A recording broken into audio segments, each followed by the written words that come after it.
Stop stuffing your fat fucking mouth.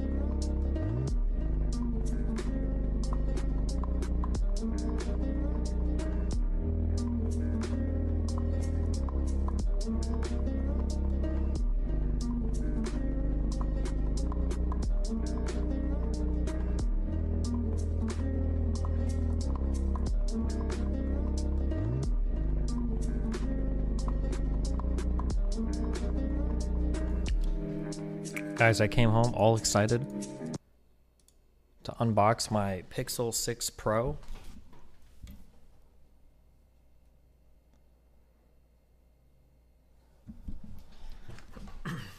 The fucking delivery thing said they left it in a locker. I don't know what the fuck that means.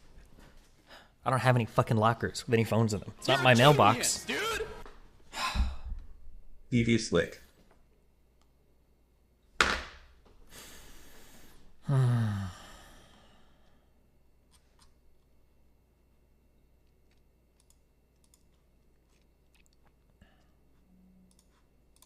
Locker at a post office? Why? I don't even know. Should the tracking number of the of a FedEx thing tell you what the address is? Because I'm looking at like the tracking page I have, and it doesn't actually say the address on it. Like it says the city. Does anybody have an old tracking number they want to link?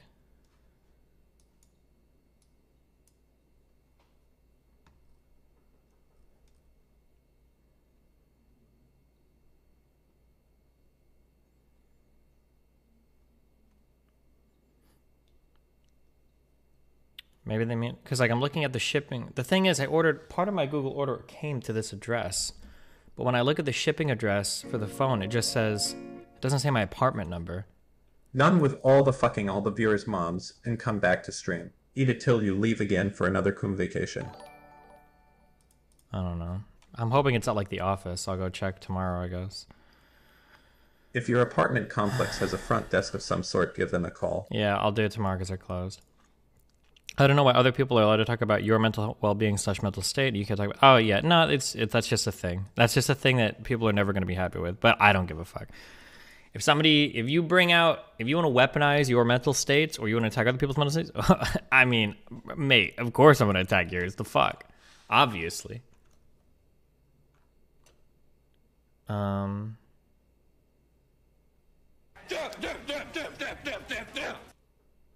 give it 1 day with a phone for the unlocking time to piss you off.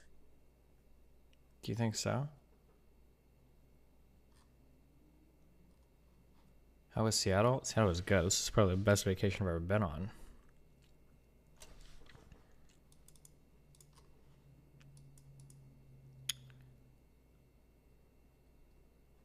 What did we do last stream? This is Spinal Tap, Michael Reeves YouTube, STG, Sylvana Lore.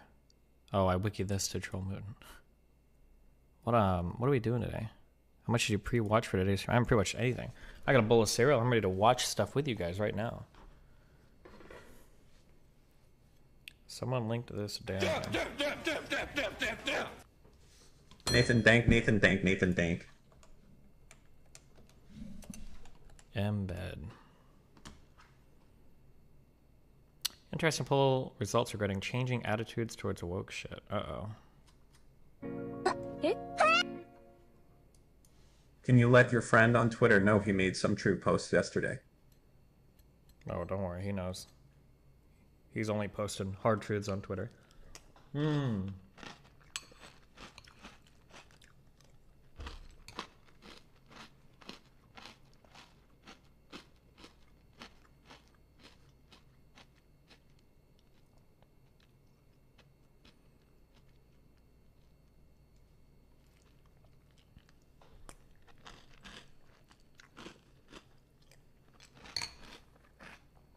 Jesus.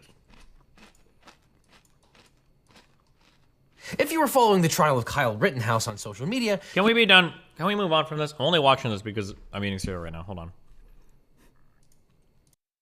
You might have come to the conclusion that Judge Schroeder was a hopelessly biased nutcase who was making up all the rules to help Kyle Rittenhouse. Was he?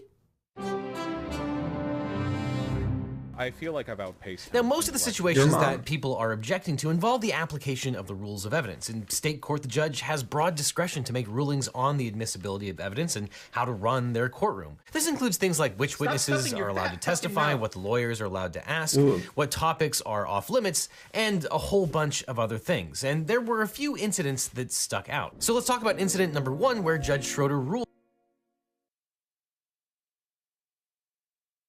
Can your friend on Twitter unblock me? At Yahweh?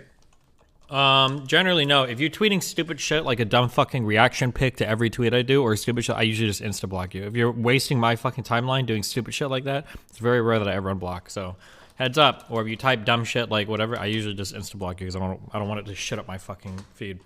That the prosecution could not call the people that Kyle Rittenhouse shot and killed victims. The defense attorneys argued that using the word victim could prejudice the jury against Rittenhouse. Judge Schroeder said the word victim is a loaded word. When the judge ruled in favor of the defendant, critics jumped to the conclusion that Judge Schroeder was showing inappropriate favoritism to Rittenhouse. Now, trial judges have lots of discretion. The Wisconsin rules of evidence mostly track the federal rules of evidence. Even if particular evidence isn't explicitly ruled out, judges have lots of leeway. Wisconsin Rule of Evidence 904.03, which is very similar to Federal Rule of Evidence 403, states, quote, although relevant evidence may be excluded if its probative value is substantially outweighed by the danger of unfair prejudice, confusion of the issues, or misleading the jury, or by considerations of undue delay, waste of time, or needless presentation of cumulative evidence. In other words, evidence might be minimally relevant, but if the risk of prejudice is too great, you shouldn't allow that evidence into the courtroom. And the way that the victim is used in a courtroom is different than what's used outside of the courthouse. Rittenhouse claimed that he was acting in self-defense. If he was right, the 3 men would not be considered victims in the legal sense of the word. They would be assailants who attacked Rittenhouse. People also suggested that Judge Schroeder was making up special rules just for Rittenhouse, but the judge's ruling was consistent with the way that he handles criminal trials. According to the Kenosha News, quote, that is Schroeder's standard practice in criminal cases and is not unique to this handling of the Rittenhouse case. Criminal lawyers said these rulings were commonplace in their jurisdictions as well. Victims suggest guilt before it is proven, and prosecuting and convicting someone is hard, as well it should be. And of course, it's always okay to refer to these people by their names, which tactically can be even better because it humanizes them. In a court of law, a criminal defendant must be given his full due process rights. The whole object of a fair trial is not to prejudge the defendant. That means judges should be skeptical of evidence that a jury could use to infer someone's guilt if that evidence is not truly probative of what happened. And that brings us to the second incident where Judge Schroeder ruled that the 3 men who were shot could be referred to as rioters, looters, and arsonists. Well, specifically what Judge Schroeder said was, let the evidence show what the evidence shows, that any or one of these people were engaged in arson, rioting, or looting, then I'm not going to tell the defense they can't call them that. Prosecutor Thomas Binger said that this was a double standard. Quote, I think it's the exact same issue. The terms that I'm identifying here, such as rioters, looters, arsonists, are as loaded, if not more loaded, than the term victim. First, a defendant generally gets to put on whatever defense they want, so a court should err on the side of allowing a defendant to do something and get more freedom than the prosecution. But second of all, Judge Schroeder did not rule that the defense could absolutely call the men rioters and looters. He ruled that if the defense could prove that the 3 men were rioting and looting, then they could use those terms during their closing argument. And the judge prohibited the defense from using those terms during their opening statement, very similar to the ruling he made about the word victim. Neither side could use those terms unless they proved their case. That takes us to incident number 3, where Judge Schroeder dressed down the prosecutor, saying, "Don't get brazen with me." Judge Schroeder was again accused of bias when he blew up at Prosecutor Thomas Binger. First of all, yes, judges do yell at lawyers, and sometimes those lawyers deserve it. Some do it more frequently than others, and Kenosha lawyers say that Schroeder is definitely a yeller. Now second, the judge sent the jury out of the room before admonishing the prosecutor. And third, and most importantly, we should look to what caused Schroeder to blow his top. When Rittenhouse took to the stand to testify in his own defense, the prosecutor seemed to refer to Rittenhouse's prior silence about what happened. Quote, since August 25th, 2020, this is the first time that you have told your story. That's what the prosecutor asked on the stand. The defense immediately objected, and Schroeder sustained the objection, disallowing the question. And there's good reason. reason for that. In criminal cases, the Fifth Amendment protects against self-incrimination, among other things. This means that a defendant's decision not to talk can't be used against them.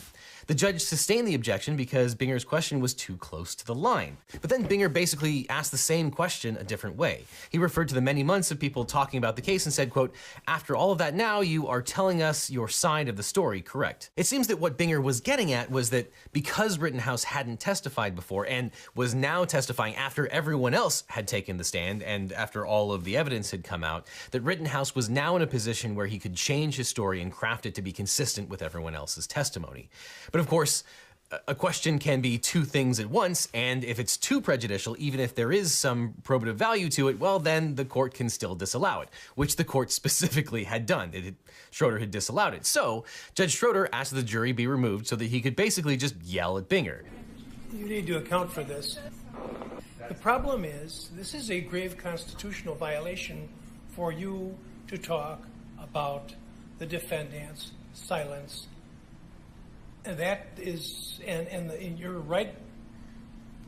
You're right on the borderline, and you may be over, but it better stop. In other words, it doesn't matter whether you think Rittenhouse was guilty or not. In the context of a criminal trial, his post-arrest silence couldn't be used against him. Binger said he understood, but then to add insult to injury, he then plunged into a series of questions about a matter the judge had already previously ruled was off limits, a video where Rittenhouse fantasized about shooting alleged shoplifters. Which takes us to incident number 4. The judge ruled that the prosecution could not show a video showing Rittenhouse saying that he wished he could shoot 2 people leaving a CVS store. Now, the background is that before trial, the prosecution moved to introduce evidence of a video where Rittenhouse says he wished he could shoot 2 people who were suspected shoplifters. The prosecutor said the video was relevant to Rittenhouse's state of mind and motive. He said Rittenhouse was, quote, essentially a teenage vigilante involving himself in things that don't concern him. Now, the judge excluded the video on the grounds that the video wasn't made before the riots. It was recorded 2 weeks earlier. And the judge felt that in another video, which allegedly showed Rittenhouse assaulting a girl who was in a fight with her sister, was also not relevant to what Rittenhouse did on August 20th, 2020 in Kenosha. The video suggested Rittenhouse had a propensity for violence, but neither video had anything to do with the protest. Now, it's important to note that judges are arbiters and are supposed to protect the rights of a criminal defendant. And certainly these videos make Rittenhouse look bad, but we aren't supposed to convict people for looking bad. The judge was limiting the evidence so that the only evidence the jury heard had to do with what actually happened on August 20th when Rittenhouse encountered the 3 men. Now, Crim Law 101 is that you can't, or at least generally you can't, because there are always exceptions.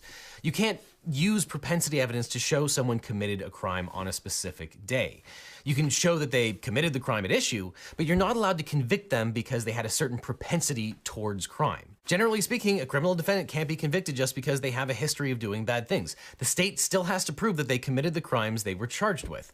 And so when Judge Schroeder yelled, "Don't get brazen with me," it was the culmination of 2 mistakes by the prosecutor referring to Rittenhouse's post-arrest silence after being told not to, and referring to the CVS videotape despite being told not to. Binger felt that the defense had opened the door and it was now okay to go into that subject area, but even if that were the case, you still need to get permission from the judge or face their wrath. And Binger still had a hard time letting it go. Quote, "This was the subject of emotion, I'm well aware of that," and the court left the door open. But Judge Schroeder screamed, "For me, not for you. You should have come and asked for reconsideration."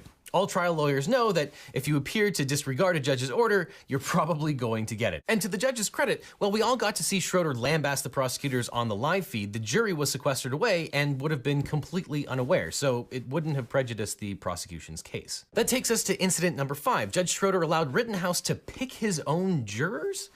Well, not exactly. Judge Schroeder had Rittenhouse blindly pick the 12 jurors who would be deciding his case out of a hat. It's weird, but in Wisconsin and other states, the courts regularly seat more jurors than necessary because at the end of trials, it's common for jurors to be stricken from the panel for various reasons. This could be for misconduct, or a juror having a family emergency, or just getting sick. In the Rittenhouse trial, 18 prospective jurors heard all the evidence. After closing arguments, the judge told Rittenhouse to randomly pick 6 numbers out of a tumbler.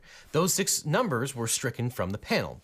The 12 who were left were his jury. Whittling down the jurors is not unusual. Picking them out of a hat is somewhat unusual.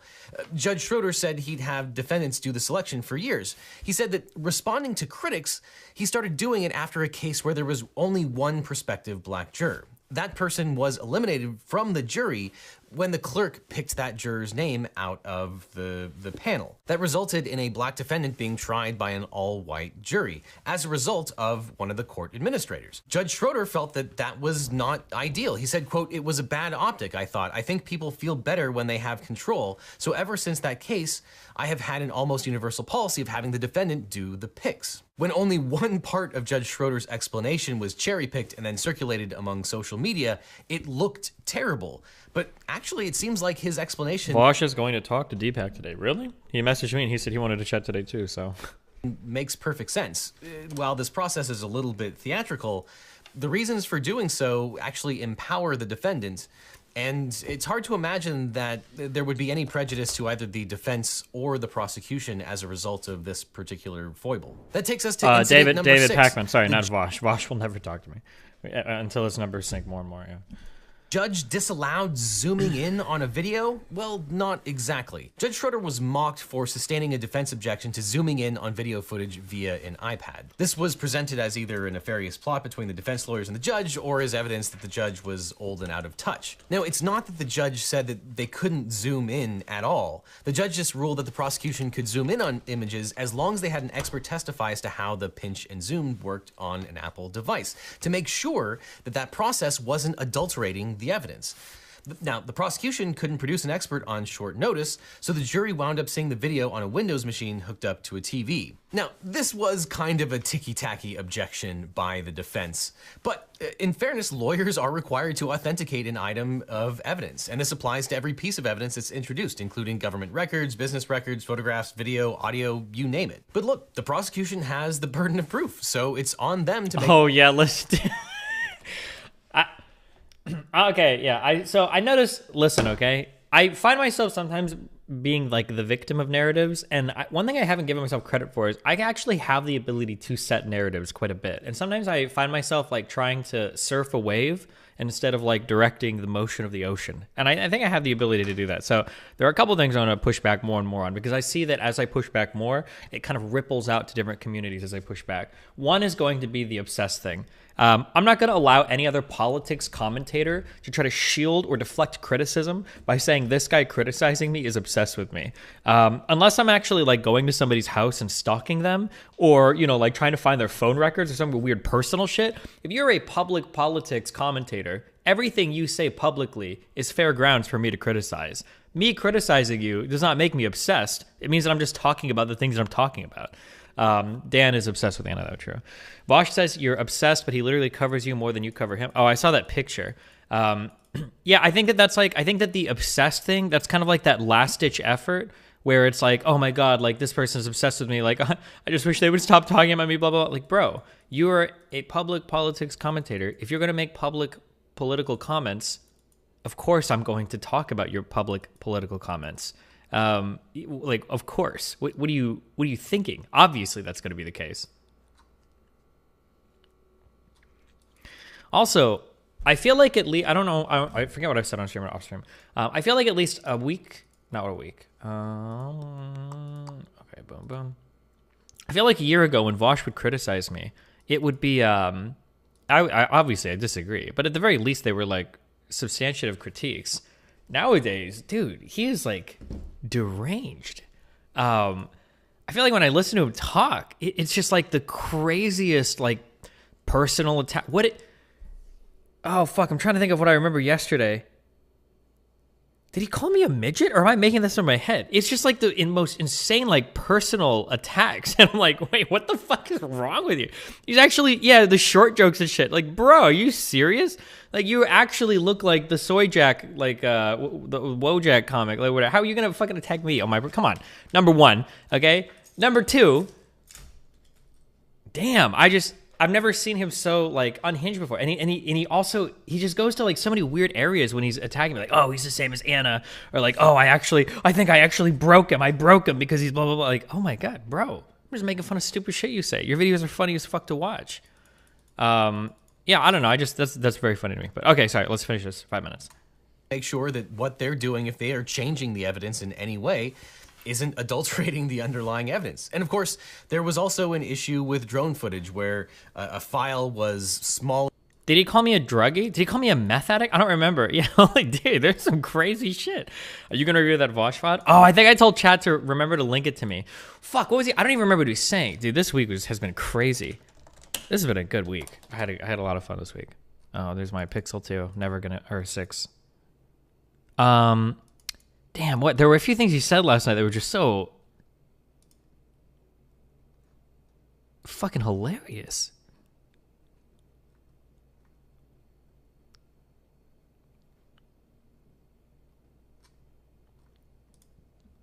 He called you a drug-hopping manlet coomer. True.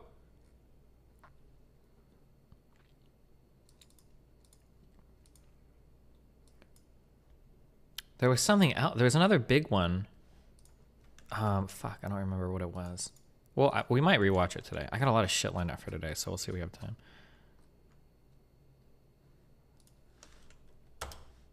Remember when Destiny encouraged people to hack my website? I don't really I don't. The whole gentleman's agreement stuff is like totally out. Dude, the biggest mistake that I ever made, and I think I do. I'm a little bit older and a little bit smarter and a little bit more hateful now. Not hateful, a little bit more. I should have never. That's an interesting slip. Made my shit open source. I actually regret so much that I gave so many degenerate terrorist losers like this guy the opportunity to make a living doing online content by open sourcing all of my content just so that they could use like the code that I like paid for shit for my site. Not all of it. Seemed did a lot of volunteer work, to be fair. He seems mad. A little mad. Did he just call me a terrorist? Yeah, it's because it's because of all of the politically motivated damage that I've done to his ego. You know. See, here's what I'm talking about too. He used to be better at this because. I feel like there are two ways that older Vosh would have responded. He would have said, he's calling me a terrorist because he disagrees with the type of political content I do, and he's making some roundabout bullshit argument to claim that I'm engaged in stochastic terrorism, blah, blah, blah, blah, blah. But then he might have even went one step further, and he could have pulled old Destiny threads. He's going to be like, which is strange because Destiny even literally said that you could morally justify violence against conservatives. So I could argue that me, telling people what the cops are doing and blah, blah, blah, isn't even an act of aggression. It's an act of defense against an aggressive state. Like, I feel like that would have been an old Vosh response. Maybe, something like that. I would have disagreed with it, but it would have been like an argument. But instead, it's like, oh, why did you call me a terrorist? Because I hurt his ego. Like, he doesn't even try to engage anymore, which is fine. He doesn't have to. But then why respond at all? It just feels so lazy and angry. Which, by the way, there's nothing mad about being angry, unless it clouds your judgment. Motivated damage that I've done to his ego. You know, it's all of the international airliners that have steered into the twin towers of his self-esteem and his confidence. Bro, how'd you actually manage to break it? Yeah, I love every time he mentions something about me, he always does this like he always does this laugh. Now I don't know if it's forced or not. Maybe he genuinely thinks it's funny, but I noticed it a lot last night where he always has these little laughs will come up after he makes these like, and again, no offense, all right? There are things that you can attack me on, but my self-esteem, really, come on. You really think I would have made it this far if I have self-esteem issues? Like, I'm having a wonderful fucking time in Seattle. Time of my life, hanging out with beautiful people, doing a lot of fun stuff. And you think that you're going to hit me on my self-esteem? Mate, come on.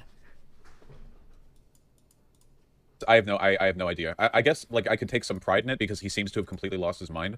And I guess I can feel some sense of responsibility over that. Like, haha, I did that, you know, but I didn't really do anything. All I did was intellectually outpace him, you know? Jesus. He's calling you a terrorist because he says you're a stochastic terrorist due to the anti-cop rhetoric. Someone in his chat at least brought it up. Holy shit. Uh-oh. Is he going to... Okay, how does he engage with it? I don't think I saw... I don't know if this was yesterday. I didn't see this part of the video. No, this is posted 5 days ago, so... Okay. Actually outpace him, you know? Jesus. He's calling you a terrorist because he says you're a stochastic terrorist due to the anti-cop rhetoric. Wouldn't that make him a stochastic terrorist due to the anti-people who are making anti-cop rhetoric? He needs to be careful. Due to the anti-people that are making anti-cop rhetoric? I mean, he could at least reach to my anti-protesters comment if he wants, but I don't even know what that statement meant. Maybe he'll get there. Let's see. Or he can encourage stochastic terrorism against the people who are encouraging stochastic terrorism against the cops, allegedly. There you go. Outpaced again. Isn't it weird that you What? Now he told his audience to hack your site and his only defense was he's a terrorist. Yeah, well, funny rhetorician. He's... we're well past the point of smugly pointing out all the bad shit that he's done, like immoral, wrong, like objectively, factually incorrect, bad. I love my favorite...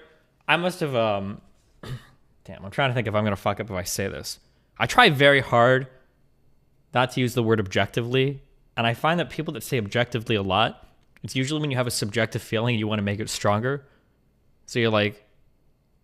Now, objectively speaking, my subjective feelings about this thing are objectively true. Like, that's always what it feels like to me whenever I hear people say objectively. Well, is it really?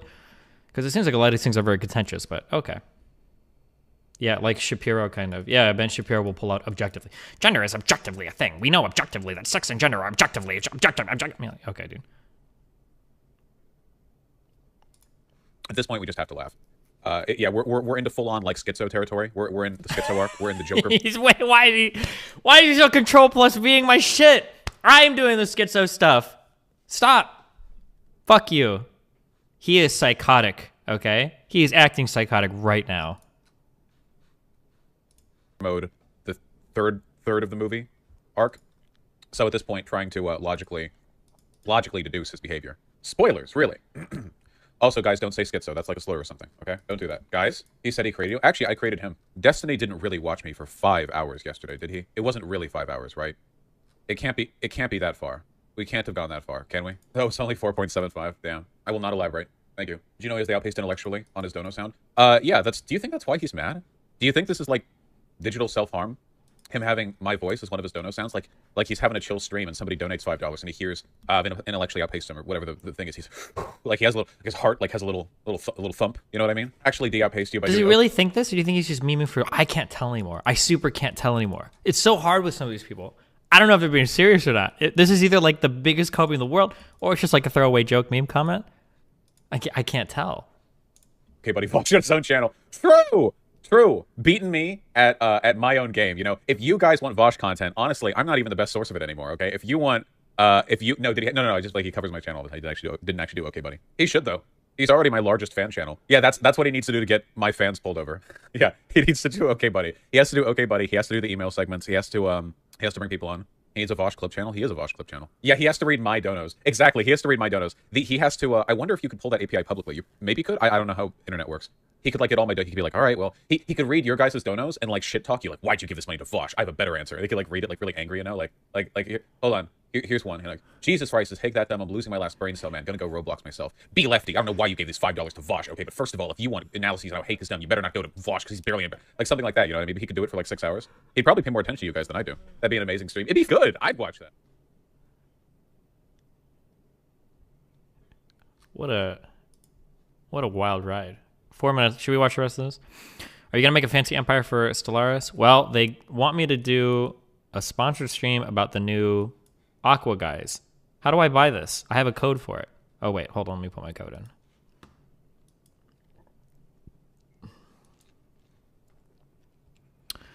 Settings. Where do you go to enter Steam codes?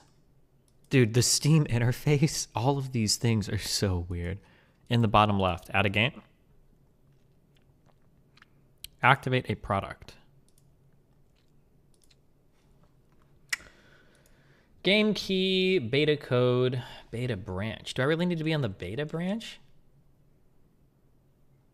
How about you play the game this time and not quit it? Finish pack for beta testing.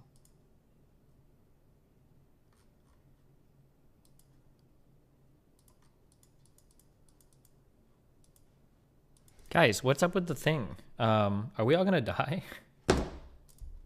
I'm scheduled to get my booster in like 2 days. Do I even... Is it even worth it now? Or are we all fucked?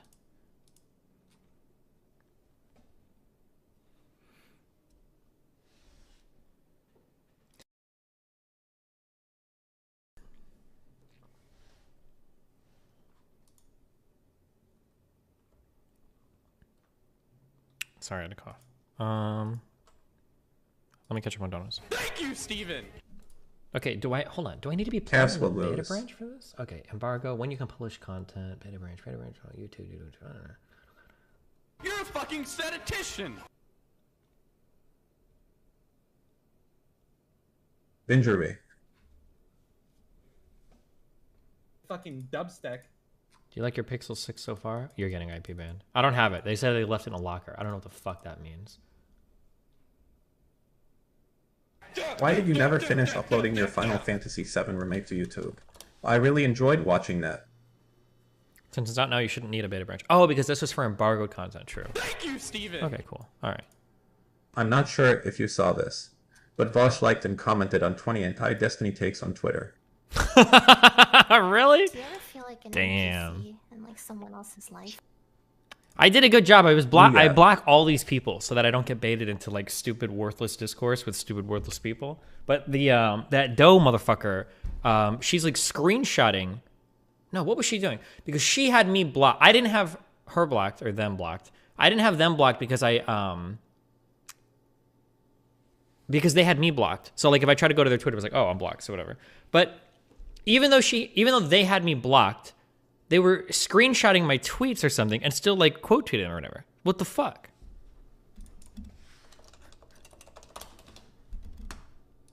So I got sucked into worthless discourse.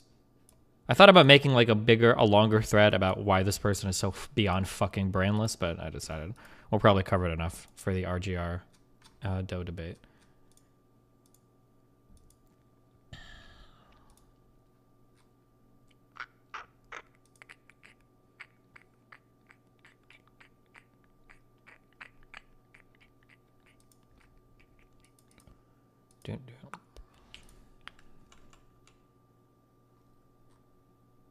What is this? Hold on.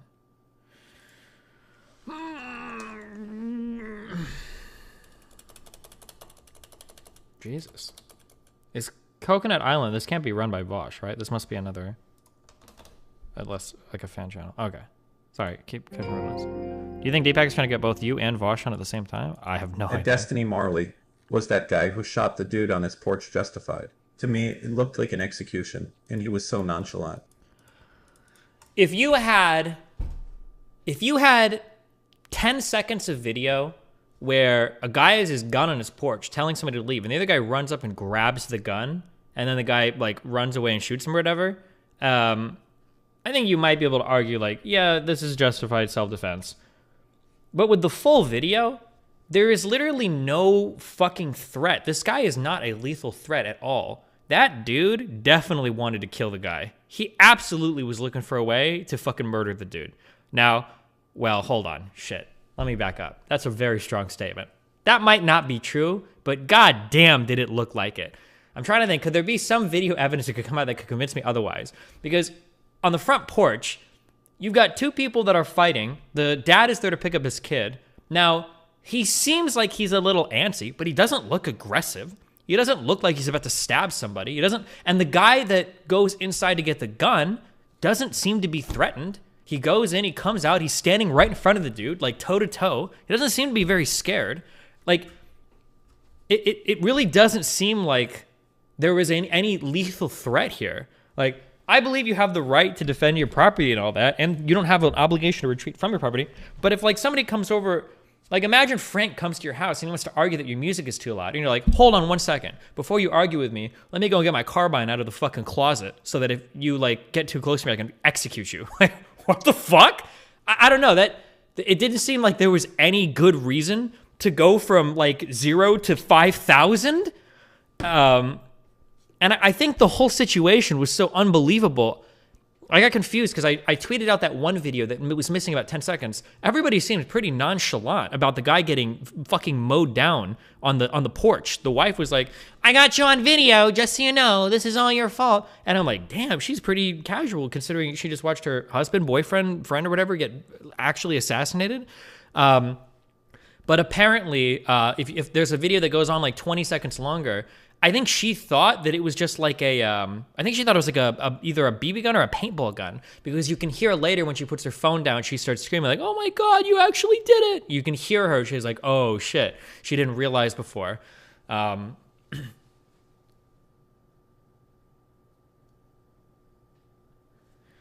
It looks more like he tries to shove him away rather than grabbing the gun, Destiny. It doesn't matter what's going on. I'm just saying that, like, I mean, both people are stupid. If a guy comes out of the house with a gun, fucking leave. Nothing is worth dying. Well, there might be something worth dying over, but I didn't think in that video it was. But, like, damn, dude, that guy seemed really eager to ratchet it up to, like, time to die if you want to fuck with me, like, out of nowhere. And it's like, holy shit.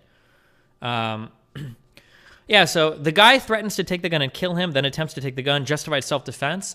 So this is why I'm saying if there was a 15-second video clip showing that, then I would say something along the lines of like, you know, he has a gun out, the other guy threatens to take it and kill him. Seems pretty justified to me. But with like the further context in the back, where it just seems like two people are kind of arguing, and it didn't seem like there was any reason for that rifle to be brought outside. I don't know that it seems like he's creating the situation to kill somebody. That's what it seems like. So, yeah.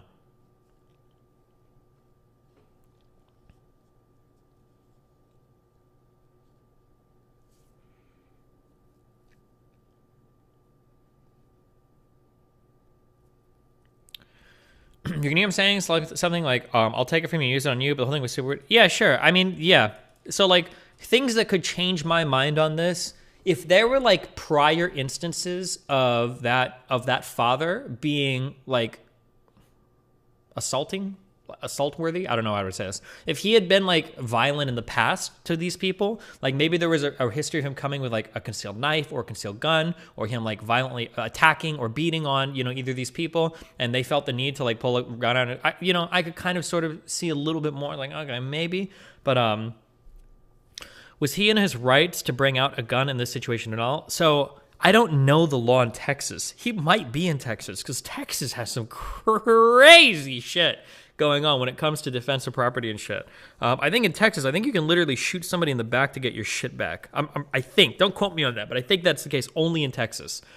Legally, the guy might... I don't know. Legally, he might be in his right. But...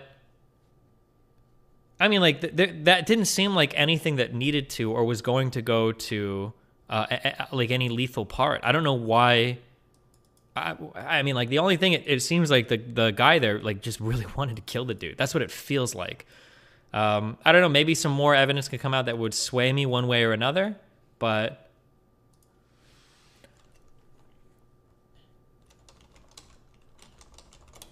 Texas is lethal self-defense of property. Unironically, it's wild.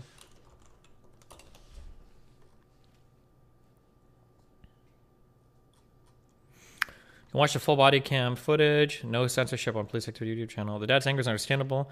They should have had his kid, and it's their fault that they didn't tell him where he was. Sure. Do you think the guy was coping when he was talking to the woman after? Oh, when he was saying, well, because now he was trying to establish... It sounded afterwards like he was going through the rehearsed, like, self-defense line. He's like, I had no other choice. I warned you. I didn't want to do this. I had no other choice. Blah, blah, blah. Like, it sounded like he was almost, like, getting that out on footage. The only thing he was missing was what he needed to say. Not that I'm coaching you through using self-defense in an illicit manner or whatever. What he needed to say was that he felt like his life was threatened. At least outside of Texas, that's a really key part of self-defense. You have to say, I felt like I was going to suffer extreme bodily harm or death. That's a really big part of the self-defense. Because if somebody's walking up, this is why, like, let's say that you're like a 150-pound man and like a 100-pound woman is coming up to slap you. You can't pull out your concealed carry and shoot her dead. I say, well, I thought she was going to attack me. It's like, okay, but were you likely to sustain like serious bodily harm? Probably not. Probably not a good case of self-defense, right? Is that necessarily true if it's on your property? I don't think you can just kill people that get into fights on your property. I don't think you can do that. I'm not sure, though. I don't know for Texas. I guess if we watch the court case on that one.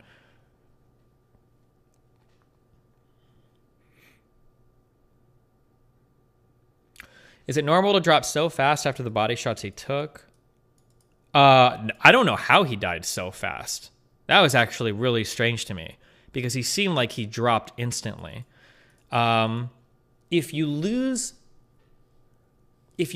blood pressure to your head, I think you can go out in like 3 or 4 seconds.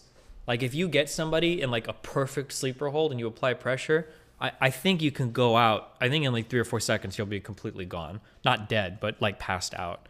So, I mean, if he got shot like in a key part of the heart that was delivering blood to the head or whatever, like a big part of that, maybe he could have dropped in a few seconds, maybe.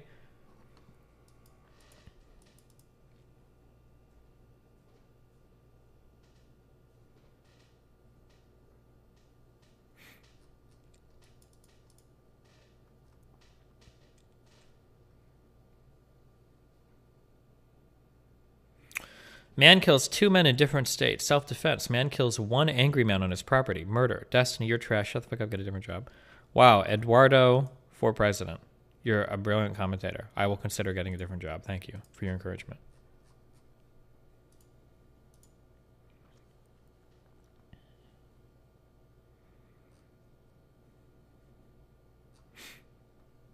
You see this Seth Rogen tweet? Yeah, it was cringe as fuck.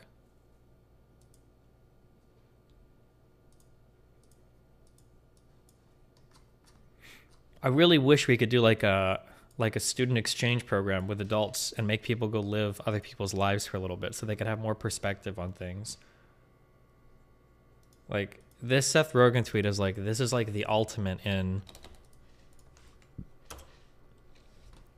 He was talking, some guy complained, was it Casey, not Casey Anthony, Casey Neistat or some shit, some YouTube bike guy, I don't know. That's the only thing I know him for. Neistat, whatever. You can be, so he's complaining like somebody broke into my car in New York City and stole my shit. And Seth Rogen starts arguing with him. And he's like, you can be mad, but I guess I don't personally view my car as an extension of myself, and I've never really felt violated any of the 15 or so times my car was broken into. First of all, 15 times? I don't believe you.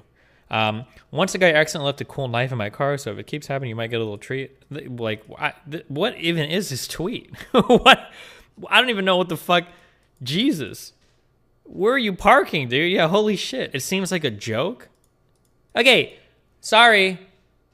You can't really tell jokes on the internet anymore, right? Because half of you guys are actually this fucking stupid. Like, you guys say shit like this all the time. You guys, in my chat, you guys say shit like this. Oh, just use insurance and get all your stuff back. It's super easy, right? So, no, I mean, like, it's kind of hard to say that, like, you're just joking when a lot of people unironically... And he had, like, a whole Twitter thread where he was arguing with this guy about this. Like...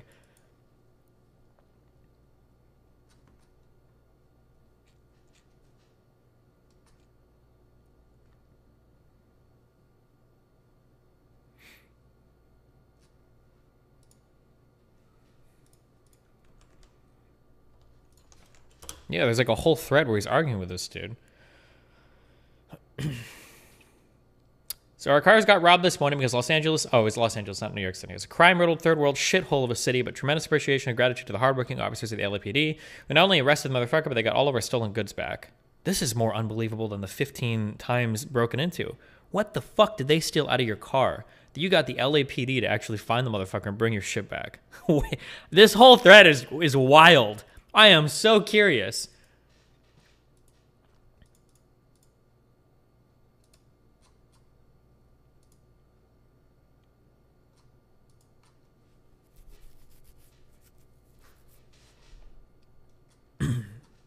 Expensive camera equipment? Yeah, but like, how, like I'm curious what, because normally as a police officer, there's not much you can do. Like if somebody, like you go to the police precinct or whatever, the district, the office, whatever the fuck, the station, and you're like, hey, I want to report a robbery, and they're like, okay, well, let me write it down for you. Cool. Like, what do you think they're gonna do? They're not gonna be like, we got a 1024. We need to get all units mobile. We need to, service the entire fucking area. Like, what are they gonna do? I don't know. I'm so curious what this process was. Unless they got really, really, really lucky, or maybe they pulled like security camera footage and got lucky, and it was a really expensive camera or something. Oh, or if they had like Apple tags or some shit on something, maybe. But anyway, dude, I've lived here for over 20 years. You're nuts, haha. It's lovely here. Don't leave anything valuable in it. It's called living in a big city. Okay, I am so curious. How high up in Beverly Hills does Rogan live to say some shit like this? I'm sorry, but like, fuck. LA is a disgusting fucking city. Where are the lovely parts of LA? Even Hollywood is fucking crazy. Where does he live? Unless you are way, way, way the fuck up in the hills, where the roads are all fucked up and narrow anyway. But like, I'm so curious. Where do you live that you're saying this? Or unless he lives like really far north or east or in some huge gated community. There might be some big gated community in like the LA area that I'm just not aware of. But like maybe if he's like in a suburb, like pretty far away, maybe. Maybe West Hollywood. Oh yeah, maybe. Yeah.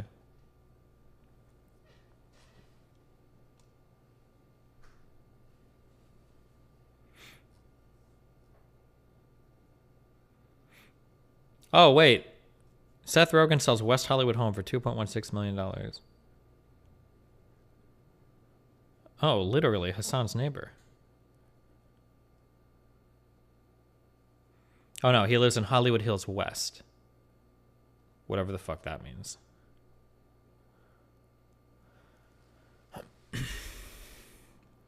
Okay, anyway. Dude, I've lived here for over 20 years. You're not so hot. It's lovely here. I don't even know. I can still be mad though, right? I feel so violated. You can be mad, but I guess I don't personally view my car as an extension of myself. Like, what a weird tweet. I didn't get any treats. He just took the decorations for my daughter's 7th birthday party and left bloody handprints. Serious question. How did you get your car broken into 15 times?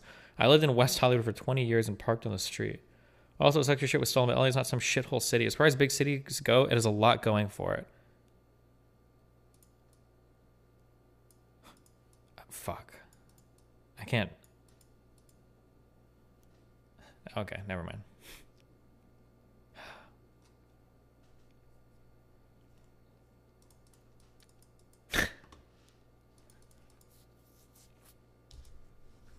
This sub is making me hate women. Oh, the 2X chromosome sub. This sub is actually crazy. You just need to never go there. It's like legitimate. Like, you could basically go on and be like, "Dear Reddit, today I woke up and I fantasized about murdering every single man. I just hate them all and I want to kill them." And like the top comment will be like, 5 years ago I would have said you were being too extreme, but now I actually 100% agree. It's like, what the fuck?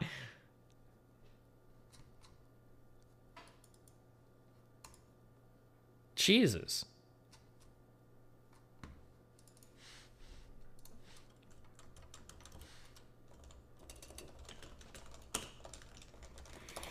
About a self-defense vid, blood pressure and blood flow are different things. If your blood pressure suddenly drops, you can instantly become unconscious, like if you get shot in the heart. If your blood pressure drops to like 0, yeah, but that's... Isn't that essentially the same thing as having no blood flowing then? Isn't it the same? Well, I know that it's not necessarily the same, but like if your blood pressure is low, then don't you just have a bunch of deoxygenated blood sitting there, which is essentially like having no blood sitting there, you're just fucked? Isn't that...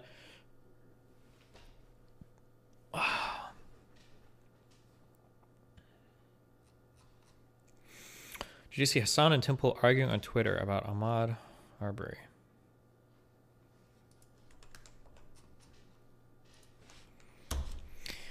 The question in the Arbery verdict was whether the citizen's arrest was justified. This is why it was felony murder. I don't understand how so many people are claiming it was the right verdict when this issue is so incredibly nuanced and complicated. It could easily... I didn't follow the Arbery trial enough to know. My understanding is nobody there actually saw the jogger guy do anything wrong, right? Nobody saw Ahmed actually like committing a crime or anything, right? So I don't know what they were citizens arresting them for. Kyle Rittenhouse was clear-cut self-defense when 3 dudes in a pickup truck pickups trail a black man in broad daylight and kill him, film the process, and then admit he wasn't even a threat. Then that's a really complicated situation. Got it. This Tim Pool is okay.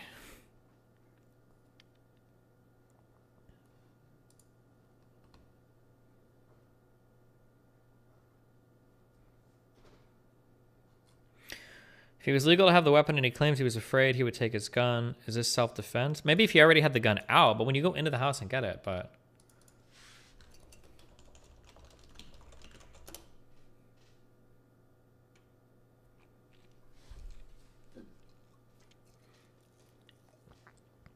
See the perspective philosophy tweet about Contra? I did! I saw it! It was cringe. I don't know what you want me to say. I don't care that much about it. I don't know why you would go this hard because somebody makes a tofu joke, but vegans will be vegans.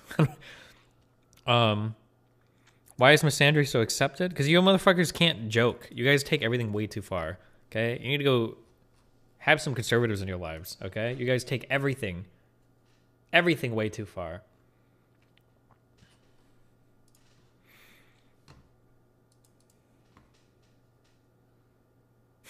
True.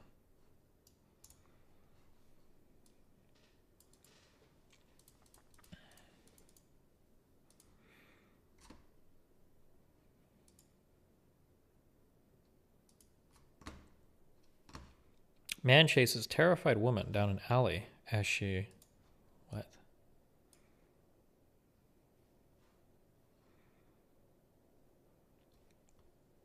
As she is panicking for her life. Dumb bitch bust U-turn as soon as she saw me in the alley.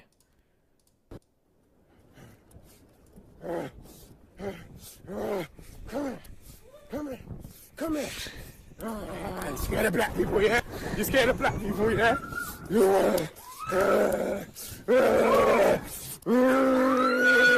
We are not scary. We're just normal people. Stop being fucking scared, bruv. You dumb bitch. Shut up, man. Dumb bitch. What am I watching? Bitch. Shut the fuck up.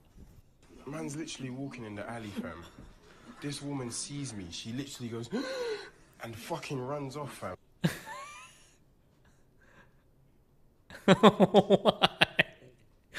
Why? What the fuck? Okay. Fuck, I fucked up. Hey, Dustin, what do you do when your dog goes missing? You know, putting up posters. My dog went missing yesterday, and I feel really fucking awful. You ever had a pet that went missing? At this point, I'm extremely desperate and depressed. I don't know how to cope with this. Was it yesterday? Fuck, there's something that I feel like I read a whole thing on this because I was bored once, and I got down some weird black hole. Is it, you're supposed to leave, I think, a piece of your clothing out somewhere for people to find? I think it's clothes. You're not supposed to leave food. If you've done that, don't do that. Because if you leave food, other animals might come and scare the dog away. We left our clothes and his bed out. Oh, well, fuck. Well, hey, dude, good luck, man. That's a rough one. I'm sorry. I don't know what happened, but I remember one time Nami got out of our house. And she came back like 2 hours later. And she'd had a bath. Somebody bathed her. Don't know why. Whoever asked that, also check around local ponds and creeks. They tend to find water or be by water when they're lost.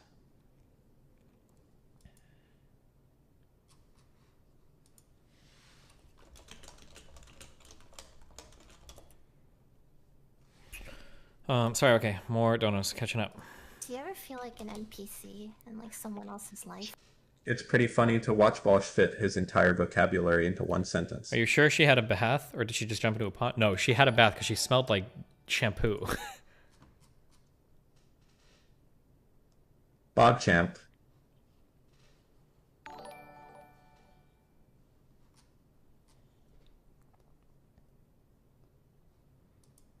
Great American commentary. Do you ever feel like an NPC Do you love? in like someone else's life?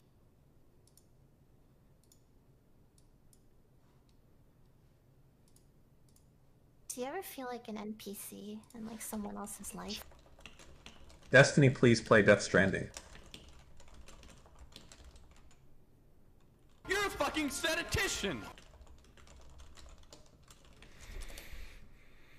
No, I did not.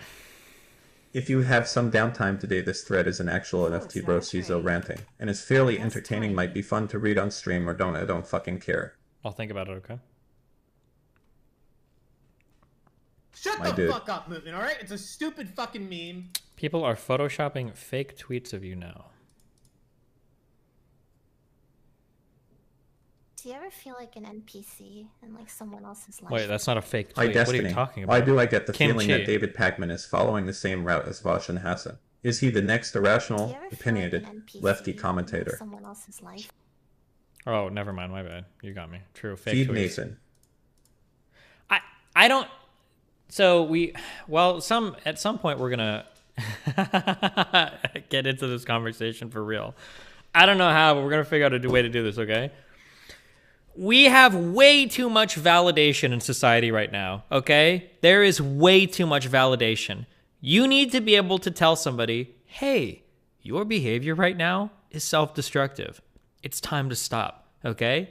You need to be able to push back against a friend or a classmate or another person and say, hey, you need to slow down. This is not good.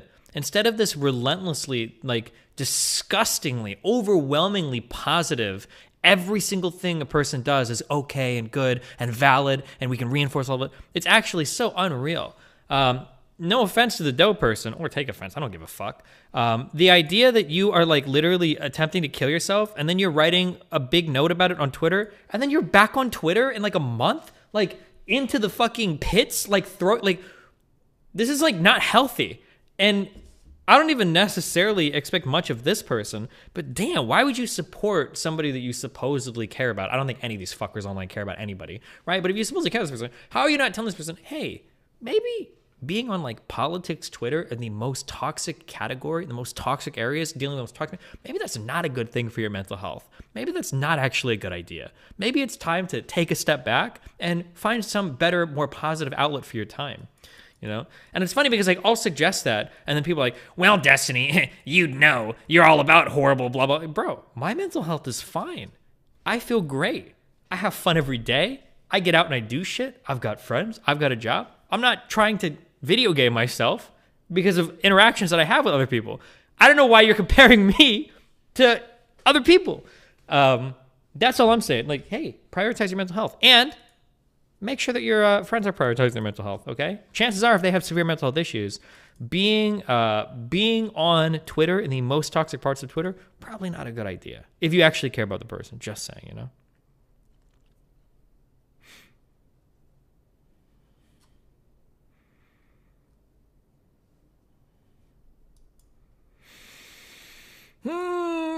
Okay, catching up. Stop stuffing your fat fucking mouth.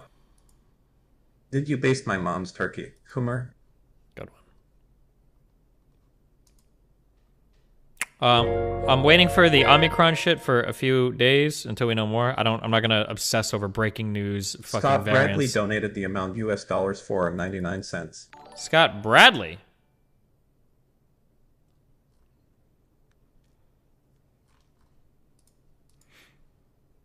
Destiny, play Animal Crossing. It's right up your alley. Wow. /raid. Des Tiny. True based in Bingchaling. True. /raid. So self-destruction is solved through self-restraint. If you're trying to get me on board with your contra tweet, that's not happening, mate. You look like you're just really fucking mad that she made a joke about tofu. He was casually walking down the sidewalk near a park. We caught it and one of our friends took it home. We were playing basketball in the park and the owner asked us if we saw a dog. They reunited. You're a fucking statistician. That comment about how Doe just got back from a Roblox attempt was top tier comedy gold lel. Good one. Stop stuffing your fat fucking mouth.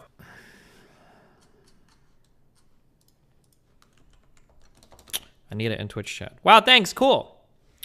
Preliminary data shows that it's outperforming Delta. This is serious shit. Yeah, that might be true, but like, why would you stress about it? Like, what are you going to change right now in your life about it? Get vaccinated if you want. That's what I did. Wear a mask. Do what you want to do. But like, obsessing over every breaking tweet, every breaking article about it. Like, oh, wait for a week or two and then see where we're at. I don't know. The people that like freak the fuck out over every new variant. Like, if it happens and it's coming, then damn. But yeah. What is this? They wouldn't have known what trans people are. And I feel like there has to be some kind of holistic ideological framework you can adopt. Holistic. Sorry. To future-proof yourself a little bit. And I think the best way you can do that is through a sort of opposition to hegemonic normality, where you try to detach yourself from any biases to the way things are and accept only the harm they do. I don't know if it's exclusively consequentialist. I don't know if you could have the deontological approach to that, but oh my god, it's like every fucking big word he knows. He's like, all right, talking to Dylan, time to open up my book of 4+ syllable words. Anyway, I appreciate you having me on. What did he say? Stand opposite to any hegemonic normality. So anything society says is normal. You just take the opposite stand. Is that really? So are you back on the train of like women shouldn't work? What does this state? These statements don't even mean anything like coherent. It's like the dumbest. All right.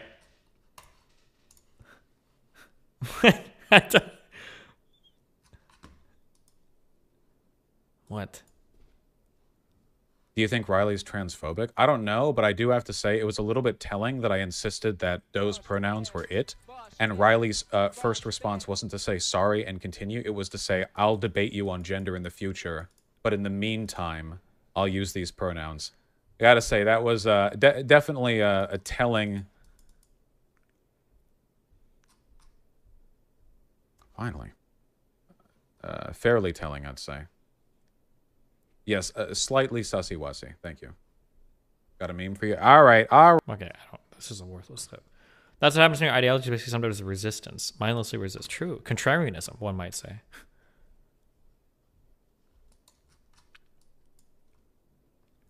Older women, a female dating strategy. Your wisdom is requested.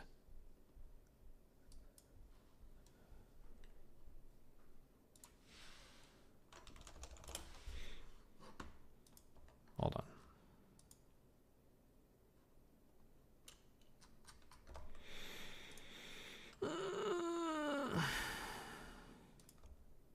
Jesus Christ.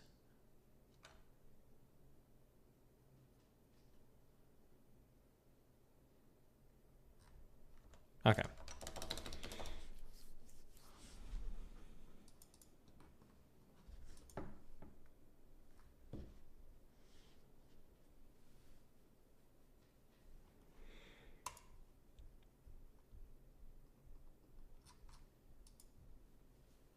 What happened to the pokey curly hair? She had that one tweet where she was like, here's my natural hair. Did that go away after one day? What the fuck? Okay. We're done clicking.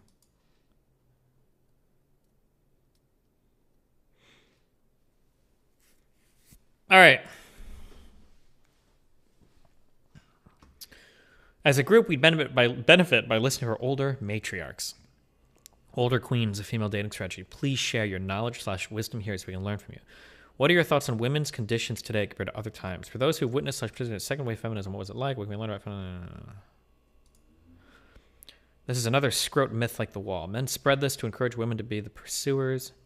As has been mentioned on FDS, most men will accept attention and sex from a woman who pursues them, even if they're not really interested. This does not benefit the woman anyway. That's why FDS program is not asking men out. If you really want to date you, he will find a way to ask you.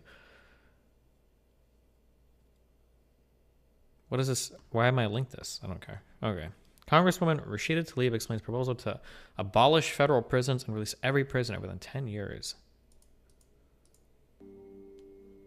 What are the majority of federal prisoners even in for? Is it drug shit? Does anybody know?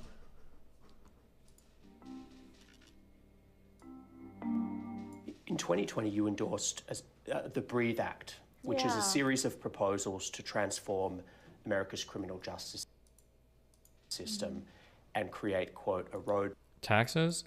So real quick, just for some quick stats. Yeah.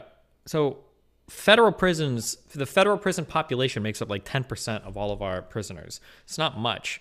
Because like when you think of things like murder and stuff, those are all state crimes. You go to state prison for that. But I'm not sure what most people are in jail for, like federal. Okay, let's check.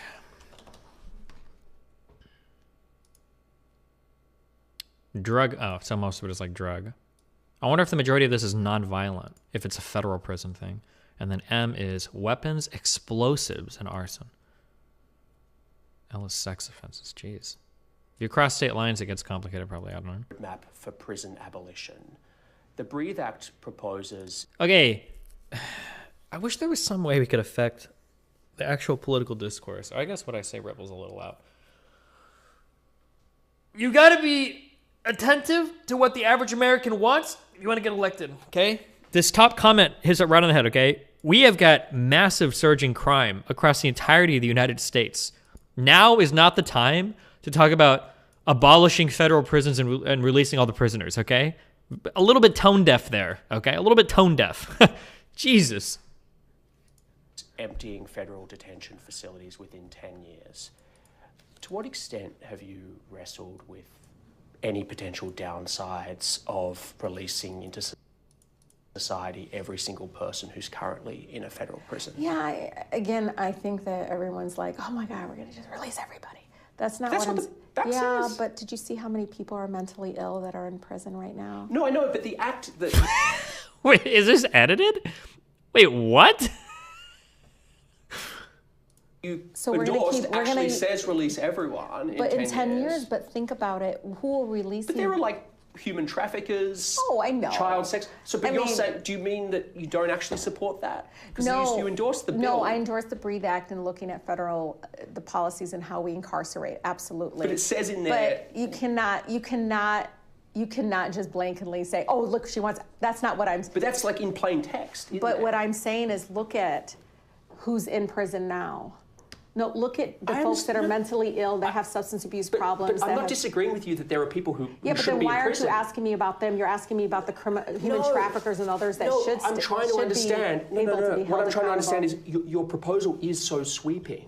It does release everyone. And what I'm trying to say to you is within 10 years, and obviously there's a process of looking at how can we get away from mass incarceration and move towards care for. I don't know how to say this without sounding like the most tippy guy in the fucking universe, okay? So I'm just gonna tip. I'm about to tip real hard, okay? I started thinking about this a lot yesterday. There was some crazy dude who was tweeting videos at me, and I was just like, this person's insane. I bet there's probably a more formal like model out here in psychology that somebody is going to email me about later that I don't know about yet. But it feels like sometimes there are at least two, maybe there are more, but it feels like there are at least two different fundamental ways of kind of arriving at conclusions or like building ideas in your head. Now, it's obviously I'm going to lean towards one of these. I don't mean to present one of these as better or worse. It might be the case that there are benefits to both models, but obviously I'm going to be favorable to the one on the left because it's how I like to think that I think, right? Also, let me be clear, just because you might think in a certain way doesn't mean that you're always right. You could fuck up at some point, right? So it seems like on one end, you have this like linear progression of thoughts where at least it feels like there's some sort of movement in a direction where you are kind of building towards a conclusion based on like a collection of available evidences. Also, it might not be that there is like one way of thinking. Maybe we all do this in different ways. I'm sure we do. It's possible. Maybe these are just like different modes of thinking your brain, and some people use one more than the other, right? So we'll go with a highly contentious topic of Kyle Rittenhouse. Was Kyle Rittenhouse innocent or guilty? And like, well, the way that we think this is like, okay, well, let's look at the facts of the case. Let's look at the trial. Let's look at all the, the testimony. What does the jury say? Blah, blah, blah, blah, blah. And then eventually we come down here to this like conclusion, right? Now, ideally, I would say that I would hope that like most people would think in this manner. We were kind of like building towards thoughts. It feels like there's like another way to think, or another mode in our brain, I should say, I guess, where rather than moving through kind of like these stages of thought, you more just kind of have like these associations with things. And then when somebody says something and they ask you for a conclusion, that conclusion is going to kind of materialize based on the associations you have. So for instance, when I say like, was Kyle Rittenhouse innocent or guilty? Rather than going through this, what you're actually thinking in your head is like, okay, well, Kyle Rittenhouse, he's white, knew some like maybe white supremacist people. They were BLM protesters. I like those people. Carried a gun, AR-15, really bad. Oof, AR-15. You have like these associations. So then you're like, okay, yeah, he obviously was guilty, right? But then when I try to ask you, like, okay, wait, well, hold on. When you say he's guilty, well, what do you mean? Rather than like going through some streamlined process of actually delivering a coherent thought, you try to organize these vague associations that you have. You try to like organize them in this way, but you can't really. And it's pretty clear that you're not actually thinking about each of these states. You're just like, you just have like a bunch of thoughts in your mind about these things. The only reason I bring this is because I'm trying to think yesterday.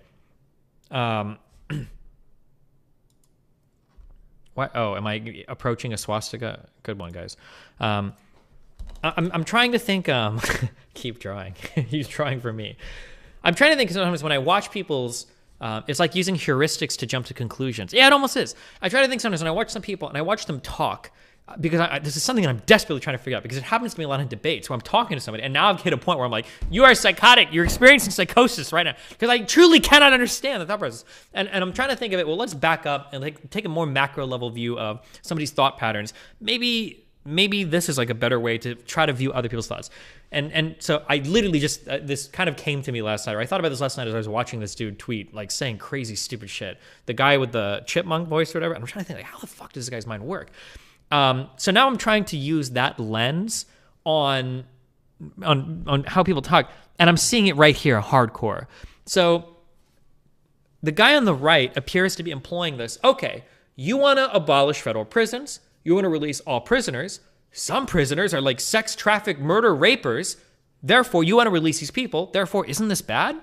But her brain doesn't seem to be employing that like linear thought process. Instead, it's like, we need to abolish mass incarceration. That's good. There's a lot of people in there for drug crimes. Mentally ill people are down there. I don't remember the legislation said, right? It seems to be more this kind of like web of thought where you've got these ideas that are a little bit disconnected, but then ultimately there's like a link somewhere in here. And that's what it feels like I'm watching. I'm sorry, I don't know if that made any sense or not, but that's what it feels like. I feel like I'm watching that happen right now, but we'll see. Who knows?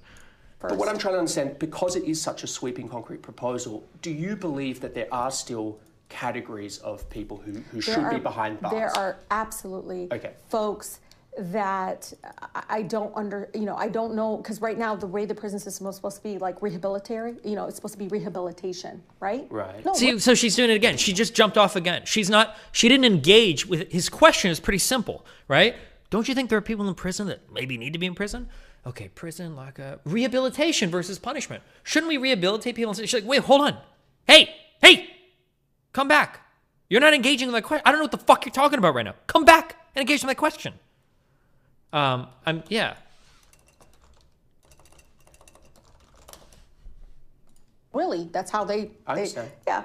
I don't think there's any rehabilitation happening right now for those that might actually have, and again, a majority, there's so many that have mental health issues, other struggling issues. Do you think all people can be rehabilitated? I don't think so. I've been very clear about that. Okay. So I don't know if she realized it, but she just like walked into, I don't know if I'd call this a trap or not, but so then you can't, her initial proposal to release all federal inmates doesn't really work if she believes that not all people can be rehabilitated, right? But this seems to be this guy's problem. I don't know anything about her legislation. I don't know anything about this at all, but it sounds like he's saying that she proposed a piece of legislation that aims to literally release 100% of all federal prisoners. So how do you reconcile that incongruence?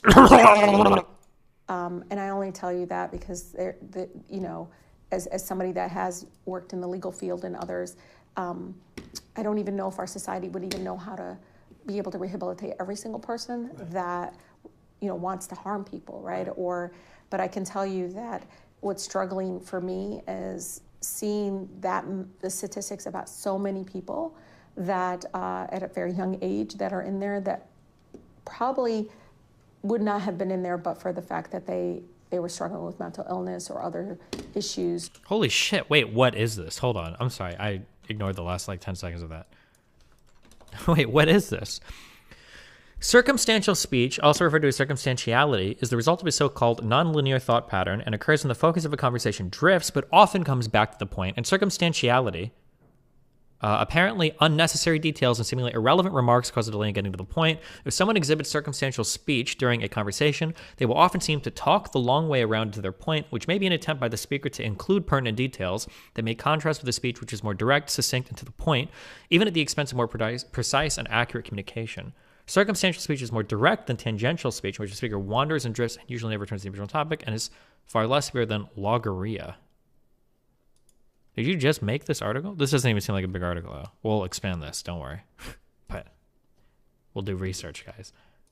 Within their family life that I think, they would have been more rehabilitated if we came with care first with it rather than criminalization. And that's just true. And it's not just me saying it. It is experts and others out there saying this is actually, not keeping us safe because folks are getting released and they didn't get the care they needed. But in your vision, there is still, whatever proportion they are, a small proportion who do need to be behind bars. Yeah, again, I would have to look at every case individually and figure that. What? She can't answer the question.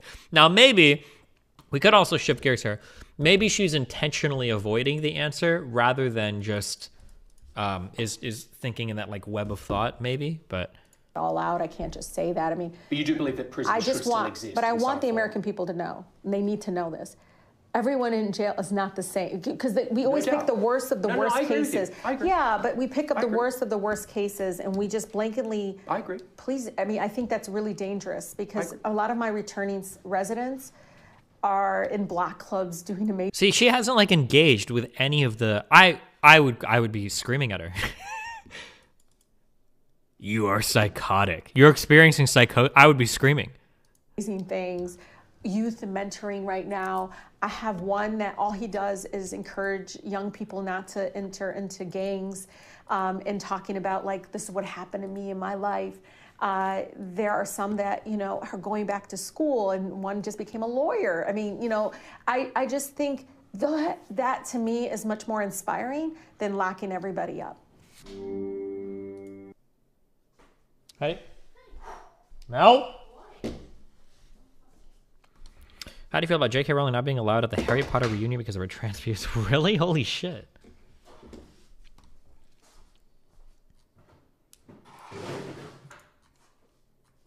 Shouldn't you be doing a smart stream for the last 20 minutes? I don't think it starts till 1. What is this? How does he have more subs than you? Cares? Wait, hold on. For Pivot. arousal and a derivative. Oh, this isn't even a good clip. Okay, sorry. How does he have more subs than you? Cares? I'm enormously influential. If you could only imagine the people I've talked to behind the scenes. I mean this sincerely. If he doubled his subs in a month and I stayed where I was, it would not affect my feelings whatsoever. I don't look at his sub numbers and I don't look at mine. Did you have the one where last night he's like, there are people in Capitol Hill that know who I am. Oh shit, that was a good. Oh boy, hold on 1 second. Good luck, guys. This is a delusion. Is this a delusion? Shit, I'm a schizo. Hello. Oh.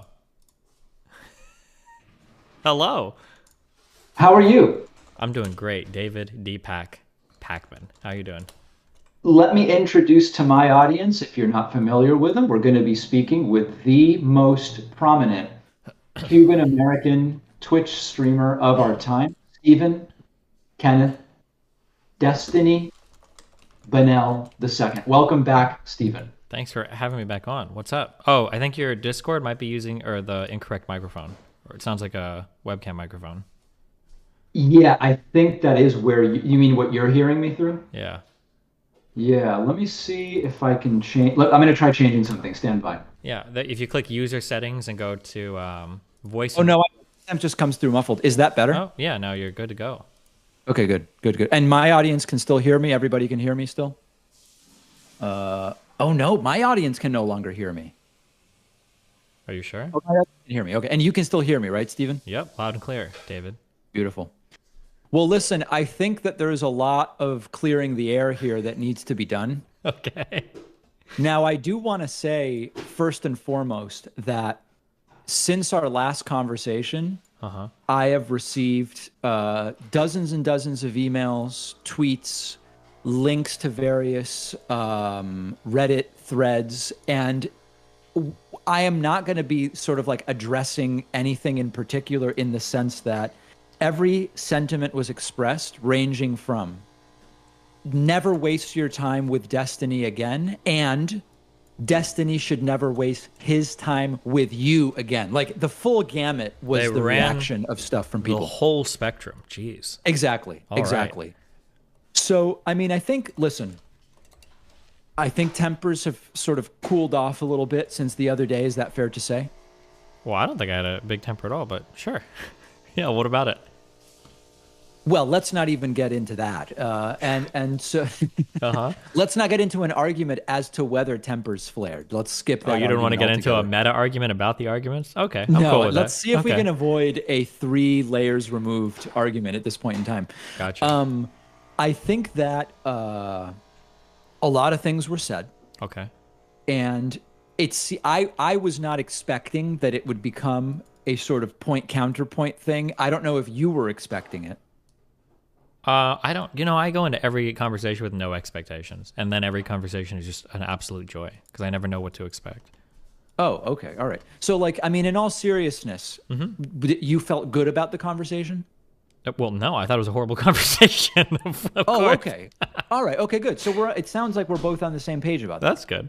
I mean, I would expect it for us to both feel that way. Yeah. It would be easy, I think, to just explain away that the conversation was a disaster by each of us saying it was a disaster merely because the other person said XYZ, which I don't agree with, which I feel like would get us into the exact same circle. Probably, yeah.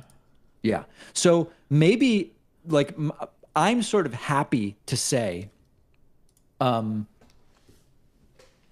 what am I even happy to say? I don't know that I'm happy to say anything. I'm trying to figure. Wow. Not a single thing to be grateful for on the day after Thanksgiving. And not one thing to be happy about. I think that, I mean, I guess, okay, let me do one thing where I can, let me at least clarify one thing. One thing that people did write to me, which I ended up feeling bad about because of how it was perceived, was when I asked if you were mildly autistic at the end of the conversation, there were two reactions that made me feel really bad. Yeah. One was that people said I was using that as an insult, but I would never, I mean, it's like saying I'm insulting people for being diabetic. I'm not going to, there's no laughing at medical conditions for me. It was not meant as an insult. It was not meant like anything like that. So if it came off that way, I want to apologize. First of all, I don't do apologies. I don't care. Okay. But diabetic isn't the same thing, right? Well, it's stigmatized. That's the whole point. I mean, that's right. It's seen totally differently. But for me, it's like, I wouldn't laugh at any medical condition. Sure. But I think the issue with bringing up the autistic thing is it appears that you're trying to undermine everything that was previously said by pointing to some. So it would be the equivalent of me asking at the end, like, David, do you have a learning disability? Like, it would be like that type of thing. And then my goal is to impeach your character based upon the answers you give to that line of questioning, right? Fair. And so to the extent that that's how it came off, that was not my intention. And it may have been an inappropriately timed question. I will stipulate to that. But it was not a joke of any kind. And for me, autism is not funny. Okay, gotcha. Is that fair? Yeah, if you feel that way, yeah, I can. I'm not here to tell you how you can feel about things, so sure. Okay. All right, good. Okay. What else? Yeah, I mean, I don't know. In terms of other stuff, I guess I was, in one sense, I was a little bit surprised, and I don't know if it was surprised from the standpoint of positive or the standpoint of negative, that in the aftermath, people were linking me to quite literally multi-page, almost line-by-line analyses of the conversation we had, which I don't know if it's like, wow, people care enough about what was said that they took that much time to do it, or maybe some people are a little too wrapped up in our conversation, which at the end of the day is, I don't know how meaningful our conversation should be to just the people at large, Well, I mean, I would hope that my conversations with people are pretty meaningful, because that's the whole reason I do what I do, is so that my words have meaning to the people that are listening, right? I think it's pretty fair to expect that people are going to try to find meaning in the conversations we have with others, no? As public figures, okay, right? Fair. Yeah, that seems fair. That seems fair. So you were not surprised at the amount of analysis that was done? No, I don't think so. Okay, fair. All right, and I mean, listen, at the end of the day, now with the hindsight of the verdict was basically as expected. I mean, I thought that it was conceivable that there would be some guilties on the minor charges, but two of the minor charges didn't even make it to the jury. So I think you and I both agree that there was nothing surprising about the verdict. Is that fair? Yeah, but I mean, the verdict was never really that's the boring part, right? Well, I don't know about that. I mean, I think that if the verdict is different, it would be, number one, surprising. I don't know that Rittenhouse gets the hero welcome from Trump and Tucker and everybody if the verdict is different. I mean, I do think the verdict is meaningful. I feel like the verdict is meaningless because I think it's more interesting. The interesting conversation was how the verdict was arrived at. It's kind of like saying, to use a charged example, black people tend to commit more crime in the United States than white people. Like, that fact isn't interesting. The interesting discussion is, well, why is that the case, right? Some people on the very far right will say culture, or very far right will say genetics. People on the left will say socioeconomic factors, environmental conditions. So that argument is the more interesting part, not necessarily that factoid. So when we talk about the verdict of the case, in my opinion at least, whether or not he's innocent or guilty isn't the interesting part. The conversations are more like, if he was black, would he have made it to trial? Would the cops have killed him? Was the judge being fair? Was the prosecution being earnest? Could another person afford that defense? I think these are the more interesting questions, rather than just saying oh, well, here's the verdict, I think, in my opinion. Do you feel like you got interesting answers to the more interesting questions? Well, that's where all of my discussion has been to. Yeah, I've always told people that you should never be too invested in the verdict of a jury case. I mean, we can hope for things, but I mean, jury cases can go anyway, right? Either direction, we have no idea. Fair. All right. So in terms of your coverage arc, are you moving on from that case, or are you going to continue doing content related to it? I hope to move on. It already like has dominated so much of like the past like 2 weeks, I think, of what I've done because everybody's been talking about it. But I mean, I'm on to the next thing, right? What's your reaction to the hero's welcome by Trump and stuff like that? I mean, it's pretty cringe, but it's to be expected. Yeah. I mean, especially when people on the left like are pushing so hard in the other direction. I mean, it's more or less what I would expect. If one group of people is going to shit on somebody, then they're probably going to be welcomed by the other group of people. The kid is like 18 years old. Oh, that's interesting. So you believe he's been lionized by the right because he's been attacked by the left? I think that plays into it. Now, it probably would have happened to some extent anyway. But I mean, if enough people are going to make somebody out to be a villain, you can find a group of people that'll make that same person out to be a hero. I think that both ends definitely play into that. What was your thought on the Arbery verdict? I didn't follow that trial, so I'm really hesitant to say anything on it. But I don't think anything was ever presented that would have made me think that should have gone any way differently. I don't believe that any of those three guys witnessed directly that person committing a crime. So I don't know if they had the right to chase him down and confront him to do their citizen's arrest or whatever.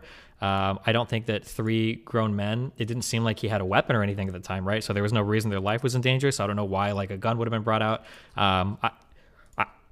Everything for how those verdicts played out seemed to me like they probably should have been that way. But I say that cautiously because I didn't follow that trial or look at all the evidence for that. But these are just like the things that I've read, the snippets and everything I've read. Why that one of the first things you said is interesting. Why were you so much more interested in the Rittenhouse trial rather than this one? Because I thought that this trial was like pretty. It felt to me, and again, I'm very cautiously saying this because I didn't watch the trial, but it felt to me like this one was pretty obvious the whole time. You had like there were three dudes in a truck. They saw a black guy jogging. They thought he was a fucking criminal, and then they chased him down, and they essentially ended up executing him in the street with a shotgun. That seems insane to me. It seems really bad. I don't think, I could be wrong, but I don't think anybody was defending the three white guys. I don't think maybe there were a few crazies on the internet, but for the most part, it seemed like that they were like universally panned as like the bad guys. So, oh, that's interesting. In other words, you thought that the verdict was so much more obvious in this one that it was less interesting to you. Yeah, I think so. Yeah. The only thing I saw was like Tim Pool quibbling over like what a citizen's arrest was, but otherwise it seemed like nobody was going to go out to defend those guys. Whereas by the way, speaking of Tim Pool, did you see this recent video where he was with Alex Jones in studio? Probably not. I saw one where it was like Tim Pool, Alex Jones, and a bunch of people, Joe Rogan and stuff in some apartment, but I haven't. In a trailer. Yeah, no, not that one. I mean the one where he was like in Alex Jones' studio. He somehow manages to crowbar into the first 2 minutes 3 times that he has a girlfriend, which is so funny because I don't know if you saw that video like a year ago that had a very incel feel where he was saying like, I'm single, and it's like clearly it's not me, so it's clearly everybody else. Oh, gotcha. Okay. I thought you were going to refer to there was some video where I think he talks about how he can go on Tinder for like 2 minutes and like pick up any girl he wants and blah, blah, and it's like, okay, but whatever. Oh no, I didn't see that one. Oh yeah, that's another one. Yeah, no, it's worth seeing. It's very interesting. He seems almost like smitten with Alex Jones. It's very interesting. Okay. Yeah, he might be. The other funny thing is Alex Jones seems to continue referring to him as a leftist, even on the thing. Like, here's a leftist I'm willing to have on. Wait, who? Oh, he refers to Tim Pool as a leftist? Yeah, although then he hedges by going, you're not even necessarily on the left. You're just sort of like a normal pro-freedom American or something like it's like very, very weird. The whole thing is weird. And I also don't know if you've noticed, but like when Alex Jones has a guest on and you see Alex Jones in the reaction shot, he seems very bored with what his guests are saying. Like he doesn't really seem to even pay attention. Yeah. I mean, he's a character. I feel like there's this whole group of people that it became like a trend to not call yourself a conservative, even though you were a conservative in everything but name only. Like, I don't know if I would say Dave Rubin started that, but there was definitely this trend of like, why I'm the last real liberal thing for a while. Or why I left the left, but I'm not really a conservative, but you are in every single way. I don't know why people do this. Yeah. No, it's crazy. Well, listen, I don't want to make this an if-pology day, but to the extent that I did anything wrong, notice I'm not saying to the extent that I offended anyone. To the extent that I did anything wrong, I do apologize to you and your audience for the other day. Yeah, listen, we don't care about apologies here, David. All we care about is the love we have for each other, and nothing is going to overcome that, okay? My fellow Gusano in arms, all right? Oh, God. Okay. Now, let me check in with you. Oh, here's also one thing I wanted to mention. You know, I used to be banned on Twitch. I'm not anymore, so we're all in the clear. But right now, we're observing your stream with, I'm logged out. And there's a really interesting thing I'm looking at in the bottom left, which says, Destiny viewers also watch John Zherka, David Pacman, and something called Chud Logic. What are John Zherka and Chud Logic? John is I can't really put in, that's kind of like asking me like, what does acid feel like? I can't really put into words that stream. You just have to experience that for yourself. And then Chud Logic is a British, I think he does like kind of like political commentary stuff. He seems like a cool guy. And are they on the left or the right? John Zherka defies political spectrum analysis, and Chud Logic is probably like left, I'd say. Huh. And then the other two that it says are like your viewers also watch, in addition to my show, is Aiko Rules and Xander Hall. Do those ring a bell? Aiko Rules, I don't want to say anything mean about her because she's usually nice to people, but she seems a little bit insane left person. Xander Hall is, I don't know. He's a political person. He seems okay-ish. Okay. All right. Yeah. All right. Very good. Well, listen, I'm glad to be able to clear the air with you, and I'll PayPal you the money I agreed on a little bit later. Okay. And is it looking like you're going to be in LA in the second half of December, or what's it looking like? Well, my lease is officially up on the 20th, so it'll depend on when you're here, but I don't even know if I'll be here. We'll see. Oh my God. I get in, I think, on the 19th. Oh, wow. I'm almost for sure not going to be here then, so. And you're going to be in, oh, no, I get in the 17th. Okay. Just highly unlikely then. And when you think you'll be, where are you saying where you will be? Or? I feel like I'll be gone in the first week of December, but we'll see, you know. And you're heading down south? Am I? Is Miami? Oh yeah, of course, yes. I guess, yeah, Miami, I guess. It feels weird to say I live in LA and I'm going down south, but I guess, sure. And are you saying whether you're doing like Miami proper or Miami Beach? You know, I was going to do Miami Beach. You know, there's not a lot of units available to get anywhere, and stuff is really expensive. Sorry, did you say there aren't units available? Units available, like apartment units. Like an apartment unit. Yeah, oh my God! I was like, what did you do? What exactly are you doing? No, yeah, there's an abundance of units. Like that wouldn't even make sense. Of course, that wouldn't make sense. Yeah, but it's I think it's Miami proper, but I don't know. Yeah, but yeah, shit. Is Melina coming with us or?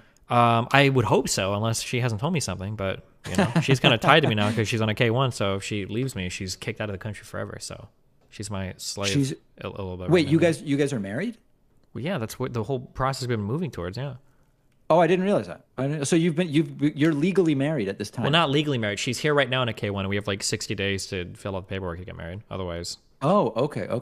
Yeah. You know what would be really great? If you know how sometimes you have to go to these meetings where they like want to make sure you're really a couple and stuff like that. Mm-hmm. You've heard of this, like immigration officials? Yeah, we've already done this. Yeah. Oh, yeah.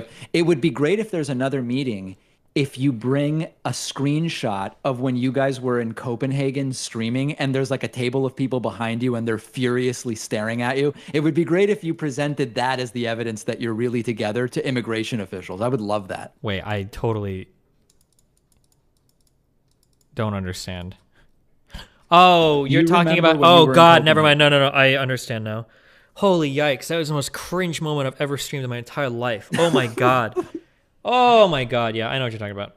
Apparently that interview was... That's a historic moment in streaming. That's a historic moment. For me, that's when I committed to Twitch after that. I was like, I need to be on this platform. Jesus. That, apparently the interview is really easy. Or Melina said it was. Like, they didn't, like, every time I read on the internet, they're like, oh, they might ask you crazy things. Like, you know, like, what is the favorite flavor of coffee creamer that this... But apparently they asked, like, 3 or 4 questions. Like, oh, do you guys love each other? Are you chill? Like, oh, cool. And then it was like, whatever, so...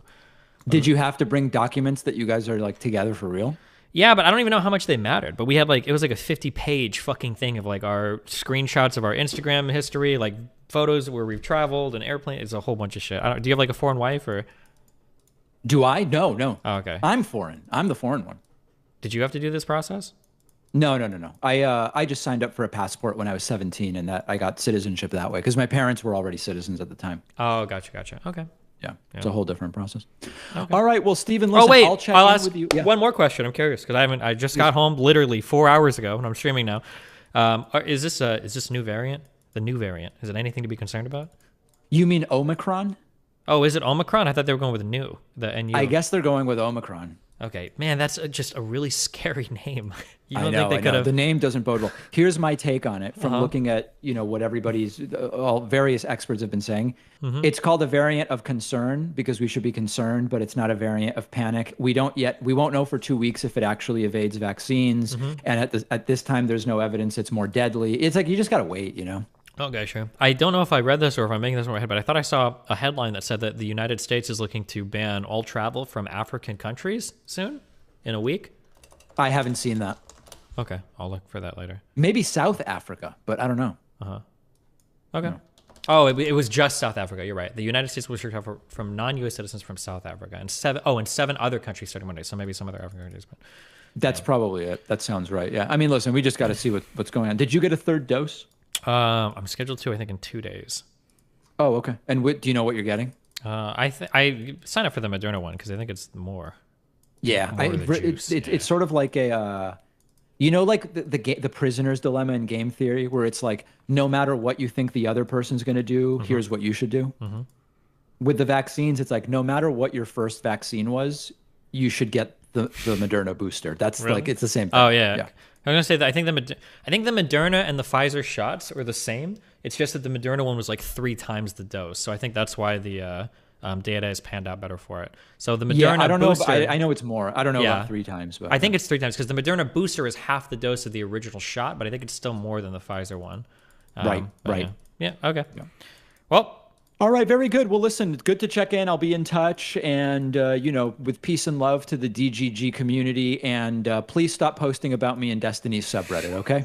Okay, I love you, buddy. Have fun. Be careful. All right, talk to you soon. Thanks. Bye. Love you. Bye. Jesus, guys. Am I right on that? I think the Moderna dose was 3 times the it was 3 times the active ingredient as the Pfizer one. I think it says you can't get the Moderna. Are you sure? Because I signed up for it. I'm in like 2 days.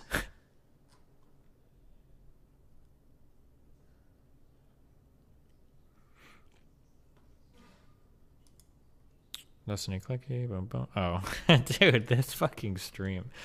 These people were insane.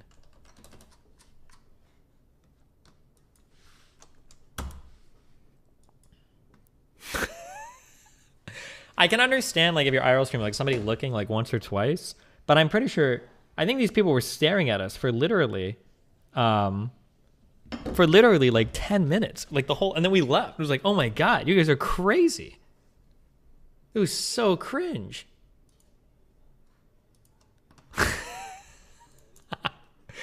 Oh, man. Have you seen that France banned Moderna for below 30-year-old? Is that true? Well, good thing I'm 32, baby.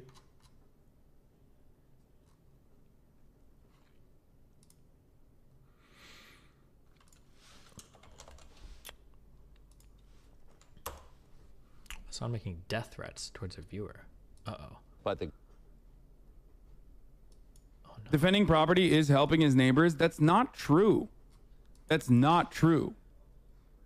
Why is he still talking about Rittenhouse? However, we moved on? Or is this like 5 days old? Oh, 2 days ago, 2 days old. I'm going to come to your neighborhood and defend property, by the way. Goev, okay? 6-month subscriber. Catch me outside your house defending your property, okay? What? I'm white enough, motherfucker. I'll come defend your property, brother. I'll be real neighborly. I'll be real neighborly with your family. Don't say in a video game. It's totally legal, right? It's totally reasonable. According to the American criminal justice system, that's a normal thing that you can do. Defending property is helping your neighbors. The most capitalist statement I've heard today. Yeah. Okay. Yeah, I feel like if I made a joke like that, I feel like I'd get banned, but whatever.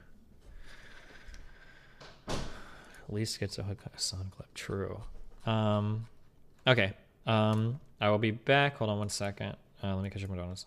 We got to start Stellaris soon, too. Oh, this is the clip. Dude, these guys were crazy. What are you doing? Like, what if I have an American accent? What? Do you think...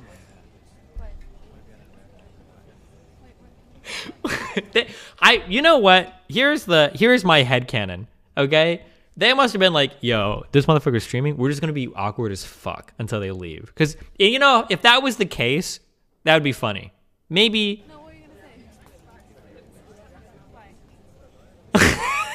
That's. I'm gonna go with that one, okay? It must be a bit. Like, what if I... That's only 60 seconds too. Oh my god. Is there a fourth person? Eventually, yeah. The setup wasn't crazy, right? It was just a selfie stick. It was like a little cell phone on like a selfie stick on a chair. I don't even know if you weren't looking for it, I don't think you would even notice it. Because it's literally just like it's like a little, because Melina has like a little tripod thing. It was just sitting in a chair right here on us. Like,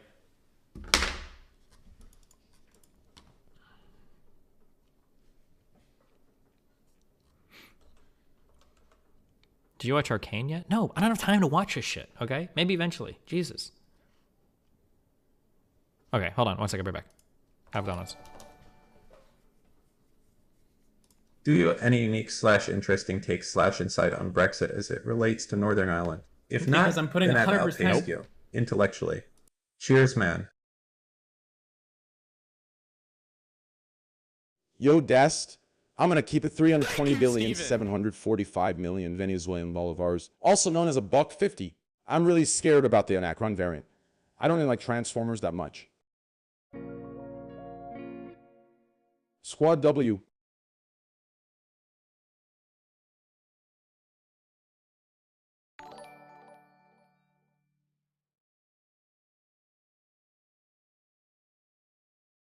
Here, we witness the gnome in his natural habitat, debating, breathing and thinking through the logistics of solving homelessness. Spicy Twitter Shut the takes fuck up, Moomin, are alright? also It's a provided. stupid fucking meme. Age ill for president. Thank you, Steven.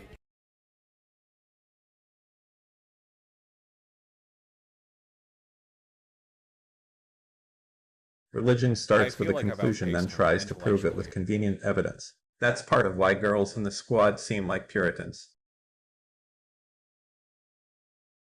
I feel like I've outpaced him intellectually. Now available Farming Simulator 22.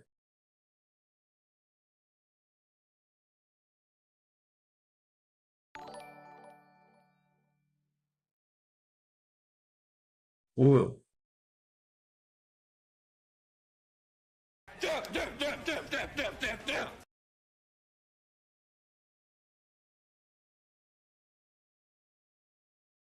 He cares, he laugh. Shut the fuck up, Moomin, alright? It's a stupid fucking meme.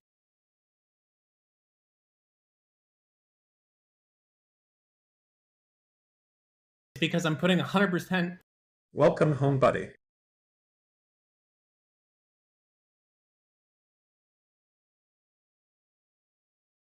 /raid. Des Tiny. MMM, I'm enormously influential Binkle and Deepak Bridge native GigaChad. I feel like I've outpaced him intellectually.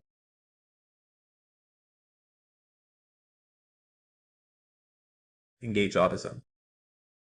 I feel like I've outpaced him intellectually.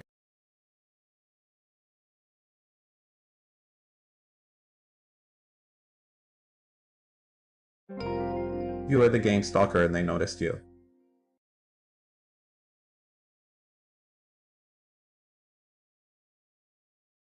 You're a fucking statistician. Reminder that all the weebs in Twitch chat are sigils and need help from professionals feels weird, man. You're a fucking statistician.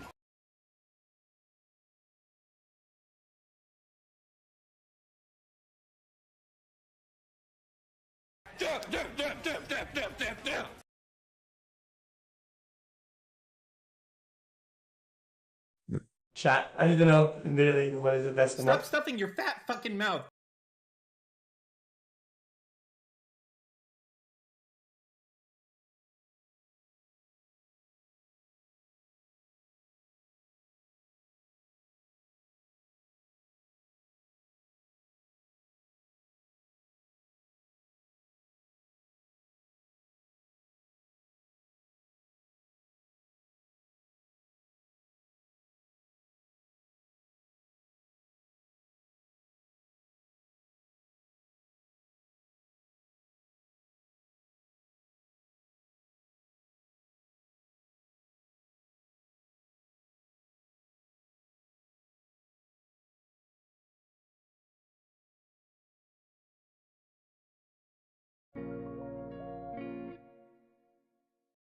Yo, that's the Mac, keep it $1.25 because Bitcoin is dipping harder than my life expectancy right now. When are you gonna let me come over and put a baby in that tight Benelli bossy, bro? Yo, Dest, nothing personal against your wife Melania or anything, but if I have to sit through another one of her streams with her god-awful 30-minute long sub sounds, I might put my head through my fucking keyboard. I'm down bad. On behalf of DGG, we accept Deepak's sincere apology and embrace him fully once again. Now kiss.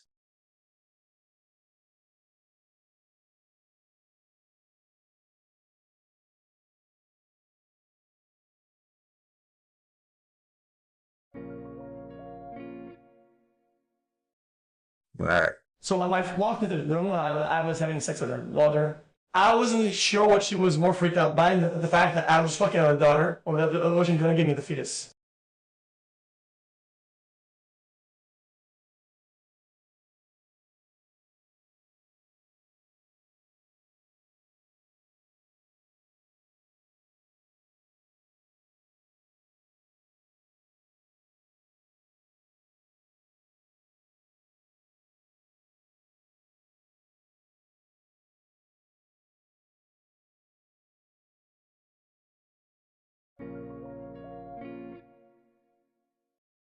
Hey, yo, Dest.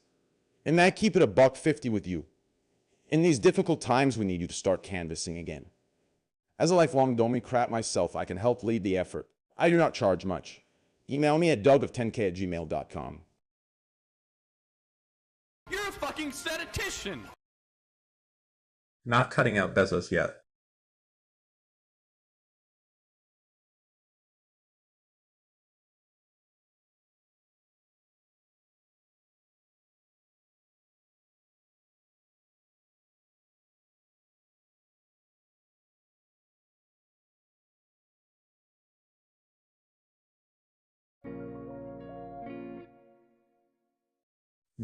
Denny's breakfast, lunch, and dinner hours have always been the same. With the addition of the volume menu, the hours stay the same so customers can get what they want, whenever they want,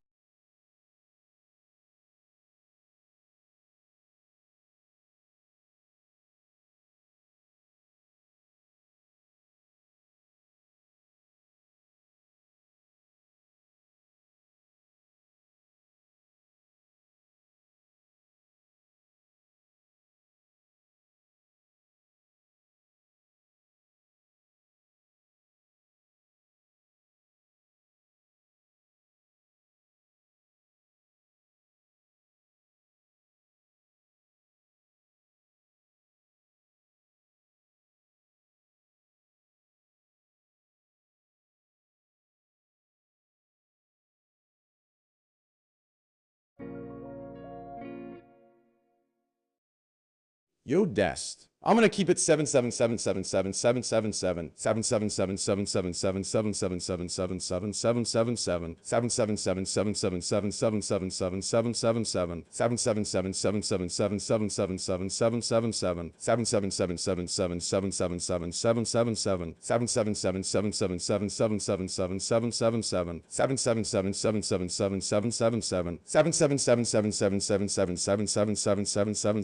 7777777777777777777777777777777777777777777777777777777777777777777777777777777777777777777777777777777777777777777777777777777777777777777777777777777777777777777777777777777777777777777777777777777777777777777777777777777777777777777777777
777 undecillion 777 decillion 777 nonillion 777 octillion 777 septillion 777 sextillion.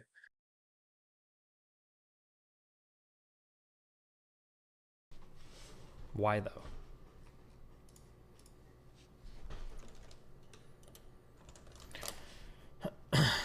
I feel like I've outpaced him intellectually.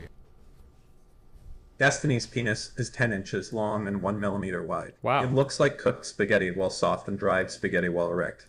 Tiger Lily tried to hang herself with Destiny's spaghetti penis, but it ripped. Really? Wake up, chat. It's 2015.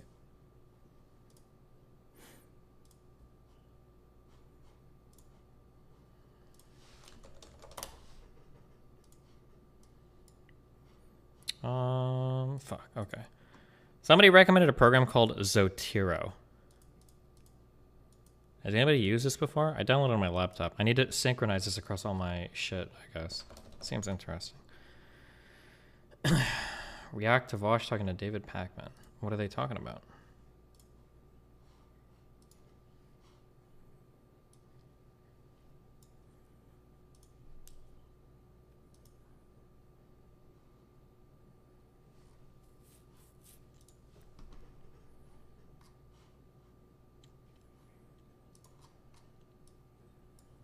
Is there some, how do you like synchronize this to a cloud and then access it from somewhere else? Like, is there a login for this or how does this work?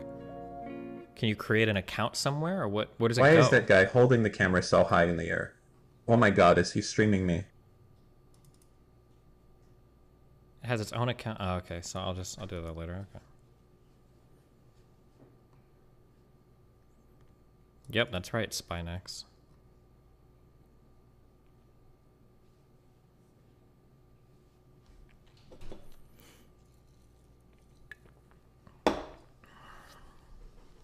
Fell into David's trap here. It's like the bad guys. Oh, that's interesting. In other words, you thought that the verdict was so much more obvious in this one that it was less interesting to you. Yeah, I think so, yeah. The only thing I saw was like the... How is that a trap? I mean, I think it's true. Not like, let's say there's a guy, he murders 3 people, he's caught on camera, everybody sees that he murdered 3 people. Like, that verdict is not very interesting, right? Like, we would all expect it to go a certain way. There's not a lot of interest there. Is that really that controversial to say?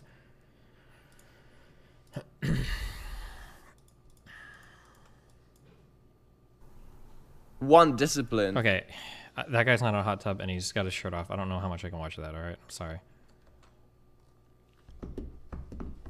Because you said the verdict of the Rittenhouse trial wasn't interesting. Well, okay, the verdict itself is not the interesting part. The interesting part is the rationale behind the verdict. But the overall trial was more interesting for the Rittenhouse thing because that was more controversial than the overall trial for the Ahmaud Arbery thing or whatever, right? It was a dumb joke for Pac-Man. Okay. You know, I just brought up a random. Oh yeah, I feel like Vosh is gonna report my channel, so I have to be careful. But there are so many clips last night that I want to steal for dono sounds. You know, I just brought up a random porn star. And she knows who I am. Do you have any idea how surreal that is? Can you even imagine how odd that feels? Just try to put yourself in that. Like, think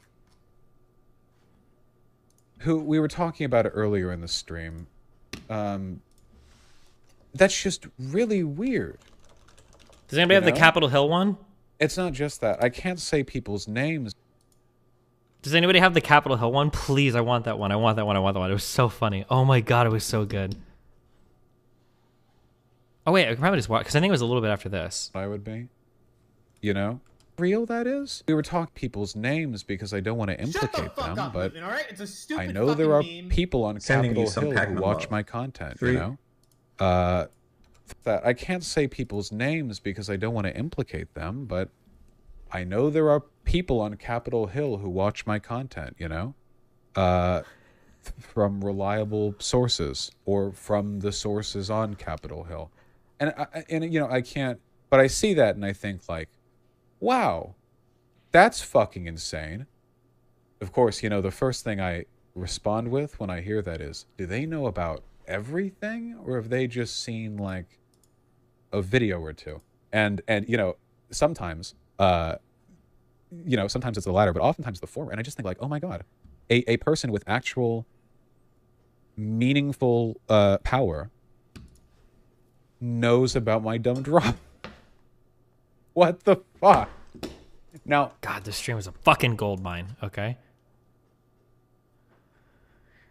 Yeah, and that's true. He talks about me so much that if they know about Vosh, they must know about me too. True. Okay. Are you guys excited for today? My last empires were so unbelievable that Stellaris' team reached out to me directly.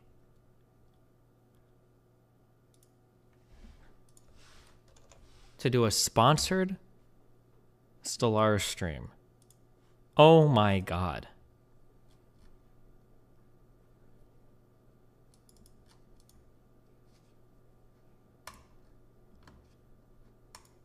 Oh my god.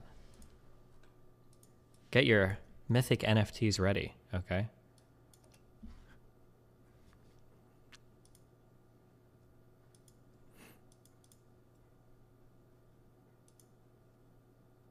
Are you online? Yeah, wait. Make me go online.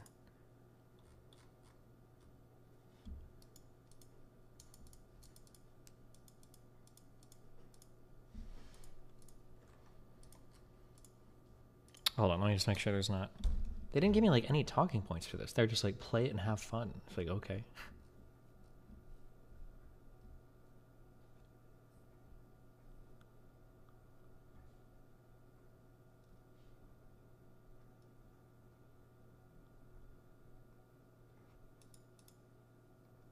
Oh, shit. Hold on. Wait. Wait.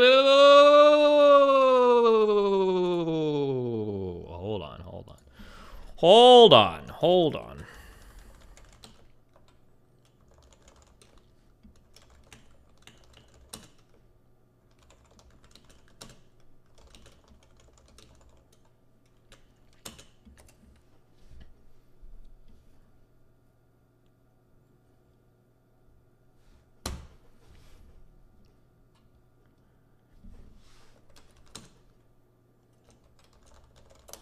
Did I do that right? Boom. Okay. Now you have a link, okay? play.stellaris.com/destiny, okay?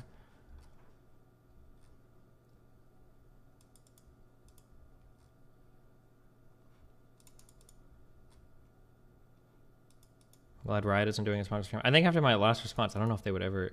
I shouldn't have been mean. They're never going to give me subs again. Fuck. I fucked up. God damn it.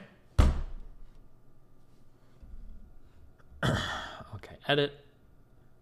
Category. Gaming. Stellaris. Save. Boom. Boom. Boom.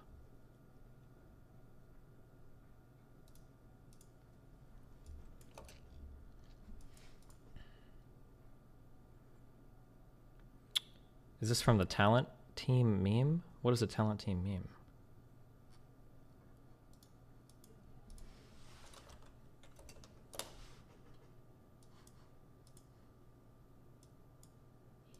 Oh, did you guys know the shard drop rate is doubling for...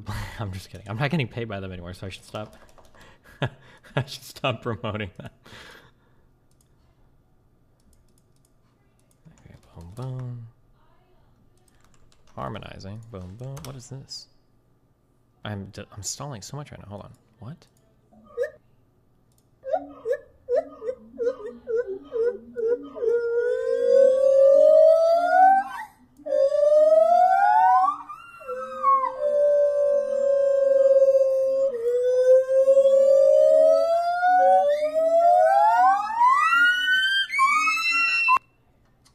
This is me and Mr. Moon playing League. Right here, baby.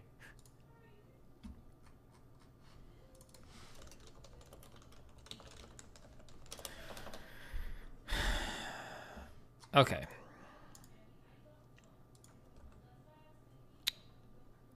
Boom, boom. Stellaris. Okay, am I doing everything right? Gators daily. My favorite category of animal noise is space laser.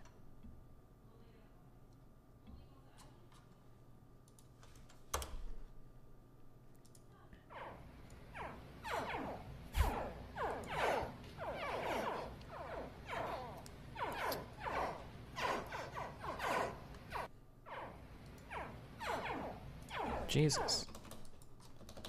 Okay. All DLC enabled.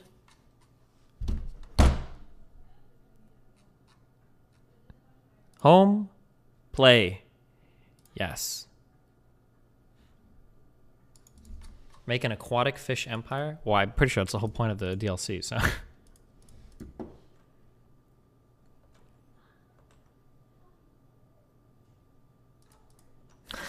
Jesus, King of Suede. Somebody donated $5. I don't know why these are turned off right now. Why do you dislike using debate bro words now if they're used correctly? I remember you arguing with Vector that they serve a purpose and should be used. Or is your issue that they're usually not used correctly most of the time with a V-man? Well, I think with him it had to do with the difference between... Wasn't it like use versus utilize? Or what were the two words we argued about for like 2 hours?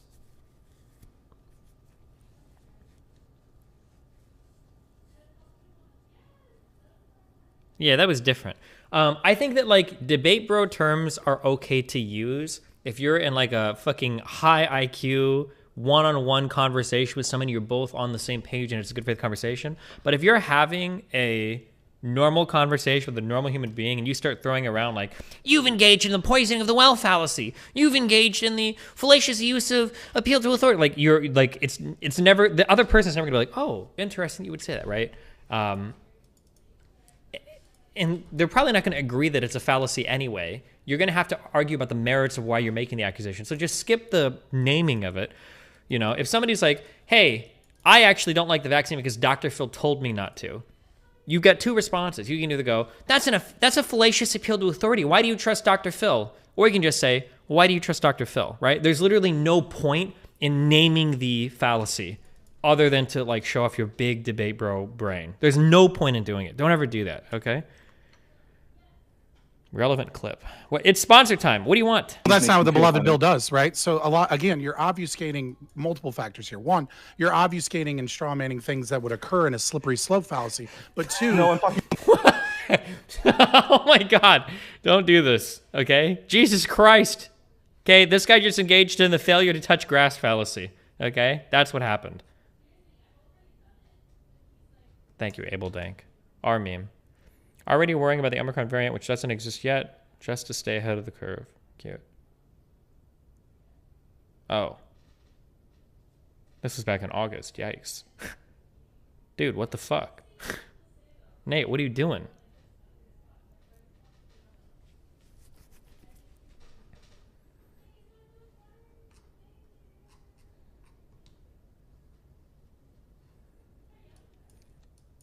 Okay.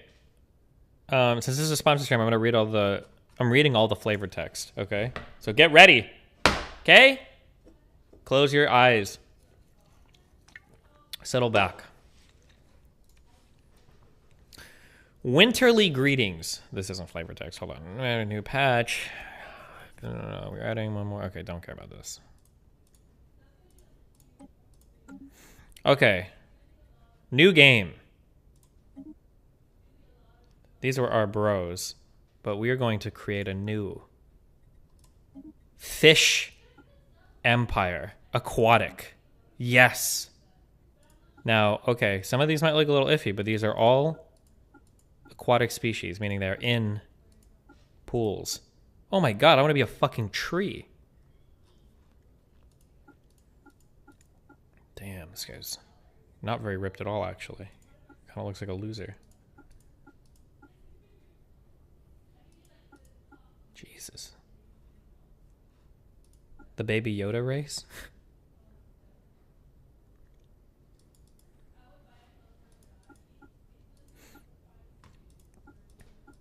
What? This looks like a ghost fish. I'm feeling the tree. I'm just feeling the tree. Species name. What do we call them?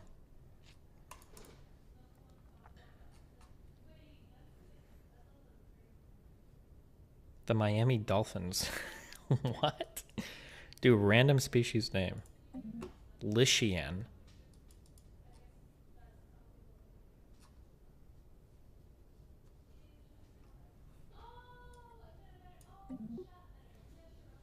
Tree of Logic.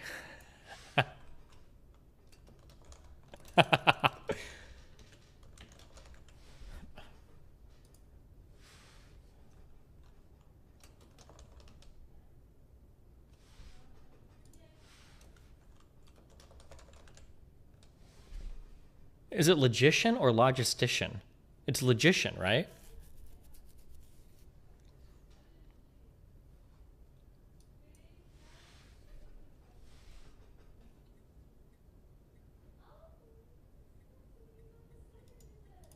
They will be female.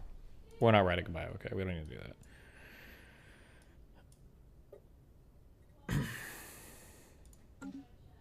Wait, oh god. I skipped so far ahead. Oh, I didn't mean to click that. Fuck!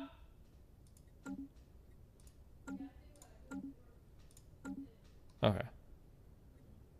Oh, it was up here the whole time. Ship prefix.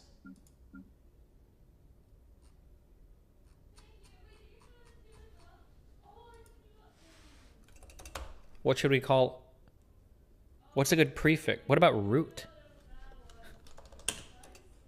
Because they're trees.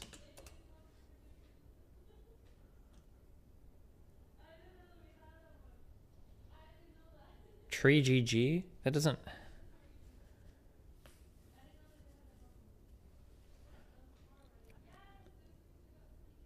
It's a prefix for ship, so like the Discovery. What would we call it? Like...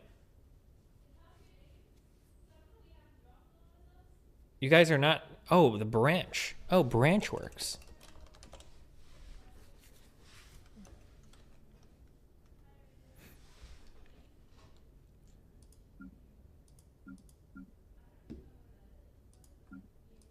Fungoid? Oh, aquatic. Fuck, we're playing as a tree, but really we're like underwater shit. Well, there could be like underwater plants, right? I've been to... I've been snorkeling before. There's lots of plants down there. All right, we're good.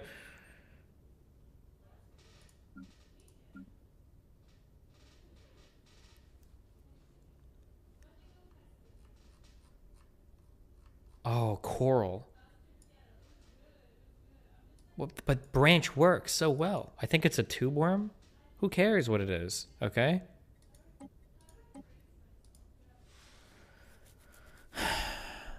Oh, the coral might be better.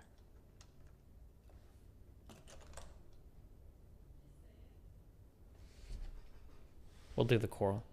Coral! All right, that's good. Trait points. I don't remember. Fuck! Okay, let's think. Food from jobs, don't care. Energy credits, don't care. Industrials, don't care. Intelligence, yes. Trade value, don't care. Natural engineers, oh no, come on. Cringe, extremely adaptive. I think you can like upgrade that shit later anyway, we don't care. Non-adaptive.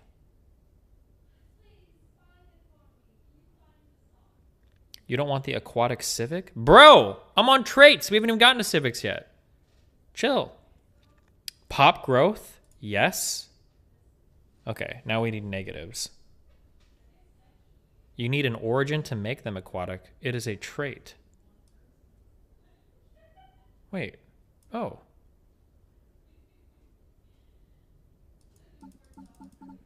Requires one of the following planet classes. I probably have to go make a planet first to do the aquatic one.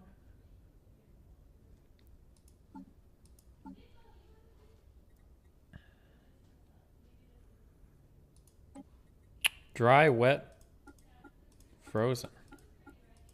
How do I do, does wet count as ocean? Oh, ocean world, here it is. What should the name of our ocean planet be?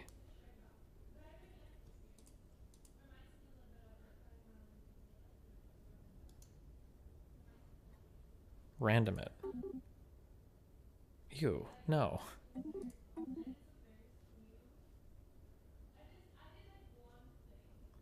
The think tank. That's so lame.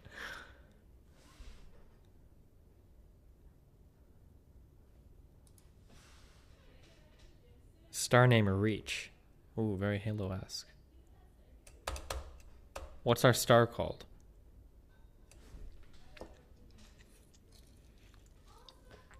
I should be letting tier 4s. Name the star Melina. Beacon of Logic. Call it Hassan because you're an orbiter. Obama.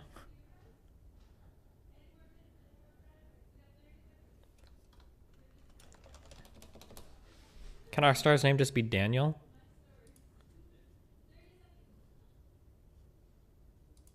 What if the star's name is Daniel and our homeworld's name is Saltwater? Because we're like aquatic and his last name is Saltman. Docs, by the way. Do you think I can do that? Is that cute?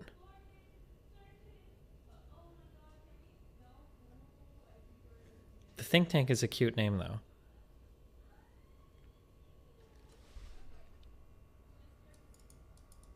That was a joke, by the way. Sorry.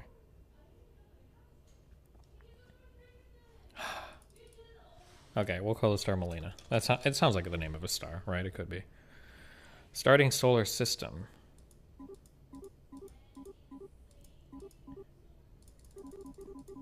Random.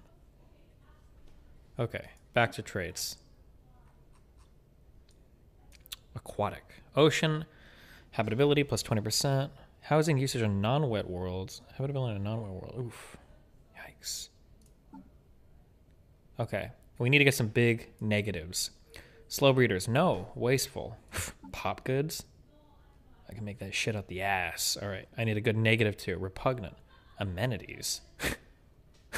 Hold on. Is there another -2? Unruly. Empire sprawl? Bro.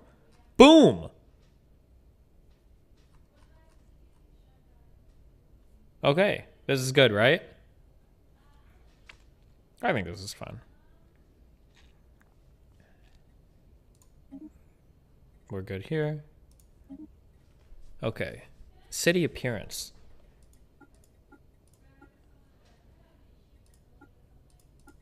Does this really look reptilian? Who called me a reptile recently?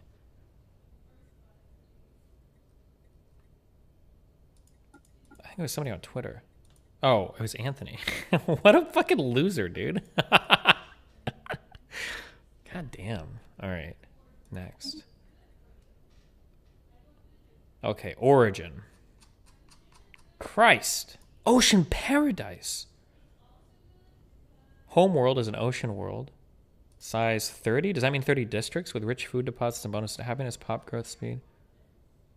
I mean, I have to be, right? There's 2 new origins at the bottom. Here be dragon. Start with a space dragon roaming your home system. The dragon may take you from harm, but beware its wrath should you displease it. Jesus. Okay, the dragon one looks interesting, but Ocean Paradise just seems based.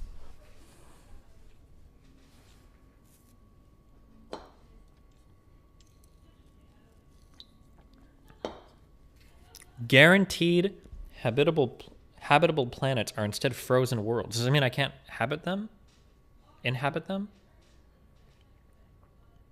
Destiny, a mythical beast stalks your homeworld. Look at the trailer.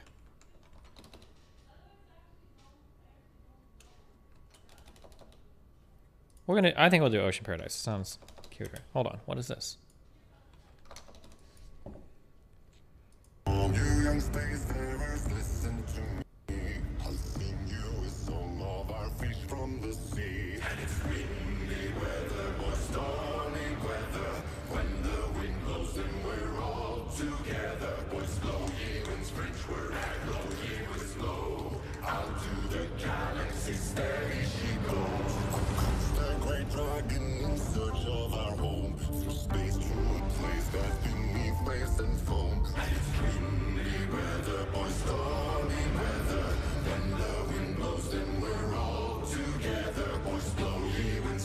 Is this the RuneScape song?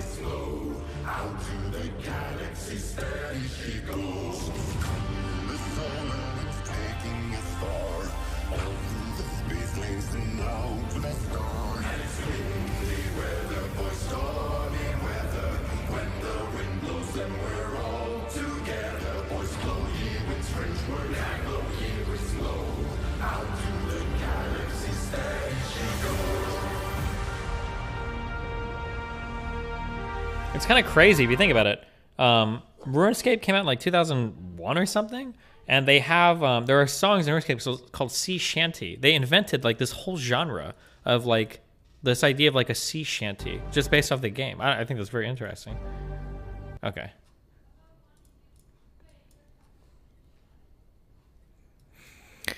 Ocean Paradise. We're not doing the dragon guy. All right, 2 civic picks. Hold on, important message alert. 1 second.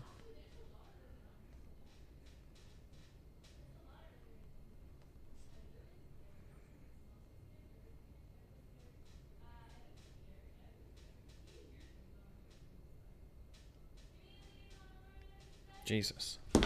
I can't believe I had it on my phone. They said they left it in a locker. I'm going to call the office tomorrow. They're going to go, we don't have anything. And it's just going to be gone. My $1,000 phone is just fucking into the abyss. It's not even the money. It's that if I try to order another one, it's going to be another 2 months before I get it. Fuck.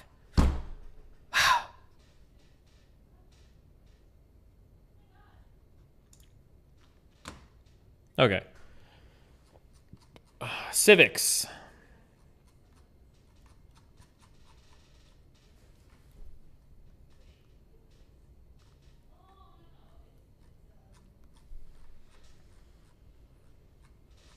Somebody said to choose Hive Mind? I don't even know if I can. Or is that an ethic? That might be an ethic, sorry.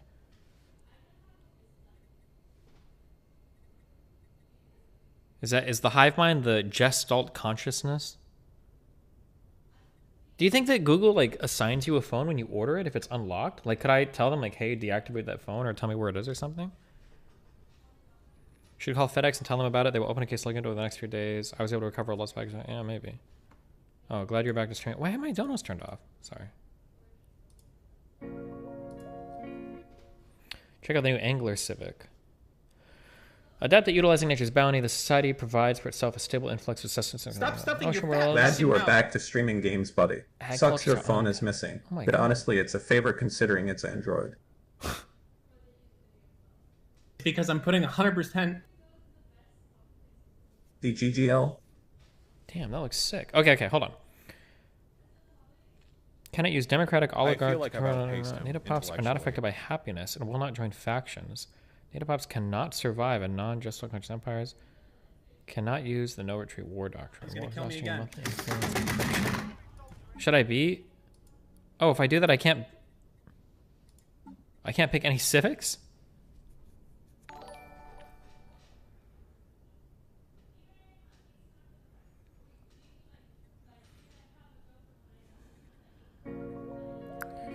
Do. You get Hive Mind specific civics. Okay, that's okay. We won't do this one. That's like a whole other thing. Okay. Fanatic militarist. I feel like I've outpaced him intellectually. Ship fire rate plus 20%. That actually seems based. Xenophobe is pop growth speed. Fucking dubstep. We should be xenophobic, right? This actually seems based. Should we just be hyper xenophobic? We can just go. Oh no, it has to only pick one. Okay. New viewer, can you address MSNBC's handling of Eric Clapton's COVID reaction? Eric Clapton's COVID vaccine conspiracies mark a sad final act. Eric Clapton? I have no idea. I haven't seen it. I'm not sure. /raid. That's tiny.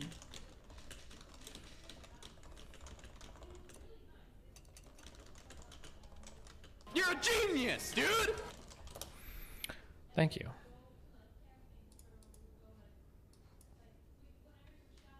Materialist is the fucking goat. Like an NPC in like someone else's life. Robot upkeep minus research speed. Imagine caring about robots. Cringe. Let's see. Trade value, influence, worker pop resource output. Okay, authoritarian might be okay. Monthly Unity plus 10%. No. I think we'll go militarist. Be a xenophobic militarist. That sounds good.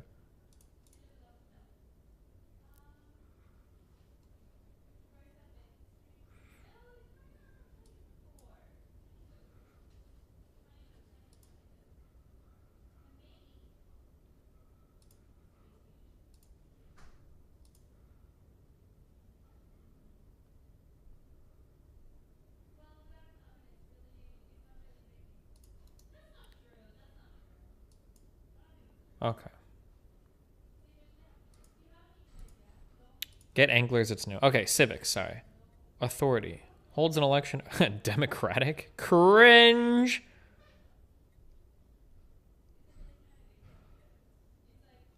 Dictatorial. Imperial? Ooh, which one? Dictatorial or imperial? We got a new... 1 plus edict is cool. Or empire is probably... Another edict sounds based.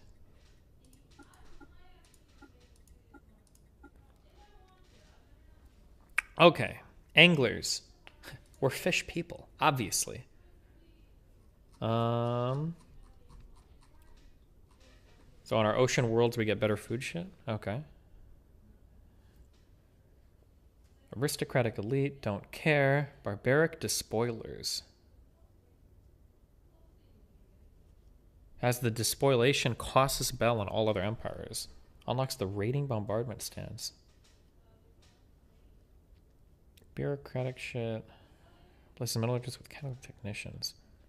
Turn food into alloys.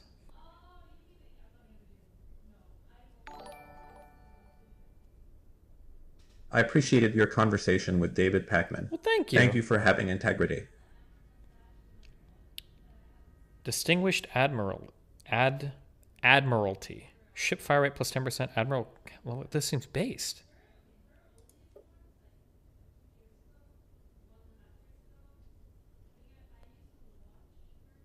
Oh my god, hold on. Fanatic purifiers. Wait, this one might be based.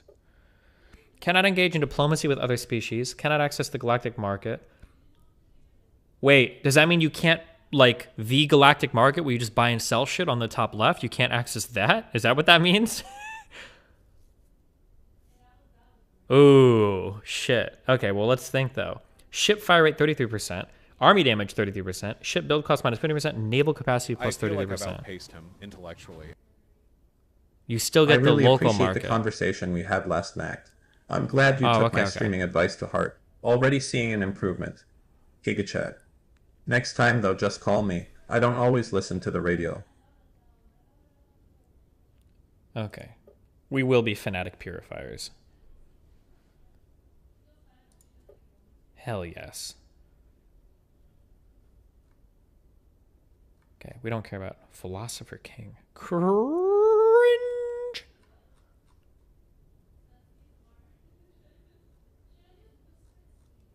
Okay. Advisor voice based on government. We all have the makings of greatness in us. Our course is charted. Cast off all moorings and hard a starboard. Greatness awaits in the briny black.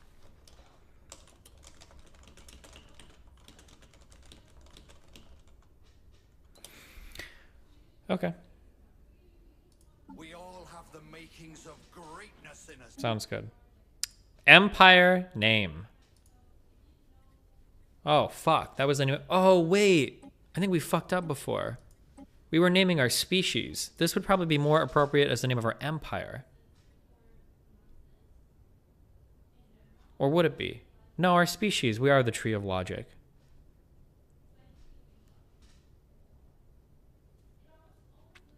No, this works. That's okay. The empire name. What should our empire name be?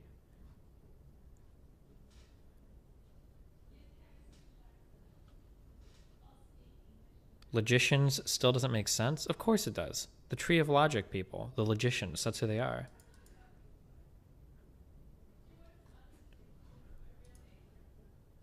The forest of logic? What? It's not an adjective? Wait, did I fuck that up? Hold on.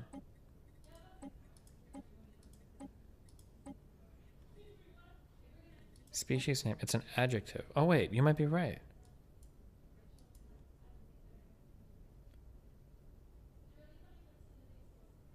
This should be logical? Correct?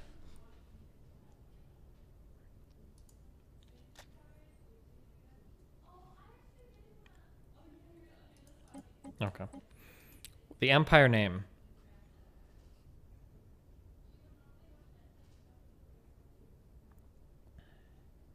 Oh my god, wait, you're so right. Hold on, we're wasting way too much time on this.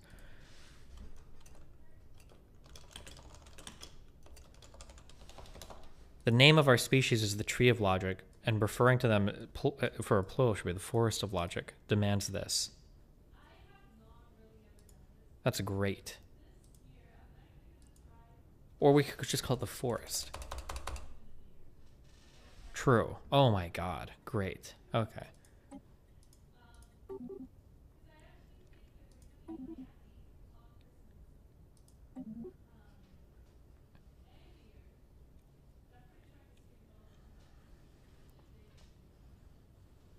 Probably not the, though.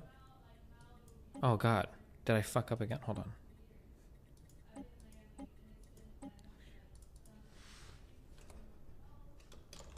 Okay, there. We'll see how it looks in game. I don't know.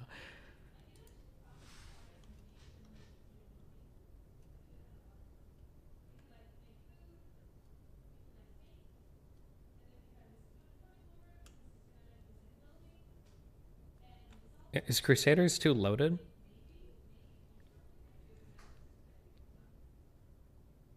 Name the empire the Sea of Logic?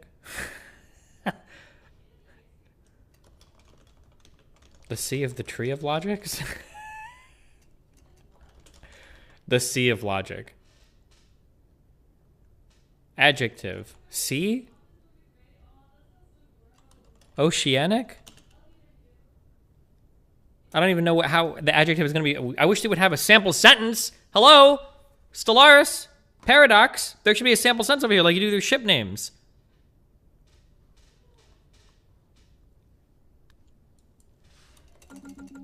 Whoa.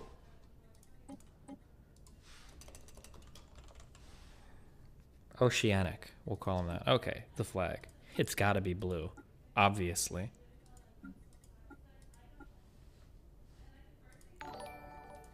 What? You rock, bro, dog.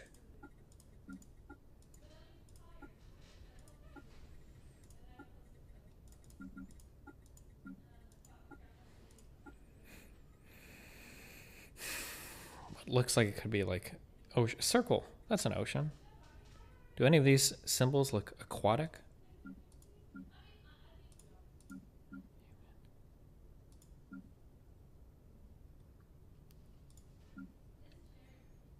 Oh, right there. Maybe?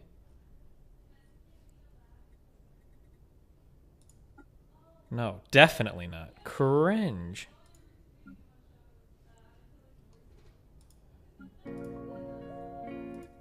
Oh my god! Yeah. Hello, wait. my name is Emerald Mountain. And I. But we're like trees. We can't have an octopus And I am thing, Harkin. right? We'll just be skulls. I think that makes the most sense. Or these kind of look like some plant shit underwater.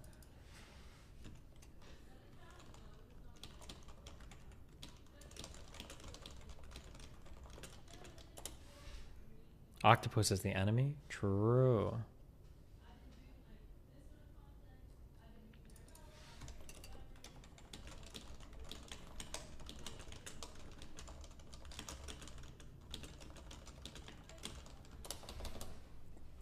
Okay. Ship appearance. Will you PLZ review Rittenhouse and reviews? Oh my god, yes. What? Oh, I just can we escape the Rittenhouse arc? Okay. Damn. Look at this. Hell yes. Our ruler. Female. What is Tree of Logic's name? Do we actually know her name? I think I always just call her Tree. Did I miss the RGRDoe drama? Nope, haven't even covered it yet.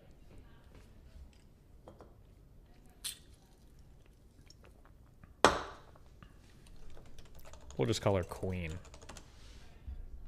That'll be her name. No, that doesn't make sense. Call her Lauren? No, I don't want to have like clips of my stream sent to her and people are like, Destiny's actually obsessed with you. And she gets that idea, okay? So fuck off, okay? I already feel a little weird with Mr. Mooten's league name. Okay, calm down.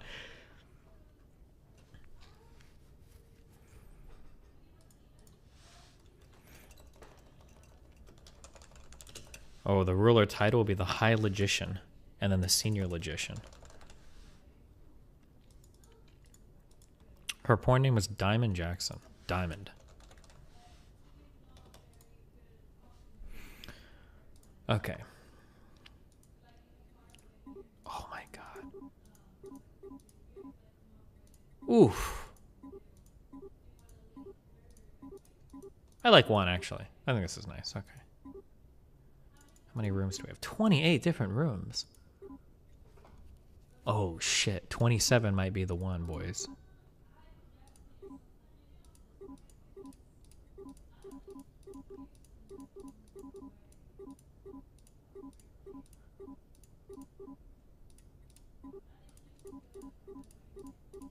Okay, it is. There we go.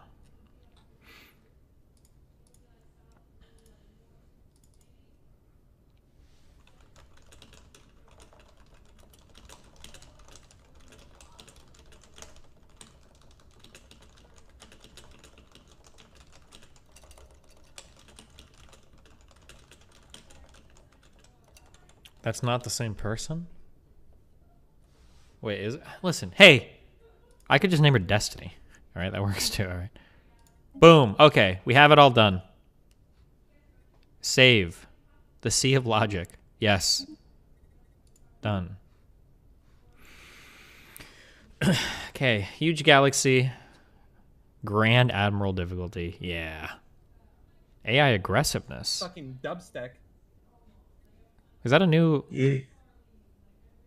Is that a new thing? Okay, this is it.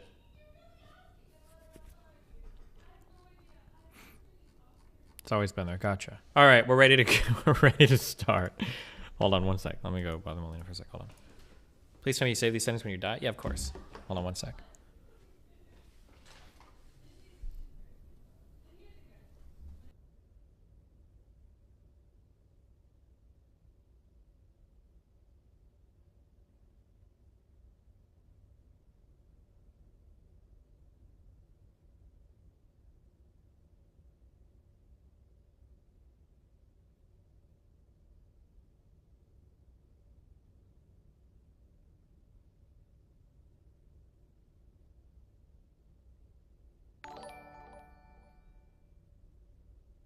FedEx has locker at stores like Walmart and Walgreens. They probably have an automated service to let you know what lockers it's in. More secure. No, they would tell me that. They said it was left in a locker or whatever on site, okay? Okay. For extra challenge, I've technically... Okay, no. I'm going to be honest. I've technically never won a game of Stellaris before, okay? Here's, like... Before I get into this, because I can be as critical as I want. Here's my one issue that I have with the default AI. Now, people are going to tell me I should have gotten a mod for the AI, which maybe I will in the future someday, okay? The problem with the AI is that I think that the AI is way too risk averse.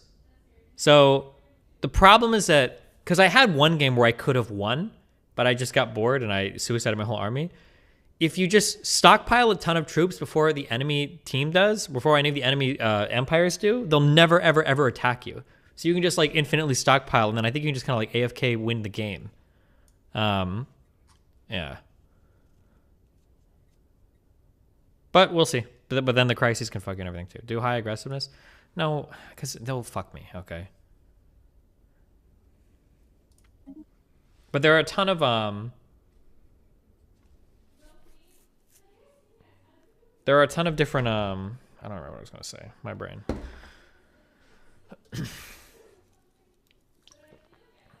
Something important, I'm sure. Did you get to the crisis at all in your game, or did you quit before that happened? Yeah, I did. A few times. I would always get the one where the ships would appear in the middle of your shit and fuck you up completely.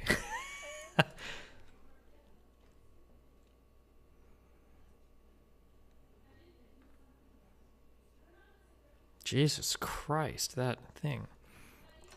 All right. Blood Court. What is that? Is it because of the leadership structure I had, maybe? Joy to those who possess the wisdom of acceptance. So goes a common proverb in oceanic society. The bounty of life is all around, once one learns to appreciate it. In such waters long have we prospered. But our elders do not sense the stagnation. They confuse our survival instincts with impatience. If we do not seek change, change will find us, and we will be unprepared. We cannot be alone in this vast universe. To keep our home, some of us must resolve to leave it. Our descents into the abyss have proven worthwhile. Unworldly wreckage, perilously retrieved, precipitated a torrent of technological breakthroughs. At last, we are ready to journey beyond our oceans, to explore, to see, to learn, and to protect. Wow.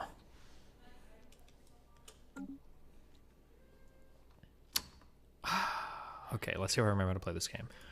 Okay, random researches. What do we got? Physics research bonus. Yes, obviously. Society research bonus. Oh, Yo, pop Dest, growth. I'm gonna keep it $1.50. I hope you're well and had a good turkey day.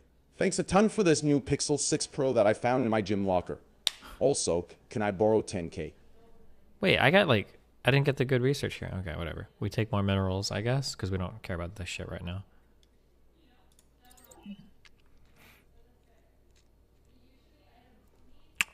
Okay, we've got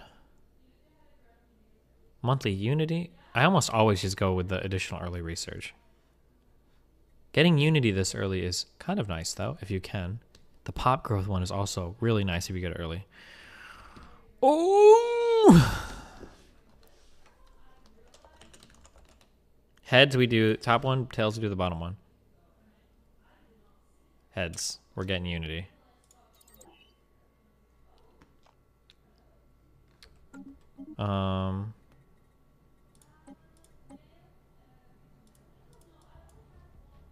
Do you think they have special aquatic music?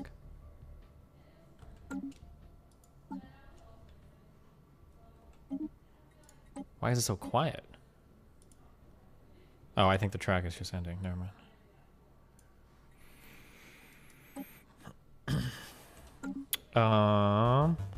Oh, Jesus. Okay. Oh my God. Hold on, I have to access the biggest parts of my brain to remember how to play this game. Is this game hard if I'm dumb? It's not that it's hard. Yeah, it's a little hard. You just have to open your brain and play like 4 or 5 games to understand all the memes, okay? Because this is going to take all of your brains to do this, okay? All right. We have 1 planet, yes. 22 food districts. Oh my God. Unbelievable. Unbelievable. Okay, we have a construction ship and a science ship. Oh, okay. Oh. I remember. Okay, 4X, explore. Survey system. Survey system. If you hold shift, you can even do it all like that. How cool is that? Did you hear about Zero, the Smash player, uncancel himself? Yeah, I heard about that. Actually, it's probably better to go this way so that we can look for choke points. There we go. Greetings from Colorado. Yeah? Good luck in your debate against Jake. Yeah, I definitely need it. Okay, so we start exploring down there. We want to make 1 more science ship. We also want to start mining and then researching in this system. Okay. And I guess technically if we want to early on, I don't remember if we replaced anything on the default Corvettes. I think these are probably fine. We don't have to worry about this right now.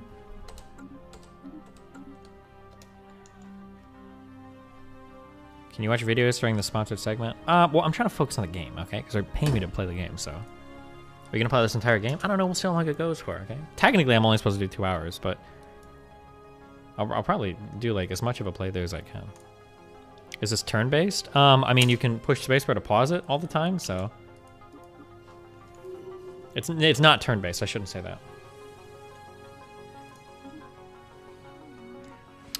The Coral Western Horn has made a startling find on Crash 3. The planet is teeming with alien life. For the first time in history, we have encountered life forms that did not originate on the think tank. This amazing discovery has silenced those who believed we were alone in the universe. Although none of the alien creatures found on Crash 3 are sapient, it is likely only a matter of time before we encounter beings that are... ...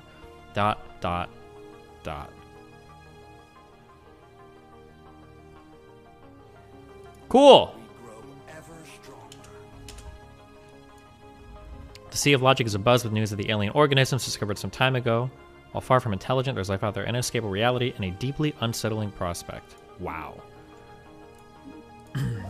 Construction for more research. We have our second science vessel. We need to make a leader guy.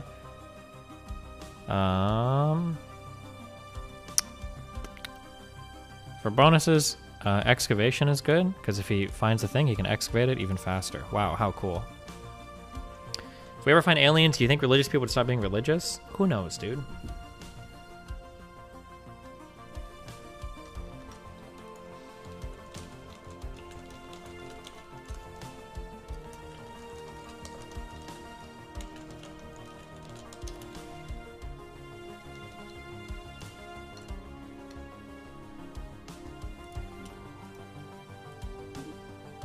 Okay. The Pope said he would baptize aliens under God. Did he know? Okay. Actually, we can probably do one more. I think 3 science ships is good. Melina Station. We grow ever stronger. Good job.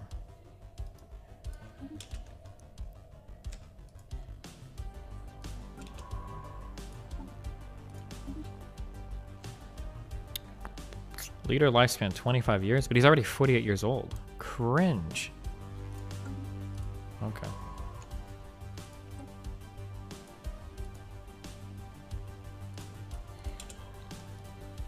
A system has been charted. Imagine if we found an alien civilization and they had the exact same religions that we did, or like only one of them was the same. How atheists would be in shambles. It's just probability, guys. Of course they might have the same. Oh, man.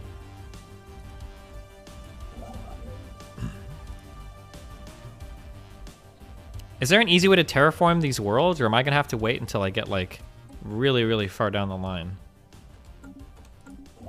Okay, let's start building star bases. You're cucked. Okay, great.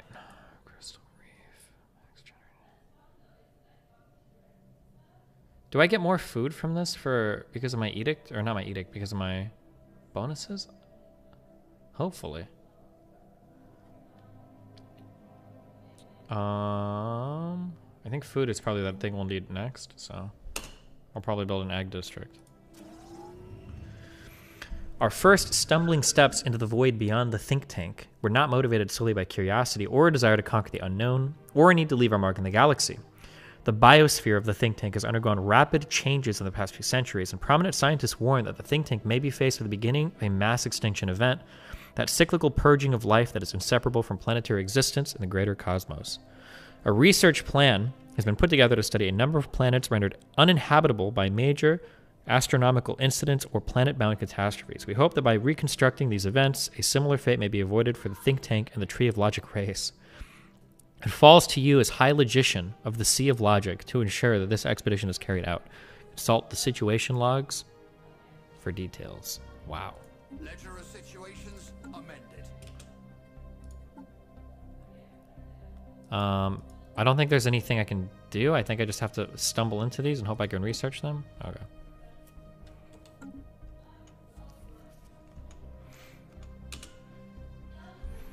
We've discovered artifacts from an ancient alien civilization on Daris Va. Incredibly, the civilization, which apparently referred to itself as the Cybrex, seems to have been made up of machines that were linked together in some sort of collective consciousness. The age of the artifacts indicate that they were active some 600,000 years ago. in this portion of the galaxy at least, but we have learned nothing of their exact origins. According to a partial data fragment that our scientists managed to extract from one of these artifacts, the Cyberts at some point launched a crusade to destroy all sapient organic life in the galaxy for reasons unknown. Damn, are these the ones that let you build those super soldiers that, like, fuck up planets hardcore?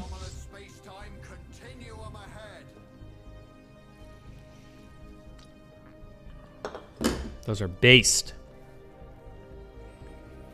Intelligent life taunts with pointed absence. Reads a popular Newsnet post on the think tank. The people of the Sea of Logic are apparently finding some humor in the fact that lower forms of alien life are now a matter of public record, but potential equals from other stars continue to elude us. The report on the traces of alien life that were recently found seemingly only add an ironic twist to the situation. Remarkable. Yo. Wow. What? Hard anomalies we leave for now. We'll research those later. Routine ones we can research now. I can just do it on the way. So I think something that I chose, made it so I can't find any habitable planets early on. So I guess we need terraforming or something later, but yeah. Let's see. I think I used to go with Discovery, but I thought I started taking something different because it was a bit more based. Oh, expansion. New colonies start with 1 additional pop and pop growth speed. The survey speed is nice on Discovery, but expansion is really based.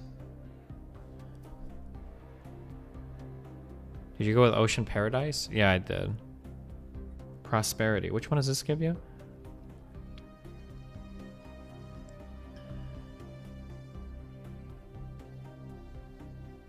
Really?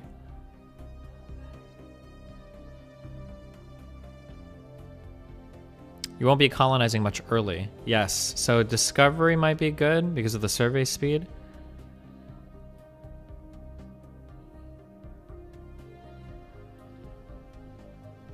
And research is just always good.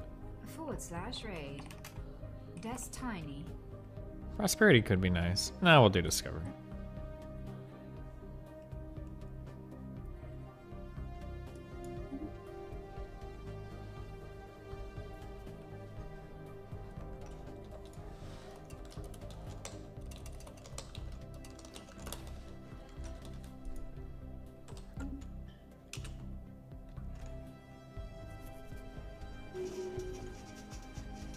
The Coral Western Horn crew has succeeded in isolating a signal embedded within the unusual pattern of interference. The Brachma system, the signal is a song, a complex sonification of an advanced mathematical equation to be precise, and one that science officer Abdemilquart cannot seem to get out of their head. Who or what may have composed the song remains unknown, though its complexity infers an incredible level of technological sophistication regarding subspace harmonics. What does that mean? The signal's geodesics suggest a point of origin from outside of our galaxy. Wow. Okay, I don't know if we're going to read all the flavor text. This seems like it's going to be a lot of shit to read. The system has been charted.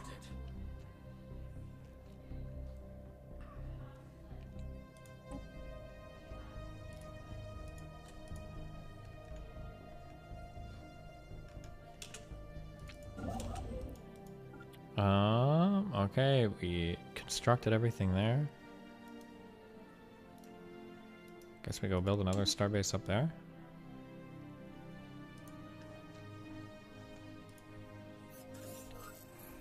The Coral Western Horn has discovered a previously unknown strategic resource on Juralblop dubbed volatile motes. Oh, this is just a resource that I can mine later, I think, but I need to research the tech for it.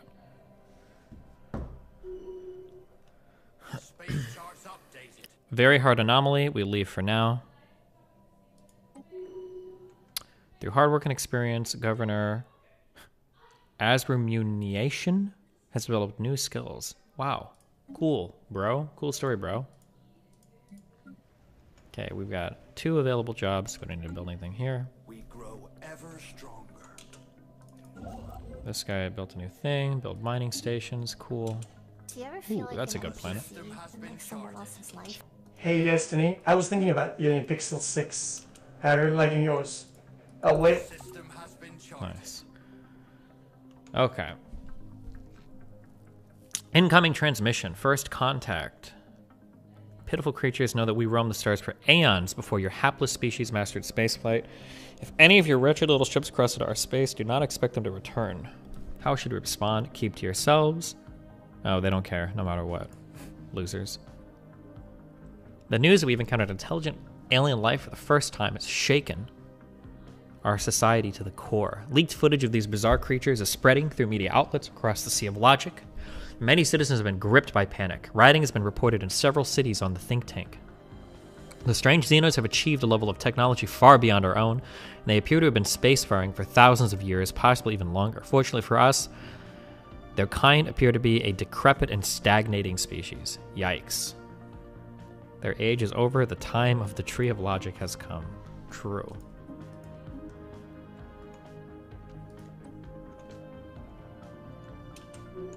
Why didn't I get the opportunity to make first contact? Is that because of the, like the civics I chose or whatever? Or did I just get really unlucky, or?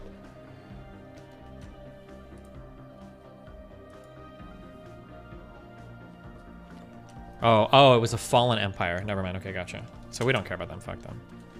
They're cringe.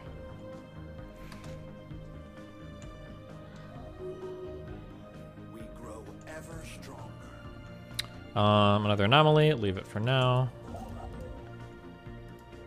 Build research station. This is a good system. 12 minerals to mine. Oh my god. Why doing that random piece of space with no stars? I think it just glitched when I took the system. It's probably part of that. There's not anything here, so. Alright. Survey speed increased. Yes, I think that's a good one.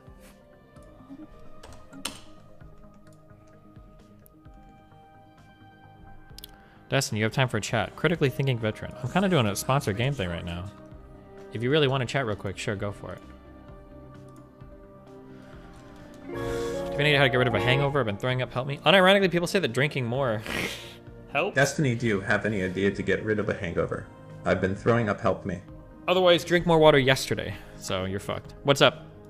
Absolutely drink more water. Best advice I've heard in a long time. Appreciate it. What's up?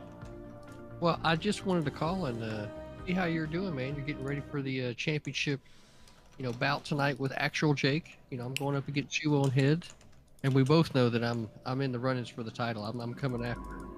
Coming after me? No, well, I'm coming after the title. Whoever's holding it, just that's kind of how these things work, right? Okay. Yeah, I mean, I want the title, bro. So I just was wondering how you're feeling tonight. I know there was some animosity. From the Rumble that Jake was talking about going into this thing tonight. I feel like you are obviously going to be heads and tails in front of him. Him already displaying behaviors that, makes it easy to be able to pick him apart. I'm rooting for you tonight, man. Oh, well, thanks. Yeah, I hate him. I think he's a loser, so should be fun. Well, it's going to be good times for all to be sure. But yeah, I just kind of wanted to stop by, see how you're doing, and let you know I'm rooting for you tonight. Well, thanks a lot. Good luck. I'll root for you too, okay? Sounds good, buddy. Have fun. See ya.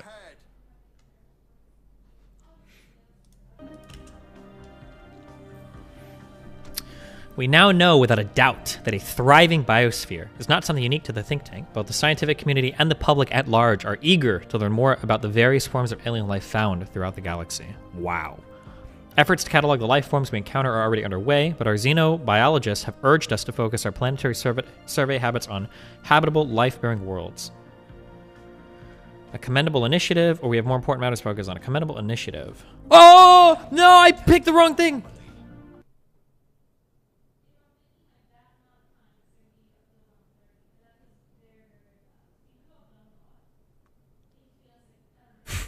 My mouse moved itself. What did I pick? The top option, I think, starts like a quest line to like create basically really super habitable planet. I think, if I'm correct. But I scrolled down. I think I clicked down and I clicked the thing beneath it, which was some bullshit, like 200 research, something stupid. I bet it saved instantly. I bet it instantaneously saved. No, the quest is even better, to find like 8 habitable planets and it gives you free research.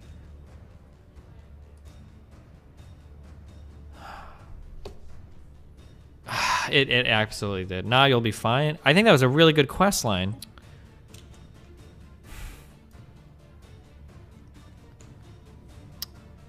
God damn it.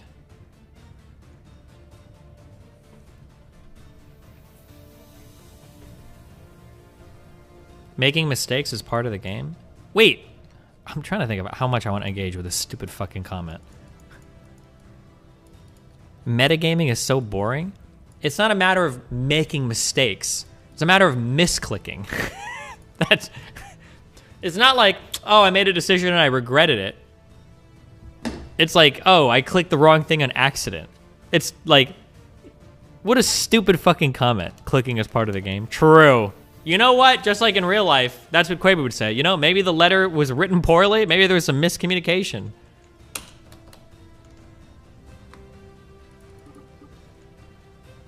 What have we here?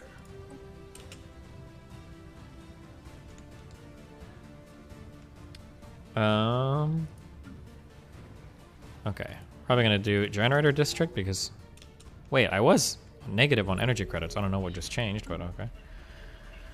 We made first contact with mysterious aliens in the Baham system. We should find out more about them so we can assess whether they should be our next targets for extermination. For now, they've been given the designation the Beta Menace.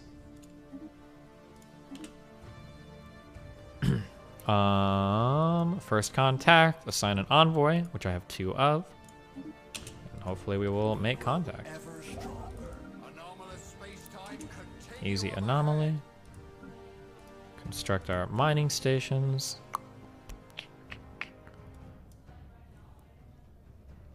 We have quite a bit of alloy. I think we can probably make a second construction ship right now.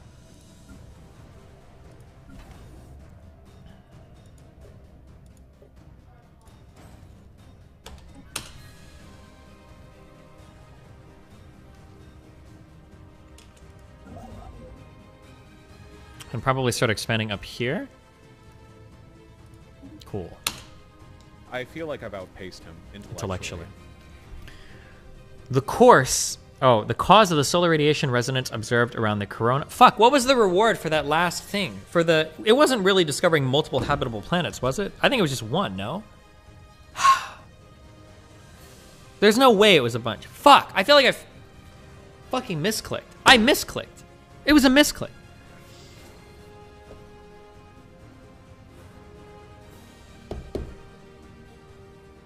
Okay. Cause of the solar radiation resonance observed around the corona of Baham B turned out to be unusual crystal formation capable of enduring the heat. We can send the new frequencies back to our artists, which give us +4 some research, science research, or we can harvest it for blue laser tech. I'll almost always take this research thing here, right? A system has been charted. More anomaly research. It just starts a quest where if you find enough habitable planets, give you some energy and society research. It doesn't create new habitable planets. Oh, okay, I feel better. All right. Hixar-2 is a peculiar gas giant. Our knowledge of astrophysics tells us that the planet should have a planetary ring, yet it doesn't. The cause of this became apparent after our science ship took a closer look at the intriguing moon. The planet is surrounded by shepherd moons, all incredibly rich minerals and accumulating more every year. We could blast the moons with precise and controlled explosions and harvest them, or keep them inside the ring zone and harvest the space debris they accrue. So we either get 1,200 minerals right now, or we add +5 harvesting. Probably +5 harvesting. Duh. Mass extinction. Allegedly, this planet's flora and fauna choked on their own poisonous emissions, likely helped along by the release of reactive gas beneath the planet's crust. A special project has been issued to investigate the matter. Wow. There is new information in the situation log. So many desolate planets. There is new information in the situation Research log. complete. Wow. Oh my god. Space charts updated. Damn, this planet is awesome. I have to get out here. That's a really good choke point too. I think this is a Fallen Empire though. The Fallen Empires, I don't believe they expand ever, so. Hydroponics farms are nice. Naval capacity from soldier jobs. The increase in food is nice. From farmers and anglers. And from I'll probably get this one because I don't think I'm going to start building hydroponics yet.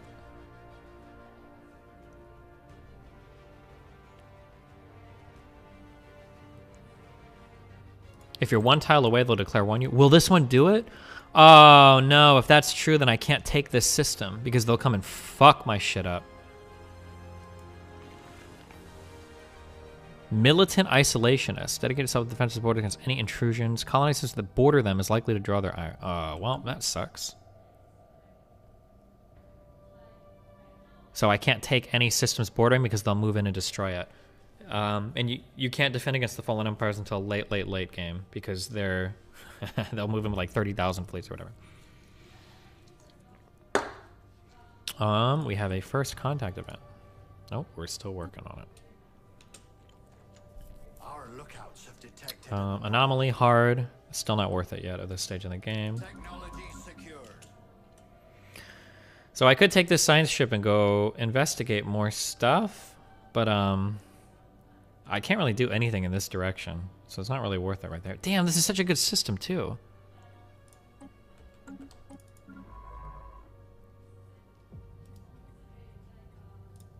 I could send him down to go research over there, I guess. They might threaten you and demand you abandon the system. Yeah, I've run into those types of losers before. Build mining, build research. Keep expanding outwards. Easy anomaly, research. Ooh, a couple of planets here. system has been charted.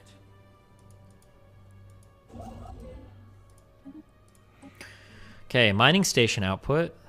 Robot assembly plants, robot workers, or Kogan. You can build like robots, and you can start like spamming robots on planets. I think this is probably meta the way to go.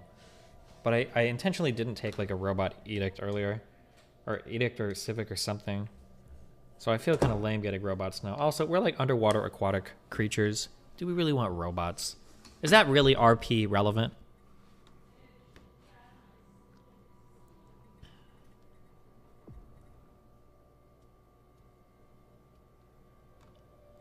Let's go with mining station increase, okay? I think if robots are still the same though, I think robots are pretty broken because you can get them early and you can spam the fuck out of increased pop. Convenient mining. The asteroid around Halvin 1 has such a perfectly stable orbit that it's easy to understand why our scientists thought it was placed there artificially, yet there are no conclusive indications, any propulsion systems, or any other artificial marring. The only natural conclusion is that by some absurdly improbable chance, the asteroid got caught in Halvin 1's gravity field. We've also detected some rare crystals on the surface of the asteroid. Cute. How do underwater species even develop the steam engine, let alone electricity? Your mind is constrained to the land, okay? You cow creature. You would understand. Unlocked edicts, research subsidies. Research station output increased by 20%. Or research alternative. Probably this one is fine.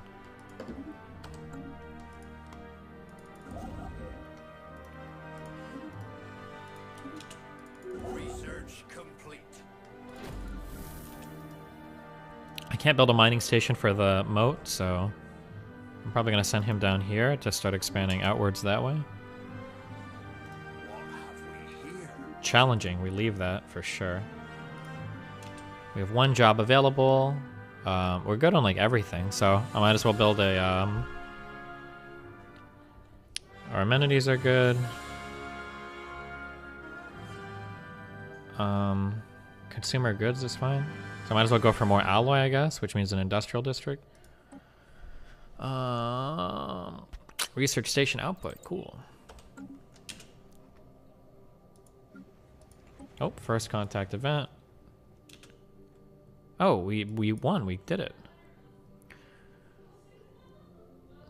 We are being contacted by aliens. Challenging, leave that for now.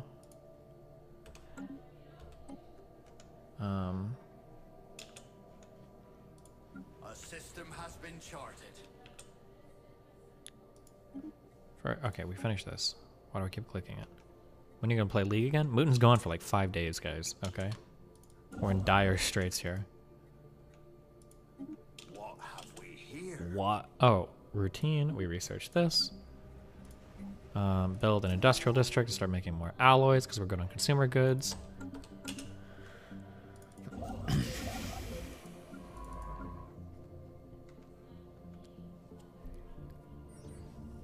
Ancient life pod. An abandoned life pod was detected in close orbit of Hallam 3. It is covered in scorch marks, presumably from when the pod's mothership exploded, and preliminary scans suggest it was built more than 5,000 years ago. The crew of the Coral Western Horn managed to open the pod, revealing the withered remains of a reptilian alien clad in a resplendent uniform. Clutched in one of its claws was a small picture of another individual from the same race, possibly a mate or revered leader. Disgusting. True. We grow ever stronger. Oh, we have another first contact.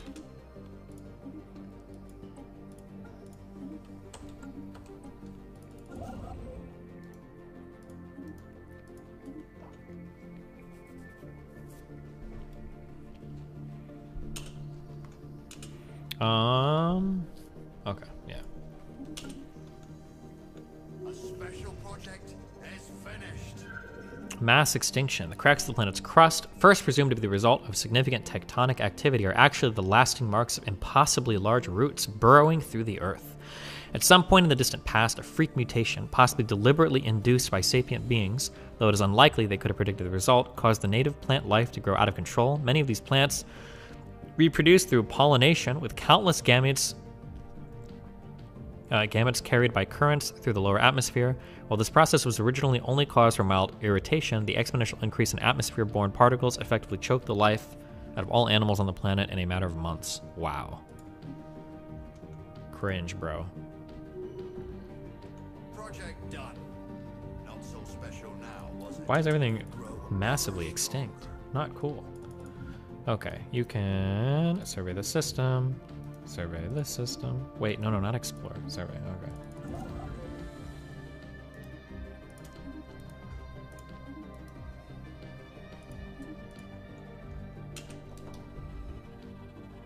Ganvia civilization encounter. We've detected the presence of this pre-space alien civilization. Thanks, Destiny. In the I just bought Stellaris based off this stream. I'm sure I will win at least once, though. Oh, observation post world. Good luck, my dude. Space charts updated.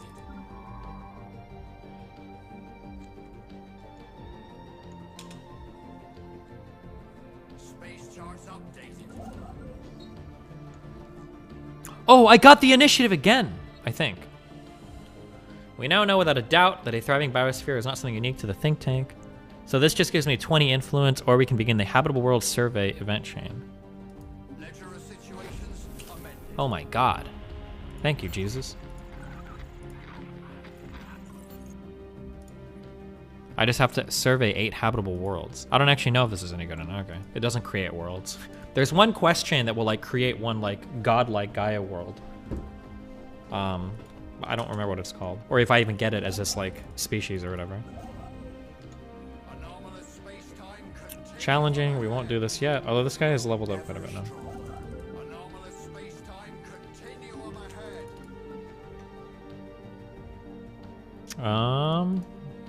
This is a better choke point, so we'll build out here next. First contact. As we began to pick up more and more visual images of the aliens known as the Delta Menace, it was inevitable that these would eventually be leaked to the wider public. Their appearance has provoked widespread dismay amongst our populace, who have taken to describing them as repulsive shrooms. Already, many are demanding we take action to deal with the new fungoid threat, and so we shall. Repulsive aliens modifier added for 10 years, giving the following effects: xenophobe, ethics, attraction. And they can't be that bad, surely. Happiness minus 5%. Well, no. Fuck them. They are repulsive. True. Be xenophobic. That's what we are here. Sigma. Okay. In a video game. Well, literally in a video game, yes. Okay, I need more influence to build this station.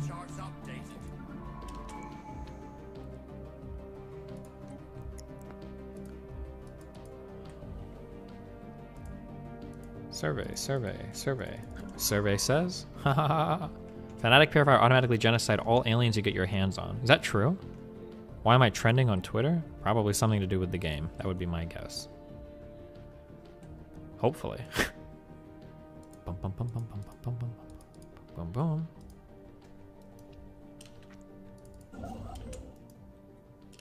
Still lacking 15 influence. You're a fucking statistician! The latest sensory readings from Dewix B show the star pulsating regularly. We must get to the bottom of this. New project. There is new information in the situation log.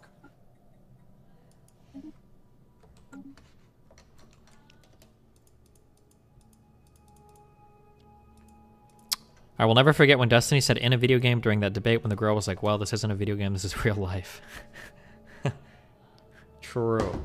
Jesus. She blocked me on Twitter. I don't understand. She was so excited to say how she was going to debate me and own me, and then she... Huh. Weird how that works, huh?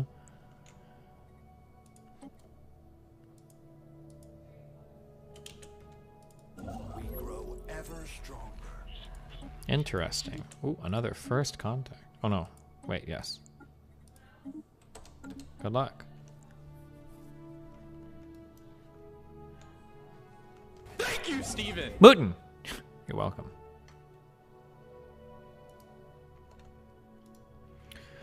Build mining station and observation post.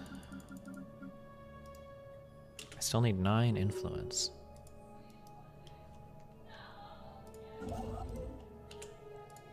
Okay, starbase out here. Is it worth it to inhabit 50% habitable planets? I don't know if the penalties are too severe. I don't know where that... I've heard like 70% plus you always do it, but I don't know if 50% is worth it. You get Unity for purging Xenos, so don't feel too bad. Why would I feel bad, kid? Okay, we've got 1 job available here. We're still doing good on everything, so might as well do an industrial district. I have 2 amenities. Might be time to build holo theaters. Might do that next. I need gene clinics. Those give amenities as well, and give me a population boost. Although some people in chat hate gene clinics.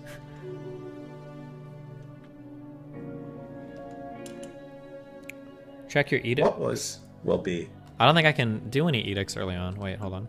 Because usually they require, this shit.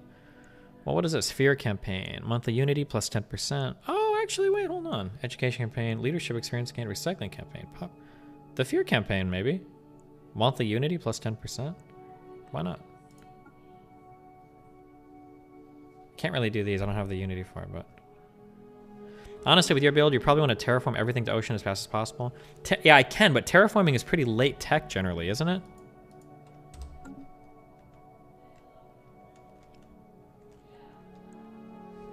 Commercial zones also give amenities? Sure.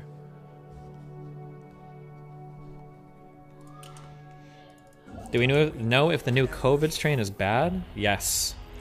Oh, cool. We got the first contact. That's why we're trying to find new planets right now to move to. Okay, incoming transmission. First contact with the curator order. Xeno scum. Wait, can I not work with these guys? To do like research boosting? Hold on, what is it? Curator order. Oh no. Oh damn, we just are very hateful, I guess. All right. Yikes.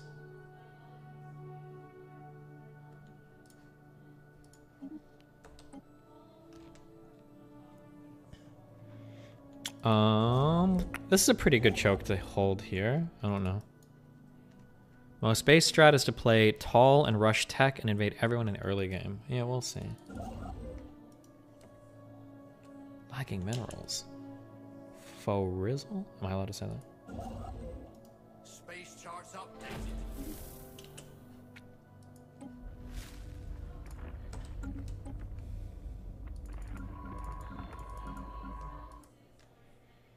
Okay, this literally doesn't matter because I can't take this because of the stupid fallen civilization. What all do you know about the Waukesha thing? Not much, other than Andy No was tweeting some dumb shit about it apparently.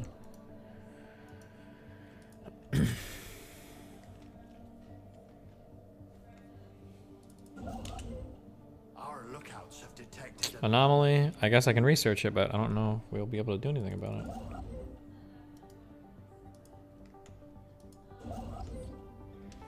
Micro singularity. A micro singularity recently intersecting, passing through the core and emerging the other side of the moon. The encounter does not seem to cause any permanent damage, but it has altered the energy output of the planetary core. Oh, cool. Research. Fascinating. A system has been charted. Strategic resource discovered. Exotic gases. Still can't do anything. Do we build our spaceships underwater? Of course. Ever stronger. Okay. We can't. So the Zeta Menace, we're working on our research for this. But I think that's going to be somebody aggressive. We can move one more system out here. I think this is oh, fuck. Dude, I'm actually just so fucked with these guys right here. Because enemies can fly through and attack. These two choke points are probably good to hold. The Ista and the Jurope or whatever are probably two good systems to hold.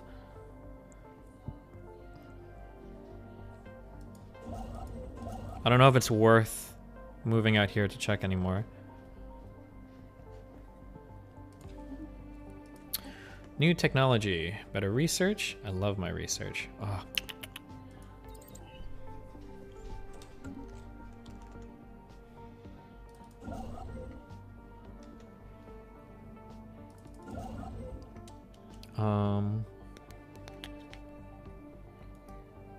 I think I could probably move out here. This is still a really good choke point.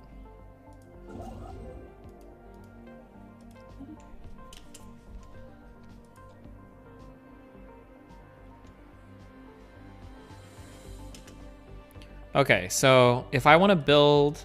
I feel like I've outpaced him intellectually. I want to upgrade this to a starport. It was more just like a thing I thought would be fun to do. Like, I could do this while going to school and make it a kind of job. Bully. I play video games and people think I'm funny and watch me. That's pretty much the best way to describe it. Yeah. Bully alert.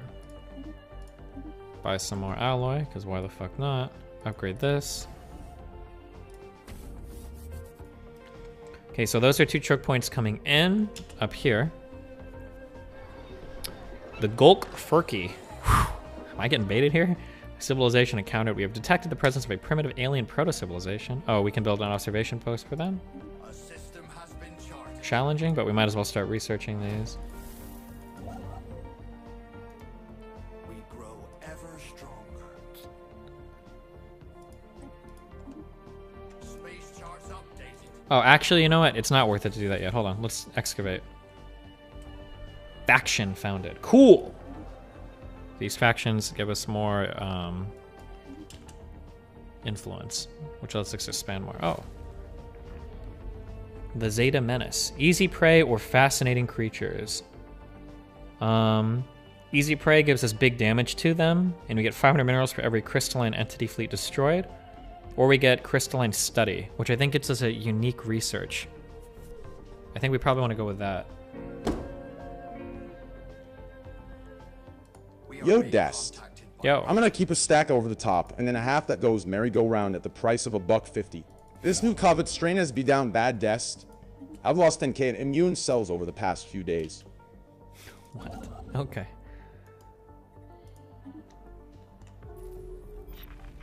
Interesting. Oh, we got another...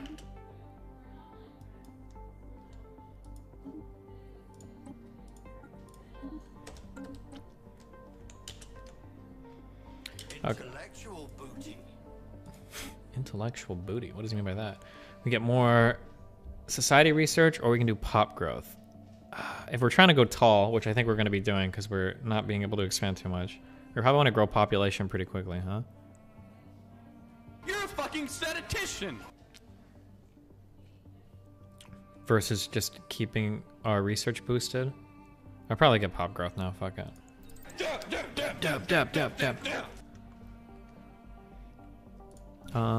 We're going to make another science ship to boost research at our main planet. We should do this.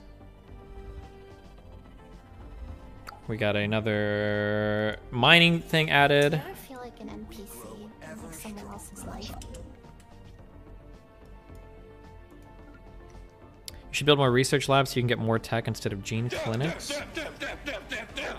Yeah, but like the research labs early on, they don't scale though, right? Like it just seems like so much like to sink into them early on for not much reward yet.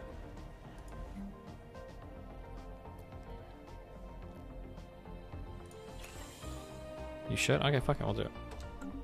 I like gene clinics too because they give you a little bit of amenities, so I don't have to build like a fucking city district or whatever dumb shit.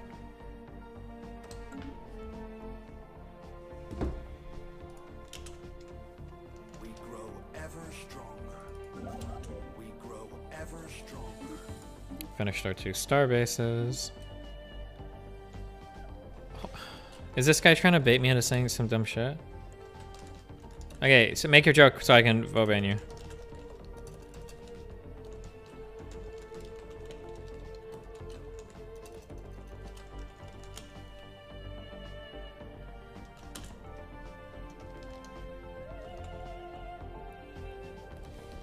If you build enough research labs, you're gonna be overwhelm everyone with your tech. Good one.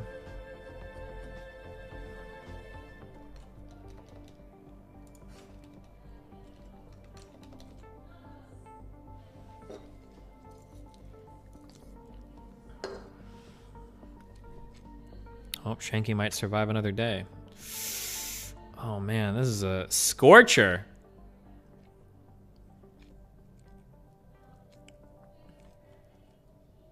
$152 to $156, barely. If you spam dumb shit again, I'm banning you myself. Good luck.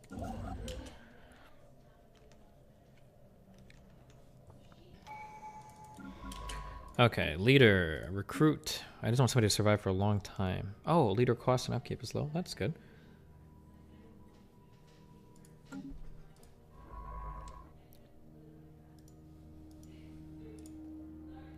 Let's see, where is our planet? The think tank. Assist research. Cute. Could you show your empire, please? What do you mean by that? What do you want to see? I'll show you my empire if you show me your empire.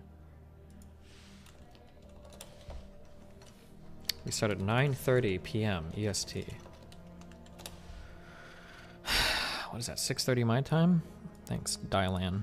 Boom, boom, boom. Okay. Upper left, press flag. This?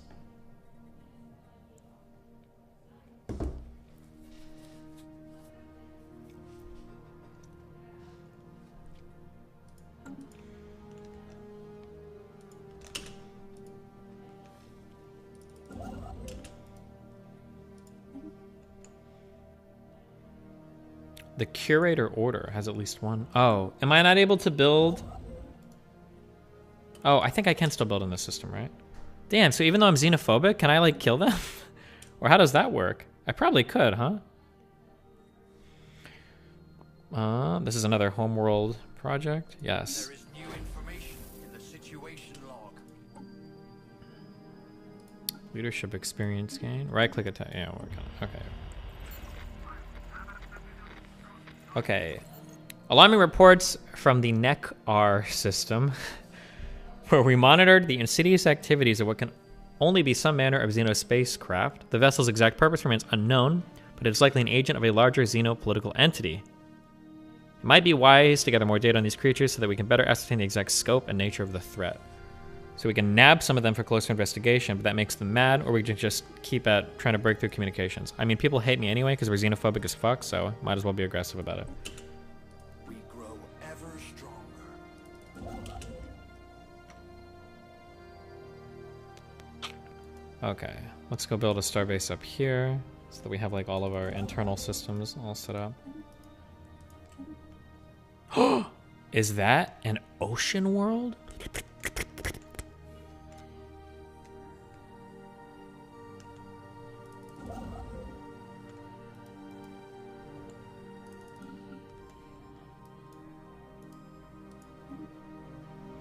Truth over lies. What?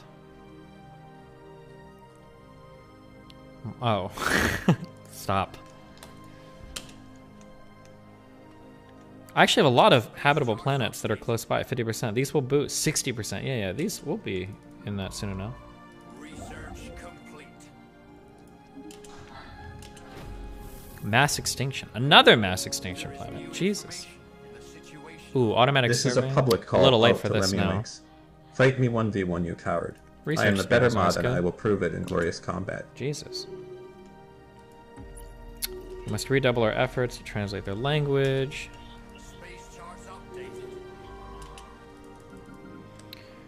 Okay, it looks like this part is like its own thing. So if I can survey this and then take these two systems, I've essentially locked off this whole area for me. which I think is probably good.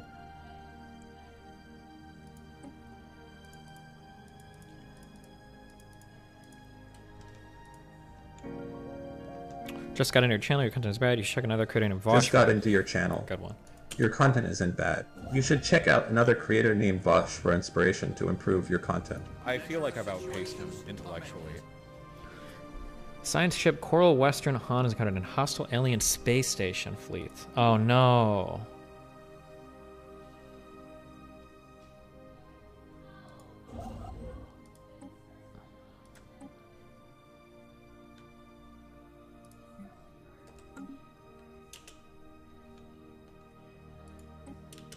Wait, am I working on that event?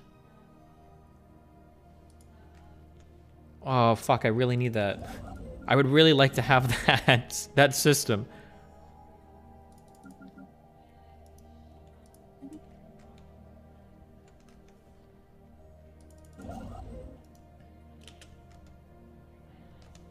Might be time to start building up our Corvette fleet.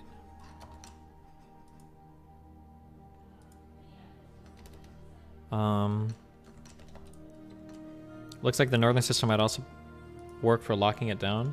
Oh, like these two? Yeah, but if they're here, then they might already have one of those as well, possibly. I guess we can check.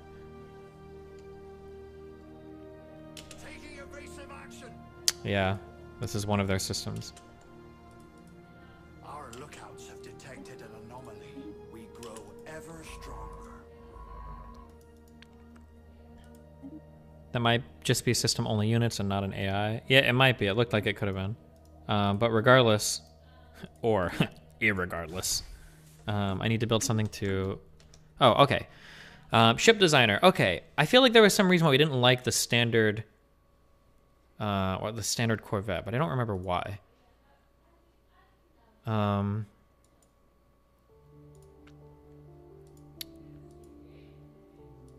Two lasers, one shooter thing. The interceptor thing was good, right?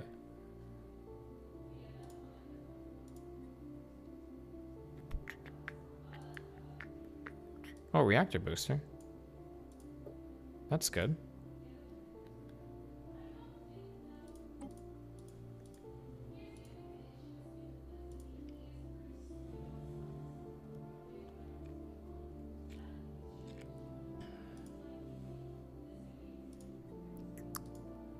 Ruler of the Five. Okay, whatever. Okay, upgrade fleet, and I think we want to start producing these. The reactor booster is shit? Wait, why do you say that? Isn't it just free evasion?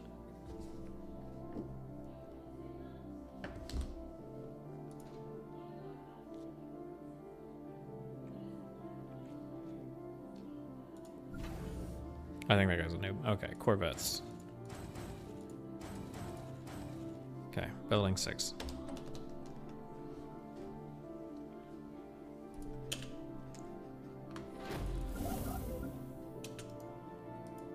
Okay, build mining station.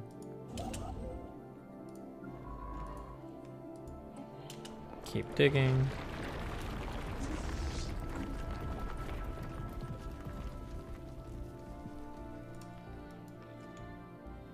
Oh, go. So we discovered an armed vessel in orbit of an abandoned military spacecraft. We can send a science crew to the lab, so that's another research project.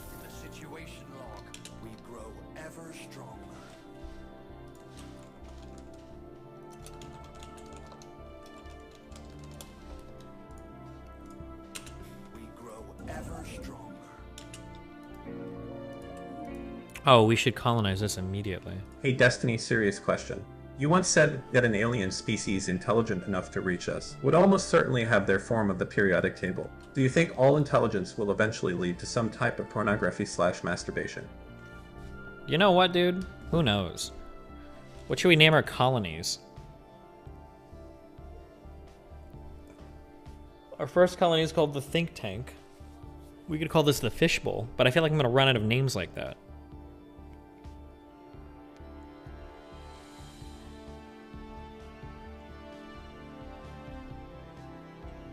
I feel like I've outpaced The Reef of Logic?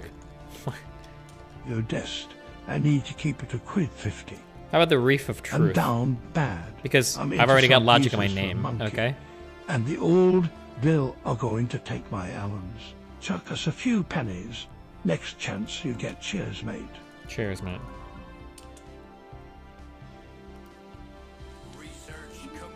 Okay, we're researching this project, then we'll research this next.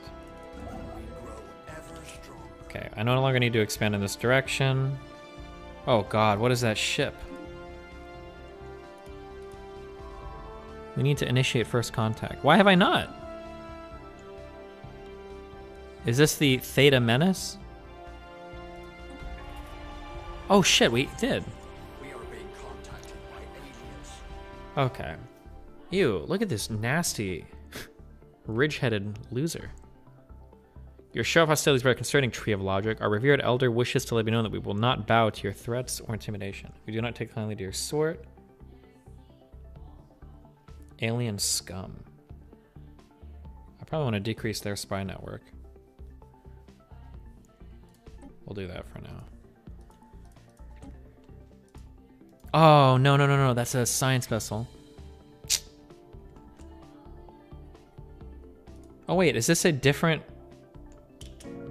Oh, no. It is them. Fuck! Oh, my God. It's gross. So many aliens in this game have knife ears. Okay. This is a good system to have, though. Okay, let's get up here. Hold on. Okay, hold on. We're fine. Okay, we want to take that system. You can double up science survey in a sector. What does that mean? Double up science survey. Oh, like 2 vessels can survey the same area? Is that true? If that's true, I didn't know that. Okay, I can Shut the fuck up, movement, all right? It's a park a stupid Corvette fucking fleet up game. here to Rise ward up off the any R bullshit.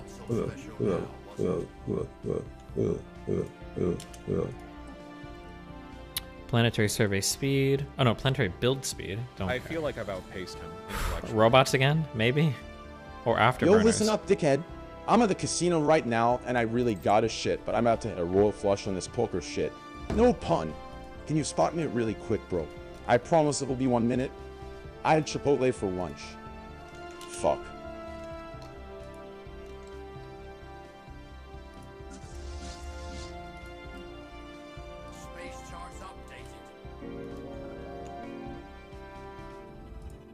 I've done a lot of reflecting after this Thursday conversations with relatives. I realized that I've done a complete 180 on my politics since watching you. Been following since the original Rittenhouse debate. Thanks, buddy. Thank you, I guess. Okay, whatever. We're gonna build here. Molina's talking about you. Why do I care? Ledger of situations amended.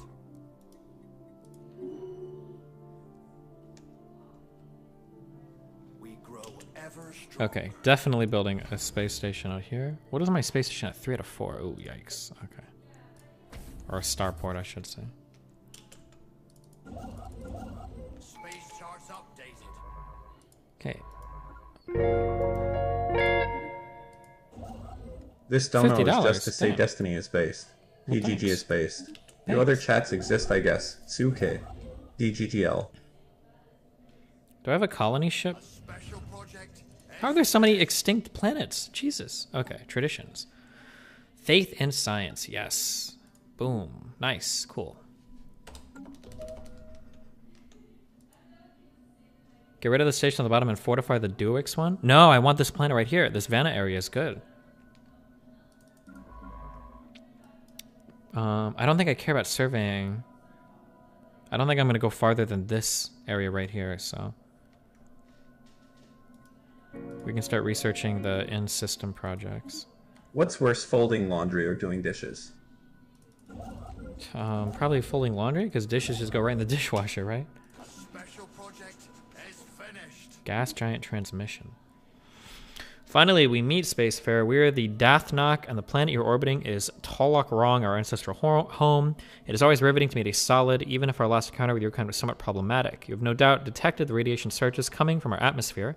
Tolok Rong is dying, and our species will perish unless we find a new home. We've identified a planet that would suit our physiology, but we have no means to get there. Sadly, our non-corporeal nature means we don't have very much in the way of industry or technology. Will you help us? This is a good quest line. We will help you relocate. Ledger of situations amended. This is a timed project. Research complete.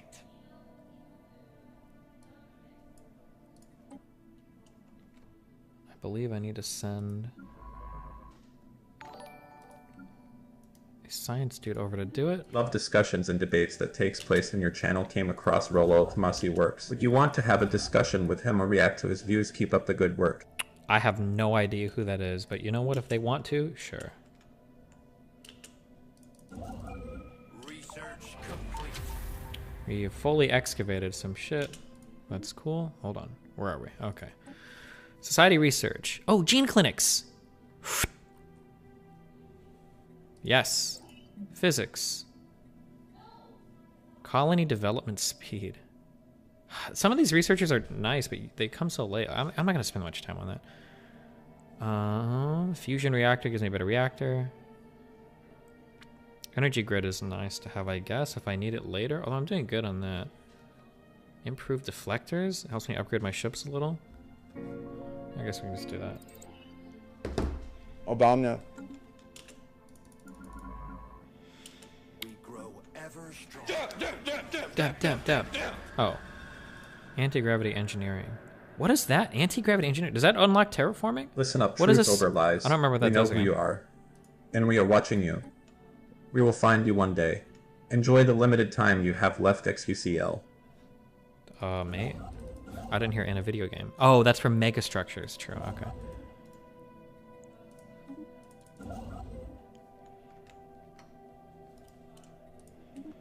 Okay, build our mining stations.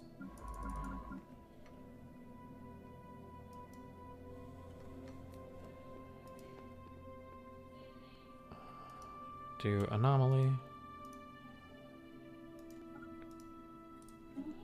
Cool. Okay. You have an unused Ascension perk slot. Check out the new Hydrocentric Ascension perk. You may want it later. Wait, oh yeah, true. I do have an Ascension perk. Wait, check out what? Hold on. Hydrocentric? I need terrestrial sculpting. No longer shall we settle for good enough for oceanic abodes. Ocean terraforming costs minus 25%. Allows the construction of ice mining stations on star bases, which enable the expand planetary sea decision on ocean worlds. Species with the aquatic trait gain 50% greater benefit for living on. Damn. Okay, I just need terrestrial sculpting, and this sounds like a must-have. This shit is super late game. Wait, is it? Terrestrial sculpting is what you need for the terraforming, right?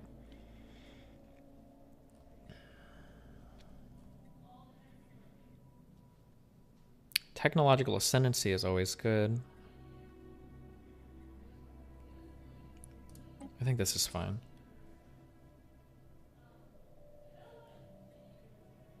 Right?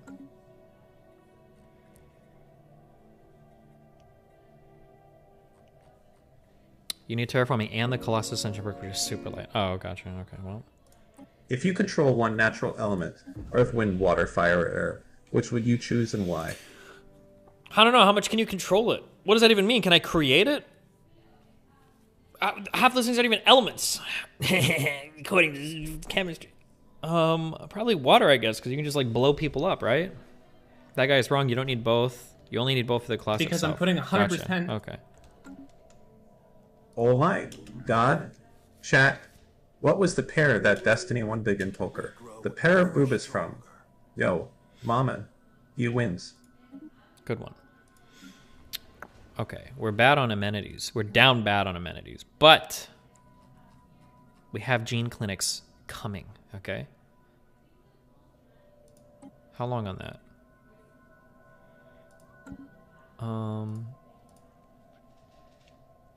45 months remaining. Holy shit. Okay, well, we're gonna build a city district. We grow ever stronger.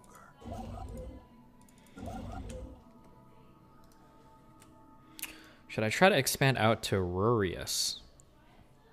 Or should I just chill here with Burr? I think I'll just chill here.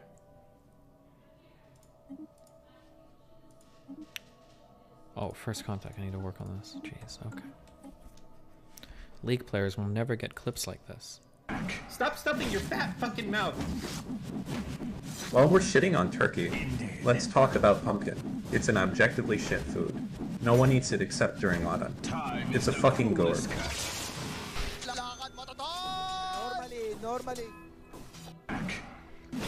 Wow, epic, dude. That was an epic clip, mate. Also, pumpkin is awesome. Like pumpkin pie and shit? What do you mean?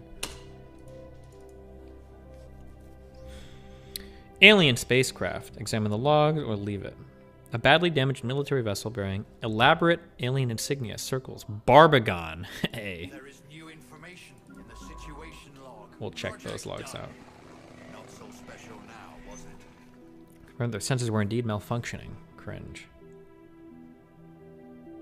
Okay. Research projects. Is this guy working on the relocation? He is. Okay, cool.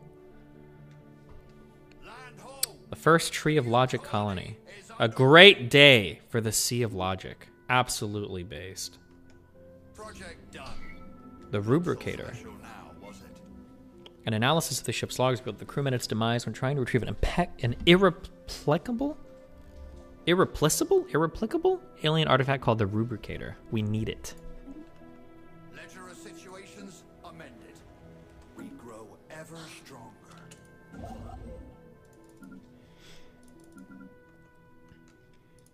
Construction ship. There's nothing to construct here. This guy is building this shit here. We can work on taking over these two in here. Did I talk about the new COVID variant? Not really. Oh, cool. Good luck in your new home. Oh, we relocated the people. Good job. So proud.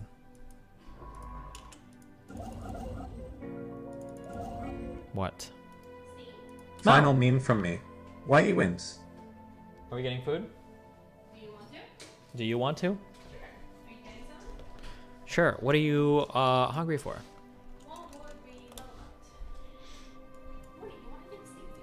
What do you want to get, Melina?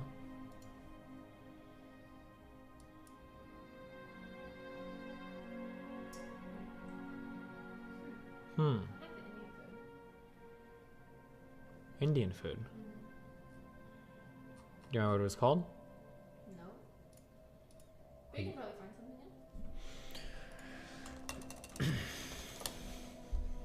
Standing right here, Steve. Mel? What?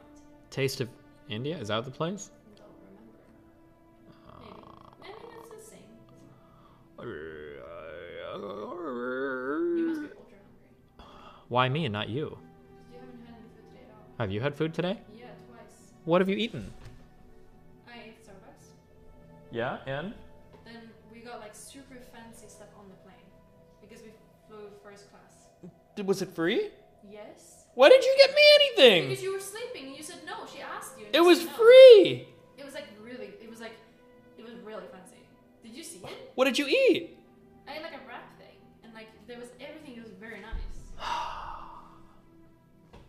What?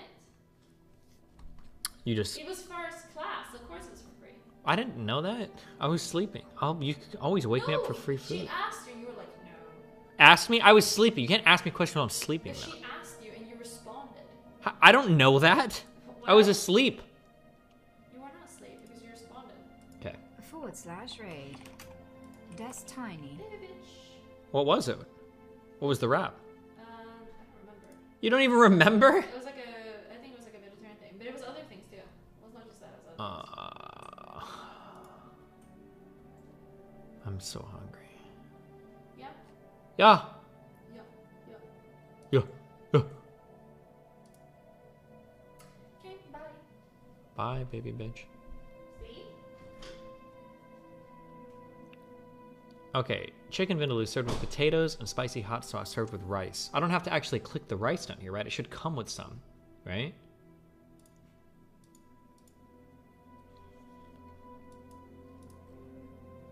Okay.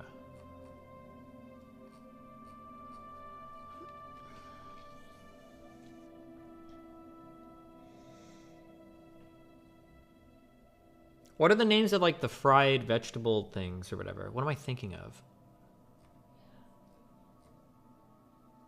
Oh, samosas. Oh my god. These are so good.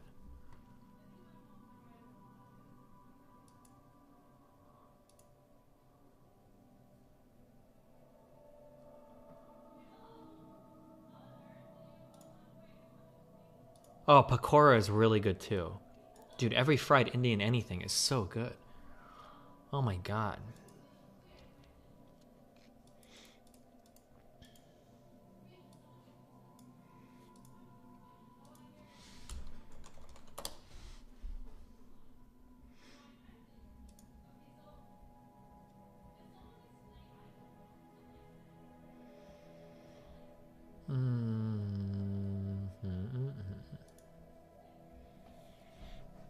What is this?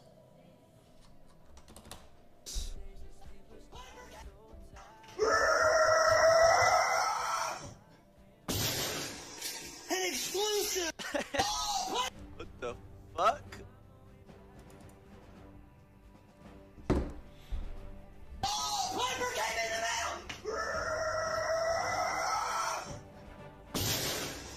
An exclusive!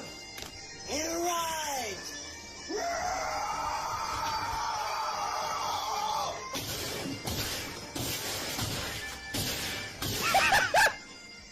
It arrived!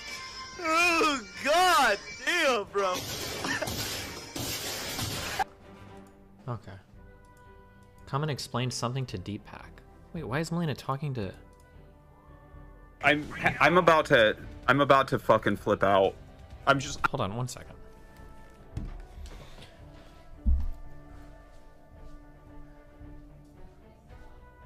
What?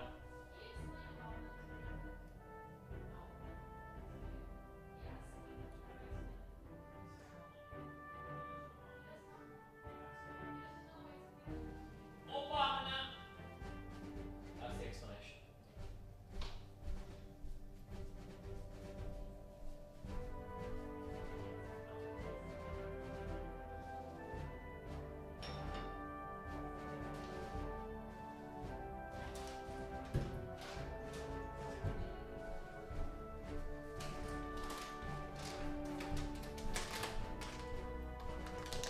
Fuck, I am actually so fucking hungry. Holy shit. Okay, what is this? Hold on. I'm so frustrated right now. Why? I'm so frustrated What right happened? now. Talk this to us. guy's 1800. He's lagging like shit. He's stream sniping me. Yeah? It's so fucked up. I just want to fucking play some Brood War. I just want to practice and get better. And there's so many people that are pieces of shit. There's so many. What the fuck is wrong with these people?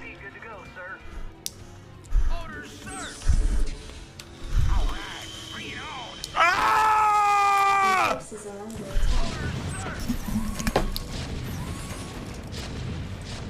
Okay. I feel like it was like funny because he used to like genuinely get mad as fuck at everything, but now I just feel like he's farming clips. No, am I crazy?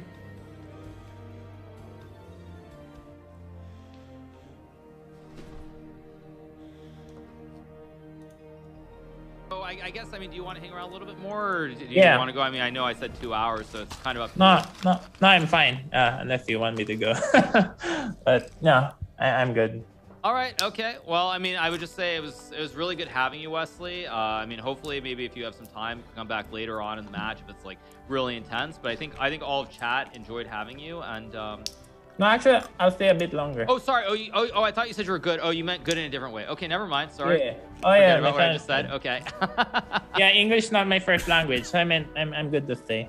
sorry. Yeah, I misunderstood you. Okay, sorry. All right. Yeah, just let me know whenever you do want to get going. Obviously, I mean, you have a lot of things going on. Yeah, we don't have lunch until a couple hours, and it's not like Avatar. All right. Oh, I guess, I mean, do you want to hang around? Wait, I missed this completely. Let me try this again. Hold on. Or do you want to go? I mean, I know I said 2 hours, so it's kind of up to you. No, I'm fine. Unless you want me to go, but no, I'm good. All right. Okay. Well, I mean, I would just say it was really good having you, Wesley. I mean, hopefully, maybe if you have some time, you can come back later on in the match if it's like really intense. But I think he just didn't Okay.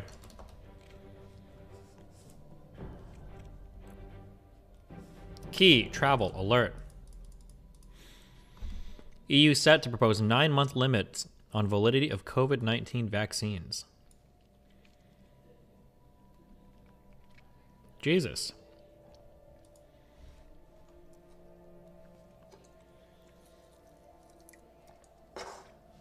Does that mean if you had your vaccine more than 9 months ago, it'll... Vosh yelling about gloves. It's always something. Why are you wearing gloves? Why do people wear gloves? What's the best and worst purchase you ever made? Because I love the movie Drive, okay? Is that a crime? Sorry. It is an article of clothing. Why do you wear clothes? Obviously, because there's no social stigma against exposing one's bare hands. It's obvious that my hands are cold.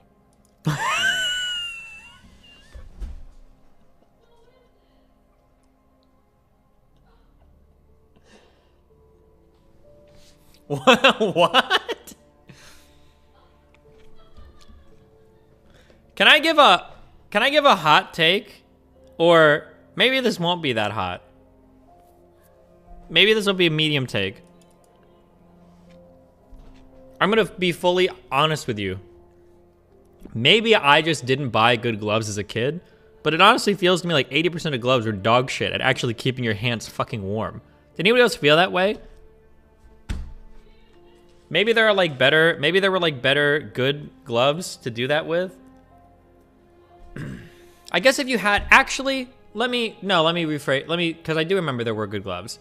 The only good gloves there are, okay? Now I'm gonna come way more common. The only good gloves there are, you have to get like the 2-layer ones. So there's ones where they have like some weird plasticky outside, and then they have like a warm, like cushiony thing inside. When you have those work. As long as the inside doesn't get wet, then you're fucked.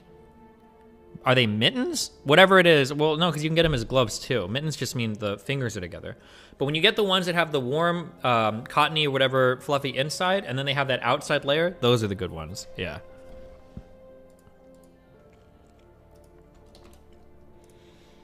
These types of things that they would give us as children, there was literally, these are negative gloves. They make your hands colder. The reason why is because if you're wearing these, it's because you're about to go outside and have some fun. And if you're having fun outside, you're playing in snow, and as soon as these get wet, your hands are even more cold. Because now you've got a soaking, disgusting glove around it, okay?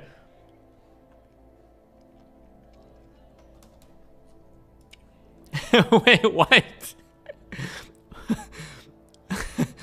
Okay, hold on. I'm just trying to understand.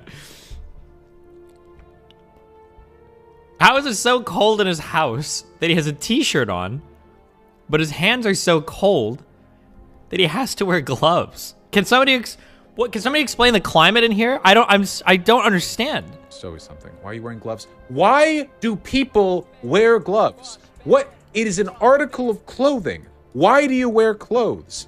Obviously, because there's no social stigma against exposing one's bare hands. It's obvious that my hands are cold. It's always something. Why are you wearing gloves? My hands get freezing for some reason when sitting at a keyboard? Well then, do something different, okay? You guys are weird.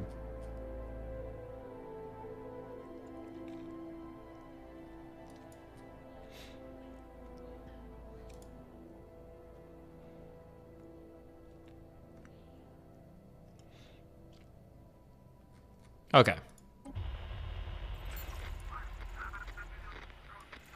Did you have your daily gym talk already? No, but I only worked out one time in the past 6 days.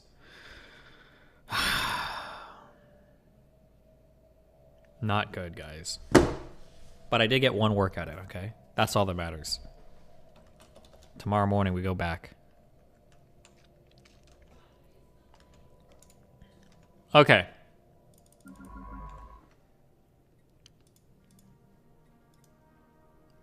Is this researching this? Okay. I think it is, yeah.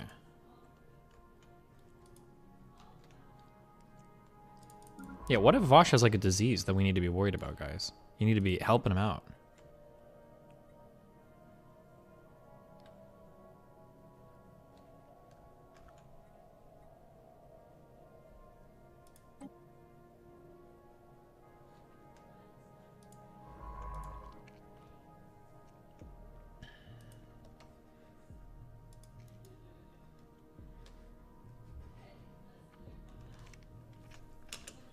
Okay. Is this almost done? City District, yes. Thank you. Project done. Invisible Death. Our scientists have returned from the X-Van labs unscathed, with footage collected from the facility's security cameras. It shows lab scientists bound and gagged as guerrilla soldiers pry open the weapon strongbox, but to their dismay, the box is empty. Only minutes later, the rebels can be seen writhing on the floor in intense agony, dark patches swelling across their bodies. Then their skin rips and a gray, unidentifiable matter spills out. The matter continues to expand, swirling hypnotically around them until one of the scientists activates the emergency system. Sprinklers douse the room in liquid, and an electrical surge passes through it, executing all living things. Here the footage ends. Our crew can confirm that the strongbox was indeed empty. Super solid materials. Technology. Wow, cool. Spooky. New dono sound. What? Of clothing. Why do you wear clothes? What type of fallen empire have you encountered? Did you do this kid? Wait, white name. Link? No.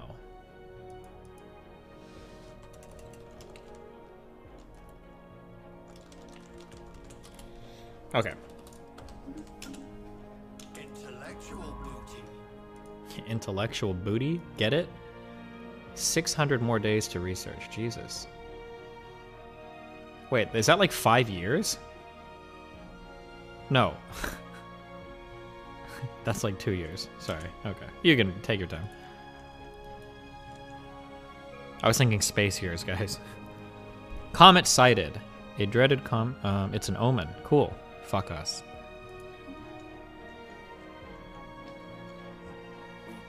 Vosh is taking ADHD drugs now? Wow! He won't even debate me on PEDs. That's how scared Vosh is.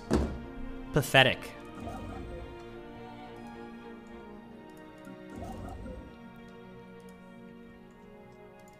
Deepak Yang drama. Assuming this tweet is a response to the question asked during our interview, I hope it needs no clarification that I was not attempting to manufacture controversy and ask the question completely genuinely after reading the book. I didn't think this needed stating, but people who hold ideologies such as white supremacy that are antithetical to grace and tolerance are not welcome in the Forward Party. Our movement for democracy reform is fighting to diminish harmful extremism. Nice.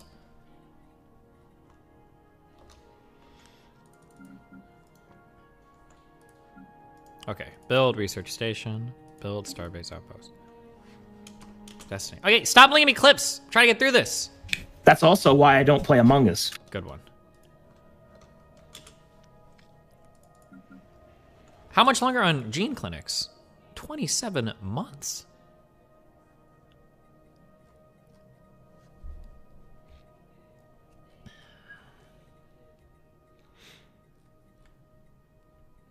More research speed, baby. Hell yeah. Adrift. More research. In the situation log.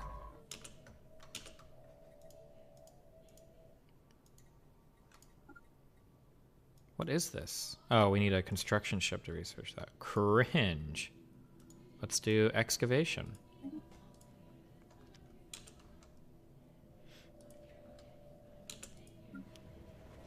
Might as well do one more city district since this is filling up. We have a timed project. Adrift. Oh, I have to do this like ASAP. Fuck.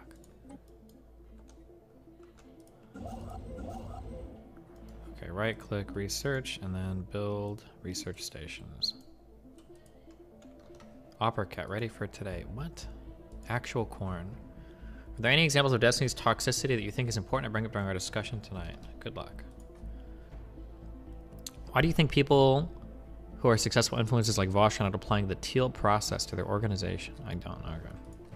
Did you ever get a corn cob debate topic? I think it's like, should we push back against the left? It's something vague like that. I don't know.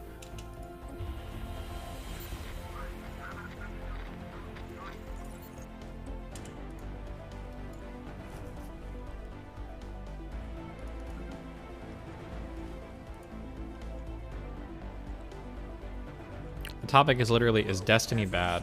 True. What a based topic.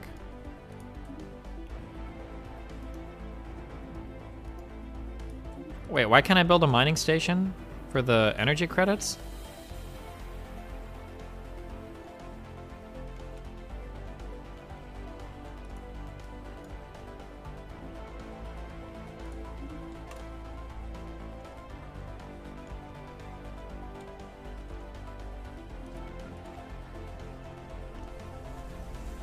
Treachery of the Iota Menace. Oh, I can build one more starbase. Cool. Do you ever feel like an NPC in like someone else's life? What? Okay, modules. A gun battery and a missile battery.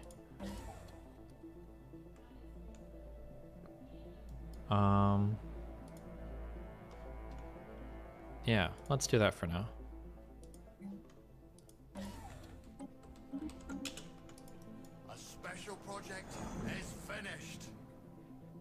Sublight speed plus 10%. I don't need a science vessel.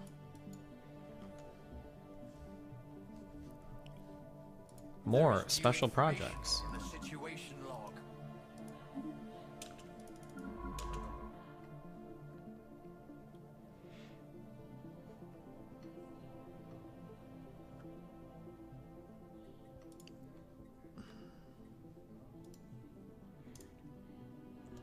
It doesn't matter, but your schedule is wrong about when the debate starts. He told me 9:30. I have it written down as 6:30. Yes, that's correct. What do you mean? Now that you're vaxxed, do you mask up in public or only in places that require it? Generally just when people require it. What is going on with Washington's infection rates?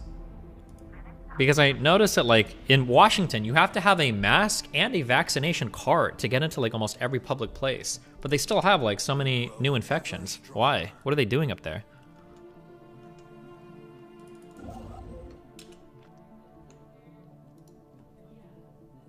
No, that was only for King County. Oh, okay.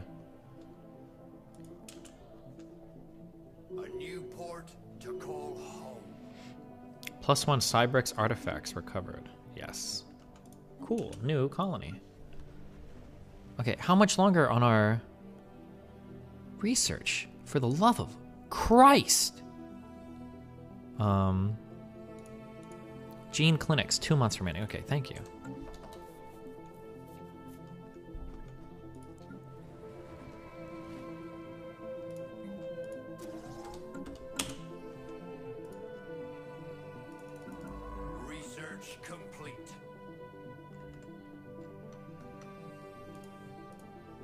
Wait, why did you stop working on this?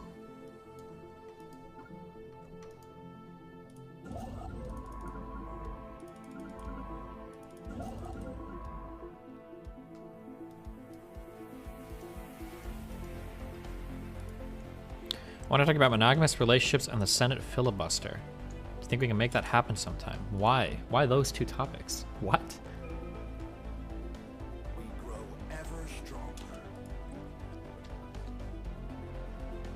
Society research, yes. Gene clinics, yes. And robot assembly plants. I should just do. There's literally no reason not to, huh?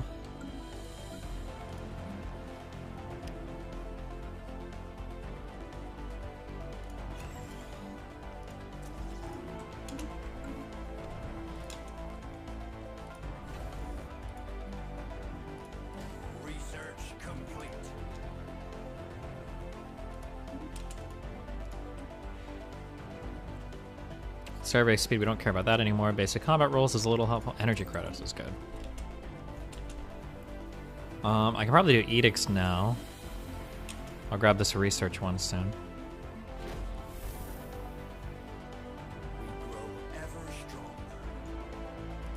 Cool.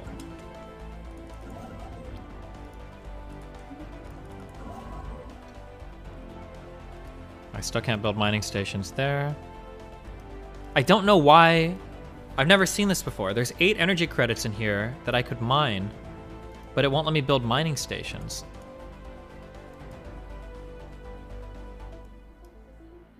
Is it, do I need like some special like asteroid mining thing, or I've never seen this particular thing before. Or is it like sea mining? Oh, maybe it has to, or not sea mining, I'm sorry, star mining or something? Try building on the star specifically.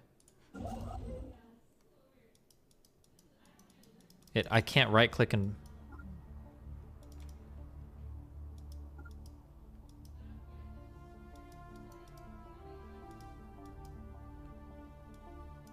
I think you put a habitat on that and then you can mine it. Destroy the research station. Is it just one or the other?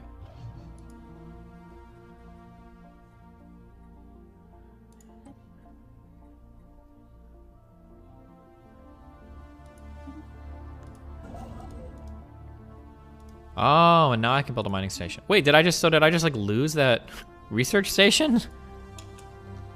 An event changed the output from research to energy. Oh, interesting.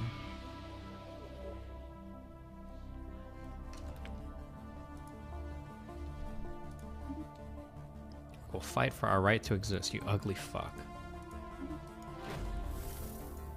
You lost the resources before that. Okay, gotcha.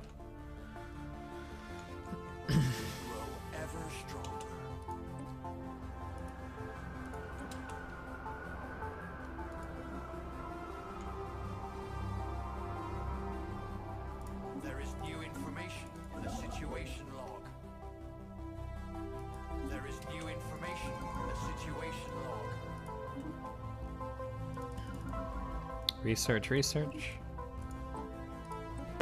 I think prosperity is probably next.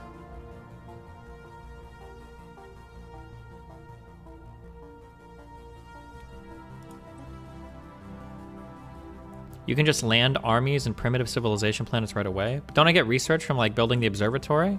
Do I want to should I just be taking over the primitive?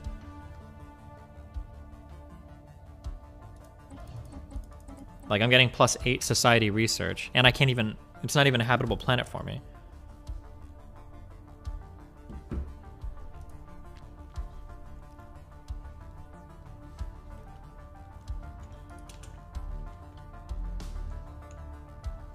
What is this? Is this another fallen empire? Why are these guys stuck in the middle? Cringe, bro.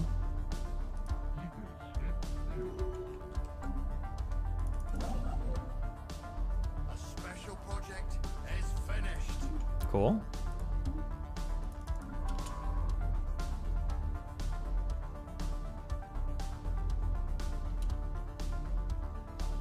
A primitive civilization that has recently achieved spaceflight. If you conquer the primitives, you'll kill them all. Did your government type? I'm pretty sure. Well, sure, but why would I want to do that? It seems like I'm just like observing them for free right now, right?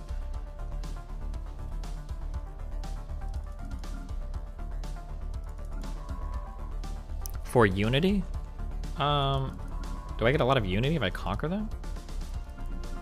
Okay, he's excavating. You can invade the planet and take it over as a new colony. Yeah, but I'm saying that colony is not habitable for me. It's 20%. Why would I take it over?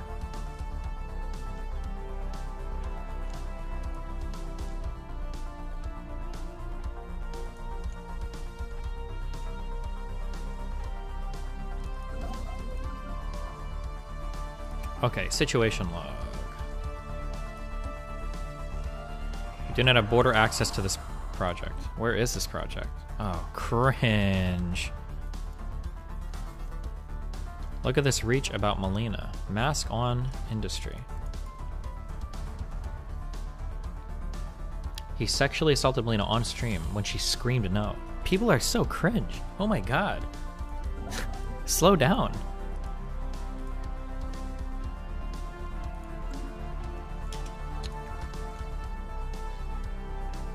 Okay, I don't think there's anything else for me to do insofar as research in my system.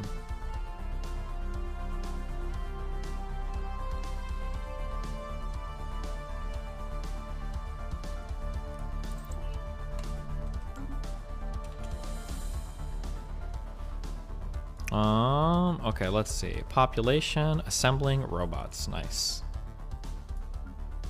We grow ever stronger. And we're gonna start making robots here too.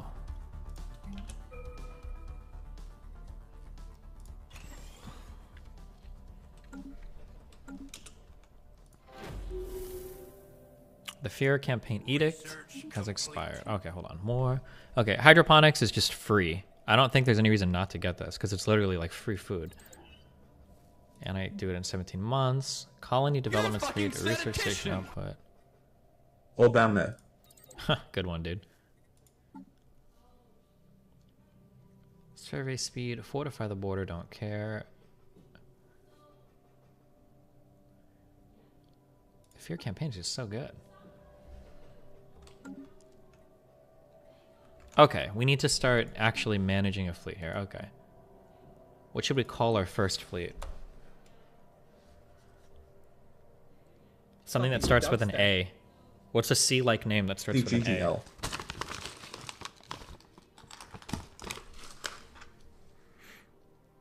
Shut the fuck up, Movement, alright? It's a stupid fucking meme. Atlantis, true! Thoughts on the update to League? Better, worse, or more of the same? I feel like I've outpaced him intellectually. I don't know. I haven't played enough yet.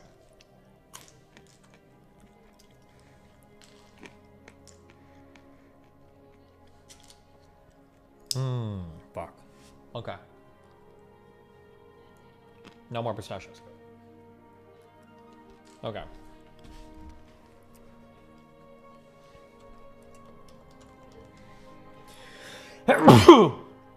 Okay. The Atlantis fleet. True.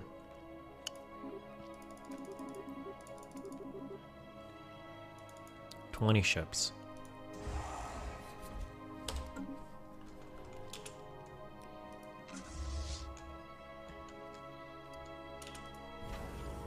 Buildings. I feel like I've outpaced him intellectually.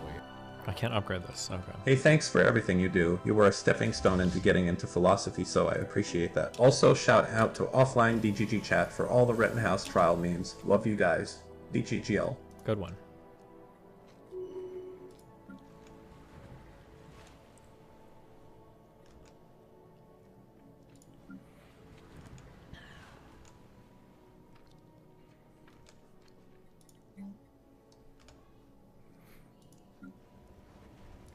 Okay, 3 pop here, or 3 jobs and 2 jobs here. Probably make another Hag District. Would it be worth to take a low habitable planet, if not just for more pop growth, even with the steep penalties? It might be. I might start doing that. I might settle these 3. Damn, that was a lot of research. Cool. Did I finish my... Ships ready for action.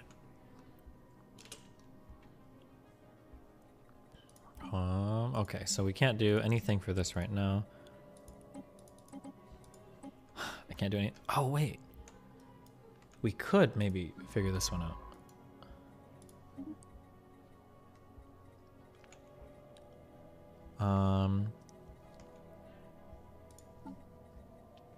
That would be the last one for the Cybrix. That would be sick. Habitable worlds, we're still working on. The Rubicon is in. Whatever that is. Then we could research this. Okay, cool.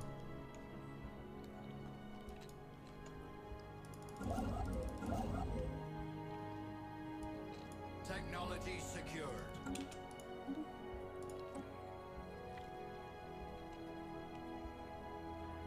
Planetary capital. This is a nice upgrade. Okay, I think it's 60% habitable. The problem, though, is that I took some perks that make it so that me on non-sea worlds is really, really, really bad. So I don't know if it's worth colonizing these because we're the aquatic duders.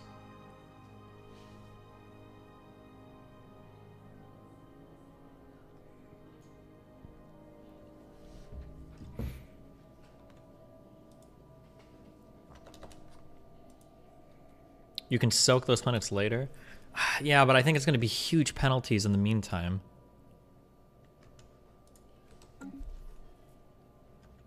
You can't terraform early if it is colonized. Yeah, okay, we'll just wait.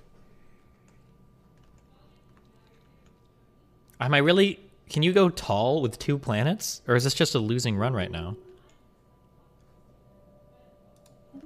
Or like, how do I win from this position?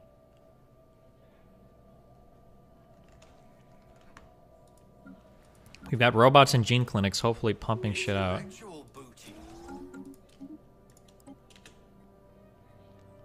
We can do robo modding for our robots. You can build size 30 planets with your origin. Megastructure can be pretty important. You need the Ascension perk that lets you make the water worlds bigger and just make your star world super big. Yeah, but I want that. I like having multiple planets for all the population growth. Project done. Not so special now, was it? Oh, cool. We're done with the cyber next thing or whatever the fuck. No, we're not. Never mind. Just kidding.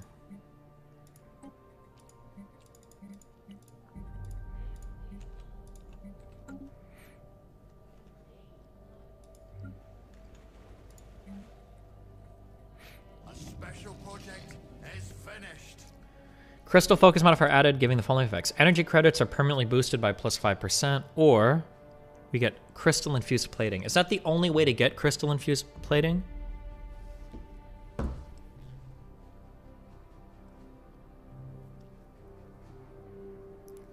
Okay, probably take the top one. You can get it by killing crystals? Okay, gotcha. Hold on, I gotta go run down the stairs and get food. 1 sec.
Stop stuffing your fat fucking mouth.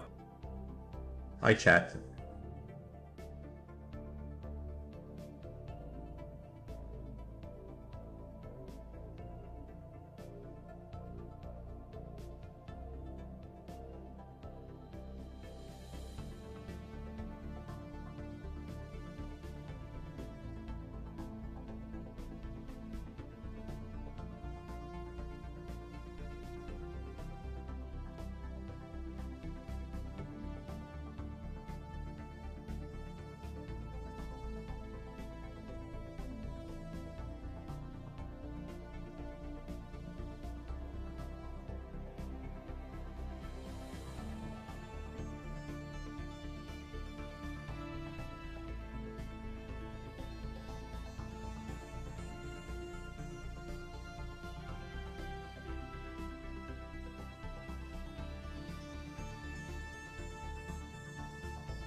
Okay.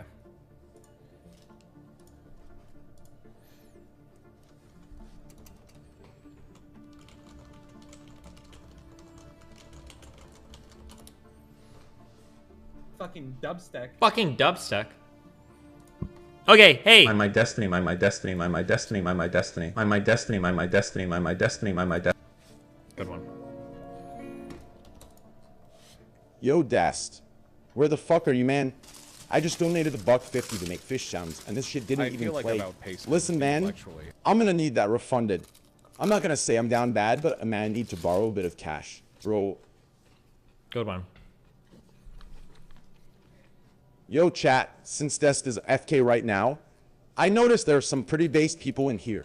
Especially those Juicer Mac goosers that yump with this little anime girl. That thing is cute. Could you yump some more for me? Thanks, guys. Fuck. I should have said this before going AFK. Hey, check out the Stellaris aquatic shit. Fuck, I need to do better than that. Check out the Stellaris aquatic DLC. If you guys want to play on the new aquatic DLC stuff with the new aquatic race, there's new perks, there's new civic stuff, there's all sorts of new stuff, okay? Check it out. All right. I'll finish this round, I think, but I want to do I want to eat. Buy it through my link, okay?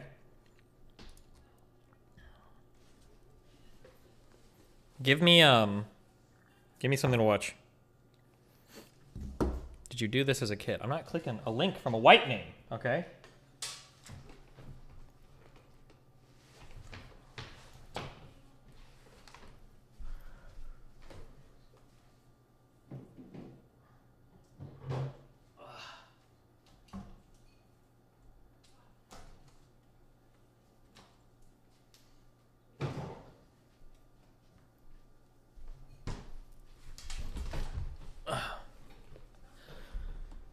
Can you buy the DLC without owning the game? No, of course you need the game. Liberal hypocrisy. New York Times. You think this gets a good reply guy saying you were upset on Twitter because of the Ahmed trial? No. What?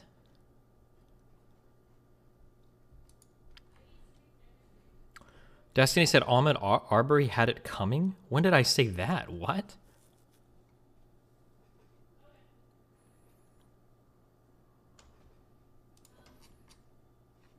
Okay. New chubby. Because I'm putting 100%. Okay, I'm pausing down. These nuts. Stop. A student ate 108 gummy antacids for breakfast. This is what happened to her kidneys. JT is a 22-year-old woman presenting to the emergency room confused.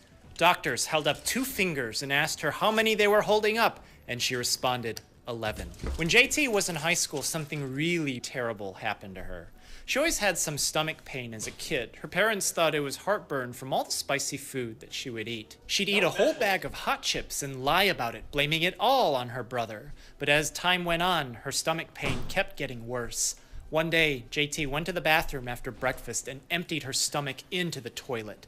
It wasn't just breakfast that came up, it was blood everywhere. In the emergency room, the doctor sent a camera down her throat to look inside her stomach, and they found a giant ulcer.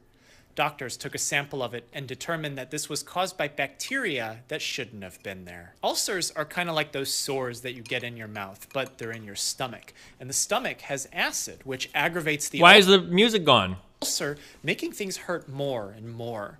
The ulcer can dig deeper into the lining of the stomach like it did for JT, causing a bleed, explaining her hematemesis. JT's parents knew for sure. Those spicy foods and hot chips that she wouldn't stop eating caused the ulcer. They argued with doctors who knew this was caused by bacteria. The spicy foods made things worse, but those spicy foods were not the cause. Doctors instructed her to stop eating that food. Her parents were on board with that.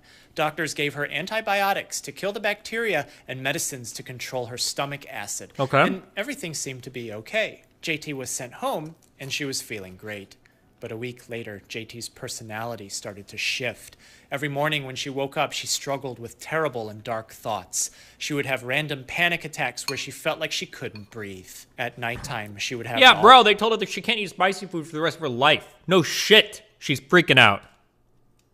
Awful feeling that she wasn't going to make it. She became a completely different person. Her parents didn't understand what was happening to her, but it was absolutely the doctor's fault. When they demanded an answer, the doctor said, "You know, she's 17 and going through puberty. Of course, she's gonna change." But JT's parents argued back. The doctor's poisonous medicines were absolutely causing this, destroying their daughter's life, and they weren't going to take it. Antibiotics can change the gut microbiome, which is the bacteria living in the stomach and the intestines. More and more research suggests that this bacteria could have some impact on the brain, so killing them with antibiotics taken by mouth could change some balance in the body. This is rare, but it might be a real reaction to the medicines, the doctors thought. So they wrote her a prescription for a different antibiotic. But JT and her parents had had enough. Oh no! Their truth was that the spicy food alone was causing all of this, and so they threw the antibiotics in the trash. As the weeks and months passed, JT's personality slowly reverted back to normal. They were right! She turned to herbal supplements to help calm and cool her body down. Occasionally, her stomach would hurt, but all of this seemed to pass. The bleeding ulcer and the resulting personality change was the terrible thing that happened in high school. In her senior year of college now, the pharmacy where JT got her herbal supplements was out of stock. She knew from past experience that antacids like Tums and Alka-Seltzer would help. She felt like her ulcer never... Wait, am I wrong? Unless you have some pre-existing condition, I don't think you should be having to be constantly on antacids and shit when you're like 20 years old. That seems like not a thing that should be the case. Or am I off on that, or...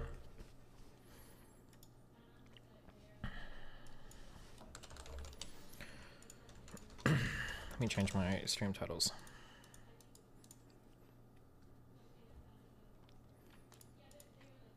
Boom, boom, boom, boom.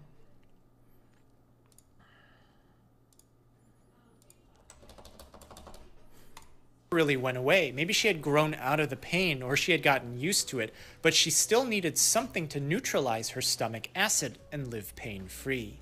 JT found new gummy antacids. Why not try it out, she thought.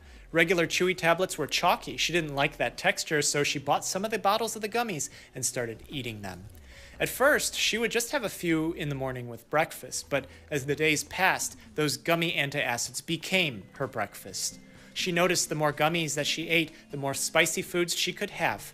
Finally, I can eat the food that I want to eat, she thought. Antacids are usually made of calcium carbonate. It neutralizes stomach acid and closes up the part of the stomach where it connects to the esophagus, helping with heartburn. Someone on the internet said that calcium was good, especially for women, to help build up the bones, preventing osteoporosis. So not only was JT healing her stomach, she was strengthening her bones too, she thought. Based. And everything was good.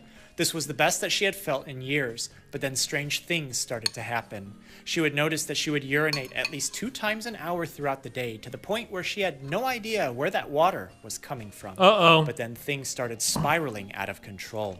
One morning, she woke up at 7 a.m. When she was done brushing her teeth, it was 1 in the afternoon. She had no idea how she brushed her teeth for 6 hours, but things Holy shit, she's on meth.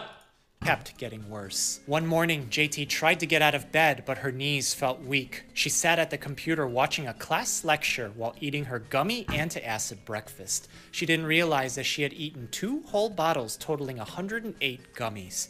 In the bathroom now, dizzy, JT fell down before emptying her stomach into the toilet as she calls for 911, and she's brought to the emergency room where we are now. At examination, doctors knew something was wrong. Her reflexes were weak. When they asked her who is the current president, she said Abraham Lincoln. And when they asked something that would have helped, you're not supposed to ask who is the current president.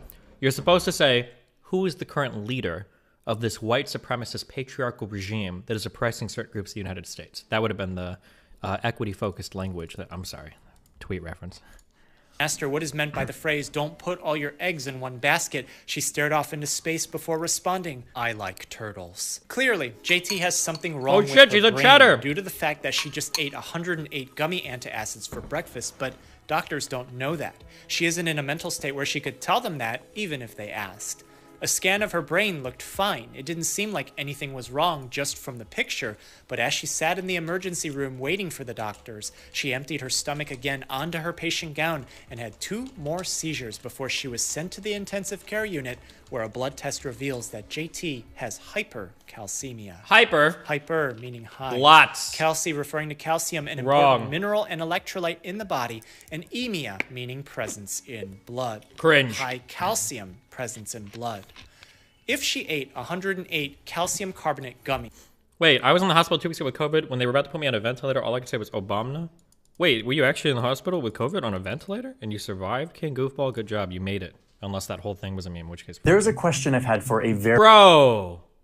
You are totally interrupting. Let this guy finish. Loser. And had been eating almost a bottle every day. This makes sense why she would have high calcium presence in blood, but in the intensive care unit, no one knows this is what happened. Doctors do additional tests. The calcium is so high in her blood, it's life-threatening, and something that high doesn't happen on its own. In the body, the bones are the largest stores of calcium. Doctors need to make sure that her bones aren't dissolving in her body, leaking calcium everywhere. This can happen because of a hormone imbalance or because of a tumor somewhere. As the doctors await the test results, they find that JT is not only dehydrated, but that her kidneys have started shutting down. But what does this have to do with gummy antacids? How is this even remotely... Wait, why is it that kidney failure is so bad? Or when people say kidney failure, why does it seem like you always need new kidneys? Why do they die so easily? Or does kidney failure only happen if they've already died? Why does, or am I just getting all my information from House? I feel like whenever I hear like, oh, your kidneys have failed or whatever, it means like you got to get new ones. Why don't they like? Does the term kidney failure, does it mean that they've actually like already died, or?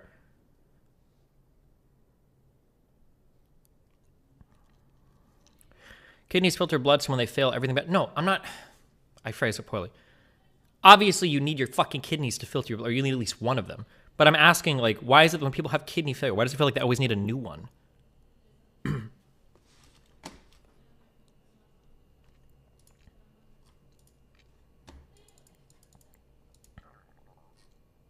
Well, maybe they don't always need a new one. Maybe I've just watched too much House. Never mind. We're back to this. Related to calcium carbonate. You see, the body, especially the nerves and the muscles, use electricity to send signals. Electricity is like the plus and minus sign that you see on batteries, and calcium has a +2 charge. If there's high calcium presence in blood, the calcium tends to block signals going into the cells. If the nerves and the muscles rely on electricity to signal and do things, then if too much calcium is around blocking those signals, then that explains why JT is weak and why her brain can't signal for her to speak coherently before shutting everything down and she started having seizures. But this isn't her only problem. In the kidneys, urine is produced by manipulating sodium because wherever sodium is, water will flow towards it. In this small science experiment, I dissolve salt in this water and place it into a semi-permeable tube, meaning that only water can move in and out of it. I place the tube in a pool of distilled water, and you'll see that water flows towards the sodium. That water flows towards where there's salt. When urine is being made, the kidneys rely on electricity, balancing plus and minus charges. Sodium is a +1 charge, and the kidneys do everything that they can to hold onto enough sodium to retain water so that the person doesn't become dehydrated. What does the plus? Does +1 mean it has like +1 valence electron? Like only one in its outer shell, and minus means it's looking for one? Or do these refer to something else? I forget. I fucking hated chemistry. Fuck. Yeah, so good. When too much calcium is present, it stops the kidneys from holding on to any sodium, so everything becomes urine, causing massive water loss. This is why JT couldn't stop urinating during those days where she was eating gummy antacids like candy. But it's still not over yet. The blood is a soup of several chemicals. Calcium has a tendency to make solid salts. So big chemicals like phosphate and oxalate, which you eat in your diet, have negative charges and they attract to calcium. They grow in size, creating solids that collect in the kidneys as stones form, blocking flow and pointing to permanent damage in JT's case. All of this is called milk alkali syndrome. Ulcers aren't uncommon and they're not new. Humans have had them for thousands of years. In the early 1900s, doctors thought maybe it was stomach acid flaring up that would keep irritating the ulcer, preventing it from healing. Neutralizing that acid with milk and cream given once an hour, and then giving baking soda allowed patients to heal from all of this. This milk alkali therapy became the way to treat ulcers. But very quickly, doctors realized that doing this was toxic in humans because of the hypercalcemia from the milk and the alkalemia, alkaline, opposite of an acid, presence in blood from the baking soda. Milk alkali syndrome decreased in incidence throughout the 1970s because we had newer medicines that could better control how the stomach produces acid. But what's forgotten becomes new again, as more recently in the 2010s, people are more often self-medicating for various stomach ailments with over-the-counter calcium carbonate. Which is fine, but don't take more than what the label says, because hypercalcemia can happen quickly, and these are not candy, no matter how good they taste. If JT's problem is all caused by hypercalcemia, there isn't a way to suck the calcium directly out of her blood. The only real route out is through the kidneys. If they're shutting down, the only way to do this now is to rehydrate her and get water flowing back through her kidneys. Additional medicines were given to force her kidneys to excrete calcium into the urine as her blood calcium levels started to decrease over days. As JT regains consciousness, she's confused because she has no idea why she's in the hospital. When the doctors walk into her room... You want to know something that's really weird? I don't know if I brought this up on stream before. If you don't know this, it's going to fuck your mind up, okay? It's going to fuck your mind up. So, I want to do a serious check, okay? Turn off the stream. If you don't want to be mind fucked, okay?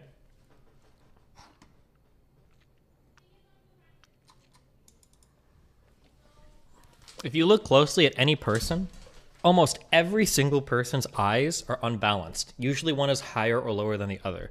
This is true of almost all people, celebrities, whatever, anybody, if you look at them. If you look at pictures of somebody, almost always one of the eyes are higher or lower. Did you know that? How fucking weird is that? Look at this lady's eyes. But everybody's like that. Every single person. She's in the hospital. When the doctors walk into her room, they talk to her and they ask her what she knows about eating antacids, and her eyes immediately light up as she explains that those gummies saved her from the ulcer and enabled her to eat all the foods that she loved. She didn't realize that eating them like candy is the reason why she's in the hospital in the first place. At discharge, doctors were able to warn her the life-threatening dangers of eating more than just a couple gummy antacids. They were able to advise her on non-excessive stomach ulcer treatment. But with a severe episode of hypercalcemia like this, after eating 108 gummy antacids for breakfast, her permanent kidney damage put her on dialysis as she was not able to make a full recovery. Thanks so much for watching. Damn, did she at least get new kidneys, bro? Take care of yourself and be well. Cringe.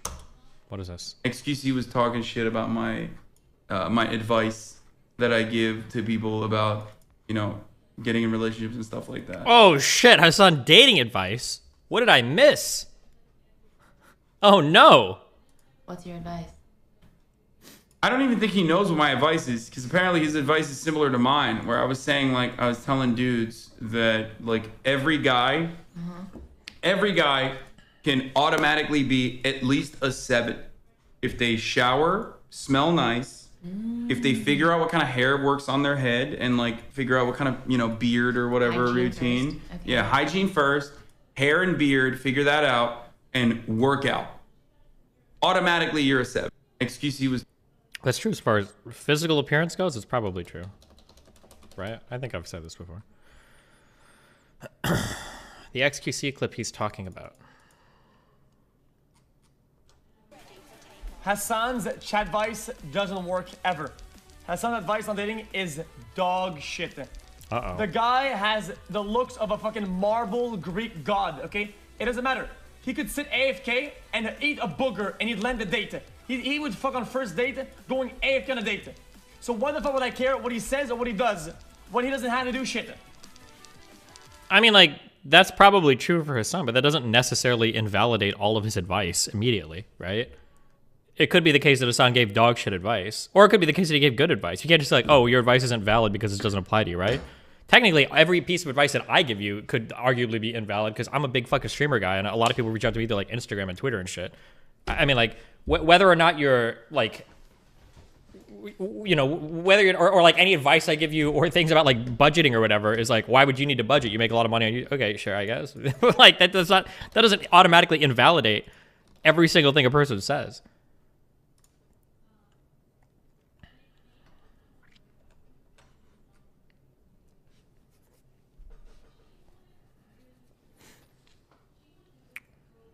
So I have the Zolnies with the Doe dipshit directory site. Yeah, they all have my fucking website. I know. It's all good. It is what it is.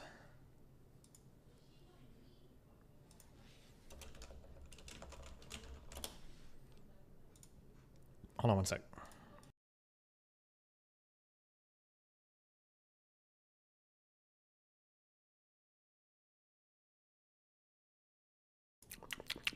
Good job.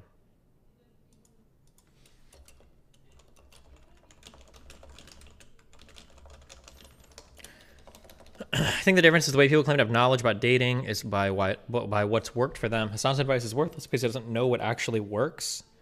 I mean, it still doesn't. I mean, I disagree. It depends on how perceptive you are. You can pick up a lot of secondhand advice. I give women a lot of good advice about birth control and fucking bras, okay? Because a lot of women are dog shit when it comes to either of these things. But that's not because I have personal experience with it. I've never taken birth control before. It just depends on how receptive you are to the things around you, to the people around you. Hassan might have a lot of mediocre friends, and you know he knows what strategies work or don't work for them, or maybe he's read a lot of shit or whatever. Like I don't know. There's a lot of I don't know. That's just a weird. I hate to say ad hominem, but I mean it kind of is.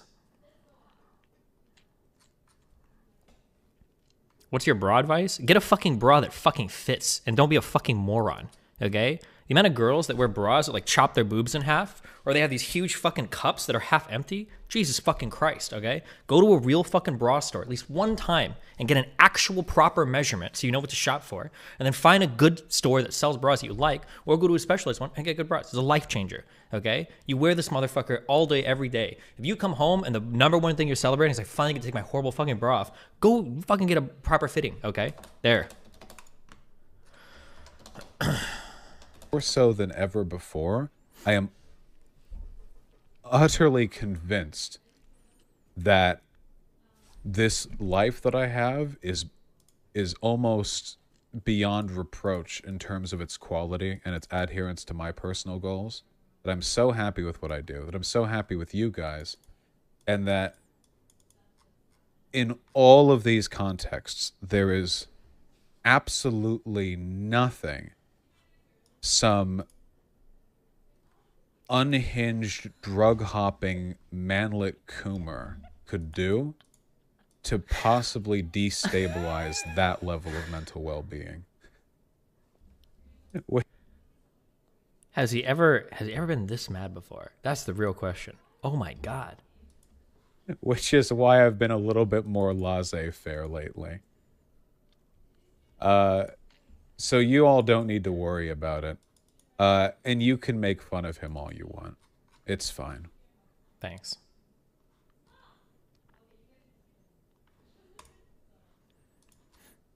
Why is he so mad? What happened? Well, before, if we would like rattle each other too much, it would eventually culminate in some kind of debate. But now that he won't debate me now because he knows that he can't. So now I can basically like infinitely prod him, and he doesn't have like an outlet for that way to relieve it. Like, okay, well, fine, let's have an argument, right? He doesn't have that outlet anymore, so it just builds and builds and builds, and I can just sit here and like lambast his arguments over and over again. Dog shit arguments, dog shit arguer. Everything he says is dog shit, and he can just only get more and more mad because he doesn't have a way to relieve it, which is it's a funny fucking meme. Do you think he'll debate you again? He probably will eventually. They always come crawling back.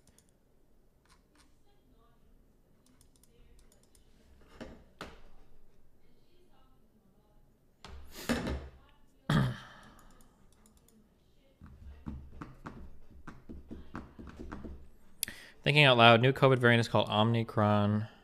The WHO should have given it a scary name to take it more seriously. Wait, what? Delta is scary, I don't want to fuck. Wait, how is Omicron not a fucking scary ass fucking name for, or Omicron? That, how is that not a scary name? Bro, if that name doesn't scare you, all right? Nothing's scaring you.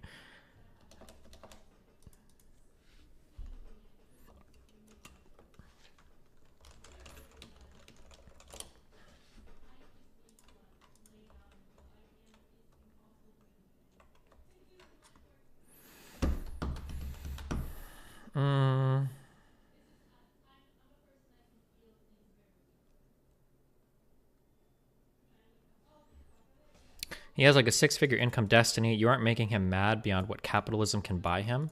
So I think the difference is I don't know if a 6-figure income is actually satisfying to Vosh, because Vosh's whole life has always been like upper middle class. I like my income because, I mean, obviously I'm far removed from it now, so I don't actively think about this every day. But like being able to pay my bills and shit and not get behind on stuff or worry about anything, that's nice. It's still nice, even though I'm not going to pretend that I come from that last year.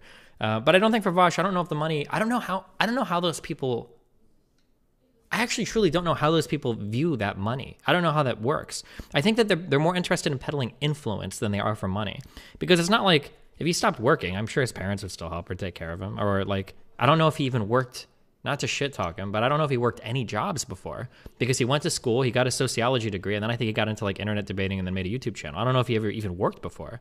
And everything that I do in terms of the money that I make when I started to was usually through the lens of like, wow, how does this compare to my prior work? So for instance, if I would make like $8,000 in a month from ad revenue, like, wow, this is like 4 months of carpet cleaning, right? Or if I were to do one sponsor for, however much dollars, I'd be like, wow, this is the equivalent of me doing like 100 hours of work in like 2 hours. That's like how my mind would frame it. So I'm really happy to make money.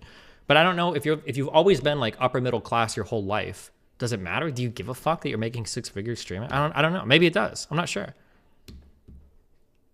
But maybe making the money on your own, maybe the fact that you're making it and it's not coming from your parents anymore, maybe that does change things. Maybe it does feel better. Wait, you were completely wrong. This is fan fiction. What is fan fiction?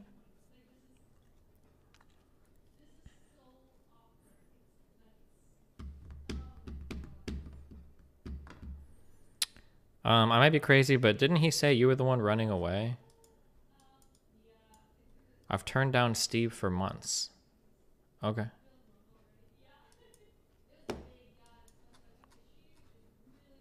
Wow, Abacat, thanks for the tier 3 subber.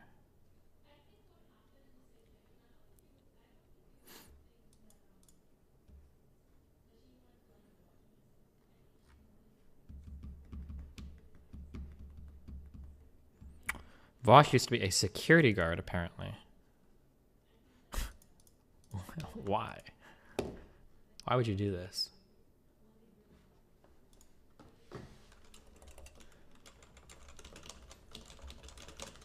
Did he really back out?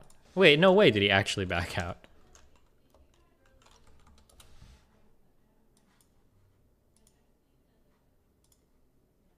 No, the debate is in like 3 hours. I don't think he'll back out.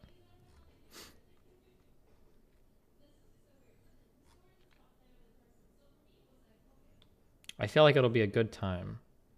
Oh, yeah, he'll still be here. Who, Vosh? No, the corn guy I'm debating. Moot League meme. Got a lot of shit. Oh my god, dude. Going on here. Hold on. Give me this. Oh, Mutin holding his ult to the end of the fucking No, I fight. can't yell at anybody! They're all far away, you stupid fuck!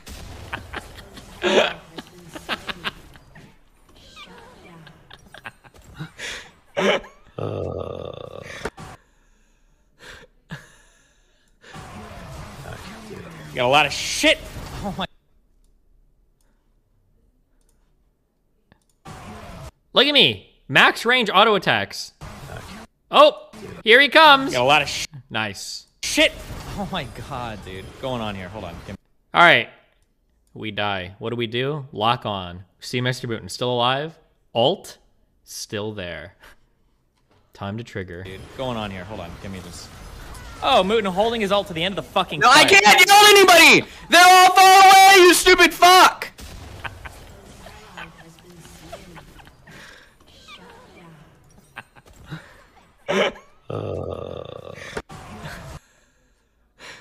Oh, man. Are we reviewing RGR before or after the debate? Probably after, because there's a lot of shit. I don't even know if I will today. There's so much shit to do today.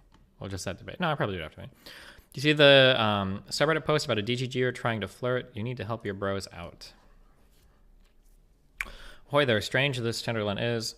Happy to meet such a fair stranger in this voyage. I see in your bio you do art while listening to streams. I doubt you mean rivers. I imagine it's Twitter. Let's say hypothetically, I'm curious. Have you ever heard of that? I think this is fine. I think you have to be like weird or wacky with your openers, right? Like every single girl is probably reading a million messages from guys like, hi, hey, what's up? How are you? Hi, right? Yeah, fuck it. Go wacky. Who cares?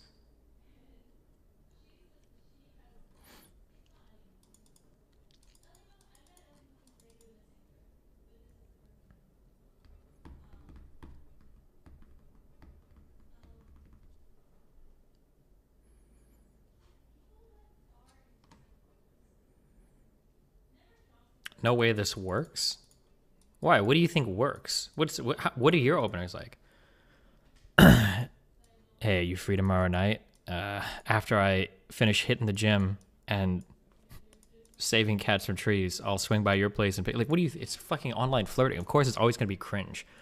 The easiest way to pick out virgins in chat rooms are usually when they see flirting and they're like, "Bro, that's so cringe." Yeah, all flirting when you look at it from like a third party perspective is always gonna be cringe. No fucking shit. Of course, it's gonna look cringe. You're fucking flirting. You're shooting your shot, like that, because your concept of flirting is like some like Christian Grey. Who was the 50 Shades? Some like crazy aggressive, like will work from some Chad Giga Chat. Like,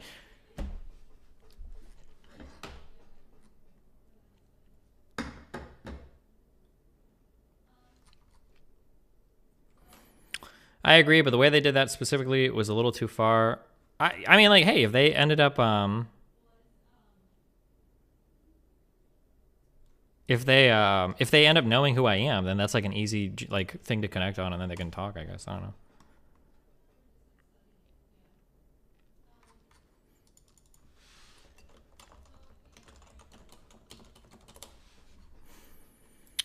Okay, my probably not, but actually Jake made a post on Twitter asking people to send examples of being toxic that he should bring up tonight. Okay. Is it wait, what is the debate topic? Is it over should we punch left or not? Or is it just over like, am I toxic sometimes? Is that the whole debate topic? Because if so, I've already lost. Well, of course I've been toxic before. Tomorrow, we'll be going head to head over toxicity on Twitch. Oh, fuck. This is going to be such a boring, like, by default, I'm going to be the more toxic because I'm a larger streamer. I don't know what the fuck the corn dipshit says. I don't even know. I don't know anything about this guy's history at all other than the tweet sniping that he does.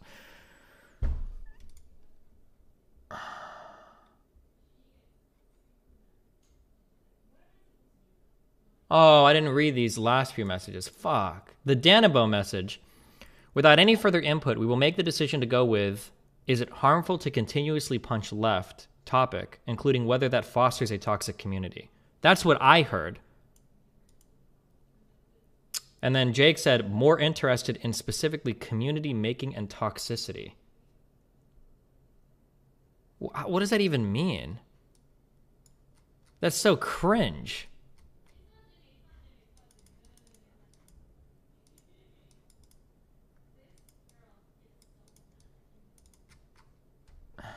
Okay, well, cool. So it's literally going to be like a DGG boogeyman, the topic. So, Destiny, didn't you say this mean thing before? Yep. Well, it was mean. Yeah, true. Okay.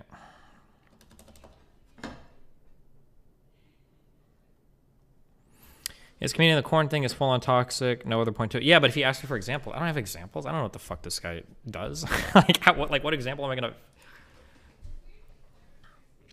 Hold on, I'm gonna use the restroom quick, and then we're gonna do this meme. 1 sec.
Bing, chill, ing.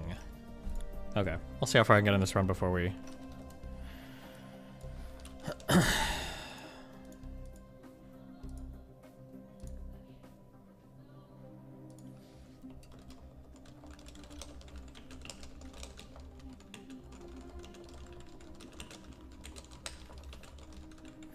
So expand into something like it being me and a bad thing can continue setting the discourse on over-validation. Sure. Do you actually think you've said toxic things in the past? If I were to ask, for example, toxic stuff you said in the past, could you bring up personally think of? I mean, like, yeah, I've said like, sure. I mean, like, it depends on like what you mean or how you define toxic, but I'm definitely mean to people. But I like my goal is always to match like tone. If somebody else wants to be toxic towards me, I'll be toxic towards them. I don't give a fuck. Like that's just how I am though. I don't give a fuck. I don't have like some golden rule on like I don't think you should ever not be mean to people. If they're mean first, then fuck it. Dylan is molding at you. Why? Like the sneakiest win in all of history by just holding out until a topic was given that he actually agreed with. Timestamped? Okay.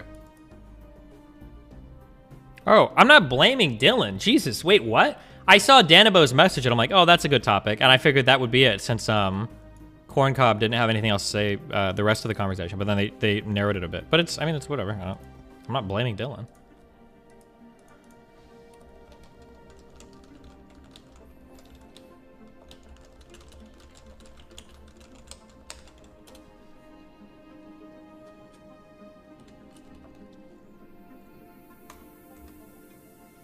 Okay.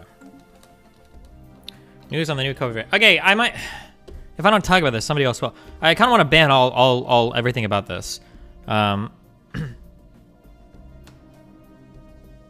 don't care. I don't care. I truly don't care. Wait a week. Everybody like obsessively asking about everybody obsessively like trying to farm every piece of information about this new variant. Just wait a week. None of your lives are changing. You're not going to change your behavior. All you're doing is stressing yourself out and contributing to like a toxic fucking news environment. There's literally no reason to freak out about this yet. Jesus.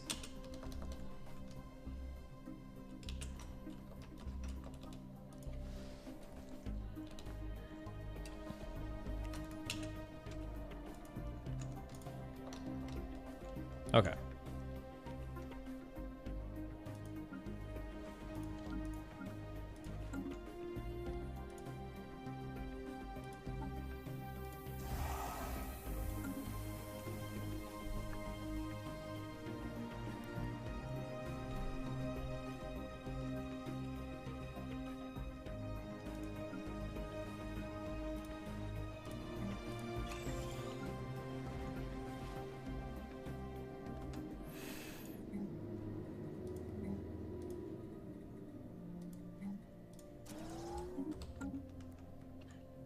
New variant means cheaper gas incoming.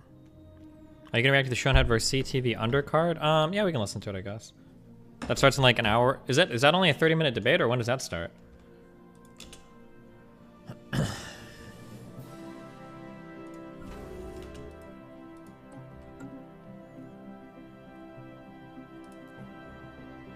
That starts at 8.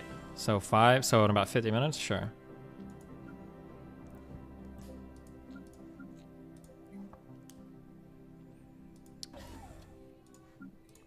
You guys, when you guys play this, do you run hydroponics base on every single star base? Because it seems like you should. I'm not gonna lie.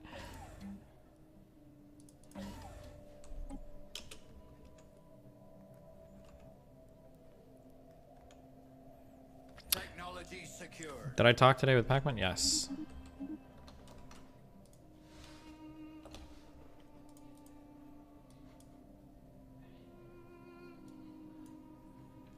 Mr. Beast, poverty tourism. Who, what? Okay.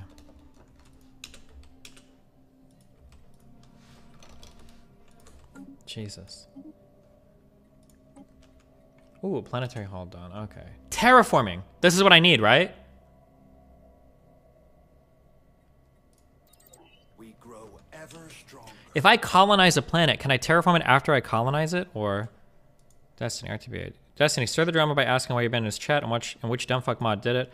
I think he did it on a stream. I think it was half memeing, but somebody's like, oh, Destiny misgendered the deer. And he's like, okay, well, I'll ban Destiny. I don't know. Maybe he was like serious and super meant it, but then he banned me. So I don't know. You need additional tech for that? It requires a different tech? Oh, shit.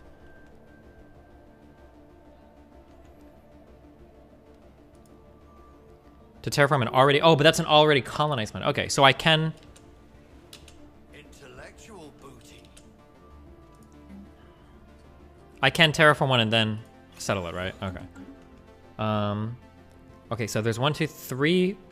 4. Oh, I could terraform any planet, right? Okay, so I should start making colony ships. Shipyards.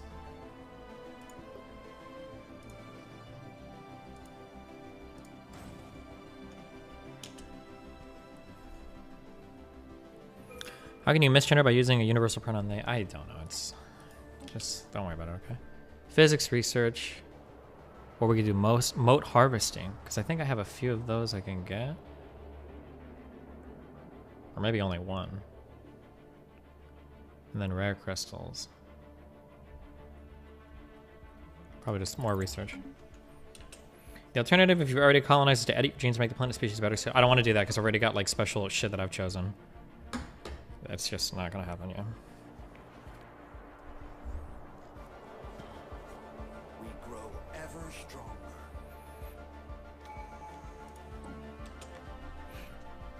Okay, buildings and districts have their build cost reduced and build speed increased, or building upkeep reduced.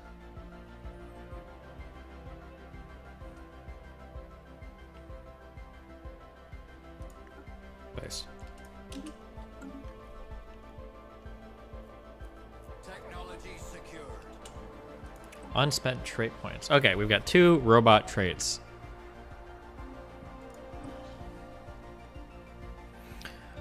Okay, if I change the rights, I'm able to have them do more complicated jobs, right?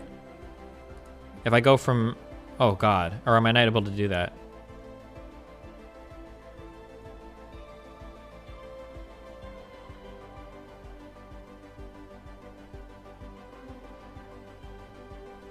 You need another tech?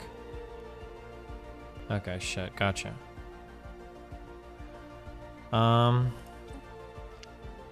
Choose to add a trait.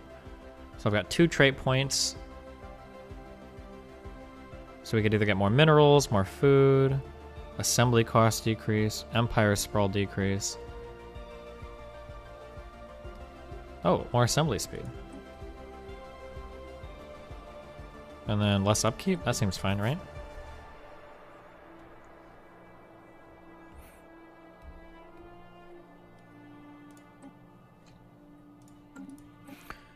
And then we want to apply the template to everybody. Ledger of situations amended. Research that a little bit. If you care about tone matching, why did you tweet a Deepak with a lot of hostility when you didn't share the same tone? I don't think that tweet was that hostile. I think I said, like, this is like extreme copium or something. Or somebody can find it. He tweeted something that was factually incorrect. So stop doing it, old Deepak drama. You guys are crazy, okay? I'm not treating you like guys like babies. Go talk to somebody else, okay? Jesus. You said he was on full copium, and you used the fuck word. Fuck out of here.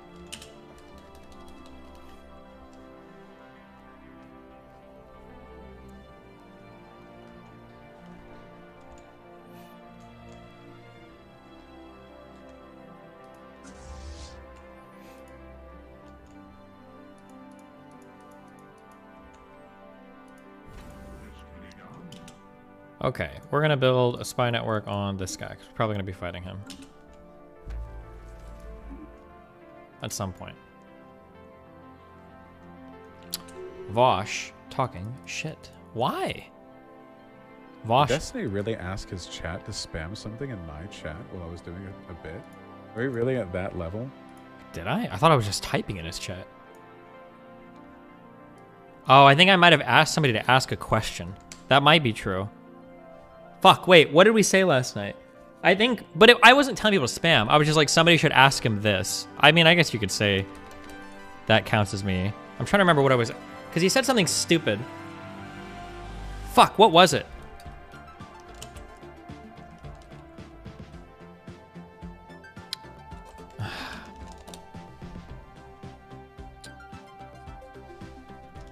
Was it should ask?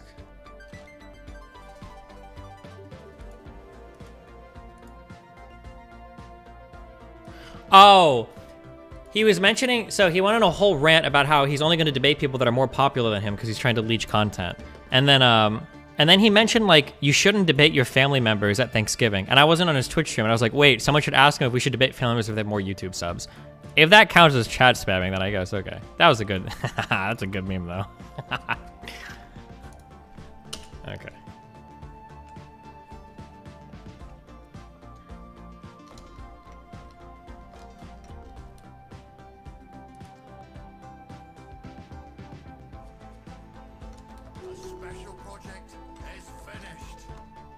Modifications to robot species. Cute.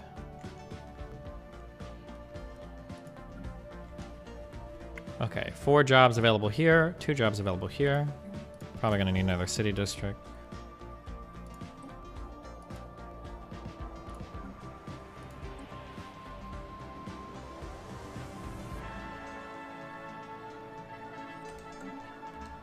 Say hi to Dan. What's up, Dan? Pretty Tony. What? The only actual Jake Talks community thing I remember is a Sushi Mom person contacting people you canvassed for in Georgia. Is this actually like a... Can you prove that this is from his community?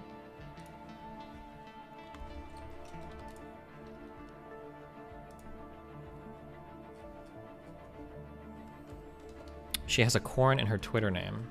Does that mean that she's a mod in his chat? Ooh, okay. That is a good one.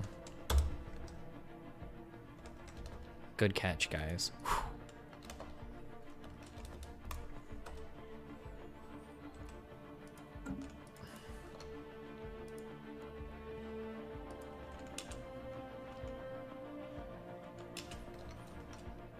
More actual corn tweets.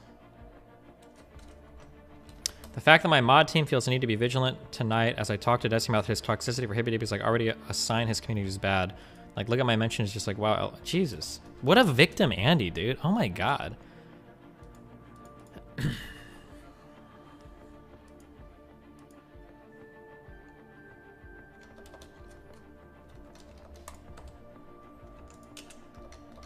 Okay.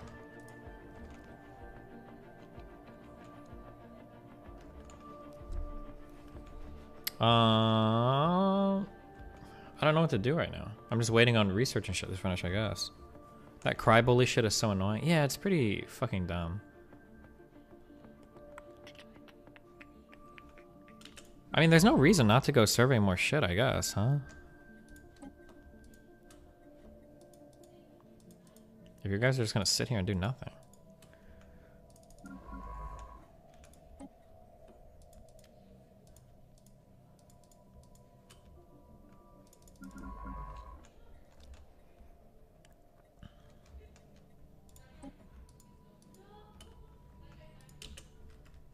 If you watch whole vid, I sent Vosh talks about how he no longer has talks about Destiny banned from his stuff because he doesn't care about what DGG says.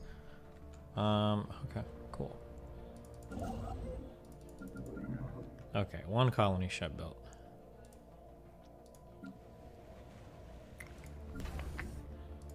And another. The birth of the galactic community. Like I would have anything to do with that. Intellectual booty. Research, sure.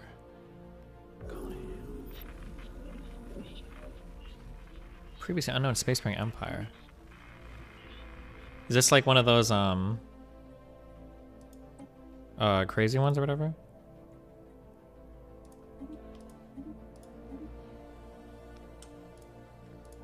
One more colony ship, okay.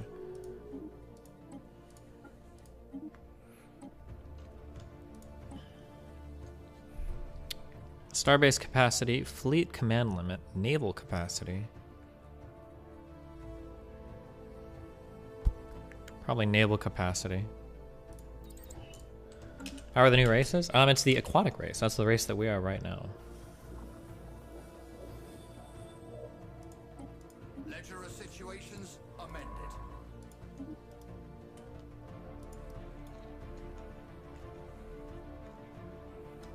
Project done. Not so special now, was it? I found you through Coin. He used to be a fan until I saw Drama, and then he totally 180'd. Most of these loser lefties were fans at one point, yeah.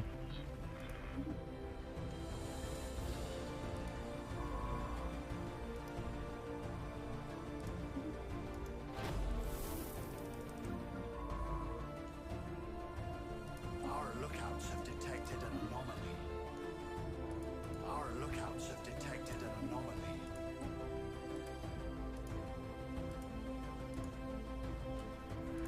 Space charts updated. Your good outweighs the bad on Twitch. You gave every socialist a website. True.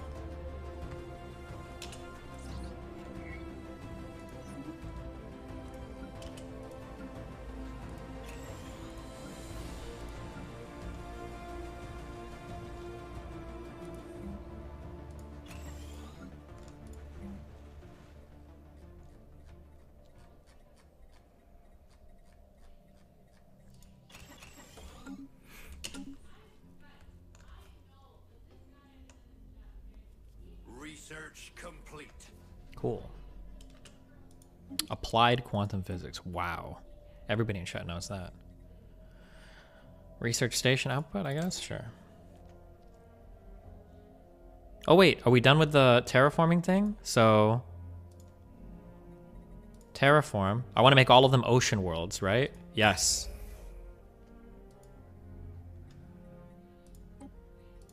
Yes?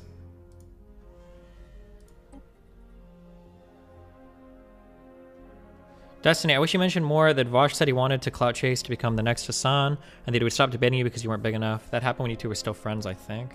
Oh, I remember those chat logs. Yikes. When he was upset, he was like crying that he didn't get invited to Trainwreck's podcast.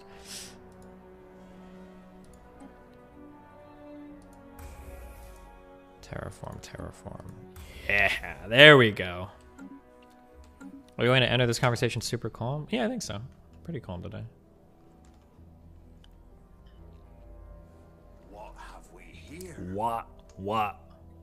Gross. A system has been charted. Shiver me timbers. Okay, shipyards. More. 1. Yeah. 2. 3.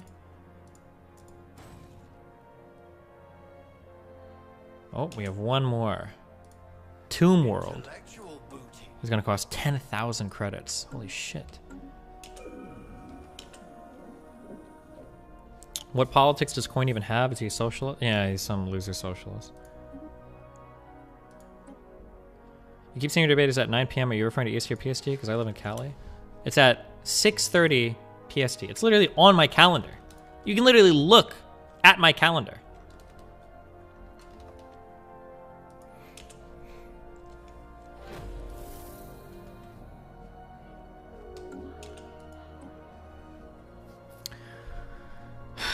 Okay, we can get destroyers.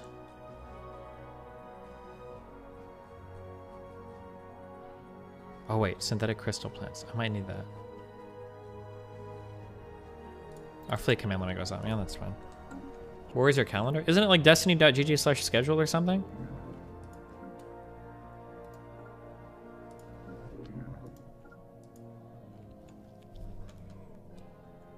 Gabby bullied Dylan into changing the topic? Wait, what are we changing? Or what are we changing to? What is the topic?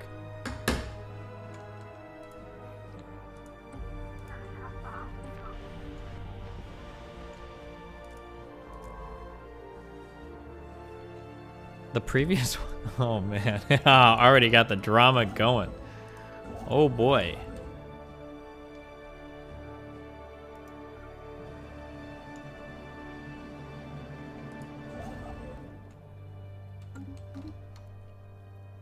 Do you agree that an eye for an eye makes the whole world blind? Well, no. If you only have one eye left, you probably shouldn't be attacking somebody. We don't want a fair world where everyone gets the same judgment, so the matching tones things could be out of place if you're better off than someone who can't handle it. No! I shouldn't have to make accommodations for your mental illness. No, fuck you. That's bullshit. That's an unhealthy accommodation. You need to leave the platform. If me matching your tone causes you some severe mental harm, that's on you to get the fuck out.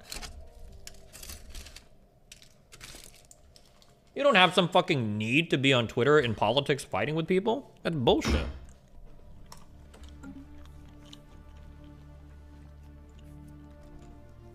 Destiny, you're my favorite Stellaris streamer. True. Thank you.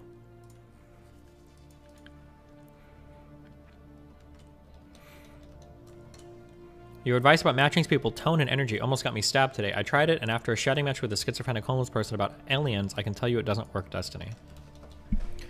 Destiny, they don't have enough mental well-being to make that decision? No! You guys need to stop treating people, adults, as like actual children. Bro, you guys have lost yourselves. Are you serious? It's that hard to just not be on Twitter? It's fucking Twitter.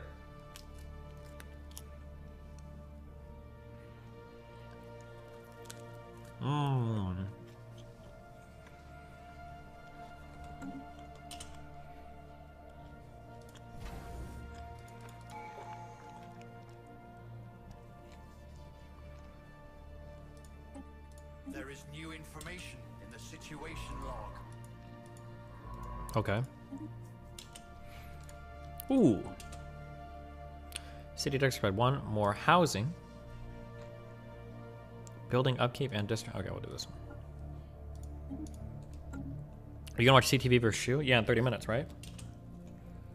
What have we here? Well, research it and tell us, dumb fuck. How's my spy network coming? Jeez, okay, we're working on it.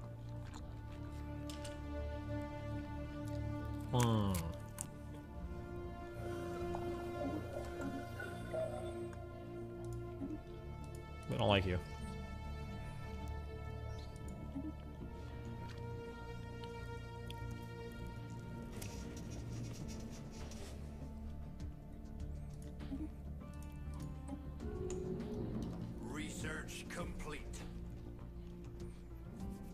Project done.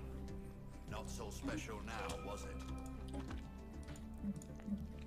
Okay, all the habitability upgrades are worthless, right? Because I'm making all of these oceanic worlds, so I should almost avoid all of these.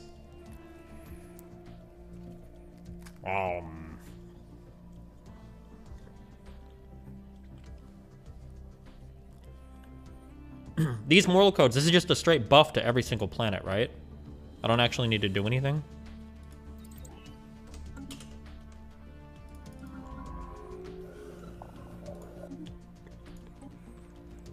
Mm-hmm.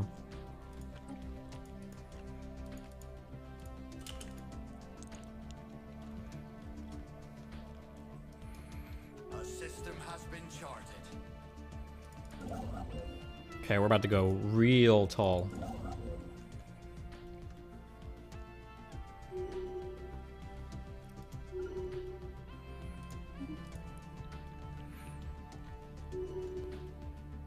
Our lookouts have detected an anomaly. Survey speed, don't care. Border. I don't think I care about that either. I think just fear campaign is cool. More unity. Research complete.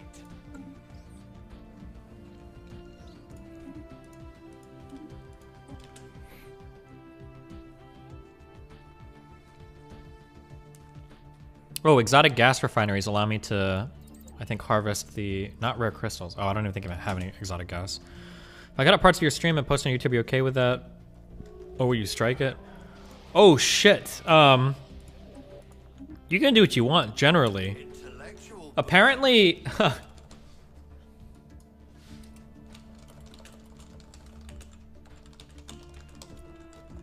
Apparently that channel that got struck off, that other Destiny fan channel, apparently Collab DRM did it. I didn't even know I was still signed up with them. I feel like I haven't seen shit from them in like fucking 3 years.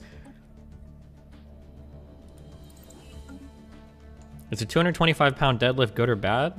Listen, mate, better than a 220-pound deadlift. I mean, when you ask whether or not a lift is good or bad, there's like 2 things generally that you consider. One is how long you've been training, and 2 is your body weight. So like, if you weigh 300 pounds and you've been training for 5 years and you deadlift 225 pounds, that's really bad.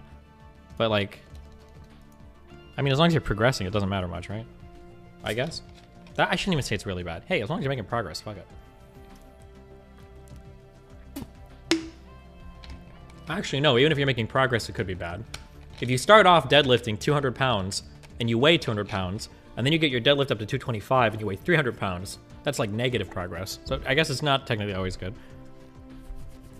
Did they not give you anything? Collab DRM? I have an account there. I made like $90, I think, over the past like 10 months or something. I don't know. I mean, I'm sure, I don't think they're doing anything wrong. I think I probably authorized it a long time ago. I totally forgot. I haven't like interacted with that thing in forever. What are you deadlifting right now? I literally am just getting back into deadlifting. Now that I've finally reached what I think is proper, I can touch my toes now when I stand up. So I'm like, I did one time, and now I'm gonna start loading that exercise again.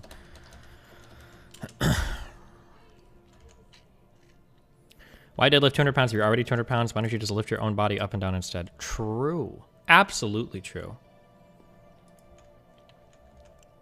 A system has been charted.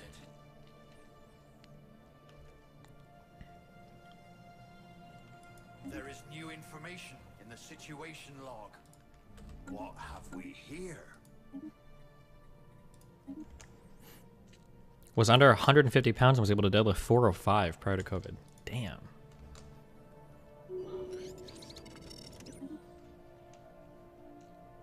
Space charts updated.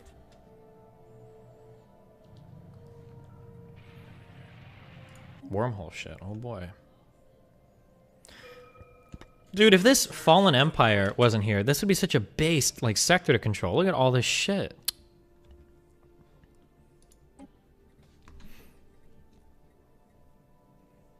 More research. Droid workers. With the droid technology, robot pops are... Oh, this is the one that I want for them to do specialist jobs, right?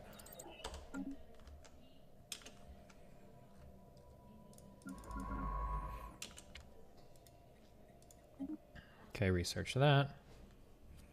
Oh, I think I can expand out more over here, actually. Alien Menace.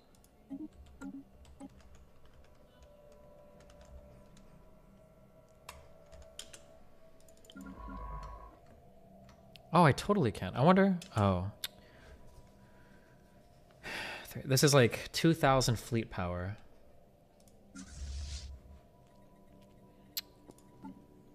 Fleet manager. Just keep making more Corvettes. Hell yeah, dude. That's what I'm getting when I go to Miami. Some good old Twitch television. What is this? Jesus Christ.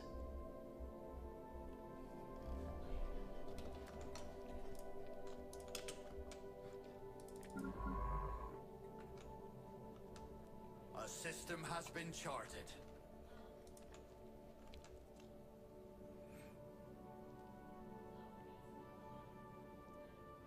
A special project is finished.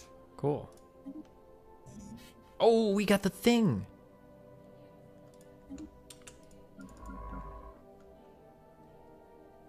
A new planet thing. Thai food is really good. You hurt my feelings. I just don't like Thai food. I'm sorry. Oh shit, I'm full on influence. Oh god, I don't know what to do with that.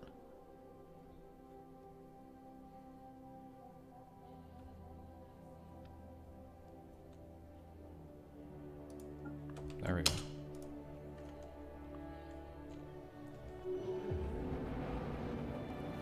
Terraformed, yes. Oh wait, oh my god, what is this? After completing the terraforming, our terraforming specialist has spotted a golden opportunity. The remaining terraforming equipment could potentially be repurposed as infrastructure. Housing, oh, so this is to add districts, mining districts, agricultural districts, or just scrap the equipment. Oh fuck, I don't know. Is it gonna ask me this for every single planet?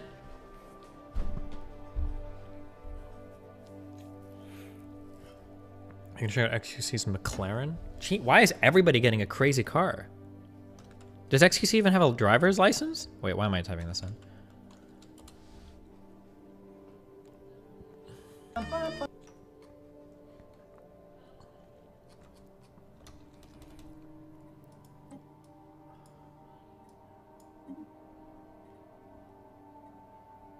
Oh my god, okay, hold on. Okay, what is... can I look at this planet? Okay, not generator districts. What about industrial? Sure. Oh, it's not adding a whole district, it's just starting it off with a thing. Never mind, I see. Okay, never mind. Okay, I thought it was like increasing the max district capacity. Terraforming is finished fast initially estimated, so we can either do amenities plus 10 permanently, or happiness plus 5%, immigration poll plus 25%. Who cares about amenities? This sounds based. Okay.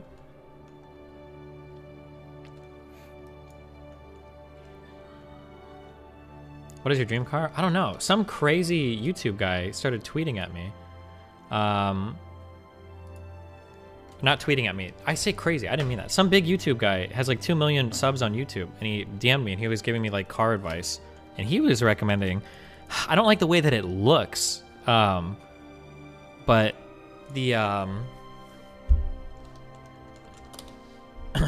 think it's like the Dodge, the Hellcat, some version of the Challenger. Holy shit! I don't like the way that it looks that much though. But that thing looks fast as fuck. Oh my god. Dylan mad. Why? Oh my god. McLaren. Damn, dude. This is gonna be... I wonder if he's actually sat in this car. Isn't XQC like 6'5" or something? He's a really tall dude. I feel like this is gonna be hella uncomfortable. Is he 6'2"? Damn. I'm so curious if he's ever sat in it before. Dude, some of these like supercars, they're like kind of a tight fit for me, and I'm 5'8". These things are super, super, super like, Should be fine. You can lean back pretty far.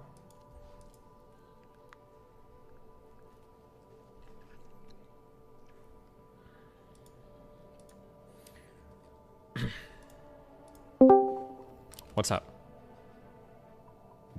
I want to talk about your Thai food take real quick. Okay.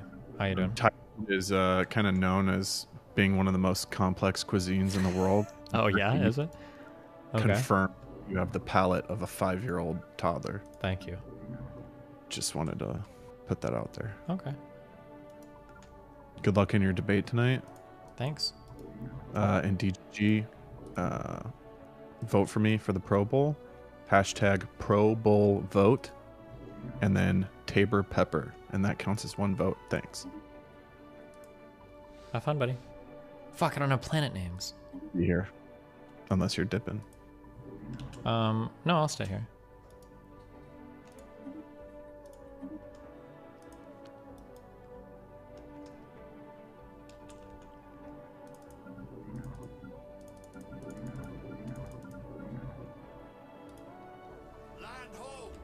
Oh, this is taking long.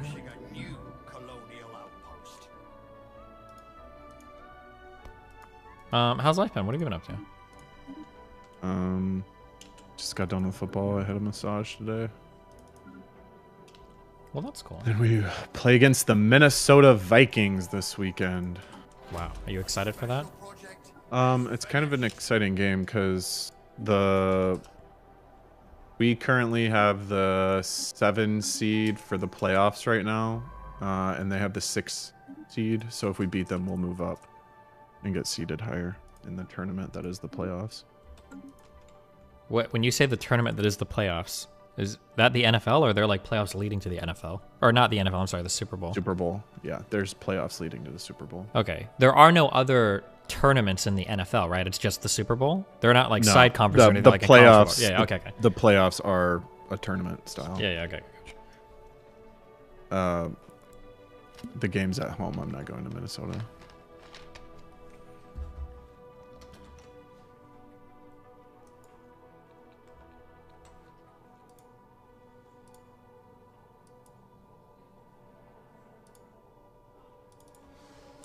Ubisoft service is currently unavailable. Please try again. What the fuck?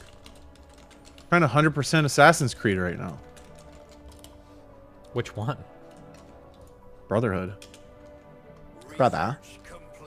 Cringe. A system has been charted. Okay, research complexes and crystal plants. Okay. We are being contacted by aliens. This is so dumb. I can't play a decade-old game on Steam because Ubisoft won't let me log in. Cringe, huh? What the fuck? What sense does that make? What a dog shit developer. Can you research anomalies that aren't in your... Yes, you can. You just can't do excavations. Okay. Technology secured.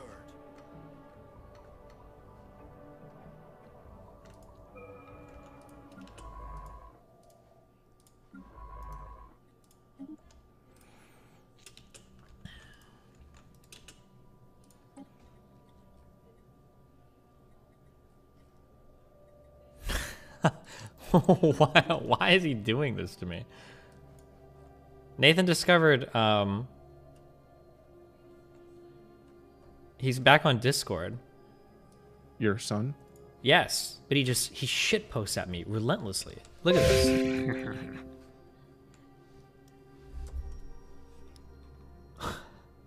What? He doesn't realize the links preview, I guess.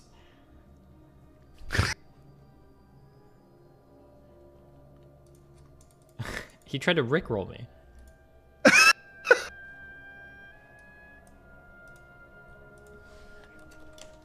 Rick Astley never gonna give you up 1 hour seamless loop. Yeah. That's fucking funny, man. This It is interesting to see how children are like cycling through the internet. Yeah, like dog, I was like doing this literally before you were born. Literally. Yeah. And now they're like catching up.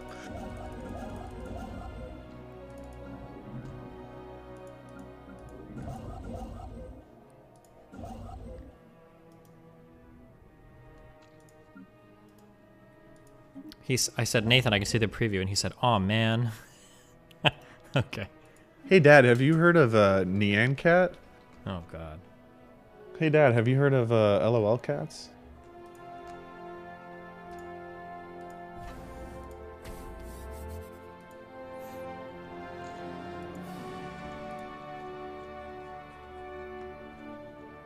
We grow ever stronger.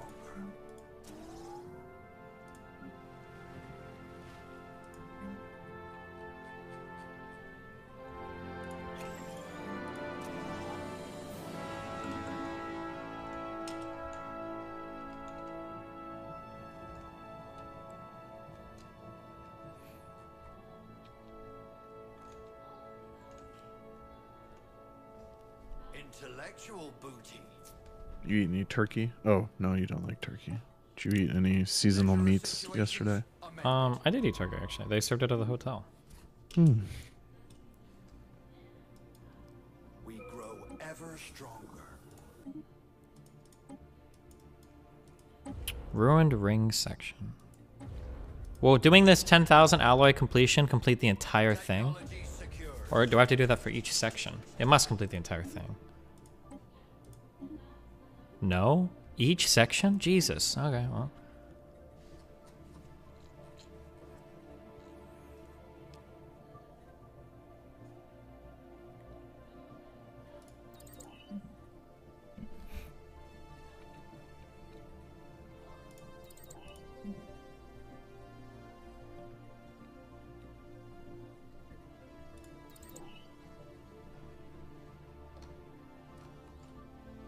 It's worth it though. Ring worlds are OP. Yeah, okay, dude. Project done. Not so special now, was it? Yeah, no, it wasn't.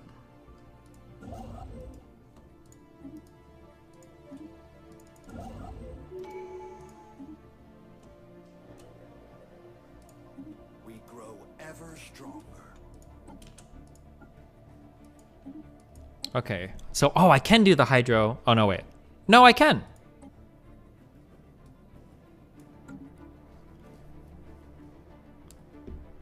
Ocean terraforming cost minus 25%.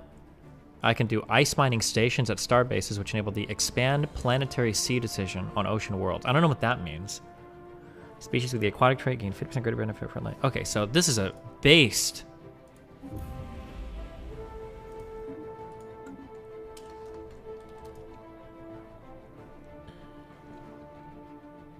Means you can make your planets artificially bigger. Oh, so more districts.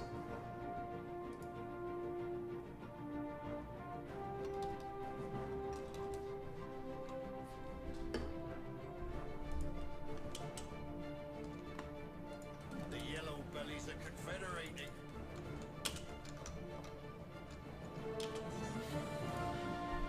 Okay, more research. Don't I have like a big boy research building? Maybe it's not finished researching it.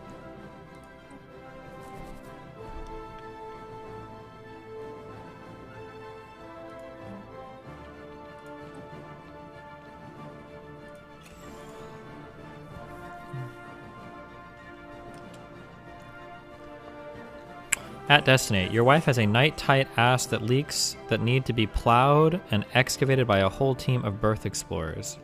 Thank you, Darth Mauld. Jesus Christ. Be like a little bit more subtle, my dude. I'll have more luck.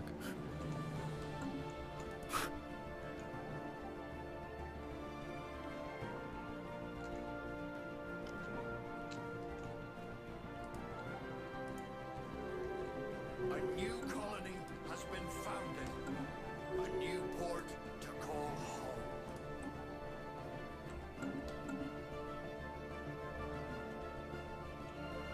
How much you do it percentage-wise? Usually 20-25%. What? Of the bill? Oh, they ask how much you tip? Yeah. Oh wait. Do you tip on wine? Or let me be more specific. If you get like a bottle at your table, do you tip on that? Technically, it goes towards the bill, so I don't know if I've thought of that, but like say you have you get like a $200 meal between two people, and then you get like a $250 bottle of wine. Are you throwing them a $50 tip on top just because they bring you the bottle? Now, if it's like I've never thought about that actually. It's one bottle. Half the time I drink it so fast they don't even pour it for me in the middle of the dinner. Jesus.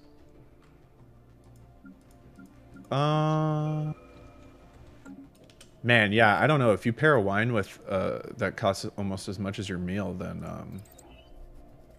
damn, I've never thought about that.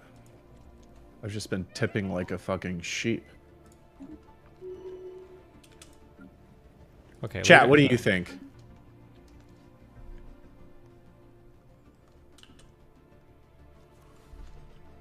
A new colony has been founded.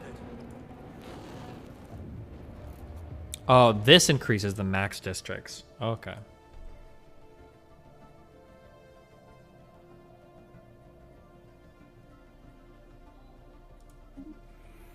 Okay, so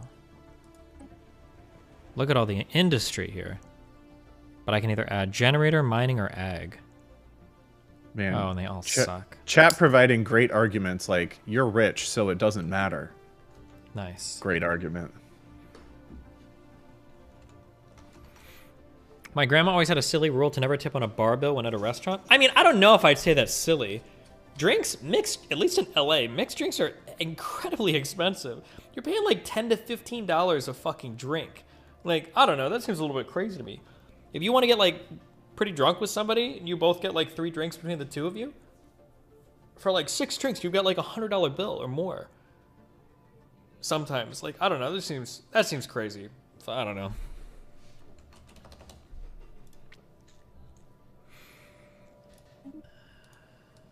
We grow ever stronger. Okay, so generally the way to do this is usually you want to specialize the fuck out of your planets. You're right back. Okay, be careful. They're not gonna have pretty names, but I don't care. So, you can change the...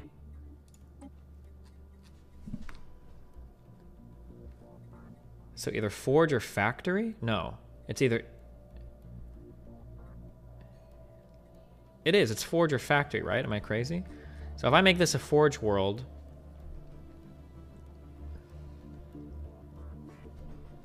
This is for shipping out a ton of alloy, right? I think. And then if I do an industrial world... No, oh god, I forgot how I had these set up before.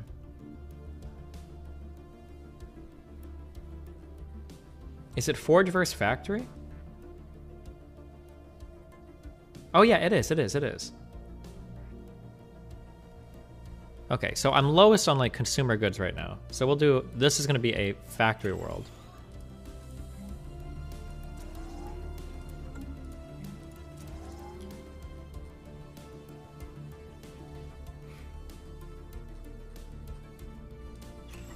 Oh, I don't think you've been streaming since I watched it, but I watched Interstellar last weekend. Plugs to me.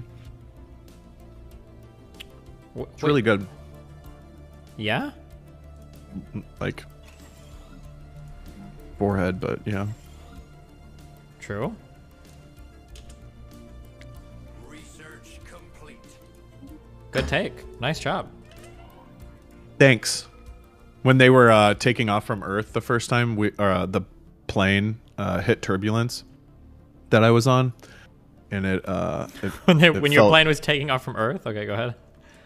Well, in the movie when they were taking off, my plane you were watching turbulence. It on a plane, and yeah. Sorry. Yeah. But the turbulence like really heightened the experience. Yeah, that's good.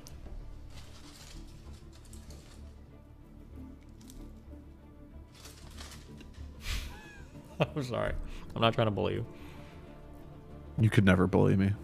Really? Yeah. Okay.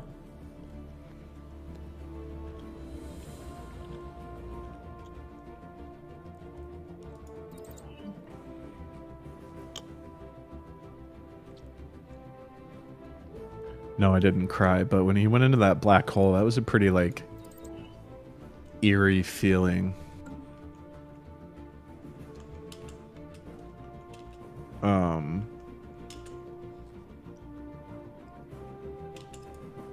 And I liked how they did time travel. It wasn't shitty like most. It was absolutely shitty. What do you mean? It didn't make any sense. Wait, what are you at all. talking about? What are you talking about? It just it had the classic like why it doesn't work. What do you mean why it doesn't work? Like he went back in time to warn himself to do something, but the only reason he went on that mission was because he'd already went back in time. Like, oh yeah, it had already happened. But they found the Tesseract.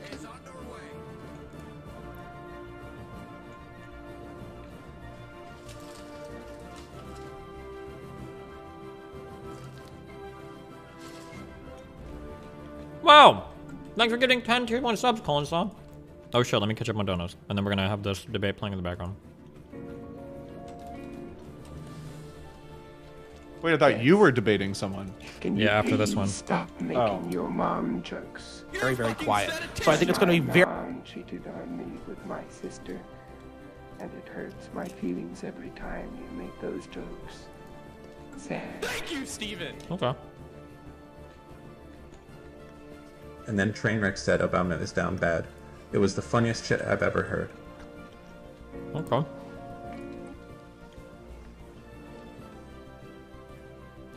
Wait. Think. I need climate restoration too? What the fuck? What about this?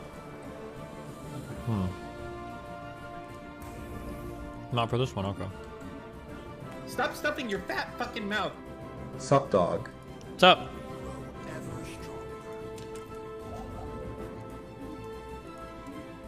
I feel like I've outpaced him intellectually. For Tomb Worlds, you need climate restoration. Gotcha. I'm subbed for our Peace Oval content tonight. Stop stuffing your fat fucking mouth.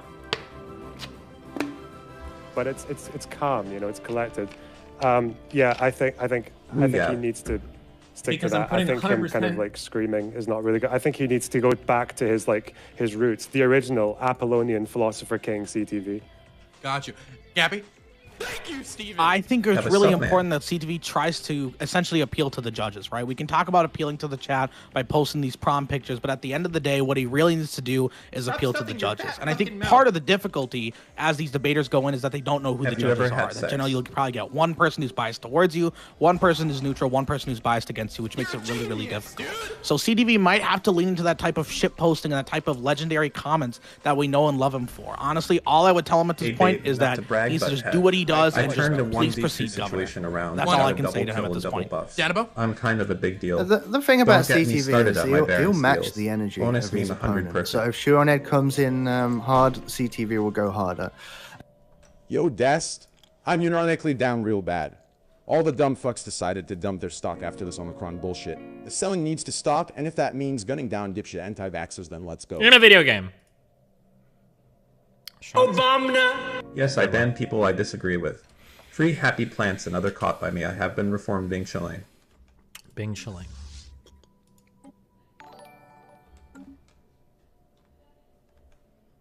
Jake is the much less talented half of a formerly new atheist duo Hannah and Jake. He completely falls apart on his own and it's painful to see. Okay. Sup. I feel like I've So- outpaced him intellectually. Ever stronger. We grow ever stronger. I feel like I've outpaced Love him you, buddy. 3. intellectually. Love you too, man. Be right back. Be right back. Be careful. You're a fucking statistician.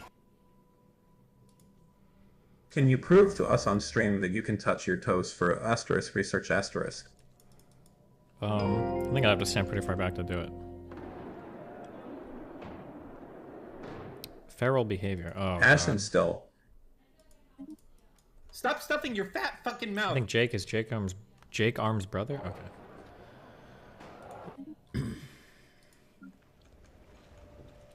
I Intellectually feel like I've outpaced. him intellectually. This is madness. There is new information. Rooting out the problem. Fucking Research. dubstep. Research. I googled Tabor, and fuck, this dude just looks like he hates women, you know. Seems like the type of guy to wear Oakleys. Does he? Oh, your favorite. I have a tech question. Oh boy. What? When I tried, so I streamed twice while you were gone.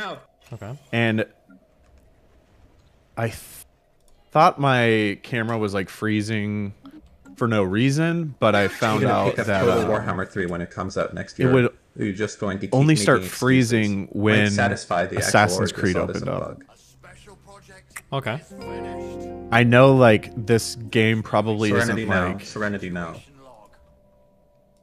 like made obviously like made for computer. I can't really think of it. Like optimized probably to run on PC, but like I don't understand why If I had to guess, your opening OBS, another program. the resources are just being strained. You should try to set the frame rate limit, set the FPS limit on the game, and that might fix your problems. I've had to do that sometimes. On the game, in the game, or on OBS? In the game.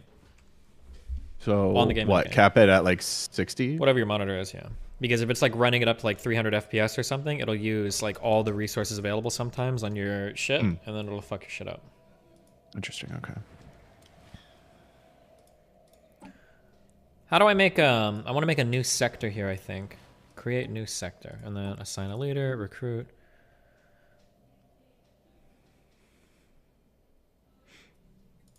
Cool.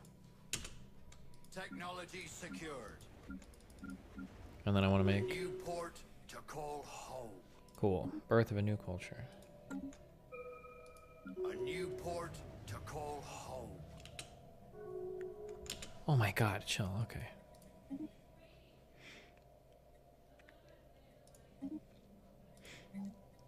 Did you ever make your parents buy that green ketchup from the early 2000s? I don't think so, because I've never liked ketchup, so I didn't care much. Mm. Why did you? My parents wouldn't do it, but my neighbors' parents would do it. So when I went to spend the night at their house, have a sleepover or whatever, their dad would always make burgers, so we could use the colored ketchup. You mean the ketchup of color, right? I mean the green and purple ketchup. Okay, just making sure.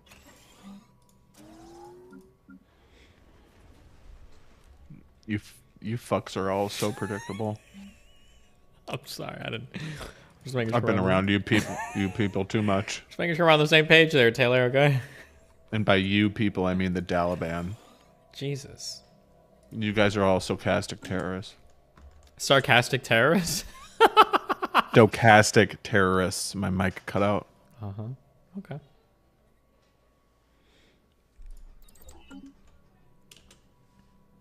Research complete. Scholastic.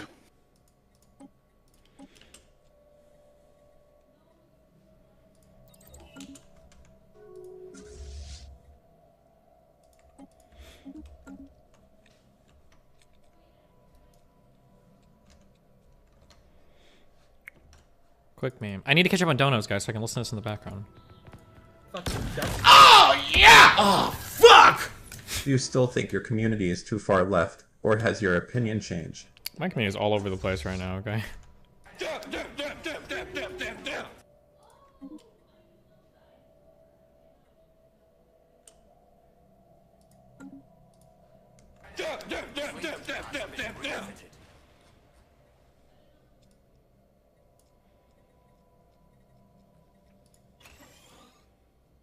Didn't I get some big research building? I guess I didn't. Schubert CTV is starting. Okay. Oh my god. /raid. Desk tiny. Hello. Hello. Hi. I would like to welcome you both to the Hippy muted. Dippy Championship undercard. Shoe on Head versus critically thinking veteran representative of the Wolf Pack. I'd like to welcome you over here for a topic that, by the way, is that the Huey Long flag in the background? I can see it. Yes. Yeah, I can see it. It I know is. it. I recognize it. I would like to welcome you both here for what is sure to be an amazing matchup of the minds. And I'll allow you both to introduce yourself shortly. We're going to start with Shoe on Head. Pumpkin pie depression story. Oh God, you saw that? Yeah. It's so depressing. I worked so hard on it. Okay. Hello everyone. Oh, I hear an echo. I think that's okay. Hi, I'm Shoe on Head. I am a YouTuber. And I don't know, this should be fun. I was the one who challenged CTV, let it be known. It was actually a joke at first. Because I'm like, you know what? I've never actually debated a right winger. This is the first time. I don't count Carolyn Borsenko, but like, so I was like, who would be like a good matchup? And like, I always love CTV's energy, so I'm like, all right, yeah, let's go for that. So already starting off with it was a joke. Shoe on Head coming out very cordial. We'll see if that plays out well. Hedging our bets. I'm gonna now throw it over to CTV for him to introduce himself. Well, welcome everybody. The People's Champion has finally come back to the Hippy Dippy. That's where we're at tonight, folks. I'm looking forward to having a very fun, memey, casual, and intellectual conversation that is sure to stimulate everyone's minds and get the conversation going exactly where we know that it should go. There were people like spamming my mentions with like the wolf pack. I'm like, what the fuck is the wolf pack? And I guess now I know. So CTV is the wolf pack. I'm technically a shaman wolf in the community. Actually, Dylan, you were upgraded to Sigma. Wow. Just so you know. It's happy to know. Hey, is that a bribe? Is that a pre-match bribe? Upgraded me to Sigma wolf? No, actually, I did it last week. It's just from time to time I reevaluate people's, the work that they're doing, right? How they're holding to their own values, right, and being philosophically consistent. And Jesus Christ! Thank you very much. Am I anything? You know what, Shoe on Head? I couldn't even get a retweet from you on a couple of tweets, and then somehow, and you didn't even ask for an invite to the Discord. Okay, You're more than welcome to come join. You weren't even following me, and I was like, well, shit, and I followed you first. So that's true. You got to follow the alpha before you know where to go. Thank you. So I want to say that this match is also sponsored by Conflict of Nations World War III. I would appreciate if everybody just get into QR code, downloaded the game, played it. Shoe and Head has agreed that if we get to 325 downloads by the end of the night, that she will delete her Twitter and endorse Hillary Clinton for 2024. I want to just make that publicly known that she proposed that to me, and that's her agreement.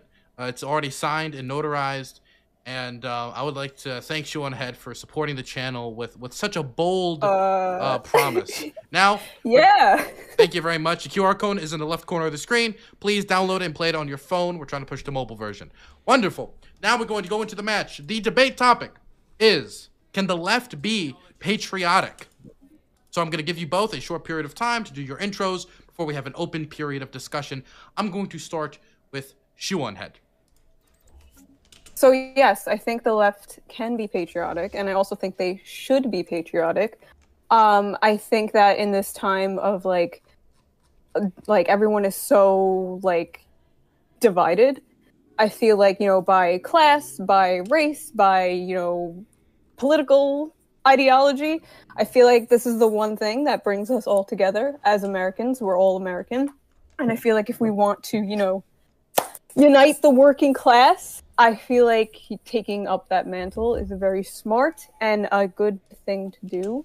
And I also think that historically, the left has been somewhat patriotic. And I feel like in order to make this country better, you have to have love for it. You have to love it, or else if you're totally black-pilled on it, if you hate this country, then why would you want, what would be the passion and the goal? You want to help everybody in it, and you have to have love for your fellow Americans. So yes, the answer is yes. Thank you very much. Now we're going to turn it over to critically thinking veteran, representative of the Wolf Pack. Full title. Well, I can definitely agree that the left should be patriotic. There's a lot of reasons to be patriotic about our great nation.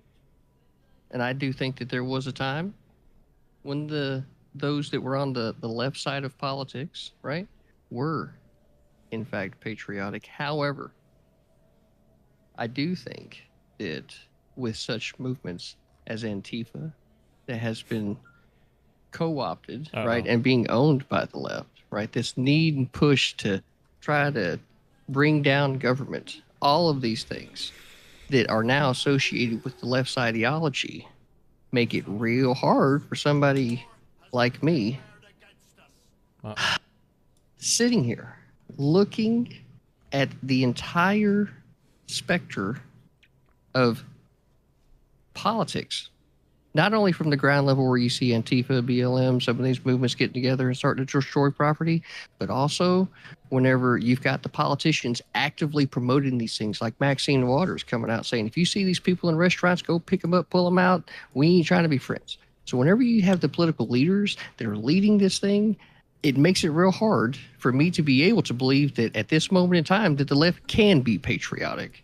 Now, this is exactly where good people coming to the forefront of the party would be able to change the direction of it. And until that happens, I just haven't seen much patriotism on the left. Oh, what is patriotism to you? Because you're talking about like politicians and the government. So patriotism to you is being like nice to politicians and the government, or like what? I just need to know like your idea of being patriotic. Well, what is patriotic rooted in? What is being counters question with a question. Rooted in kind of at the forefront? It's like loyalty and love to your country, your nation, right? Loyalty. Proud of it. Okay, but what constitutes this country? I think the people do. I don't give a shit about the people in charge. They don't give a shit about us, so. Hey, the people do. So since the people constitute the government, right, and our government is centered around the people, as by way of the U.S. Constitution, of, by, and for the people. Oh, yeah. That's how it's framed. You can argue. Well, that's why we bother reading it, so we can understand the framing. So whenever you start with the Constitution, and then you go all the way through, right, how it goes through Article 2, where it sets up the executive.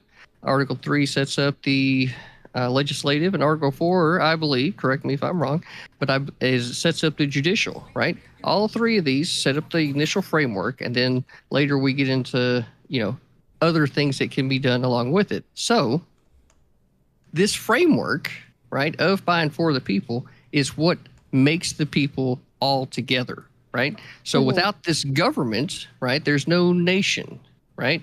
So without the government, there's no nation, and it is in fact chaos. And this is essentially where, like any civilization that has came off along the way from early history to today, right, the center of government ends up being what is representative of the people of a given area of land. So when the representatives, right, on, say, like, this is where we're in this two-party system that we have today between Democrats and Republicans, in this two-party system, if those that are on the left leading the charge end up pushing the narrative towards a way that is in fact unpatriotic, and I would say that, walking into restaurants and disturbing people's meals and going and burning down federal courthouses and these types of things, those are not values that I hold as a part of our nation, right? So when the politicians are actively pushing that and they're on that side in this moment in time, there's no way that I can say that. Until we get some different leadership on the left side, which I think is exactly what needs to happen, that's where we're at. So I just think we have fundamental differences between, like, what's important in this country. And I feel like the government isn't working for the people anymore. You're like, oh, this framework. Yeah, sure. I love the Constitution too, right? I cuddle with it at night, But, like... it is a pretty warm, fuzzy blanket that's being provided by all the veterans out there. Yeah, okay. Yeah, I love it. So, so it's a good framework. But do you believe that the people in charge right now are following it? Do you believe that... Yeah. No, I don't. I think that what actually needs to happen is that we call an Article 5 Convention of the States, and we start getting state legislatures more involved. in disassembling this federal government.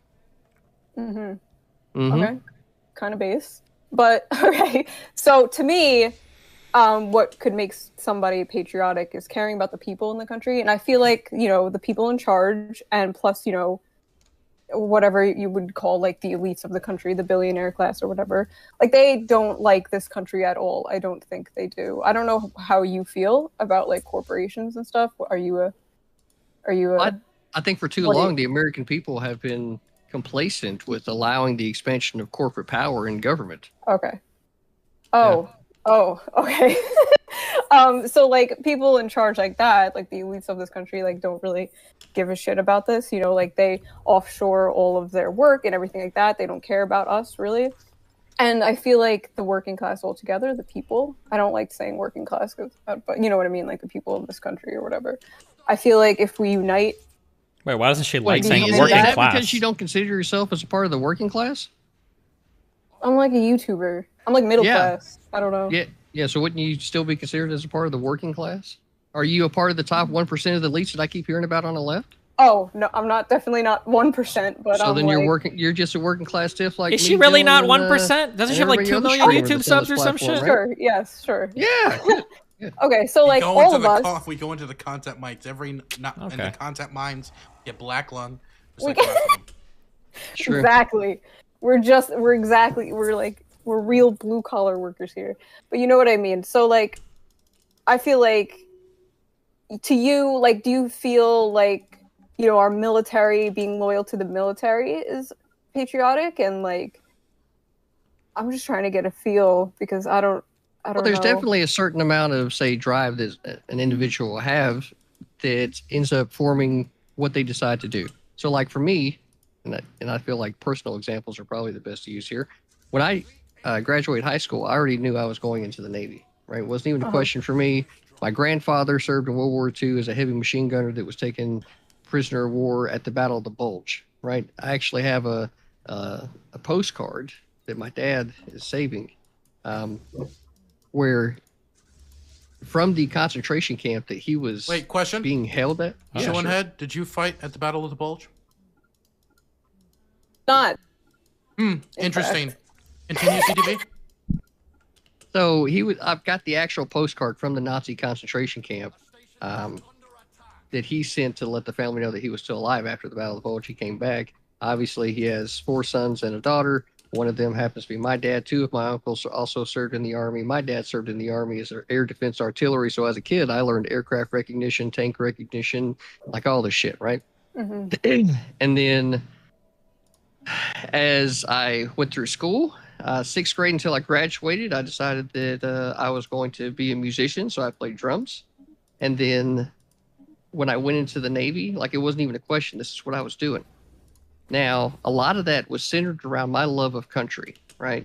Because I had already been, especially when I was younger, grew up in around Fort Stewart, Georgia. Deep lore. The CTV lore. Yeah, lots of deep lore. So like I'm growing up down here, multicultural environment. I'm loving it, right? I grow up in the mountains of North Carolina, isolated from all of that kind of shit. Right, so for me, wait. It was. Did you grow up in the mountains of South Carolina? North Carolina. Did not. Interesting. Continue. So look, we end up with the CTV that does 9 years in the Navy on Ohio-class submarines as a machines made auxiliaryman, learning hydraulics, all of this stuff. And when it comes to patriotism, just to get it back on topic, right? How long until the space station My comes back, patriotism is rooted in the service that I did for not only myself, because obviously I'm a part of everybody, right?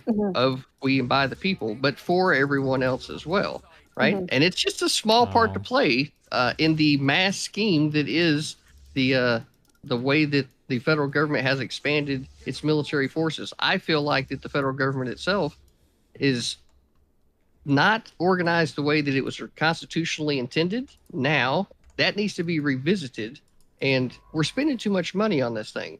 But at the same time, whenever we have global tensions that end up justifying the very reason for having these things, it's like how do we de-escalate the situation where it's just not required? That's going to take cooperation.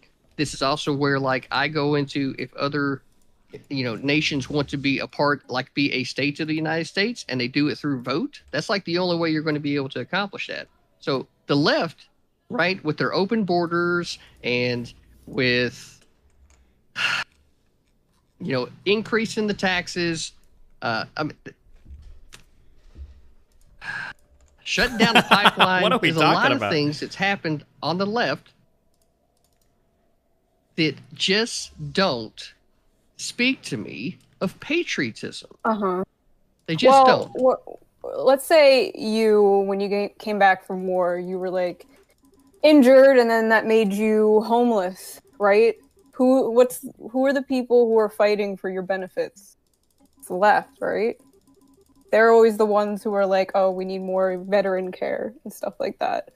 I don't know that either side can be taken credit for anything that happens with veterans. Like, fuck no. I mean, if you're really trying to give anybody any kind of credit, you're going to have to give it to Trump, right? Like, you know what? Here's the reality, right? I looked at this fucking infrastructure bill, right? $14.6 billion is slotted to go to the Department of Veterans Affairs. But you know what? We could spend $37.5 fucking billion on electrifying the post office's fucking vehicles. What's wrong with the ones that are fucking running now? There's not a fucking thing wrong with them, right? The only problem here is that the left wants to create this whole fucking industry that's not even fucking sustainable, right? They don't give a fuck about the environment, because if they did, they take the arguments when it came to the thousands of birds that get fucking killed seriously, but they fucking don't, right? Not only that, Go ahead. What do you got? You look like you're about to burst. Go ahead. No, I just want to ask, are you like pro-nuclear energy? Do you think that's Absolutely. Yeah, because I feel like we have similar problems sometimes with how the government is running. And neither party really talks about nuclear. But yeah, no, to bring it back to veterans, it's always the left who are fighting for veteran things. Not true. It's not the GOP, at least. Can you at least? It's either both sides or it's none, because I feel like that what it typically ends up happening is there's just breadcrumbs just being thrown along the way, right? Okay, and then I got to sit here, right, and then like ask the question, why do we give a fuck about the post office and electrifying the vehicles whenever you're giving double the fucking money to that, and you're only giving half to the veterans that sacrificed years of their life for the fucking country, right? Like, it makes no fucking sense. So if the left wanted me to be able to take, if they wanted me to take them seriously, even like in this instance, they had like a huge way to be able to grab CTV's attention. Hey, we're at least giving you more money than we're giving the post office for a bad fucking idea. Then I'd be like, oh, well, at least that's something, right? But if all you give a fuck about really is creating this industry with fucking batteries, and you know what? The fact of the matter is, with these electric vehicles, there's diesel engines that will be there as a backup to be able to charge these fucking cars. Exactly how did you get rid of the fossil fuel? I love my job. You didn't fight. I don't even know how to fight with this. I'm just letting him go off. Okay. I just want to like bring it like.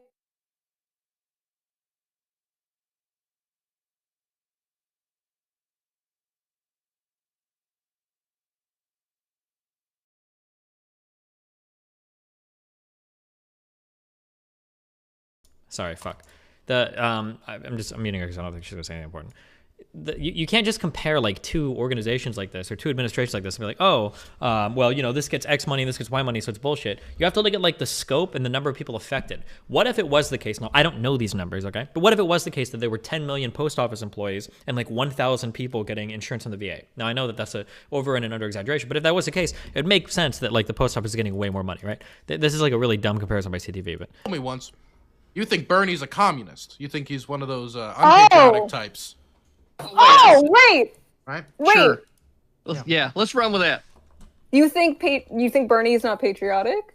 Well, I'll tell you what. If Bernie would have actually put his money where his mouth was instead of selling out whenever the Democrat Party decided that he was going to not be the candidate, then maybe you'd have a fucking leg to stand on. But since you don't, this is where we are. I'm so fucking disappointed in Bernie, frankly. He could have done a hell of a lot before his old ass died off. But you know what he had to do? He had to sell out to the fucking Biden train. What the fuck is this shit? Okay, could have done so much for the people, but no. Wait. What did you like about him? You're saying all this like he could have done so much. What did you like about Bernie? What are some policies and things you liked about Bernie? What do you mean he could have done so much for the people? Expand on that. Well, it was obvious to me that Bernie was able to grab a hold of a crowd, right, that had not been spoken to in a long time, right? That right there is recognition enough to be like, hey, dude, you've got the fucking people behind you. What do you really want to accomplish? You keep talking about democratic socialism and yada, yada, yada, but what did you really get done? I feel like you've just been towing the line for the Democrat Party because it's been good for your pocket for a while. Well, no, but he's done a lot for, like, for example, like, he does a lot of policy, like, he got something done for, like, local miners of, like, I think it was North Carolina? I'm not sure. You lived in North Carolina, right? Well, I grew up in North Carolina, yeah. Yeah, he did something that was, like, really, really great. He does stuff like that all the time. He does great local things, and he does as much as he can for about Bernie? What he can do, but, like, what do you think he's gonna do? Like, in my perfect Bernie world, he wouldn't have, like, cucked out for the Democrats, and he would have been more, like, aggressive towards them. He would have... I wish he had more of a spine. He could have been, like, a Huey Long type, right? But at the end of the day, like, he's gonna go with the people who have the best policies, and what are Republicans offering? What are they offering? Like, nothing. They don't do anything. They have, like, culture war. Like, their policies are doo-doo, and that's why they focus on culture war things. So Bernie chose to go. He's an independent. He's not even a Democrat. You know what? You know why it's that way? Why? Because both sides of politics are corrupt. Well, yeah. Yeah. Obviously. Right. So... This is where, like, we, the American people, got to recognize these facts and start speaking truth to the people. Okay. Yes, we agree. I don't... Yeah, I don't know.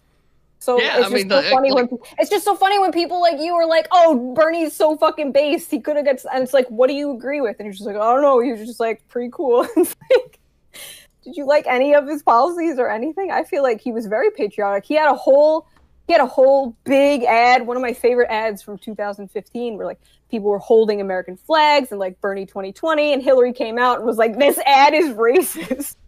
And so, like, I feel like Bernie was one of the most, like, I don't know. fundamentally patriotic people in the Democratic Party, at least for a very long time. He was definitely, yeah, he was just kind of towing that line on his own, wasn't he? A little bit, but yeah, like, look at what circles he's swimming in, right? And then he ends up getting backed in the corner, and I'm sure him and Hillary probably had a conversation, and she was like, "Listen here, Bernie, okay? You got a little bit of..." she pulled him into the You got a little bit of panaz, right? It's either her or Pelosi, one of the two, right? They pulled him in the room, right? Pelosi was probably drunk when it happened, right? And she was just like, now, Bernie, right? We're going to need you to have you throw that support Biden's way, right? Because this is the Democrat Party, and that's just what we do right here. And I'm Speaker of the House. You know, some dumb shit like that. That's what was happening. Yeah. So Jesus Christ, they threatened his family, right? Something. Look, all I know is Nancy Pelosi ended up with a fucking cow's head thrown at her fucking garage door, and they had to come fucking clean it up. Some bitch was laying out there on the street. Clearly, she was rattled, right? Somebody pooped on Nancy Pelosi's driveway. Oh, a king. That's absolutely fucking hilarious. That yeah. You know what? That now that you mentioned it, that sounds almost like a drive worth to California. Almost. I want to fight with you, so let's fight about something. Okay, so you know what? You know what, Shoe on Head? We've been asking a question since the Hippy Dippy Rumble, and I just don't know if you're ready for it. But you know what? Do we have to do this meme? Do we have to? Oh yeah. Do we have to do this meme? Do we have to? This meme's... Oh wait. Hold on. Do we have to do this meme? The WQ? Oh. Wait. You look. after I give you the question, I'm going to leave you for a few moments to think about your reply, okay? Because I'm going to go grab my jar of moonshine, okay? Okay, I'm scared. So here's the question. You don't need to go down this road. Why are women? What are we doing? The WQ. I hate when they hit you with it. He does this to everyone. He just asks them why are women. Then like really reads into their answers. Was he born in a test tube? Is that why? I love I have a CTV, feeling man. he was. I love him. I knew this was gonna happen though. I knew like we weren't gonna disagree on that much. It was gonna be like, This segment of the show brought to you by Old Smoky Apple Pie Moonshine, a Hippy Dippy Rumble favorite. We all know. I tried all love it. moonshine once and it was disgusting. So she won't have why. Okay. The So answer, why are women? CTV, were you born in a test tube? I have a feeling that you were. It is not my recollection of the events in question that I was. Okay, well, women, hey. Women, we're all here because of women, are we not?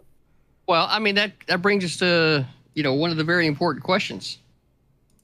And that question still is, why are women, right? So you've named a fact of the case, right? Let's get to the... Okay. More philosophical. Okay. Yeah, why are women?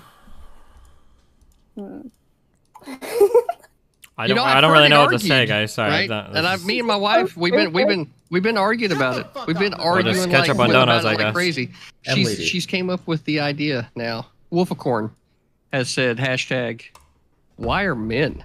Thank you, Steven. That's a hard question. I feel like these two philosophies tie together. And Shoeonhead, as me being representative of hashtag why are men, right? And in this moment, you being a representative of hashtag why are women, I feel like that we have a real opportunity to be able to get to the core of these two particular ideologies. So Shoeonhead, stupid. Why are women? He was an overpaid mechanic. Like, what I don't understand, you know what? Let's call some people out. I feel like because I was on Twitter, right? We all get on the Twitter from time to time. I saw Aristocracy, right? She posts a tweet, a real sweet tweet, right, about how she's going to be late for her stream. This debate is so bad. I was like, that's really thoughtful. But then it made me think, aren't women typically late? So then I was like, you know what? Hashtag why are women? Here we go. Right? Another one, right? BX Bullet TV. Right? She posts a thing about how shotguns are 99%, right? The weapon not of choice when it comes to defending your home. Based fucking advice, right? And again, I'm asked the question, hashtag why are women? And you know what? That answer rests with the fucking left too. You know why? Because Joe Biden and his dumbass came out and told women, all you need is 2 blasts of the shotgun. Right?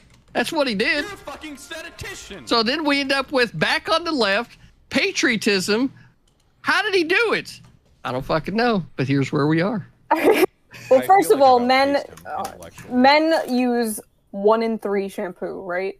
They use shit for their hair, for their body, for their face. They're fucking gross. They use 1 towel for literally everything, for their face, for their ass. They never, change their fucking pillowcases. I've seen online. Wow.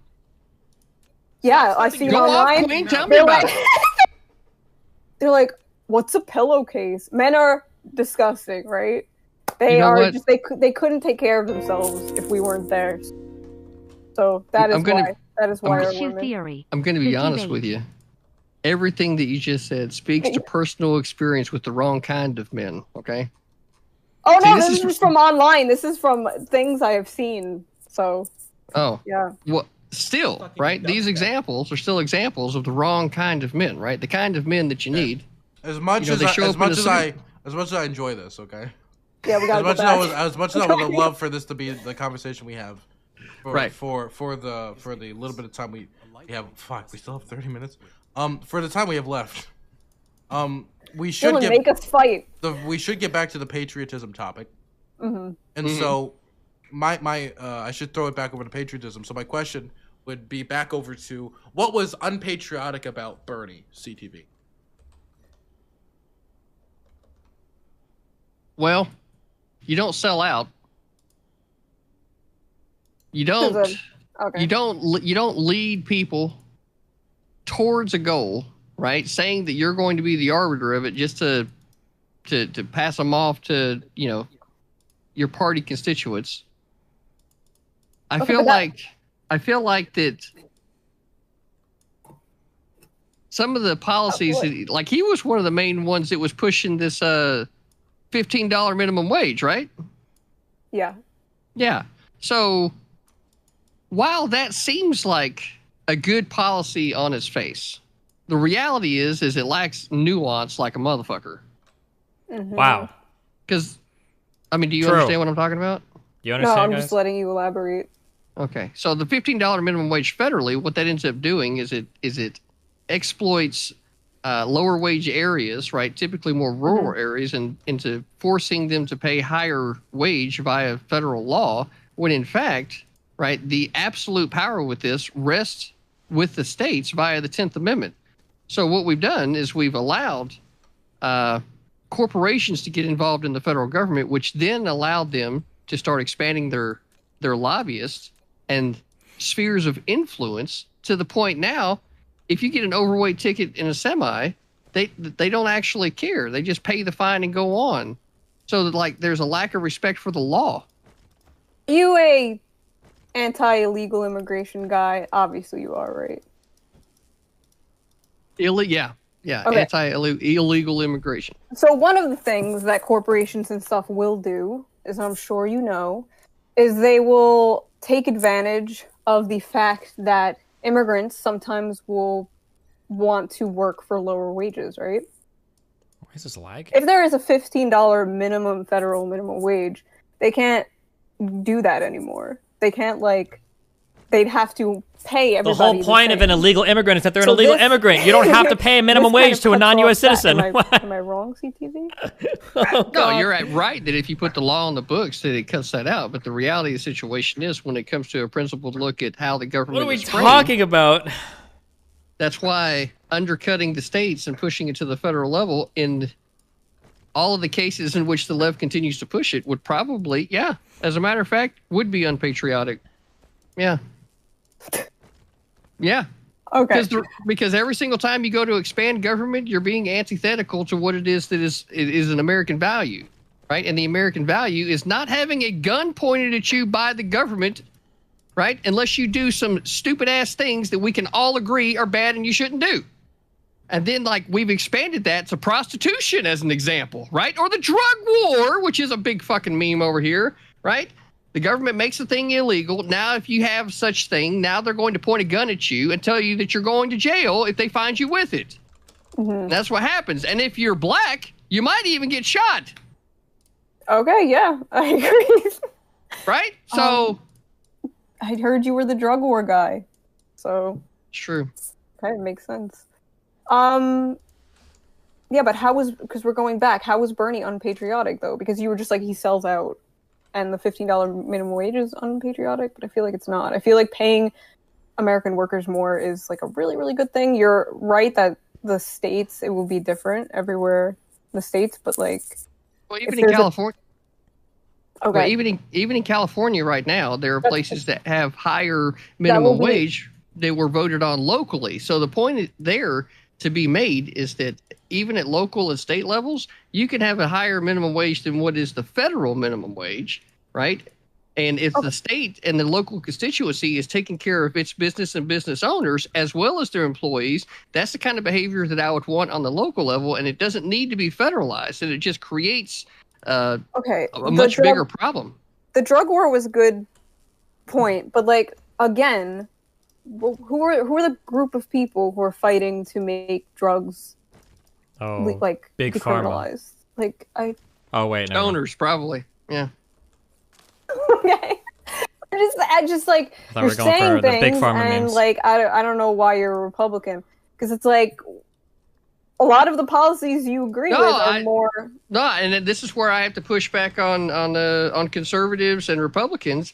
Is the fact of the matter, in the case of the prohibition and the drug war, or in the case of prostitution, or in the case of other things that would be viewed as a moral wrong, the justification for me is not there to point a gun at someone's head and tell them not to do a thing, right? I can sit there and tell them, like, if you do this thing, this is going to end up happening to you, and this is what the reasons why you shouldn't do it. But if you choose to do these things, well, that's your freedom, right? So it's at the point where it always seems like whenever it's talking to somebody on the left, there's a balance between complete authoritarian control over the individual and complete chaos, right? And they always lean towards trying to control that person in the guise of watching out for their well-being. But then when it ends up becoming a practice on a day-to-day... Say again? You're a libertarian? No, I'm a constitutional conservative. Okay. Oh man, this is awkward as fuck. So this is where, like, I push back against those things at the federal level. If the states want to do those things, I can illustrate a lot of reasons why. Okay, I understand why she didn't want to debate before now. This is not her wheelhouse. To allow the behavior and be able to protect those that are partaking in it, like in the example of prostitution, right? Make sure there's a fucking camera on in the room. If you're not okay with a camera on in the room. For prostitution? Yeah. Why? Wait. Not only do you protect the prostitute, but you also protect the John. Because it's porn now, and you don't. Okay. I've never heard that proposed before. Okay, so cameras on when you bang prostitutes. Okay. Well, at least then you give people some ownership, right? Maybe they can put that content onto their OF. I don't know if we can actually mention that here, but. Okay. You know, you throw the contents onto there. Now there's some money being made on it. You know, maybe you get a little bit of promotional because you went and seen this particular prostitute, right? There's a whole lot of things that could end up coming by way of social media to be like people recognizing who you are and the things that you do. That's where government would be great at facilitating those kinds of things rather than trying to lock people up. And frankly, how do we end up with more people in jail in the land of the free and the home of the brave than anywhere else in the fucking world? So you're like... Are you like a big prison reform, abolish private prisons? How do you feel about that? Just as a heads up. Yeah, private prisons need to go away. These are the types of people that give their hot politics takes on fucking Twitter, okay? You guys worship these types of people. This is your fault, okay? This is your fault. This is what you want, okay? Remember that. Don't ever forget that. To 50% occupancy or 75% occupancy, right? So then that further perpetuates the drug war because now they want to keep these lesser charges on the books so that they can continue to not have to pay a fine for not fulfilling the contract that they have with these private organizations. Fact of the matter is, I would rather maintain a state-owned jail, right, or a state-owned prison than to have a corporation do it because if the corporation does it, there's no accountability. Yeah, and they're profiting off of jailing people. Exactly. Fuck. And then the government becomes incentivized to continue this bad policy so that it can continue to fill the jail, and then people literally become just cattle. It's ridiculous. Why? Okay. Why don't you just be a leftist? Because I'm a constitutional conservative. Okay. Oh, but like this is my whole like I love America and the Constitution. I still consider myself on the left. What is making you? If you're agreeing with CTV on every single point, not everything. Right? I feel like you're a little too low bird Here's a question, when it comes to economics. What do you think it says if you're agreeing with CTV on everything? I'm not agreeing with him. I feel like he's libertarian brained on economics. But as opposed to you, how do you think that we should be structuring the economic system moving forward? Yeah, let's hear this. Oh, well, God. I feel like the wealth inequality in this country is ridiculous. It's worse than it has been in the Gilded Age. The middle class is disappearing. Do you care about that? Of course I do. Uh-oh. Okay. Do you agree with like a progressive tax, taxing the rich more, or? I think that until the point that you and anybody else that is advocating for increased taxes needs to start taking a real look at destructuring the government so that we can decrease cost. At that point, I'll take all of these conversations about wanting to increase taxes seriously. Until then, stop fucking with the American people, right? Start destructuring the government so it doesn't cost as much. And then maybe we start getting to a point to where we can afford the fucking government that we have and we can pay back this fucking debt and restore freedom on the fucking ground. Until then, right? All these talks about taxes and progressive taxes and raising the corporate rate and all these other things that get mentioned is just motherfucking trying to justify the rampant cost of fucking government, and they don't want to address the real issue, which is it's gotten too fucking big. Uh-huh. Oh. Mm-hmm. Okay, so that's probably not going to happen. So until then, like, are you a big Jeff Bezos fan? I don't think so. Shouldn't he be? I mean, I don't know. I mean, Jeff Bezos has been providing a quality product, right, by way of his website and his bookstore that he started off with back in the day, which led to storefronts and everything else, and has set up, factories with lots of jobs for people. There's been questions about worker standards, and I do believe that they've been addressing these types of worker standards that have been going on. But the fact of the matter is that until the demand from the customers stops, that machine still needs to get moving. And I would much rather have those things happening here than happening in other places.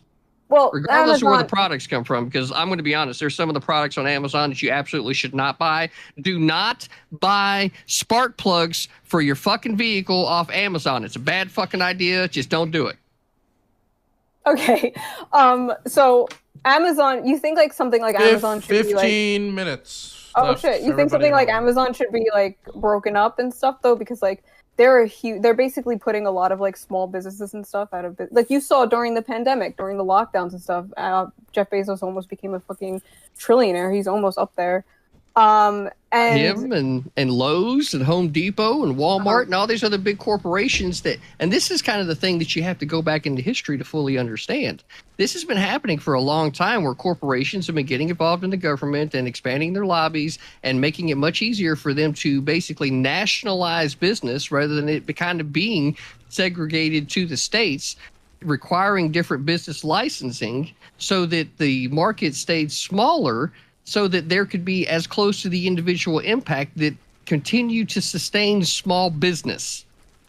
Whew, that was a mouthful. So that was a wash. So since we got small businesses where all of your real economic gains are made, and we have a few corporations that have risen the way that they have because the government's been allowing it. Not only just that they've been allowing it, right, but Amazon at this point, right, is exploiting the Postal Service by basically taking pallets of shit that other people order from Amazon, and then they just drop it off at the USPS, right? How is that exploiting the Postal Postal Service? That have to cut the shit apart, separate it out, and it's all just for Amazon, right? So fact of the matter is that we just need to stop the exploitation of the constitutionally guaranteed to build and maintain post roads as spelled out in the Constitution, because that right there is something that we, the American people, have to have, and stop allowing corporations to take advantage of the government. Okay, but which group of people are the people who are going hard against the corporations? I'd say both, depending on what the issue is. Okay. I don't think so. But yeah, I don't. You don't think the right's been pushing back against news media for how many years now? That's a corporation. That's a corporation, is it not? That's why I said it depends on the issue. Because the fact of the matter is that the left has focused a lot of its energy on corporate media and getting their message out, right? And what the right has been focusing on is, like, say, in organizations like the NRA, right? Or you'd also see, like, the left would be supporting, like, anything to do with environmental protection sometimes. But you'd also see that on the right as well, because the right is real big on national forests and protecting wildlife as well. So it depends on the issue, but both sides, when it suits them, allows for corporations to get involved. Well, yes, obviously, but I don't think the news media, you're probably talking about like CNN, MSNBC, ABC, CBS, yeah, there's a whole list of them. Yeah. So I wouldn't really count those as the left, but okay. You wouldn't count that as like left side media? Dude, this conversation, left man. side media, yeah. Wild. But at the end of the that's what I'm saying. The CEO of CBS literally admitted, do you know this, that they like Trump and they want Trump to win because Trump brings in ratings. Well, that makes sense. Yeah, that makes Is that actually true? Does anybody have a quote on that? I'm actually curious if that's actually true, The or if corporate if there's a lot of extrapolation being they're done. They're most afraid of, shoe on head, is you and me. That's what they're most afraid of. So true, King. It's true, and, Yeah. and it's true, and here's why. Right? The reason why is because they've been fighting for legitimacy for at least a decade now, with the advent of the internet and the expansion of the ability for social media influencers to be able to take to the social media and start to put their ideas out there. This is then because, obviously the news organizations have been reaching out for their news, but in order to continue to have that same viewership, which is now being spread out, they're now having to be even more sensational to continue to try to grab views and catch people's attention because Rounding of out the that. conversation. And they're also going after the internet, like talking about how dangerous the internet is and the radicalization, and you all know what they mean. Like they've literally said before, like we need to crack down on this YouTube machine, and now they're like MSNBC's trying to get into streaming now. I don't know if you know that. They want to like get personalities to go get on Twitch and stream. Anyway, yeah, but I wouldn't call like corporations like CNN or MSNBC like the left. They literally called Bernie supporters brown shirts during the the primaries. So I don't know. They literally I think it was CNN who What'd you call BLM a corporation? Uh-oh. No, and I don't know why people say that. Uh-oh. Why I know wouldn't that you? there's like a I feel like was there like a BLM movement? Oh God, she just has no idea about anything. I don't know. Well, if Oh you my go God. to the BLM website, you'll see donation no. links that end up tying the party directly back this to is the like- Democrat Party. So how does it? Do you think Vosh is like spamming your Discord? Say this, say this, say this. Well, I Start don't- taking the mantle. Okay, well, I don't know. I don't really care about that. Fair enough. Fair enough. I don't think like beyond the movement, like people just wanting to change the, prison, the fucking how police operate and shit. I don't think that's a corporation. What did she think was the point of this conversation? So you think the people in the street are like back to the question. I mean, into the root question. Patriotism on the left is based in good, and everybody should embrace it. should. You're right. There's What have data you- that. Go ahead. Sorry. No, there's data that came out that I think it was literally 100% of lower class people love their country and are patriotic. And I feel like if the left 100%. wants to You know get that's some good people polling on data. board, they should stop just being like, "Yo, America sucks. Don't fucking celebrate Thanksgiving. You're bad." I feel like the whole left's thing recently has been the thing you love is bad, and you're a bad person if you love the thing. Vote for us. I tweeted that today. Well, So what you gotta do is no, that's what I'm saying. We could be. We gotta be better than that. feel like I've We gotta bring people in and be like, hey, this country has a lot of flaws, but we can be better, and it's good and cool, and we should do that. Am I wrong? Not about wanting to do it. I think that you absolutely should do it. But the fact of the matter is, the reason why you feel like you should do it is because it doesn't exist currently. Some people who feel the same way that I do. I think we could go back to that old, more I don't know, this it's a very unifying thing to be, pro-America. Because, I don't know, it's the one, again, like I said in my opening thing, it's the one thing that we all have in common. And I feel like everybody is so divided nowadays. And I think that would be a good mantle for the left to take up. Critical support for the country. I think that if you continue on the course that you are on, you could be one of those more rational voices on that side of politics. All right, you too. Why are you not just be on the left? You care about the drug war. You don't like private prisons. This argument. Because I'm at my core. You thought Bernie was base. So what are you doing? Because I am in fact, at my core, a constitutional conservative. There is at no point that whatever issue that it is, I don't refer back to the Constitution, which is the framework of our government, and how it is that the government should be operating by way of the document that founded the nation. Without the Constitution, we'd all just be... Does the left hate the Constitution? It sure You seems think like that? it whenever they start advocating for, taking away people's guns. Oh, well, no. Oh, God. Everybody I know on the left is pro-gun, please. You say That's that, like and yet that's like, a part of... That's Yeah, like you say... Beto O'Rourke. Yeah, but you say that, and yet Joe Biden's campaign promises, as a matter of fact, you can still find them on his website. He wants to start making it harder and holding the manufacturers of firearms responsible for things that the customers end up doing with the gun. Hey, right? you know who was specifically against that and spoke out against that? Who's that? Bernie specifically said that if someone, I think he compared it to a hammer, that if someone killed someone with a hammer, you can't sue the hammer company. See? Right? Oh, I'm with you. The same arguments. Yeah, the same argument there would be the same argument as to why you wouldn't hold the printing press liable for the words you put on the paper. Is that she actually has Okay, 7 minutes. I win. The left can be patriotic, and they should be patriotic. Except you've agreed with me on all my points as to why it's not that way right now. I didn't say that it was that way right now. Right, and that's kind of where... Isn't the question, can the left be patriotic? I think if I go back to the Twitter post, it'll say if, not can. Okay. Okay, the topic was, can the left be patriotic, right? Dylan? Yes. Yes. It was. Therefore, I win. Except, therefore, right, the reality of the situation is that you have not demonstrated how your party, right, is I'm an independent. I'm not a Democrat. Oh, well, you're arguing that side. I don't know what to tell you. So...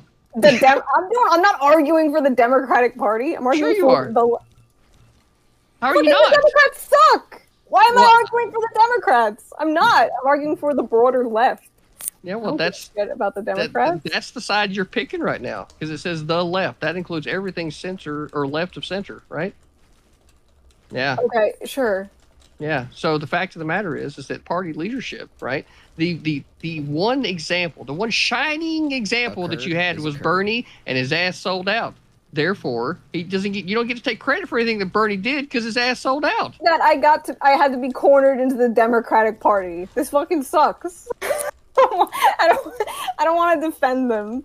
No, I know the fucking left should be patriotic. I think that's good. I think it's better to be that way and to get our message across. You know what? And in that spirit, I will agree that the left really should get their act together, right, and start being patriotic. But at the current moment, your idea of patriotic is being nice to politicians. That's not my idea. No, it's not. Are you shitting me? I'll rip anybody's asshole. I don't give a damn who they are.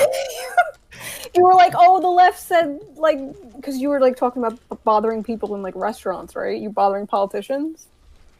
Anybody. Okay. They wasn't just the politicians that Maxine Waters was referencing. She said anybody on their side. Mm-hmm. If you see these people, right? And then you end up with a whole lot of fucked up situations going on all over. Predictions on who wins? I mean, it's CTV has to, right? It's not even like a... They've been pushing the shit down the throats of American people. They've been radicalizing kids. They've been getting them to go burn down federal buildings, block roadways. People have been ran over. We got a whole lot of crazy ass shit going on, and it has everything to do with these politicians being real fucking careless with the words that they choose to use. What about January 6th? What about that? That was insane. It was absolutely insane that there were so many requests for the National Guard to be there ahead of time. There weren't. And they were not, That's in not fact, true. there because they were denied being there. That's not It true. is crazy. I agree. Okay, but that was an example of, not just the left. That was like a whole bunch of fucking crazy ass rightoids that like broke into the Capitol. Oh, I'm sorry. Did the topic all of a sudden change? But I'm just saying, you're like, the left is running people over. It's like, okay, but there's also crazy people on the other side, is there not? Like, there was a minute ago where you asked specifically what the topic was, right? And we confirmed what the topic was. So the topic's not the right. The topic is in fact the left. Right? Are they debating to win the spot to debate me? No, I'm debating corn. This is like the undercard debate or something. The end. The end. All right, Dylan. Okay. So, technically, you guys finished early. But that's fine. I'm fine with that. I'll message the judges and get the results. People are like, she was the worst debater. What am I supposed to debate about? You know, we agree the left should be patriotic. Sure, I gotta say, if you say out loud, people are saying she was the worst debater. It's not gonna help with the judges. I just, like, what was there to debate? I don't know. That was fun, though. It was fun. I had a lot of fun. It was very fun. Okay, I'm gonna get the votes together now, okay? 1 second. Get those. I wanted there to be blood. You want blood? Yeah. Well, CGB, there's 2 minutes left. You can get blood if you want. You know what? You wanted blood. Hashtag why are women? Right? Okay. And if you can't answer the question, you're a fucking weem. How's that? Right back. All right. True. First sign of adversity. I concede. Why are women? Jesus. There's no answer. There you go. Okay, let's get these. Let's get these answers. Silver platter, right here. There you go. Okay, let's get these. Let's get these answers. Okay, let's get these judges' votes. Okay. Vote for me. Just okay. because I've got all 3 votes, and it's a unanimous decision. Okay. Me. Vote for me. Judge, I'll make you a pie. That nobody ate. Good idea. On all 3 judges' scorecards, 1, 2, and 3, they all decided unanimously.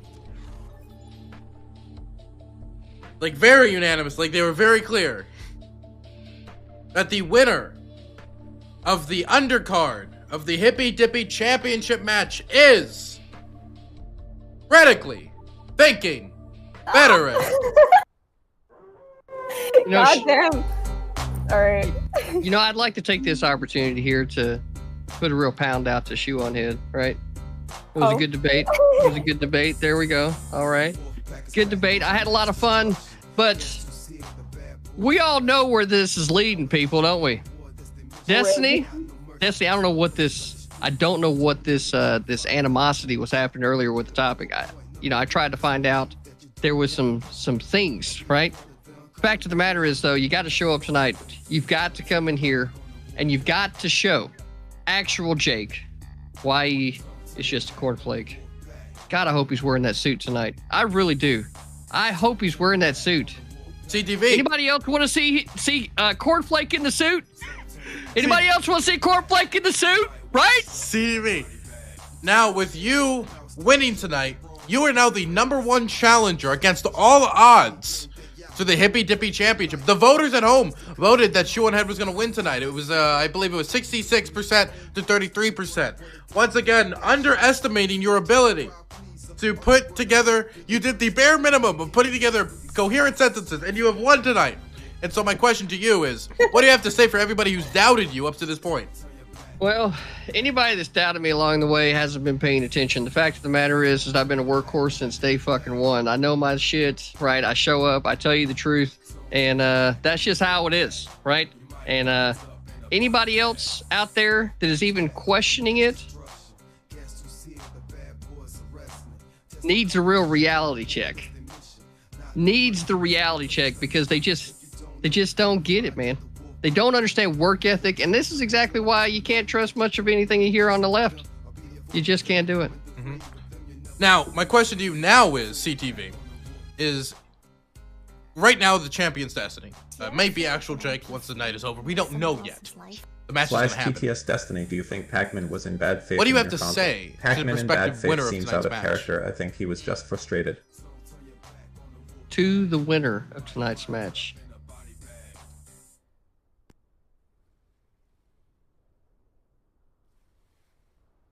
Me? Who's saying that? Make sure you go ahead and buy that postage because it's heading my way. Wow.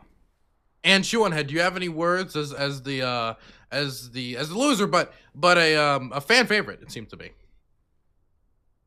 Well, I bet on CTV tonight, so I knew that was gonna happen. But this was good. This was good practice. I think next time I'm gonna bring it. I'm gonna get some blood. I'm gonna squeeze some blood out of the debate. But this was a great experience. Thank you so much again, Dylan. Always love doing these. I appreciate it. I didn't know it was gonna go like this, but I mean, I don't know what I expected. Exactly. I don't know what I expected either, but it was fun. And good luck to the winner of the next debate. I'll probably be watching it. So. Thank you. The next debate is a grudge match between Actual Jake and Destiny. Two people who don't like each other very much. And also, of course, they will be debating toxicity on Twitch. And there will be a final rule implemented that neither of them know yet that I'm very excited to announce to them in about 30 minutes. Thank you again. Shoe1Head said she will delete her Twitter if we reach the Conflict of Nations a download goal. She said she will delete it. So for everybody at home, if you scan the QR code on my screen right now and play the game, she will delete. I will delete it, and then I will also vote for Hillary, right? Remember? Yes, and you'll also endorse Hillary for 2024. So just something for the viewers at home, if they want to get her Twitter account deleted, all you have to do is scan the QR code, download the game, Conflict of Nations. I think this is definitely a moment for the people's champion to have a say in here on behalf of the people, right? Okay, if you want to say something on behalf of the people before we move over back to the commentary segment before the last match of the night. Yeah, so the people right now, I just got a sense. What they're saying is that CTV was just followed by Shoe1Head on Twitter. Shoe1Head was just followed on Twitter by CTV. There is no way in hell we want Shoe1Head's Twitter to go away. So 320, right? Don't take a chance with 325. 320, folks, is what we're allowing for tonight, not 325. You have to get to 5 after that. I don't know what to tell you. Yeah.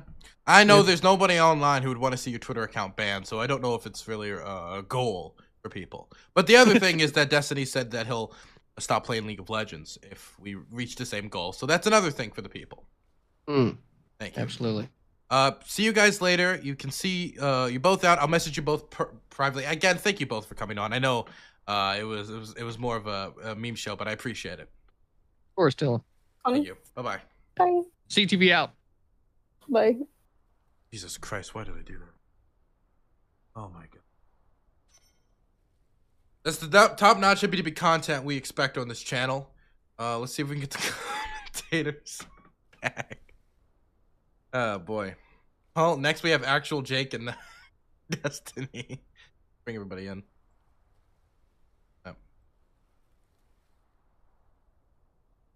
Obama. Oh god. Oh, sorry, my bad. I'm accidentally clicked that. Okay. Okay, can you please?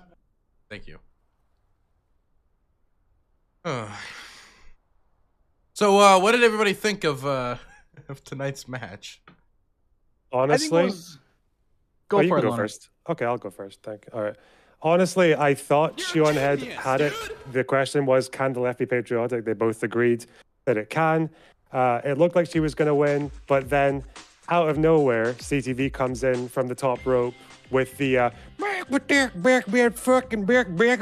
then everything just flipped. You know, I mean, I thought that Shoe1Head was winning. She had the argument. She outpaced him intellectually. She had all her points, and the left can be patriotic. They were in the past. They both agreed. It was fine, but then CTV. It's not an argument. It's a debate, right? CTV had props. I love props. Anyone who's watched my stream knows that I love promos. She didn't even make a fucking promo. I don't know. Like, maybe she'd have better luck at fucking Oxford Union with her. I mean, hoity-toity. It's kind of hard to top CTV though, because CTV, his last tweet was just him in a suit and fedora posing with his car. Those types of tactics are unexpected, and I don't know how you exactly prepare for that. I don't think there is a way to prepare for it, Dylan. I mean, honestly, at the beginning, like I said, sir, this debate was up in the air. But I think as we saw, honestly, Shu just failed to demonstrate anything. She hadn't demonstrated how the left was actually being patriotic at the time. She talked a lot about how the left should be patriotic, but she hadn't demonstrated how any of CTV's points were actually incorrect by any means whatsoever. I think Shu got a lot of really good experience from it. I'm sure you'll pay her a lot in exposure, just like you're paying the rest of us in exposure. And I think it's going to be a good learning experience for her moving on to other events, because I think it really shows that she might have some upward potential. Demonstrated. So the question I have, Gappy, then, but didn't she say it multiple times, like, Well, all she had to prove was that they could be patriotic. Can the left be patriotic? But CTV, he hammered home. He went to like every topic in the world. Like he dragged from everything. And so I think what the judges looked at was less really just the question, can the left be patriotic, but how the points were made and how it seemed that CTV won the night in painting the left as not patriotic. And that's how he was able to win the night.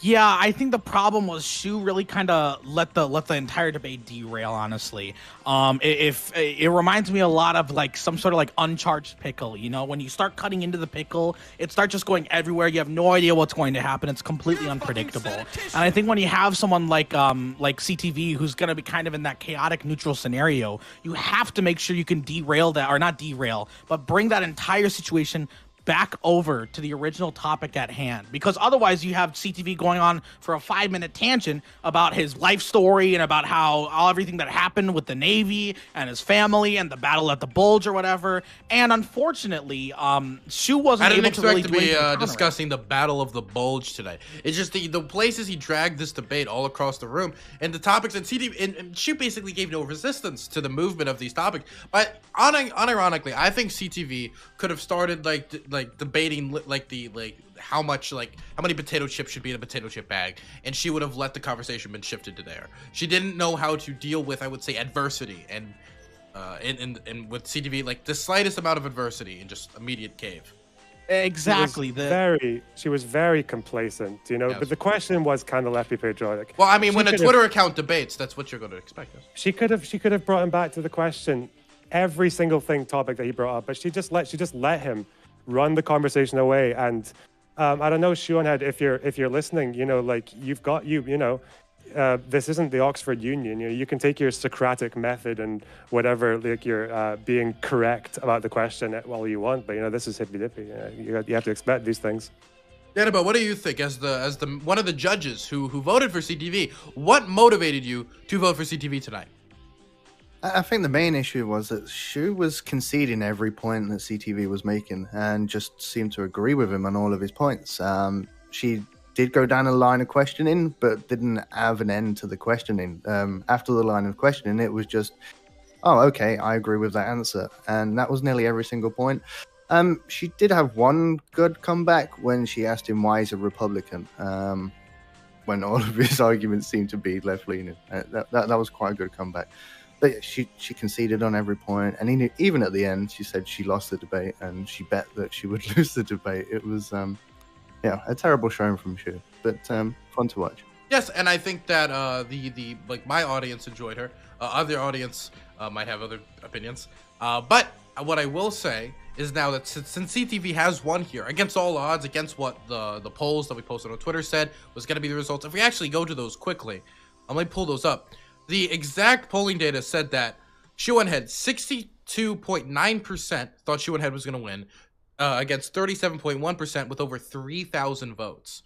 So it seems that CTV once again, out of nowhere from the top row, beating the odds or what people thought he was going to come out. Now, when we look at the polling data for the match we're about to see, the polling data for Destiny, the current Hippy Dippy champion, versus actual Corn, also known as Cornflake, 71% think that Destiny is going to win. 28% think actual Jake's going to win. Wow. And so the question I have right now is, now that we know that CTV is the winner and he's going to be the next challenger no matter who wins, what do you guys think about a potential CTV Destiny matchup?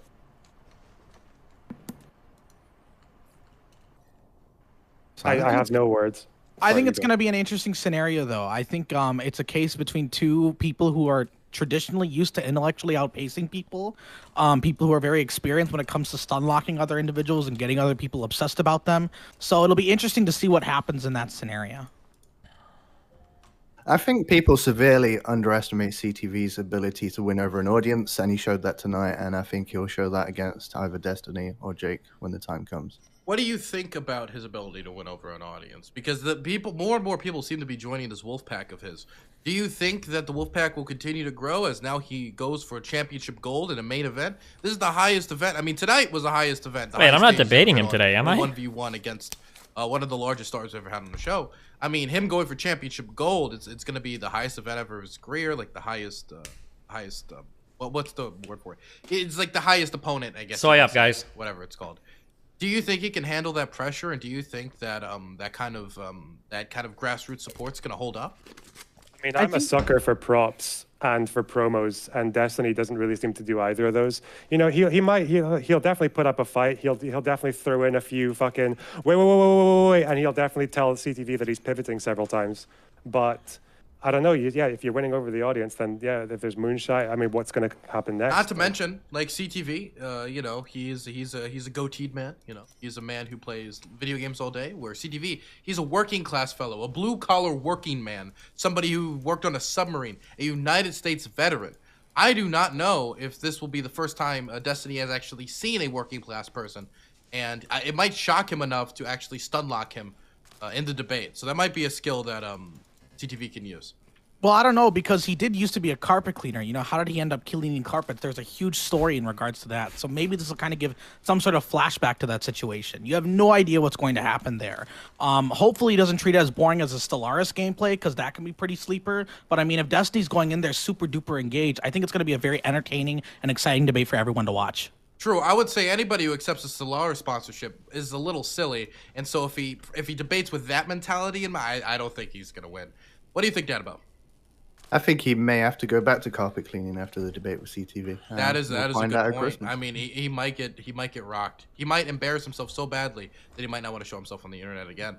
Now, let's go into the next matchup. Now that we're talking about the Wolfpack's rise, it's going to be Destiny versus actual Jake. What do we expect with that? With this match being 15 minutes away. We actually have an update from actual Jake. He put out a tweet about the debate. If you guys would like to see this tweet quickly, 1 second. Let me see it. The fact that my mod team feels the need to be vigilant tonight as I talk to Destiny about his toxicity for Hippy Dippy is like already a sign his community is bad. Like, look at my mentions and just wow, lol, DGG, man. Thoughts on the tweet? You know, I think that this tweet kind of shows maybe the mentality that he's going into with this debate. I actually, before the debate, I spent a couple weeks or so, like, kind of researching the whole topic idea and trying to figure out some advice that Jake could have, because I really think Jake does have a shot at beating Destiny here. Let me see if I can share my screen here. I'll show it on my camera. I found this book. It's called Little Monkey Calms Down. And I think it should be very, very helpful for him. Poor little monkey. He's having a tough time. Little monkey feels sad and mad and angry. Calm down, little monkey. It's okay to cry. Calm down, little monkey. Cuddle with your blankie. Calm down, little monkey. Take a deep breath. Calm down, little monkey. Sing a quiet song. Calm down, little monkey. Be still and relax. Feeling better, little monkey. And as you can see, I was able to get some of the... This is a representation of the mod team. Now let's have a fun day. And I think this type of narrative is going to be very, very helpful, and this type of advice is going to be very helpful for Jake going into this debate, because as long as he's able to keep his cool and not just get mad, not just mauled, he might be able to directly address these types of arguments and be able to engage in some type of intellectual discussion. True. I think one of the questions that we need to ask here, what is scarier in the mind of the online left, DGG or MS-13? I think that's something we need to... something we need to consider here, because DGG most certainly is an online boogeyman. The Dally Man. The one and only. I can't think right now. Yeah, thanks.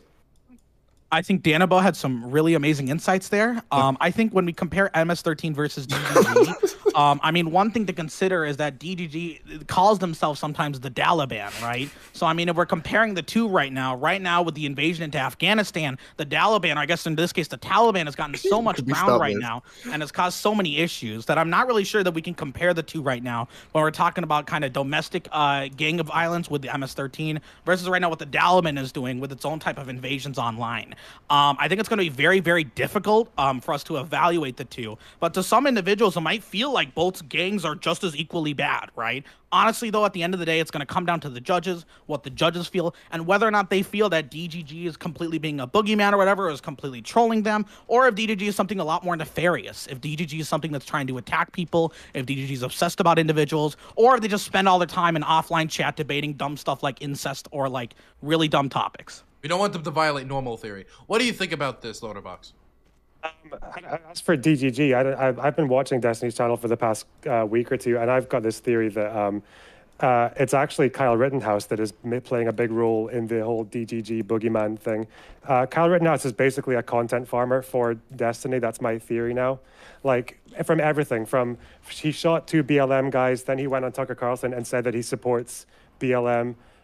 Everything, like the submit to the mob, that was Kyle Rittenhouse. Every single person on Twitter who said that Kyle Rittenhouse shot black people was actually Kyle Rittenhouse. So I'd be more careful of that. That there's like definitely like some little teeny bopper bedwetters with guns lurking in the corner there. I would be afraid of DGG. Now the question that still has yet to be answered, specifically, is how is Destiny going to deal with the topic toxicity on Twitch? Destiny, for many people, is a representative of toxicity. He will be representing toxicity in the debate to many people, where there's a lot more information about Destiny out there than there is going to be about actual Jake. There's not going to be many counters. If there was an area to show hypocrisy, even if it does exist, the knowledge that Destiny could have on it is going to be very minimal. He's going to be doing really an uphill effort from the start. So the question is, how is Destiny going to deal with the fact that there's just much more information available about his content and how he conducts himself online, and with how he has generally behaved on a certain bird platform for the last year? I think he's just going to concede the point and say, look, my audience is larger, it's going to have more toxicity, and then let Jake try and move the conversation from there. I think Destiny will concede out of the gate. Yeah, I think the biggest threat is going to be trying not to pivot necessarily, but to just trying to say, yeah, I have a bigger community, and to try and get back on the main topic. I mean, we saw it with CTV and Shu, where CTV kind of just went off on a lot of different issues and was just kind of jumping from random topic to random topic, or coming about whatever life story he wanted to talk about in his head, and Shu wasn't really able to kind of rein it all back in. I think Jake is probably going to be throwing out a lot of insults, probably going to be throwing out a lot of look at this random tweet. You think he's going to use a CTV? You think he's going to use a CTV strat? I think it's going to be akin to the CTV strands in the sense that we're going to be seeing a lot of random tweets coming out, a lot of random pictures. Maybe there's going to be some new lore that drops too, who knows? But Destiny's job is going to be having to rein it all the way back in and trying to focus on what matters, which is the actual topic of toxicity on Twitch and how that applies in, I guess, the Twitch politics community. Well, this is going to be even more difficult considering the judges all voted in favor of the CTV strat in the last debate. Danabo did, the rest of them did. So the question is of whether that strat is going to be able to, Destiny's going to be able to deal with that strat. And this is something that Destiny's complained about on multiple occasions. He doesn't like when somebody throws a bunch of stuff out there. He likes to hold somebody on one topic and hammer it down. As somebody who's moderated his debates before, this is something he's clearly expressed to me and expressed to other people. So I think a lot of this also might depend upon whether I'm able to properly moderate the debate and make it so it doesn't like have a million topics go out there at once before hammering each one down, and whether or not Destiny could ever put Jake on the back foot by talking about their content, or whether or not it's going to shift from a debate of specific instances Destiny or actual Jake has been involved in to generally how do you conduct yourself on a platform, how do you moderate your community. Because if it comes into those general conversations, then it's going to be much easier for Destiny than if they talk about his specific instances. Because there's just too much dirt on the man publicly. Yeah. Wonderful. So, yes. Wonderful. Wow, great contributions from the rest of this panel. I mean, I don't think it's wise to try and imitate a master, especially after you've just witnessed their tactic like 5 minutes ago. The CTV tactic, it looks easy when CTV does it because it's CTV. I would be very careful to try the same thing. Here's a question, and this is something I've been wondering for a bit. These two don't like each other. They've made it very clear. CTV actually called into a Destiny stream earlier. CTV is somebody who promotes the show. He goes to stream, tries to do it. And during that discussion, at the end of it, CTV says he's rooting for Destiny, right? By the way, so that's a CTV internet celebrity stance on this debate. And Destiny just clearly said, I think he's a dumb fuck. I don't like this person. Fuck him, right? And I know actual Jake also doesn't like Destiny. That's what made making this match so difficult and why we've ended up with such a strange topic. So my question is, how do you think the hatred of each other, this being a grudge match, not a normal match, is going to play into this? I really hope they don't. You go first. No, you go first. I really hope they don't go into like meta conversation. I think they both know better. I don't know. If it ain't broke, don't fix it. Just tell the other person they're mad. Yo, real talk. Do you think I'm the person that started that concept of like having a meta talk where instead of talking about a topic, we talk about how we talk about a topic? Was anybody saying that before me? I want credit for that.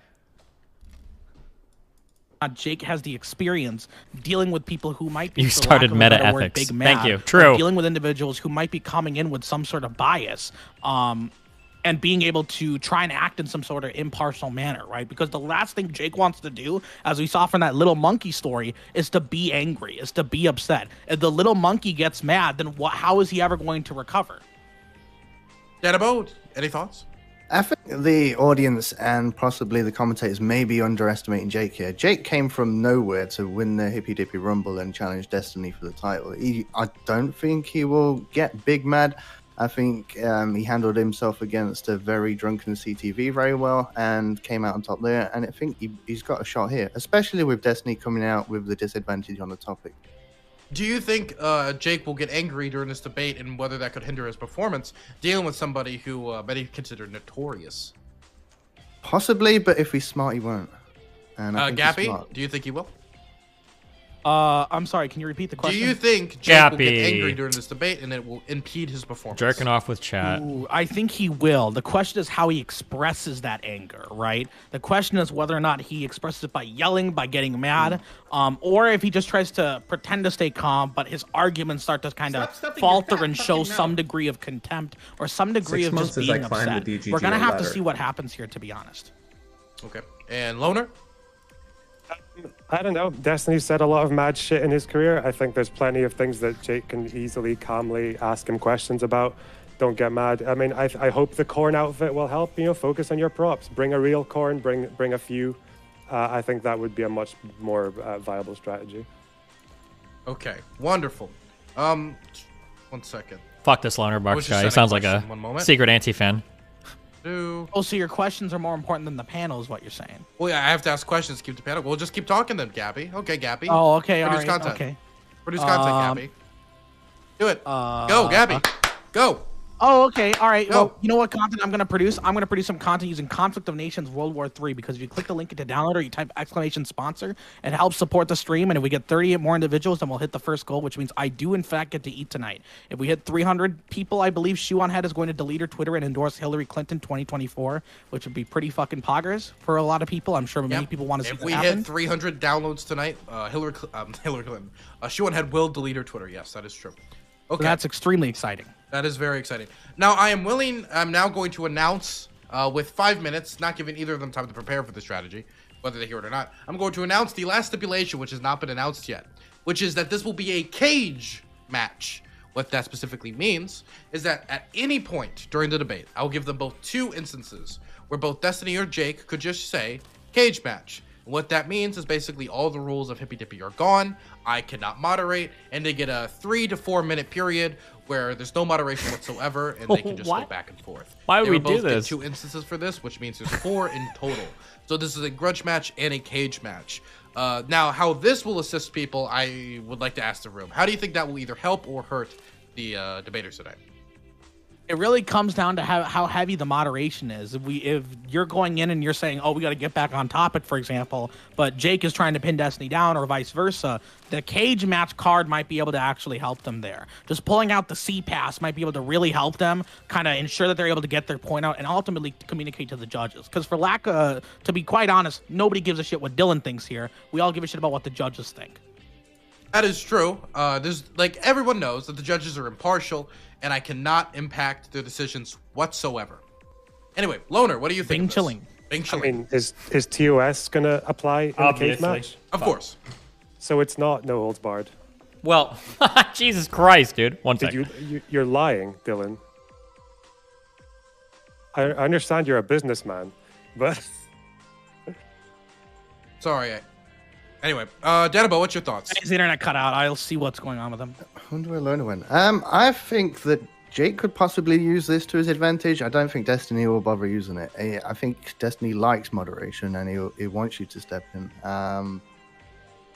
We saw it with Infrared versus Destiny, where Destiny kept asking, Dylan, can you moderate? Dylan, can you moderate? And has just kept going. Yeah, but that's Infrared. It depends. It depends how mad Jake gets. But I don't think he will. Look, I disagree, because I think if there's anything Destiny likes, it's to hold someone down, right? Not sexually. Well, maybe sexually. I don't know his personal life. But in this debate specifically, Jake isn't somebody that I really know to like just go all out, just yelling and going crazy like Infrared. If there's a cage match period, I think Destiny is going to try to use it specifically because he thinks that Jake is like trying to dodge around something. So Destiny will say it, and then it'll hold him down on it where I can't stop anything from happening, as long as it's not outside of terms of service. Jake, I don't see as many opportunities for Jake to use that to the same advantage. I think the moderation will mostly be helping Jake, definitely considering he doesn't engage the same amount of debates that Destiny does. I think, honestly, this is something that could, I think, equalize this, considering the topic is not in Destiny's favor. I think one thing we're not really discussing is the element of surprise. We don't really see Jake doing a lot of debates in the sense that Destiny or that other individuals, even like CTV or Shu, does. So I think Jake's kind of going in here with a really strong surprise factor. It's really difficult to predict how he's going to be behaving and what he's going to be coming in with in terms of his rhetoric and his arguments. And that's going to be something that everyone's going to have to adapt to. Wonderful.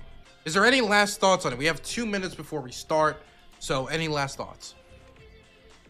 I think it's actually a hype video to play, by the way. Oh yes, I had a hype video to play or something. Gappy? No. Oh, okay. So the hype video is more important than me. Well, I'm asking. I just asked your thoughts. Well, my thoughts would be, I think this is going to be a lot closer than people are expecting. Just like how the CTV match was a huge expected win for Shu, but it turns out CTV won. It is certainly possible this could go either way, depending on how the debate goes and depending on how the judges go. This is definitely a wacky topic. This is definitely a wacky set of debaters. It's almost wacky as people who haven't been able to finish Bloodborne on stream, despite saying that they would. I think it can be really exciting. I think it's going to be really engaging. And honestly, I think both sides really have a solid shot here. Got it. Gappy, do you want to interview the winners and losers afterwards, or do you want to leave that to me? I think I would be more fun doing it, so I'll do it, sure. Okay, wonderful. Okay. Both of you, can you please leave? Gotta do it. Yep. Not my fault. Wonderful. Okay, guys, we gotta play the hype video that Fluff made, lovely member of our community, okay? I don't know if it's garbage or not, so we're just gonna take a swing at it, okay? We'll start getting everything ready while it's playing, okay? We didn't have enough time to make hype videos super high effort, so hopefully Fluffs comes through, okay? I'll be right back, guys.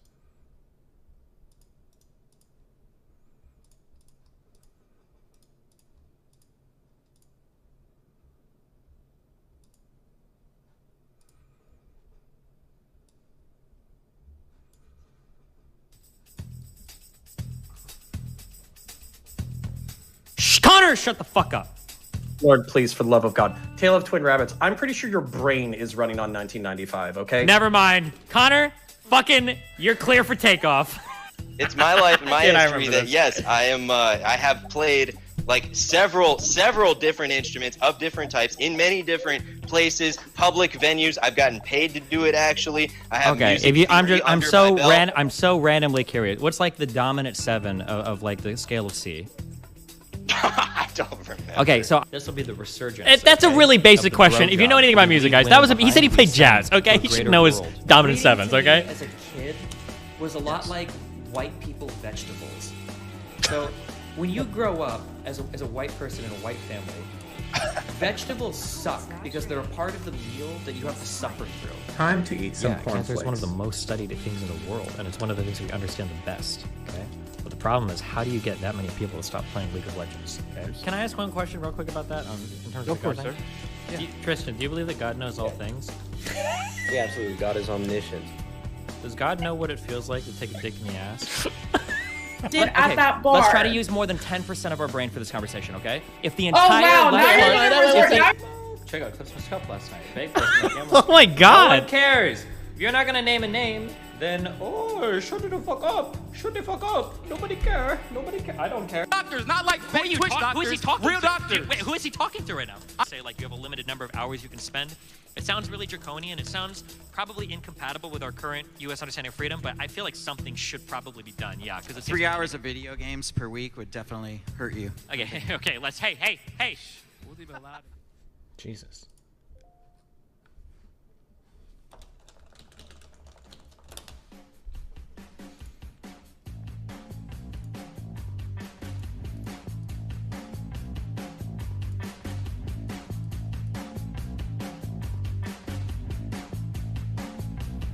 We're debating Destiny on Friday. about his responsibility to not be a fucking loser. I would like to now take this opportunity to turn our attention to this beautiful product that we have right here. This is a several millimeters tall. We've seized the means of production, comrades, and now we're gonna go watch some stupid YouTube videos. Let's check it out. And by the way, I'm gonna try really hard not to smoke this joint that I rolled up, and we'll see how far I can go before I just have to. Oh, that's loud. Hello. What's up, people of the internet? I'm Dave Rubin. This is... Nope. That's it. Society You're so smart, thinks is uncool. You sucky, what you my dicky VP.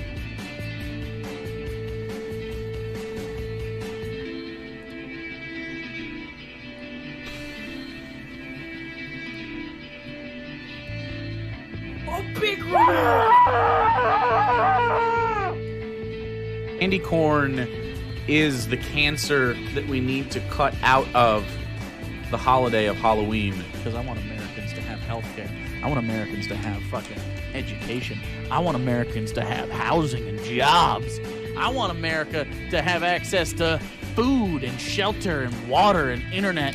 I want America not to spend their days toiling 40 hours a week. I want America to spend their days following their passions and moving towards what they love in a land that allows you to be whoever you want to be, regardless of race or creed or color or gender or sex or sexuality. I want Americans to wake up every day and to know that if they get sick, their family will be fine and the houses over their heads will go unthreatened. Okay, let's get this started, boys. Where were we?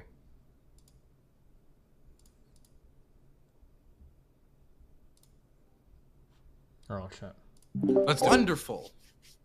I want to welcome you both to the Hippy Dippy Championship. I hope tonight we're going to have an interesting interaction. Sure. And it is a championship match, meaning whoever wins tonight will be the Hippy Dippy Championship, belt included, everything. And we're going to get straight into it in a moment. I just first want to say that for everybody at home, we are sponsored by Conflict of Nations, World War III. And if you want to support the channel, please scan the QR code that is on the left-hand bottom of the screen and download the game on mobile and play it. It would support the channel a lot. And actual Jake has agreed that he'll burn the corn outfit if we get to 300 downloads. So just something to take into consideration. And Destiny will stop blaming me. So now I'll give you both a small period of time to introduce yourself. We're going to start with the challenger, Actual Jake. Hi, I'm Actual Jake. Sometimes I get called corn gendered by Destiny. That's pretty cute. I do leftist politics on Twitch. We do a little bit of debate panel stuff. I'm usually pretty well known for both the silly corn suit that these people paid for me to be in moments ago, and then also, just for doing lefty stuff. I also have a really nice community. Usually when people stop by, they are impressed by the really chill atmosphere and stuff like that. And that's kind of what we're talking about today is the idea of toxicity and how we manage our communities and any responsibility we might have and how I think Destiny is an abject failure in that regard. Okay. Destiny, you can introduce yourself. Hi, my name is Destiny. I do... you are muted. 1 second. You're not muted on my end. I didn't want to talk to you. I wanted to talk to my stream, actually, but I guess I'll talk to you as well. My name is Destiny. I do like center left, far left politics, depending on who you are, or I guess far right, depending on who you are. I've been doing politics on Twitch for a long time, obviously, and here today, I guess we're going to be talking about the different types of toxicity that exists on Twitch and the reasonable amounts that we can control it, and how we should try to control it, and what types of toxicity we should accept versus what types we should reject. Wonderful. So, what we are doing tonight, there is one stipulation I've told neither of you leading up to this. And that's because, of course, I'm evil and a bastard. And that this tonight, not only, of course, is it a grudge match, because I know both of you are not exactly fans of each other, but it's also a cage match, which that means is that both of you will have the ability twice during tonight's debate to say cage match. And what that'll mean is I will completely disengage for 3 minutes, and I will not moderate whatsoever. You can do this only twice, both of you, meaning there's only 4 available for the whole night. The rest of the rules usually apply, and of course, nothing against terms of service or my usual rules like no misgendering, anything like that, of course. Sure. So as long as you're not literally just using the opportunity to say the N-word, cage match applies. So that's the one stipulation that has not been said beforehand to spice it up a little bit. I'm going to allow you both to have short intros of reasonable length if you start doing essay time, okay? If it's long enough to be its own YouTube video, I'm going to stop you. But you will have short periods of intros. I'm going to let Jake go first since he's the challenger.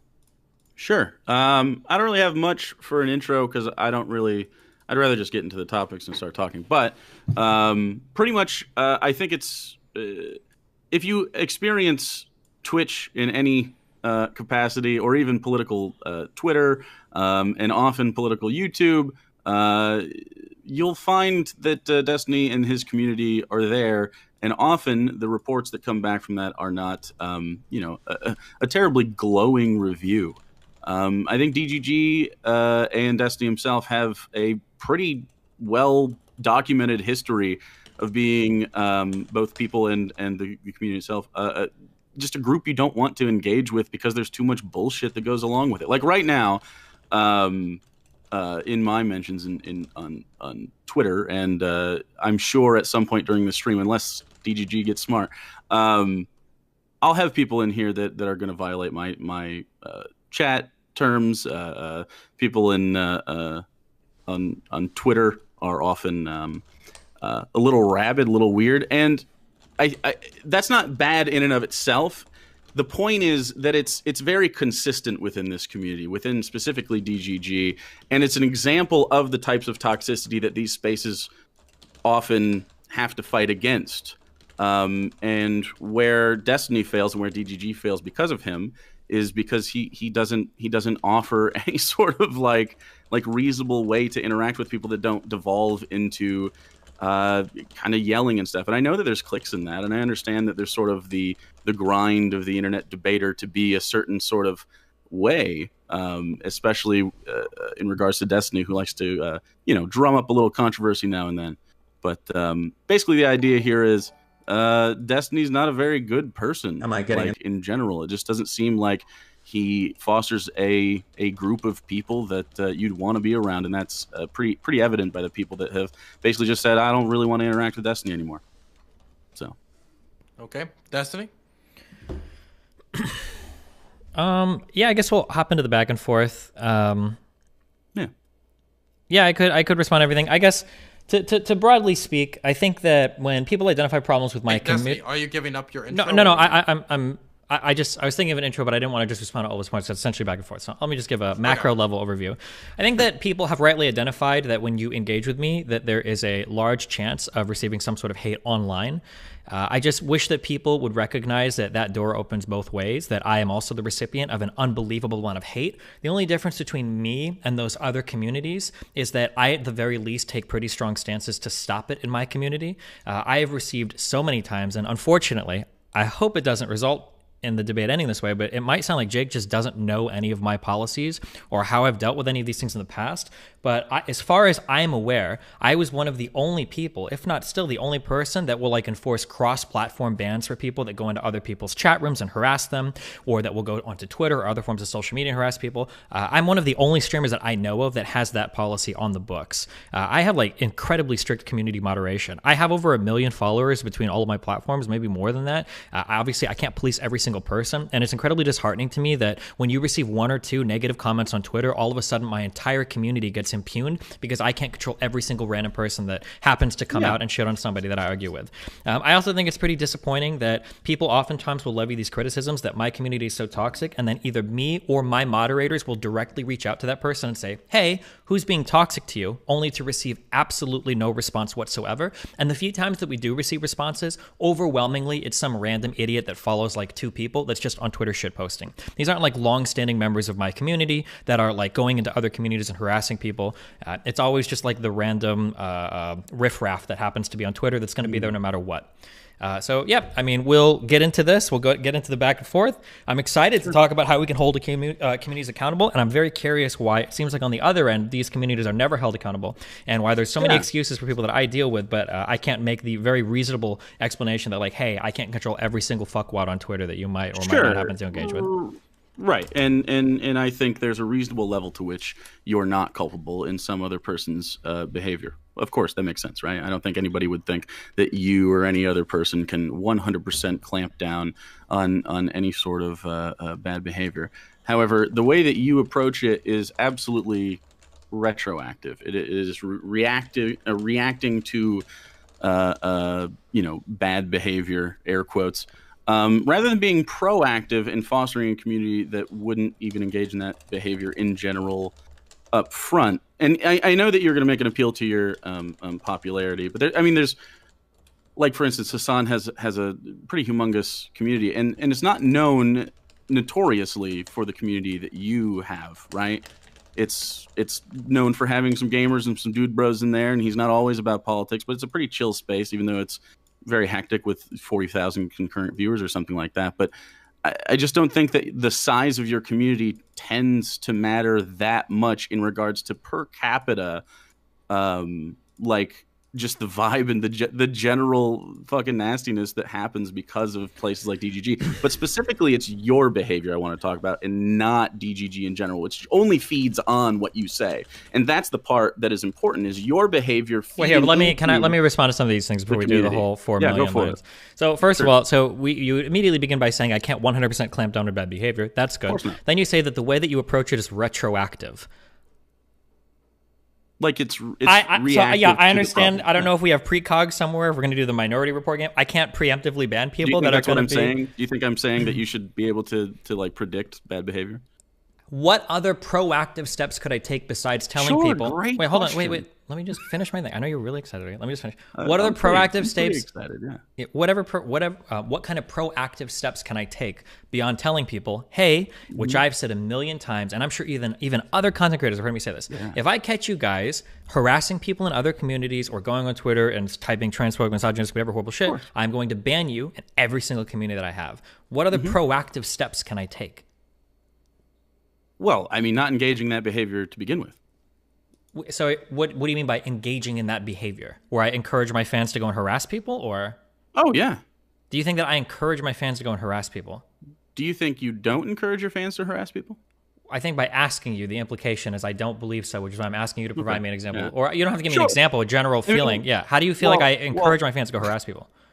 How was your Thanksgiving? My Thanksgiving was fine. Yeah. Did you have a good time? Yeah. Oh, okay, cool. So, it's interesting. Just yesterday, you engaged in this exact behavior. Do you think that me fighting? Do you think that which is a pretty weird thing? But to be clear, to be clear, that other person engaged first. So if you want to say it's weird, that's fine. But you're calling the other person weird as well, which is fine. We're all weird on the online politics world. So one, that person engaged in the behavior first. Secondly, does me responding to somebody or attacking somebody back on Twitter who also attacked me first, does that make me like encouraging my community? Wait. Do you think this person? Do you think this is an isolated incident in which you were just discussing I will never call anybody by its pronouns, and then this came up? Do you think this is like the first time that's ever happened, and there's no precedent for anyone to respond, and you weren't just like vague posting and you didn't expect a response from these types of people? Like, you're genuinely saying like, this was an innocent tweet and I didn't expect anybody to respond negatively, and it's not a form of harassment, even though this has been a topic on your channel pretty loudly and recently with the RGR stuff that just happened. Like, it's clearly you were talking about a topical thing that just occurred. How can you be like, no, ignorantly I was just doing this, and then they responded first? Yeah, so if this is a more cutthroat debate, I wouldn't follow you down this thing, and I would force you to stick with the singular example that you brought up. So I just want to point out that you gave an example, and the framing was that I attacked somebody on Twitter. I didn't. They attacked me first, and now you want to pull it back to. Now you want to pull. No, I don't have the exact tweets, but I'm pretty sure they said that I have like a sickness or something, or that I'm sick and that I need to get right. Yeah. Which I don't even think is necessarily that bad. They have the right to say that. That's fine if they want to. However, now you're backing it up to, well, were they responding to like a generalized tweet? I did make a generalized tweet. I said that I won't use its pronouns for trans people. I'll never do that. Right. Now, if you think that, do you think? Wait, hold on. Wait, I'm not going to get led all around by you because you're trying to hold my hand through all your doors, right? So my question to you is, do you think that me saying that I won't use its pronouns, do you think that warrants them calling me sick back? I don't know that it matters in regards to this singular tweet, because you're trying to just strip it of its context. It's pretty obvious that this has been an ongoing dialogue with you. And I'm not just going to talk about this topic, but this is a topic that happened yesterday again. Sure. So before we get into this, can you illustrate the type of toxicity that you and your brand perpetuate? Can I just, because this is how all of these conversations go and they've been fruitless, can I get you to kind of like hone in on an area so that every single time I kind of like back you into a corner realizing that you're not bringing up a great example, that you can't just like, okay, well, everything you've done is bad. So like if you want to stick to like one particular area, then that's fine. But like you can't just... No. We're going to talk about the go for it. General, your attitude, right? Because this is what it's about. The problem is that in general, your attitude, like, it's not a problem. It's not a problem. We can absolutely take your personality into context. Give us a moment. Okay, so I'll give you an example. I've seen the back and like really aggressive back and forth. I just want to make sure people can say their statements before somebody jump in. So I'm gonna have Destiny go for a minute, and then Corn. I'm sorry, just Corn Pop. And then Jake. You call me either. Okay. Okay, got it. I just saw the Corn. Yeah.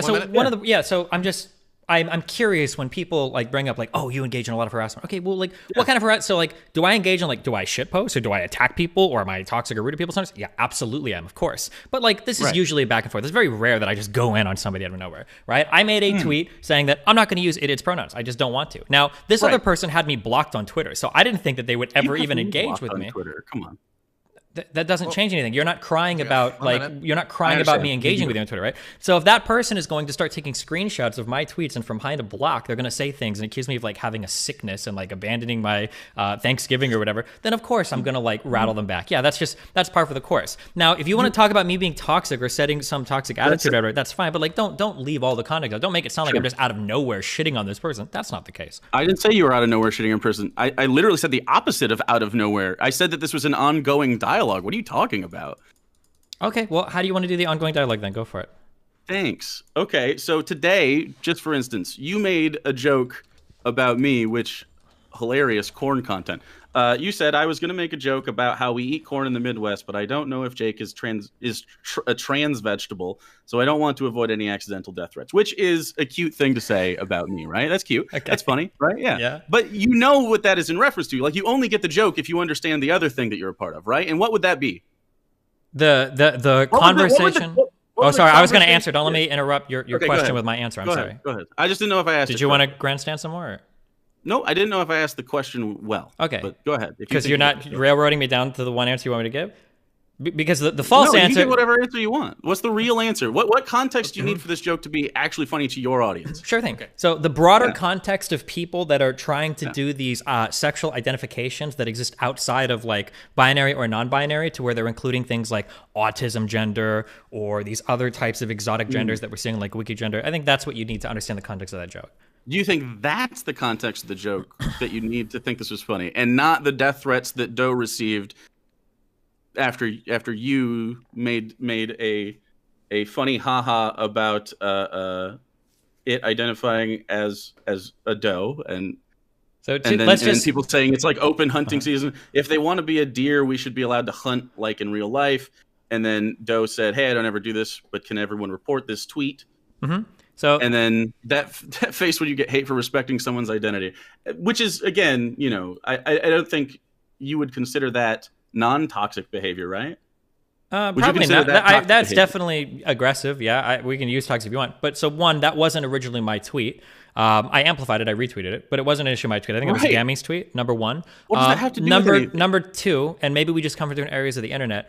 I don't consider like somebody saying like, is it deer hunting season or whatever? I don't consider that to be a death threat. If you want to talk about this as like shit talking or something, then that's fine. But we're in different worlds if that is what you consider a death threat. If it is what you consider a death threat, which is fine. Man, I get tons of those from these communities. Usually anytime I get into a big fight, I usually retweet or I amplify a few because I think they're funny. There were some yesterday. If you need screenshots, I can send them to you about how, what is it? I stand firmly on this. Destiny needs to be killed. Gun him down as he leaves his home, right? People tweet shit like that. I don't even consider these death threats because they're randos on the internet. They're not like reaching out to me. I don't know if they know where I live or anything.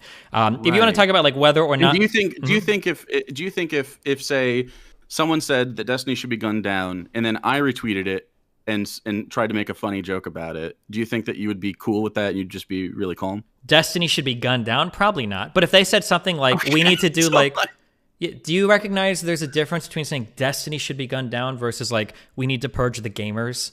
Like you understand wait. Do you think that the interaction between a trans person and the normal violence that they experience in a day-to-day context is separate from the joke that someone would make about killing Doe because it identifies as something that it doesn't like your sensibilities find it distasteful?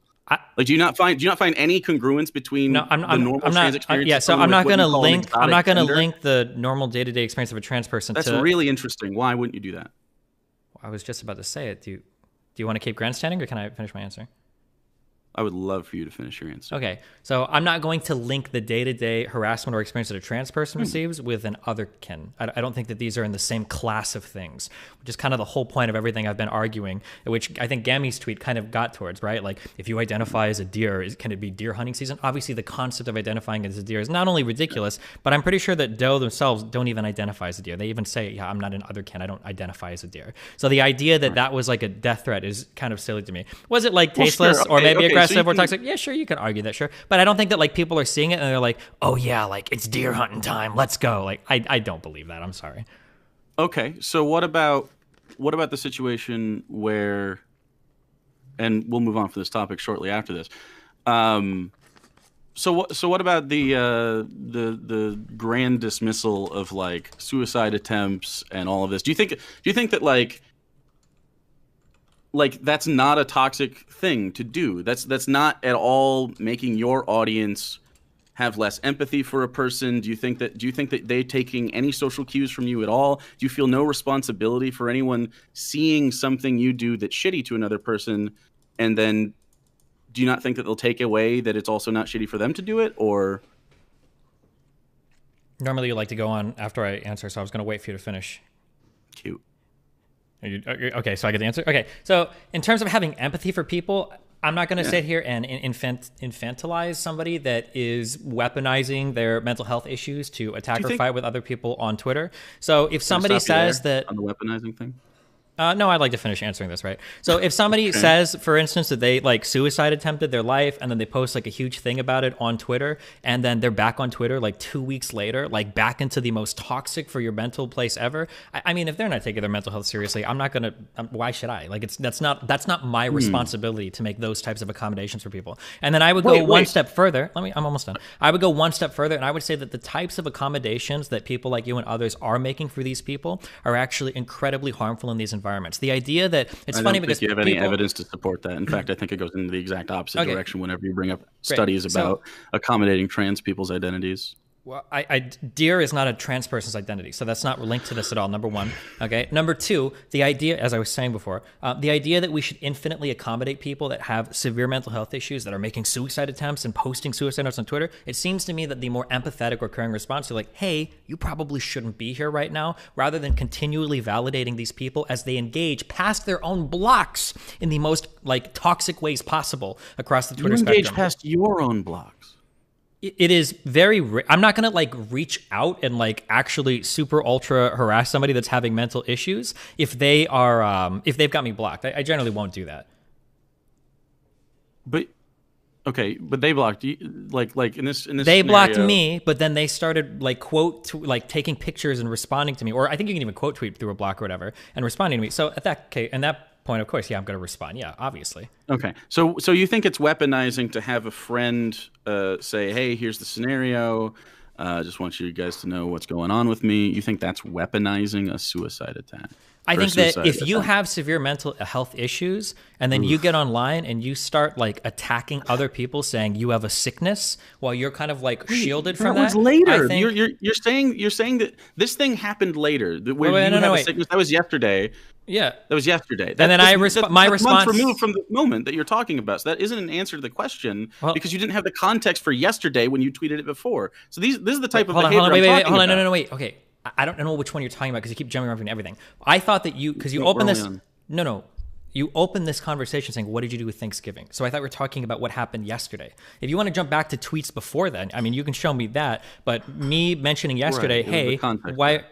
It's okay. It's not context. It's you constantly pivoting to 20 different topics. It's not pivoting. It absolutely is. It's the context specifically for why you think certain jokes are funny and having to know, right? This is basically the same thing that people do. Like, oh, you haven't watched every single bit of this content, so you don't know. No. Hold on. Wait. Hold on. I'm not gonna let you frame it that way. That's not. No. Wait. That's not fair. Okay. If you want to talk about a specific thing, that's fine. It's your problem if every time you try to lean into a specific thing and I push back, you want to jump to another place. Now, if you want to talk about comments I made months ago, if you want to talk about comments I made months ago, that's totally fine. We can bring up those tweets and that interaction. But you specifically started this conversation off saying, what did you do for Thanksgiving? Let's talk about yesterday. They had me blocked and they were quote tweeting me through that block. They said that I had a sickness. I said, how can you say I'm sick when you were the one that tried to kill yourself? That's what I thought we were talking about right now. Now, if you want to talk back about some other tweets, that's fine. But notice you opened this conversation about yesterday's tweets and now you want to jump back because you think you'd need context, but it sounds like you just want to criticize the prior tweets and these current ones don't even matter. So I don't know where you want to take the conversation. I think they both matter and one informs the other, but it's not really that relevant. Like as far as like where we're gonna go with the conversation, I don't think we need to keep talking about. Do you think that people? Okay. I'm curious. Let's see if I can ask a couple questions since you like to remember so much. Go for it. Do you think that people that attempt suicide because of severe like mental duress should be engaging on Twitter in political spheres in like combative ways? First of all, that implies that like only combative like behavior is happening. No, it doesn't. Right after. Right. Okay. Sure. So someone that has any sort of suicidal thing, and then is known enough on the internet to feel the need to have like some sort of like announcement, like, hey, this is what I'm going through. Like, did you read that thing? It didn't seem like terribly. Like it was just a sad thing that a person went through that I think deserves empathy. Okay. If you need me, you're rambling now. If you need me to restate the question, I can. But go ahead if you want to keep rambling. That's fine. I'll bring you back when you're done. So. Right. Okay. So I don't think it's necessarily a place for either you or I to determine what is or is not mentally healthy. You don't think we can? You don't think we can say that if you've attempted suicide because of mental duress, that being in the most toxic parts of online political discourse might be a bad idea? You don't think that neither of us can have an opinion there? So what interaction do you think was really toxic? Interacting with you? Interacting with hold on, is the implication that I am the only toxic person on politics Twitter? Of course not. Okay, so do you agree that talking about trans issues in general, because earlier you made the statement that trans people in general experience a lot of hate and aggression in all areas of life. I think we both agree with that. So you think that a trans person going onto Twitter marketing what are like seem to be like pretty extreme trans views, whether you agree or disagree, we can agree that they're pretty far to the left. Do you think that that's a healthy thing for somebody that has like previously attempted suicide and is experiencing extreme mental duress? Do you think exacerbating the issue about and like making fun of the person? You're rambling. I'm going to ask you the question again when you're. Is that a ramble? Mm-hmm. Because you're trying to answer my question with a question because you don't want to answer it because you know what the answer is. The answer is no, they probably shouldn't be. But I'll let you keep going if you want. Well, okay, you can. We can steelman it. You could say sure that they shouldn't do that. That's fine. I'm fine with that answer if that's what you think. Now I don't know what anyone's particular cope is going to be post a traumatic event like that, right? Like it's not for me to say. We could probably agree that Twitter probably doesn't offer many good avenues if you're going to engage in that stuff, but you're acting like it was like the moment that happened that someone was just like going in and having a bunch of debate bro moments when really that wasn't happening. You said basically like it was attention seeking behavior and that it was really gross and it is disgusting. And then do you think that if someone has a mental health issue that you are helping or harming just from an ethical standpoint by being incredibly negative about them and saying that their suicide attempt is and Note is specifically for attention-seeking things, or like but it's potentially harmful. But it's potentially harmful. But I don't think that it's my responsibility to take care of somebody else's mental health on a platform. Is that what I'm asking you to do? Yes. When you're the implication. Really? Sure. Yeah, I can walk you through it. So the implication you say, are you helping or hurting? It seems like you want to provide some level of condemnation for me hurting another person's. Neutral. Okay, I don't think either of us are going to take the neutral path. No, Vosh is not here right now, okay? So it sounds like you want to say that, like, hey, if you're hurting somebody's mental health, that's bad. I don't believe I have an obligation to other people's mental health on Twitter because there's a block function. If somebody wants to block me, as long as I'm not, like, directing harassment, like telling fans go blah, blah, blah. If they don't want to interact with me, it's super easy to just block me. You can do that on Twitter and then boom. I mean, it wouldn't be the first time you've directed harassment at somebody, would it? I mean, if directing harassment means just arguing with somebody, man, you've directed a whole bunch my way. All of you guys have directed a bunch my way. Well, so, I mean, none of our hands are clean there. I mean, well, do you think that that's what I mean? And also, let's just go back to the other thing real quick, and then we'll move on. Wherever you feel strongest. Yeah, man. Do you think that you not engaging in sort of the negative aspect of and the toxic behavior of saying like, oh, your suicide attempt and your note is just for like attention. Do you think that that's you just not being culpable to someone's mental health, or do you think that's you actively negatively harming someone's mental health? If they choose to engage with my public messages about it, that's on them. They have no obligation to read anything I'm saying. There's no reason for them if they don't want to. Like, you can literally just block a person and move on. If anything, I would argue that people like you that are amplifying my messages and making a big deal about it are increasing the likelihood of that other person reading it and being harmed by it. But I mean, that's again, if you're having like a severe mental health crisis and you find that you're, trying to commit suicide, then like posting notes on Twitter and then engaging in the most toxic platform on the internet for politics is a behavior that all of us should probably really say. The platform, though, that was the toxic aspect, was it? Yeah, it is. Twitter is a toxic platform. And why? Because the platform itself, with small character limits and supercharged issues, lends itself towards like pretty toxic discussions. The people there. I mean, we're humans on Earth, so everything we interact with is going to have a people element, unless we're talking about falling into volcanoes. And I would say, without reservation, that your specific interactions were the most toxic, and your community's interactions were the most toxic aspects of that interaction on Twitter in whole. You think I'm the most toxic person on Twitter for this person? No, in that interaction. In one interaction, was I the more toxic part? Yeah, that's possible. But again, Twitter is So you agree that that's possible. Do you think it's reasonable or ethical for you to engage in potentially very toxic behavior in general? Is that a good thing? I wouldn't say it's necessarily a good thing, but I have a right to engage with the platforms I want, as long as I'm not breaking, I guess, any laws or whatever, right? Then, yeah. So laws are good because they're laws, or laws are good because they're ethical sometimes? Like, what does that mean? I don't believe that any person, I can explain it. I don't know why if you want to get into an ethics conversation, we can. But I don't think that people have an obligation. I'm repeating this for the third time now, so try to keep up. I don't think that people have an obligation when they're engaging with somebody on a social media platform to be aware and endearing to their mental health issues. If you have something that requires... That's not what I'm asking you to do. I'm asking you not to be the opposite of that. No, I have a right to be as much of an asshole or a dick or whatever. Right? Yeah. Of course you have the right to be an asshole to people. I'm asking you if you think that's an ethically good position to have. I don't think I would make an ethical statement on whether you want to be a dick to somebody or be nice to somebody. That's just not like a... Do you think that you're toxic in general? In general? Like holistically? I don't think so. Absolutely not. Like your presence on the internet? No, I definitely don't think so. Okay. Now, your stance on this has changed a little bit. What personal responsibility do you think a streamer has in regards to their own like community and the way that they put out toxicity in the world?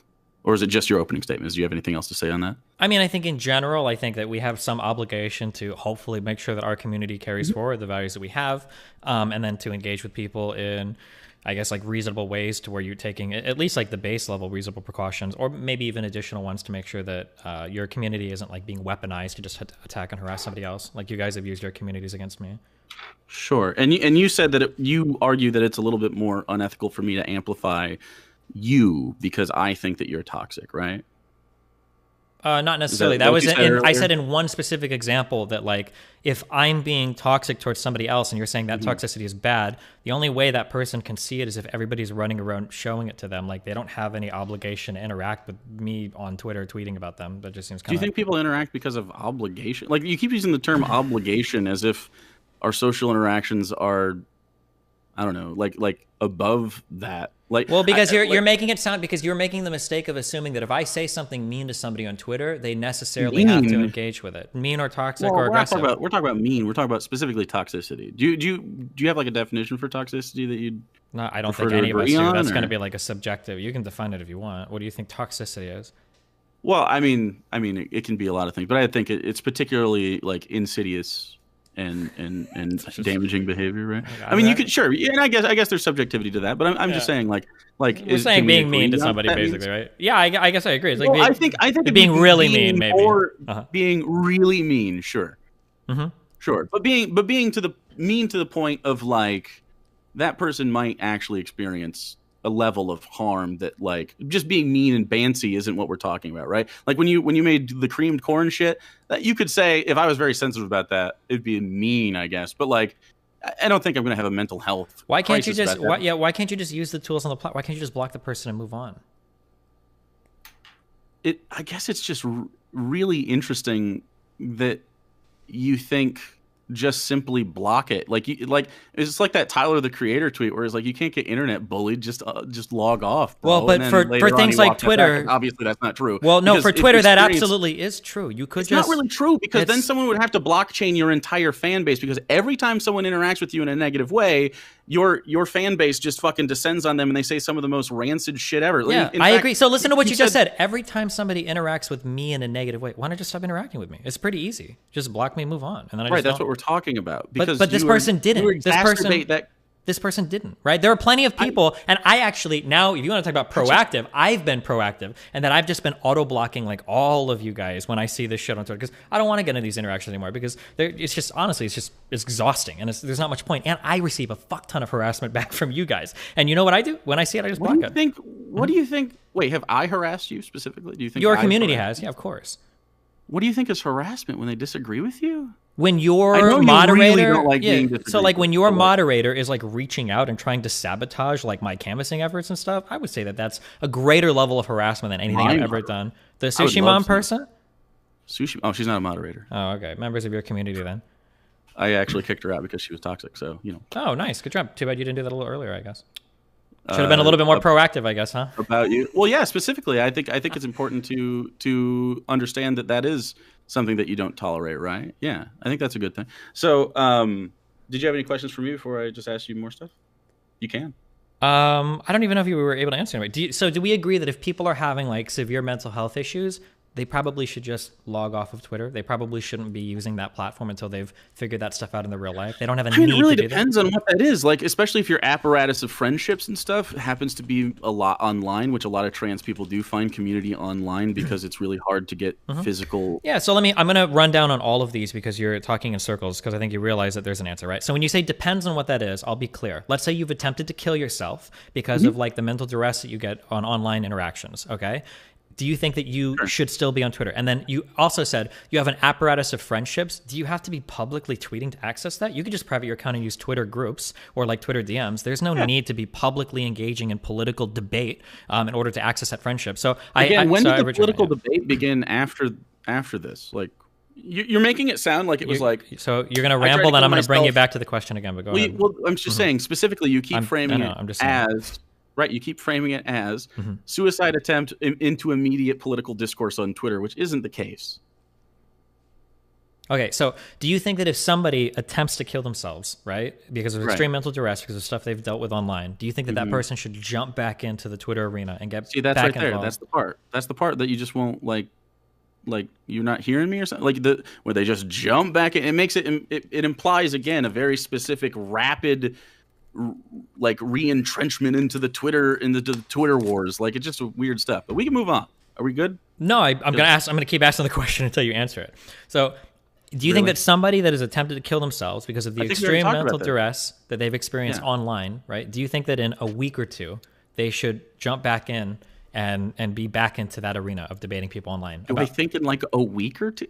I don't know. Maybe they can. It seems like the person that we are talking about, that I'm trying very hard not to talk about anymore, is in fact doing just fine and okay right now. Like there's always going to be some harm done, and there's always going to be different ways people deal with things. But I don't think that you can tell one specific person, okay, this is the timetable on when you get to do politics again, my friend. Like, I definitely agree that there is an aspect of like, you could be self-harming or whatever, but I'm not asking you to manage someone's mental health. That's Gotcha. never So what I if you're said. not asking me to make a judgment call, specifically- so if you're not asking me to make a judgment call on whether somebody's ready to be back or not, how am I supposed to know what level of toxicity I can engage with that doesn't endanger their mental health? The fact that you think that there are reasonable levels of toxicity that you get to engage in is the problem that I'm talking about. Like, So is this if whole I'm argument if just I'm you want me to be regular nice? toxic, that'll be fine. Okay, so do we want to reframe this whole argument? Do you just want me to be nice to people on Twitter? Is that what you want? Nice to people? No. I'm not asking you specifically to be nice to anybody. I'm asking you if you think that it's ethical behavior for you to be toxic, and your outlook on toxicity in general was just pretty openly said right there. You said, well, how toxic can I be? As if you are just like vibrating and wanting to be toxic. You can't have an interaction without being toxic. Like, it took us a long time to even have a one-on-one conversation because you don't want to for some reason. We're like, rambling again, yeah. So I've always wanted to have a one-on-one conversation. You're the one that has like ramble, bro. because you're really nervous about answering these particular questions, right? So what question? The question. I answered the question already. Well, you're making this. I said we could steel man it. I gave you two. I gave you the first one. I gave you was we could steel man it and say absolutely. You don't get to. But then I said that you exacerbated the problem. That's the point I'm making. Not that you're supposed to do anything. You could have, just like they could have blocked you, just like anybody could have blocked you and just left it alone. Instead, what you could have done, knowing that this person is going through mental anguish, didn't have to exacerbate the problem. You Wait, could I don't have chosen do you think I have an obligation to do that? I'm not saying you have an obligation. I'm saying then why are you impugning me? Wait, hold on. Path. No. Because you chose. chose. Wait. That's not what we're here choices. for. No, wait, hold on. We're not here to That's say. what we're here for. No, we're not here. That's what I'm here for. You're here to just give me things that I could have done without any moral compulsion behind all of them. That's what we're here for. No, I'm telling you what? I'm telling you the ethical compulsion. Yeah, okay, yes, that's what I just asked you then. I'm asking you. You just said ethical compulsion. And before this, I asked you, do you think I have a moral compulsion not to attack somebody on Twitter? Yeah. I'm asking you what level of ethics that you wanted to apply to this, and you chose the absolute worst one. I said none. I said I don't have an obligation. Kind of like earlier when you said that like I don't have the ability to decide responses, whether. then. What? Instead of ethical responses instead of compulsions. Well, an ethical responsibility is like a moral compulsion. It's a behavior you ought to exhibit. Response, not responsibility. Okay, I don't know where we're going. I'm just trying to figure out. Like, ask you, sure. Also, just as an aside, Sushi Mom is still a mod in your chat. I just checked, but no, she's not. What are you talking about? I unmodded her and she got mad about it. Oh, okay. Maybe there's another Sushi Mom 10. She might still be in the community. Might be in chat. Okay, she's literally listed as a moderator in your chat, but that's fine. Whatever. I'm trying to figure out like what is my. I don't think so. You can type in here right now. /mods in your chat, and it literally says the moderators of the channel are, and it shows her right before Xanderus, right after Holly Hoomst. But you also still follow her on Twitter as well. But whatever, I don't care. I follow lots of people on Twitter. What are you talking about? That's fine. That's cool. So I just think it's funny, man. I don't know. I can tell. Okay, so my question is what level of like moral compulsion do I have when I or ethical whatever you want to call it, right? Sure. Do I need to act good when I'm on Twitter towards other people? Is that something that ethically I should be concerned about? I have to act in a good way. Yeah. I think well, I mean, I do think that people ought to act good. Do you think people ought to act good? Okay. Let me ask you again. Okay, I don't know why you're trying to pivot again. So I'm asking you: do you think that you need to, or you have a moral obligation to, or an ethical obligation to, act good to people on like social media platforms, on Twitter? And if you don't do that, it's like a moral failing. Do you think you need to do that? That's like a moral compulsion or an ethical compulsion. You have to act good to people on Twitter. I'm not saying that you have to act good to people on Twitter specifically. I'm not talking about on Twitter. Wait. Why are you trying to broaden it to other platforms? It's a very easy question. Right. I said people ought to act good. Okay, so if you don't act good towards people on Twitter, this is like a bad thing. Like you should avoid doing it. Now you're saying on Twitter again. So are we on? Well, so because just in this general, is what this whole conversation. What you're saying on Twitter. Well, the whole conversation is about Twitter, Well, and if I say Twitter, in general, I don't know if you're going to everything. like broaden this to like include jaywalking or something. Yeah. Okay, let's talk about Twitter. Sure. Okay. Okay, I'm talking about your broader platform. No, I don't want to go to broader platform because again, it lets you pivot to like these other weird areas. I'm just trying to be very specific. I'm not pivoting anywhere. I'm saying in general, your behavior specifically and the behavior of every content creator. This debate isn't about Twitter ethics specifically. This debate is about specifically a streamer and their obligation in regards to toxicity in their communities, right? Okay. Do you want to move on from this Twitter thing? Do you want to move on from the Twitter thing?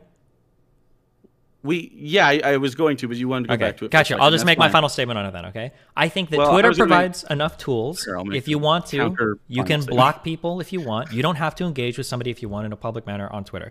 I think that there are certain types of behavior that are reprehensible. So like, for instance, like doxing somebody or like threatening somebody's life or directing your community saying, go harass this person. These are types of behaviors that I think you should avoid. However, I don't think anybody has an obligation to be nice to people on Twitter. So much the same way, I'm just making my ending statement because then we'll move on. You want to make your statement and then we can move on. Okay, I'll give you the last one, right? I don't think much the same way that I'm not going to tell you, don't ever be mean to me on Twitter. If you're being really mean to me, I can just block you and move on. I don't have to read what you're saying, right? It's as simple as that. If somebody thinks that I'm mean or toxic, then they can either one, not engage with me, or and then two, the more extreme, not engage or ever even talk about or to me. It's as easy as that, and then move on. I don't think anybody has a moral obligation to be nice to people on social media platforms. And if they do, holy hell, every single one of the communities that I engage with has failed at least as hard as I have, if not worse. So sure.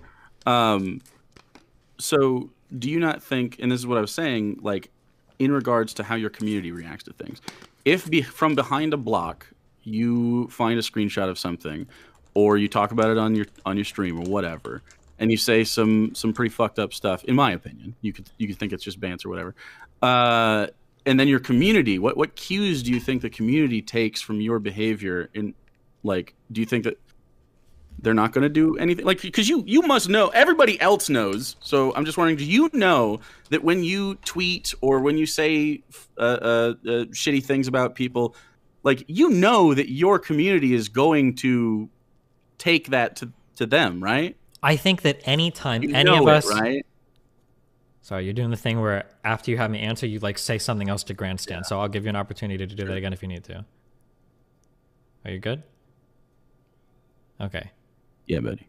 So anytime you engage in a public platform with political messages, you're opening yourself up to other people critiquing those political messages. Do you think it's a critique? I don't think. Yeah, I would. I think they are critiques. I think that when you start making public political statements, or if you start attacking other people in a public manner, then of course you open yourself up to that political backlash. Okay. I do it every single time I tweet publicly. Every other person does it when they tweet publicly. So do you ever just attack people just for no reason, or do you always think it's a critique? I mean, I'm sure there are people that I have attacked. I mean, it depends on, what do you mean? Right. I mean, in the way that you frame it, do you think that you just only do it when you're critiquing somebody, or do you think sometimes you're just an asshole? I'm sure there are times when I'm just an asshole too. Right. Okay, good. But again, as I said earlier, I don't think we have an obligation to be nice on social media to people. I'm not going to sit here and say, like, wow, you're an asshole, so that means you're a bad person. Nope, it's not about being nice. It's about being actively toxic. Actively toxic. Yeah, but you said earlier, you are the one that chooses. You are the one that chooses your action, right? Someone can interact with you, and they can disagree with you, and you could disagree with them in a way that doesn't come across as toxic. However, you choose very regularly to engage in pretty much abject toxicity. Yeah, I think we all do on Twitter, for sure. You included, of course. To what degree, though, is really the question. Well, to what degree? It's all highly subjective. I don't know. I mean, how do you measure one thing? Objectively speaking, most people agree on the internet that have engaged with you or your community that you have a very bad and toxic community. You understand that's... And if people specifically get on your bad side, you tend to be much more incredibly toxic towards them. You've just described every single political community on the internet. Do you not realize that? That's not really true. Which political community do you think that's not unique to? Just one. I'm so curious. Just name one then. I'm so curious. There's so many. Just give me one. Name one community that if you were particularly toxic. Yeah, if you get into a fight with them, then your community doesn't like strike back against you. This is what do you think? Wait. What's this? So we're not talking about two fandoms clashing and having arguments in a Twitter thing. We're talking about specifically your toxicity and then how. Yeah, but the issue with this conversation is you're making it sound like my community is unique in its toxicity. That's why you're singling me out. Your community is unique in its toxicity. So what I just countered with is I said every single online political community is incredibly toxic when you get into disagreements. Every single online community has aspects of toxicity. Not every single community has the notorious reputation that your community has. Can you give me like an example size or like somebody that's comparable in my size that has like this, glistening example of...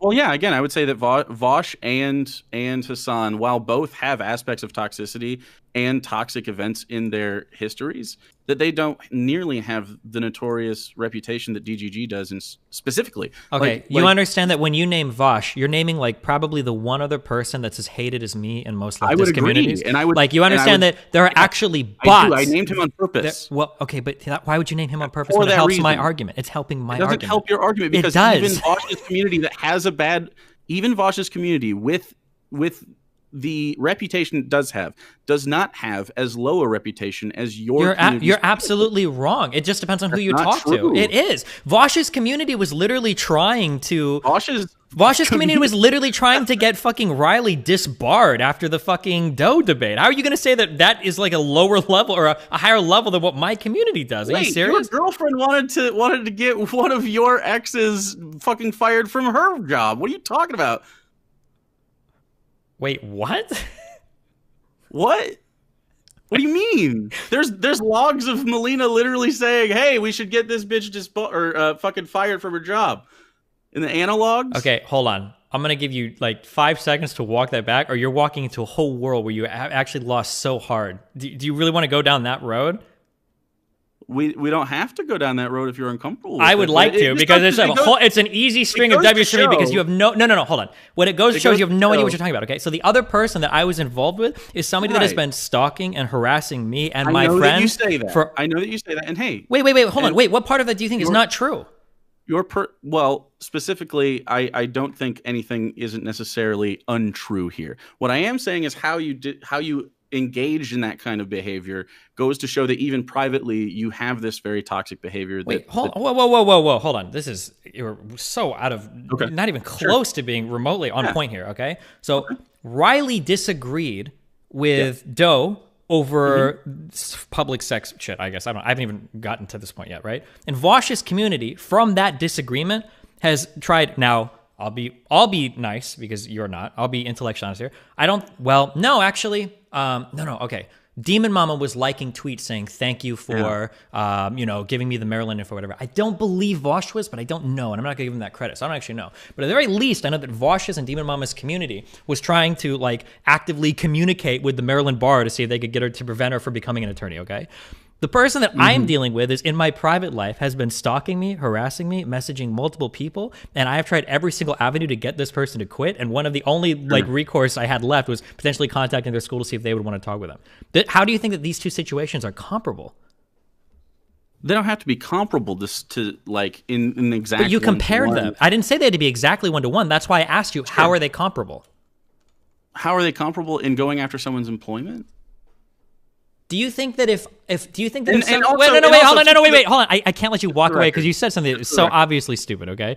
If somebody rapes a child, do you think you should be able to go after their employment as a babysitter? What the fuck? Wait, do you think... When you're done laughing and pivoting, I'm going to ask you that question again. Go ahead. You cannot be actually asking in good faith if a child rape scenario is akin to what you experienced. I never said it was akin. Why are you saying it has to be 1-to-1? I'm not saying that. But you're making it sound like there's never a valid... Why would you use the most extreme example? This is like I'm using an extreme example. Dude. Hold on. You can get that's upset. So fucking slimy, bro. God, that's gross. Okay, now... I'm not going to talk about child rape with you. Okay, yeah. So the response was you saying a statement like, isn't it going after somebody's job? You made it sound as though it's never permissible to go after somebody's job. Obviously, there are times where it's okay to go after somebody's job. That is obviously the case. So my question was do you think the situations with Riley and my personal situation are comparable such that both of these people are on the same level of they should lose their jobs or whatever? Both on the same level of they should lose their job. I don't think either scenario requires necessarily any sort of harassment. But that's not what the point is. The What point is a straight requires any sort of harassment. This is just the most non-answer ever. We can move on to the next thing you want. Well, fuck, I don't know if I should leave because I keep letting you like walk around into walls, but I should like actually force you to like sit and stare at one for a couple minutes. Sure. So I mean, we can go down this, but it gets into really personal shit that we don't really need. Well, but you brought it up, and it's a total your like personal shit, not mine. It's up to you. But you brought it up, so. Obviously, you wanted to talk about it, right? But now I think you realize you don't know what you're talking about. So we're gonna follow this one for a little bit, okay? Yeah. So do you think that contacting the Maryland bar and saying, "Hey, this person needs to not work for you guys after saying publicly several times that this person was a pedophile, yeah, I think there's a. I'm gonna do a personal thing. We're gonna bail. Cage match. Do you think that it is and did they actually say this person is a pedophile, or did they say they're making arguments that can be utilized by pedophiles? Which one of those? Well, both, but I don't really think, because you said you didn't watch it, but it is both. There doesn't. I don't know when we're talking about this specifically. Because you brought it up. You brought up my thing, so go ahead. Right. Oh, he's leaving. Oh, God. There he goes. Okay, so there's some difference in the way that the person was portrayed. Specifically, I guess the big difference is the way that you brought up this other person was against their will and really sharing private stuff that didn't need to be said, and the other one was a public debate that they both agreed to. You know what I mean? Do you not think that's so? Do you think that if you? I'm not following the comparison exactly. Well, I guess this just goes. This is just a broader topic in regards to your treatment of people, but specifically, you have quite the interesting history with being toxic towards women. And I thought, okay, wait, let's not pivot away from, because I know you're really so this is just as I guess to point out for the audience and the judges, right? So this is a trend for this conversation, every conversation, okay? What happens is it starts with a particular critique, and then when I try to hone in on that particular critique, it always broadens to everything else. And sometimes I'll let somebody like so sometimes I'll let people walk me around, but I would just like to point out that like I'm letting you, like I'm holding your hand and we're walking through the pumpkin patch as you go from one scarecrow to the next to the next to the next, right? You're stepping on rakes, smack yourself in the face, okay? So I just want to be clear, right? If you want to get off the comparison between RGRDoe and my personal situation with somebody that's a stalker, okay, that I might have to get a fucking restraining order against, okay? If you want to make those comparisons, that's fine. Now, if you want to run away from those comparisons and point to my broader history in general with women, which, by the way, is overwhelmingly positive. I know that you've only seen a few negative interactions online, but I have plenty of positive interactions with women. We can go to that debate next if you want. I'm just pointing out that you're walking away from every single specific example that you bring up. So go ahead. We can have plenty of good interactions with women and still be toxic in general towards women. I don't know what the. Yeah, sure. Do you want to quantify that then in terms of like toxic in general towards women? Like a number on it, or can we just say that whenever you have a situation in which, and it's not just women, it's everybody, but specifically women, you tend to have a problem with like just harassment campaigns. Like attacking people. Like you specifically said in those logs, I attack Bad Bunny and Denim specifically because fuck them. Like that kind of shit. Like that's your mentality. And I think do you think that I only attack Bad Bunny and Denim because fuck them? Is that one line where you're going to ignore the entire history that I have with these two people?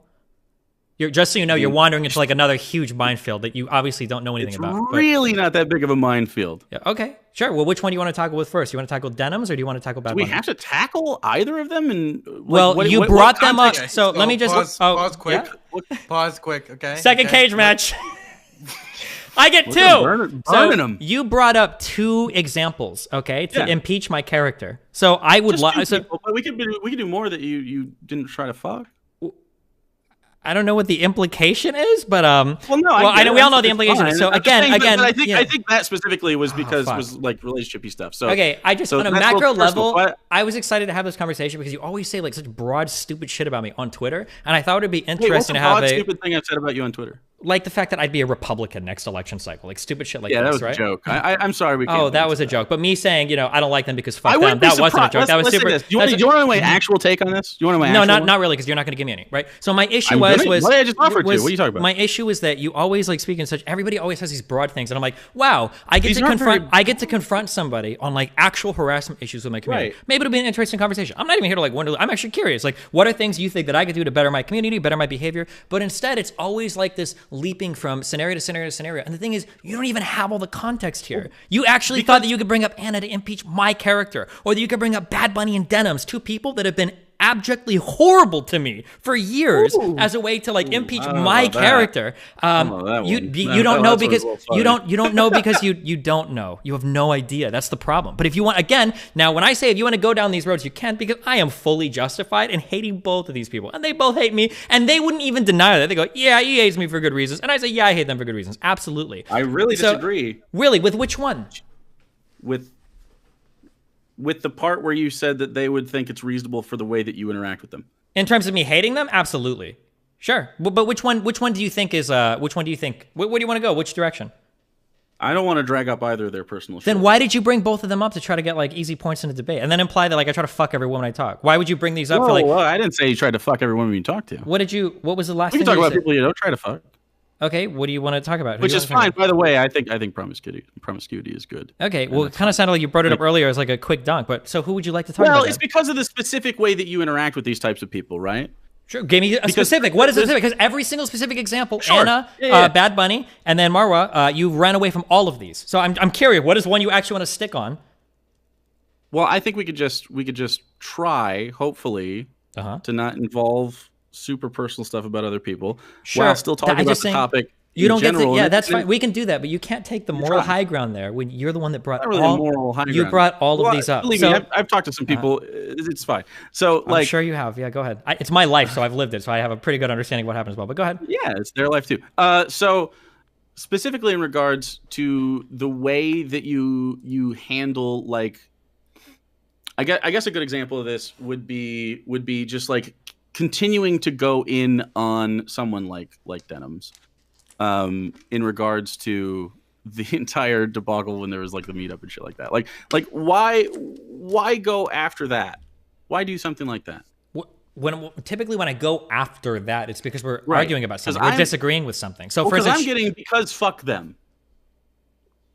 Okay, what is like an unfair attack you think I've made towards Denims? We argued over the Richard Wolff stuff. Sometimes I make fun of her political commentary. Like what? Okay. Oof, that was another. That was another one you brought up that you didn't know anything about. That's pretty awkward. But hopefully you got something else. No. I'm talking about in general the way that the community reacts to these. Oh people, man, right? no. In general, that word is doing a lot of lifting there. That in general I'm word. really doing a lot. Okay. I have these things, but I'm trying not to throw people under the bus. So. Wait, hold on. Do you understand how ridiculous it is from my position? You're trying to make it sound like you have all this dirt on me, but you're too scared to bring it up. Like, how am I supposed to even respond to this? Like, you don't. I know my life pretty well. Bad, Yeah. Do you think it's bad in general, like on Twitter again, to talk about sexual harassment in jokey ways and think that like it's funny for other people to get sexually harassed? That's so vague. I don't know. I'd have to know what you're referring to. Okay. It was a rape joke that you said on Twitter. Okay. How long ago? Okay. I don't Do you think know. that's funny? It Could be. I don't know. I would have to read the joke. Okay. It was like this year or last year, but okay. So that's reason enough. So what I'm wait. seeing What was here the joke? Are you just wait? Are you? Hold on. Fuck. What I'm seeing here. Hold on. Do you think it's okay? I'm trying to see. Is he reading his? I'm trying to see if you're reading a notepad or you're just reading your chat. I'm trying to look at the reflection of your glasses. Are you just trying to get things from your chat right now? Like here's Destiny's meanest No, tweets. my chat's on this side. Okay, I'm just checking. Okay. So, do you think it's okay if someone has harassed you for you to use sexually harassing language at people? It depends on what kind of harassment. It depends on. I don't know. Does it depend on what kind of harassment? Because when you Does say sexual harassment have a contingency, dude? I don't consider What are you talking it about? depends on like what you're saying. Like sexual harassment can be everything from like I touched somebody inappropriately at work to saying something like I think you have a small dick. I don't know. Like both of those can be sexual harassment. Well, like, I don't know what you want me to say. Like, when you speak in such vague terms, like, do you think it's okay to ever make a sexual harassment joke? Like literally every fucking comedian, every fucking Twitter person, every Twitch streamer has done this all the time. Like, I don't know what you want me to say to that. This is what I'm talking about, right? I'm it seems like you do have a pretty clear notion of like, well, yeah, I'm willing to say some fucked up shit. It just depends on if the other person made me big mad first. You know what I'm saying? Like, this is the point that I'm trying to talk about. It's not. Why this is that like okay? openly stated. This is my openly stated position. I will match somebody's energy, right? If somebody wants to come at me and they want to get real personal, then yeah, what's up? Do you think that's a match? So, today's sponsor is Conflict of Nations. Is that what you're trying to get to? Please scan the fuck me. Scan the QR code. And, never mind. Just continue. Okay. I give up. So, I give up. In regards to You get fired. I guess just in general, like it seems like you're not matching people's energy. First of all, like people aren't coming to you and sexually harassing you, and then you saying like it's okay. Absolutely, people sexually harass me. Somebody from the like. Well, that's not sure. Wait, hold on. Well, now if you want to give some examples, right? So when I was doing the canvassing stuff, one of the people that called me from like these combined lefty communities literally was talking about like, oh, do you want to touch my dicky wiki or whatever? But it was really creepy. So I absolutely do get sexually harassed. Wait, I didn't say you don't ever get sexually harassed. That's not what I said. Okay, it sounded similar to like what you were saying. That was a Hassan viewer as well. But go ahead. Cool. What I'm saying is you admitted weirdly, and I just disagree with this, that there is an acceptable level of sexual harassment that you can like dish out to somebody if they do it first or something. Like, why is that good? What do you not think that exacerbates the toxicity, and because of your platform and the numbers you have behind you, do you not think that that's a bad thing for you to engage in? Yeah. So let me from an ethical perspective, because that's what the point is. So here's what's happening in this conversation. Okay, I don't know what you're trying to say we should or shouldn't do. So earlier I tried to ask you, do you think we have some ethical obligation to be nice on Twitter? And it sounded like you said you don't have an obligation to, but I'm not sure. Now you're asking me like, is there some acceptable level of sexual harassment that you can engage in if somebody else like sexually harasses you first? I mean, it depends on the jokes. But I mean, I would say, yeah, it depends, right? So for instance, again, because it's fucking Twitter, it's social media, it's what people do. If somebody would have tweeted me like, hey, Dusty, you have a small dick, and then I tweet back, oh yeah, well, your dick's even smaller. Yeah, I don't think that's like the worst thing. Do you think that we're talking about like tiny pee-pee jokes? That's a form of sexual harassment. What type of jokes are we talking about? You can give me examples if you want to say like, oh, like, is this acceptable or not? And I could talk about whether I think it's acceptable or not. But if you're going to speak in vague generalities, I'm going to try to give you examples. Sure. Like, what do you define as sexual harassment? How about that? What do I define as sexual harassment? Well, no, I would agree that like tiny pee-pee jokes are sexual harassment, but I think we also agree, socially speaking, that we're not there yet insofar as like okay, so then do you agree do you think that tiny pee-pee jokes can be okay sometimes, or do you think those are always bad? I mean, just like any other thing, it's sort of like socially dependent on who we're talking to, right? Okay, like so then just to be clear, hold on, wait, no, without you pivoting away. So then you agree with my statement earlier. You tried to impeach me by saying you think there's some form of acceptable sexual harassment. You do. You agree there is, right? Can you say that you agree there's some form of acceptable sexual harassment? Can you agree that there's some forms of like not good ways to sexually harass people? Yeah, of course. So do you agree that there are good ways? Do you think there are good ways? Of course. Okay, cool. So we're in the same boat. All right. We're not on the same boat. What's the next because part? One of us employs them in a different way, right? Like if you have bants, if you and I are hanging out and we have bants, right? And you're like, oh, bro, your dick's small, right? Like this isn't like that big of a deal. We're not talking about that. We're talking about the broader forms of harassment in general. And then I don't think I broadly encourage sexual harassment against people. Sure. Okay, that's fine. I'm glad that you don't. Right? Okay. But would you say that you open up the doors for people to sexually harass other people when you go really, really hard at them? So am I just not allowed to go hard at people that go hard on me because I have a larger fan base? When you go hard at people, things that happen are you dehumanize them often. You call them subhuman. Like with Big Joel, for instance, is a good example of something like this. Like he disagreed with you pretty calmly. You end up showing up in my chat and getting pretty mad. So to be clear, he didn't just disagree with me calmly. After we had a conversation about stealing defensive property, he went on Twitter. Thread. Yeah, he went on Twitter and he said he was the one that actually got sexist first, right? Misogynistic, incredibly. He went on Twitter. Now you might not know this because he deleted the tweets and you don't have the full background. But what he said was, you like to delete the tweets too, because people spam report my shit. But you can find anything I've ever said online because there's a million people screenshotting everything. Don't worry, I don't hide from my past. Okay. So what Big Joel did was he went on Twitter afterwards and he was saying shit like, You know, Destiny talking about defending his property sounds like a man that's scared of like losing his girlfriend to go and fuck another guy. And every time I hear Destiny talk, he has that energy where it's like, I agree that wasn't something he should have said. But yeah, it's really, really, really weird. So yeah, of course, after that, yeah, of course I'm going to strike back. Yeah. Right. And then it's like the subhuman garbage shit. And then you said he was just like a piece of shit. And you had a conversation with Vosh about it. And he's like, what the fuck is wrong with you? Like, do you not think that you have like a problem in regards to how you deal with that kind of stuff? Are you just saying that I shouldn't be? Hold on, I'm just trying to understand what you're saying. Are you saying that I shouldn't be mean to people? Can you just say that if that's what you want? Did you just say, I don't think you should be mean to people, Destiny? That's not what I'm saying. Okay, because what are you saying? It's the type of meanness that you often have in your community, right? Okay, subhuman like, piece of shit is like, that's like a pretty broad, again, like, there's no ableism there, there's no sexism, there's no racism. It's just like a general, like, oh, you're a subhuman piece of shit. Subhuman piece of shit. Yeah, I guess.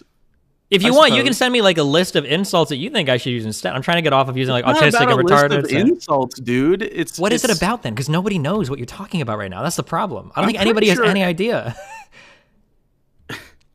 Or maybe I'm the only one missing it. I don't know. I don't know what you want me to do. Do you just want me to be nice to everybody or not be mean to everybody? No, did I say that? No, I don't know what you're saying. That's what I'm trying to figure out. So I guess we can go back and I can ask you again, right? Because I asked if you think you have any sort of like ethical, you called it compulsion or responsibility, and I said no. Or responsibility. I think it'd be. You don't think there's any ethical responsibility for you instead of taking the aggressive, shitty route, because you often do. Do you think that you have any ethical obligation or aggressive desire? Do I have an ethical obligation to not be chill? Aggressive or shit? No, I don't think I have an ethical obligation to chill. Can you state that? Can you state that in the positive now? Do you believe that you have an ethical obligation to be chill on Twitter? I think you have an ethical obligation not to be abjectly shitty to people in general. Okay, that's not what we're talking about, because that's now you're into. It is what I'm talking about. What does it mean? What does that? Okay, what does that mean then? Define it. What is being terrible? Okay, so a objectively great example, shitty. Yeah. Okay, not exacerbating someone's mental health crisis. You know, that's a great example of that first one. Do you think that other people that retweet me or amplify my harmful messages to this other person, do you think that they're exacerbating somebody's mental health crisis? What do you mean? So let's say that I tweet, and let's say that only my followers see it and they like it or whatever, and then that's it, right? Do you think that other people then that amplify my message all over the internet and they spam retweet it and they spam say, Desi's horrible, blah, blah, blah, do you think that those people are engaged in an act that's harmful towards somebody else's mental health? That's just such a really weird thing for you to say if you, like, you retweeted Lauren Southern, right? So you'd have to agree that that's you're rambling. I'm going to re-ask you the question again, so go ahead. So if I retweet your bad thing, but you endorse Lauren Southern's good thing because you agree with her on Kyle Rittenhouse, like, do you not see what's? You seem confused. Yeah, keep walking. So I say that you're shitty for sending out doe hunting retweets, right? Mm-hmm. And then you retweet someone like Lauren Southern, a known white nationalist, but she hasn't been a really big white nationalist for a couple weeks or something. For for a few years. But yeah, go ahead.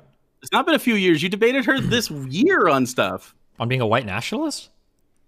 Specifically January 6th, and you debated her on immigration in like 2017. You debate like 2017. So, wait, hold on. Do you notice how? So I just want to point out again, right? Well, when you realize you don't have an argument, you see how you jump, because we were specifically saying like this year, and then you jump back and you're like, remember 2017, right? Do you see what you're doing? You also debated her this year on vaccine mandates and stuff too. Okay, hold on. I mean, so you brought up vaccine mandates, January 6th, and immigration. What did any of this have to do with white nationalism?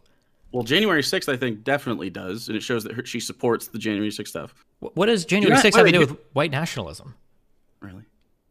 Okay. Yeah, go ahead. I'm curious. Walk me through it. What does January 6th do with white nationalism? Wait, you don't think there's I feel like the Venn diagram between those who did January 6th stuff and our white nationalists is pretty much a circle, right? The Venn diagram between the people that showed up on January 6th and the people who drank water is probably a circle. But I'm asking, what did January 6th have to do with white nationalism? That's just such a wild question. What? The white nationalist insurrectionists tried to storm the Capitol because they didn't like the outcome of an election? You think the majority of the people there were white nationalists? They certainly were, a lot of them. What does a lot mean? Like 2% or like 51%?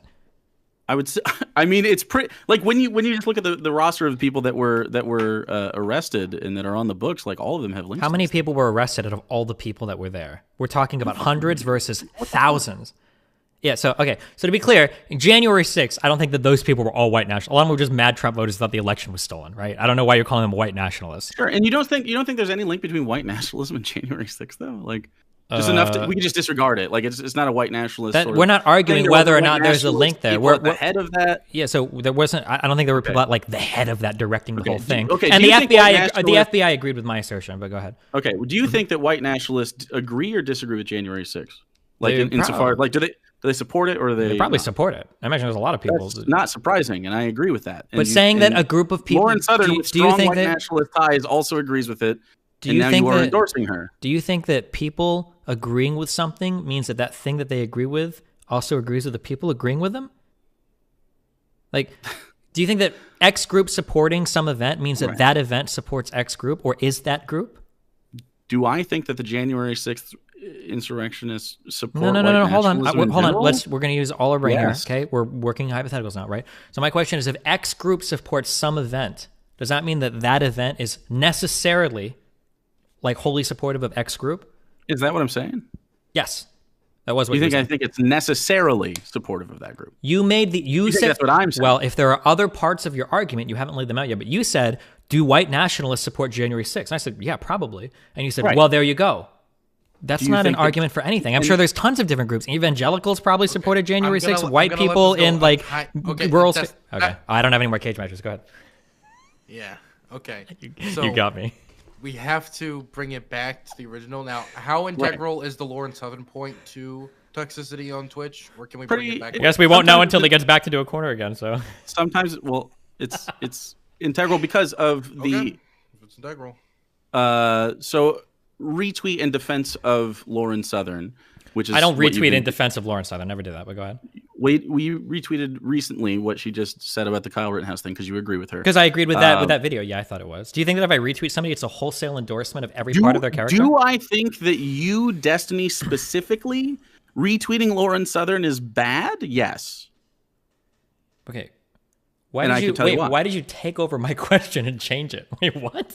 Because that's what I feel about it. It's not like whatever your framing is of it. I think that in the context of your content creation, the way that you curate your community and the way that you often exacerbate problems in your community. All of these things, by the way, which you failed to demonstrate through all of your examples, but go ahead.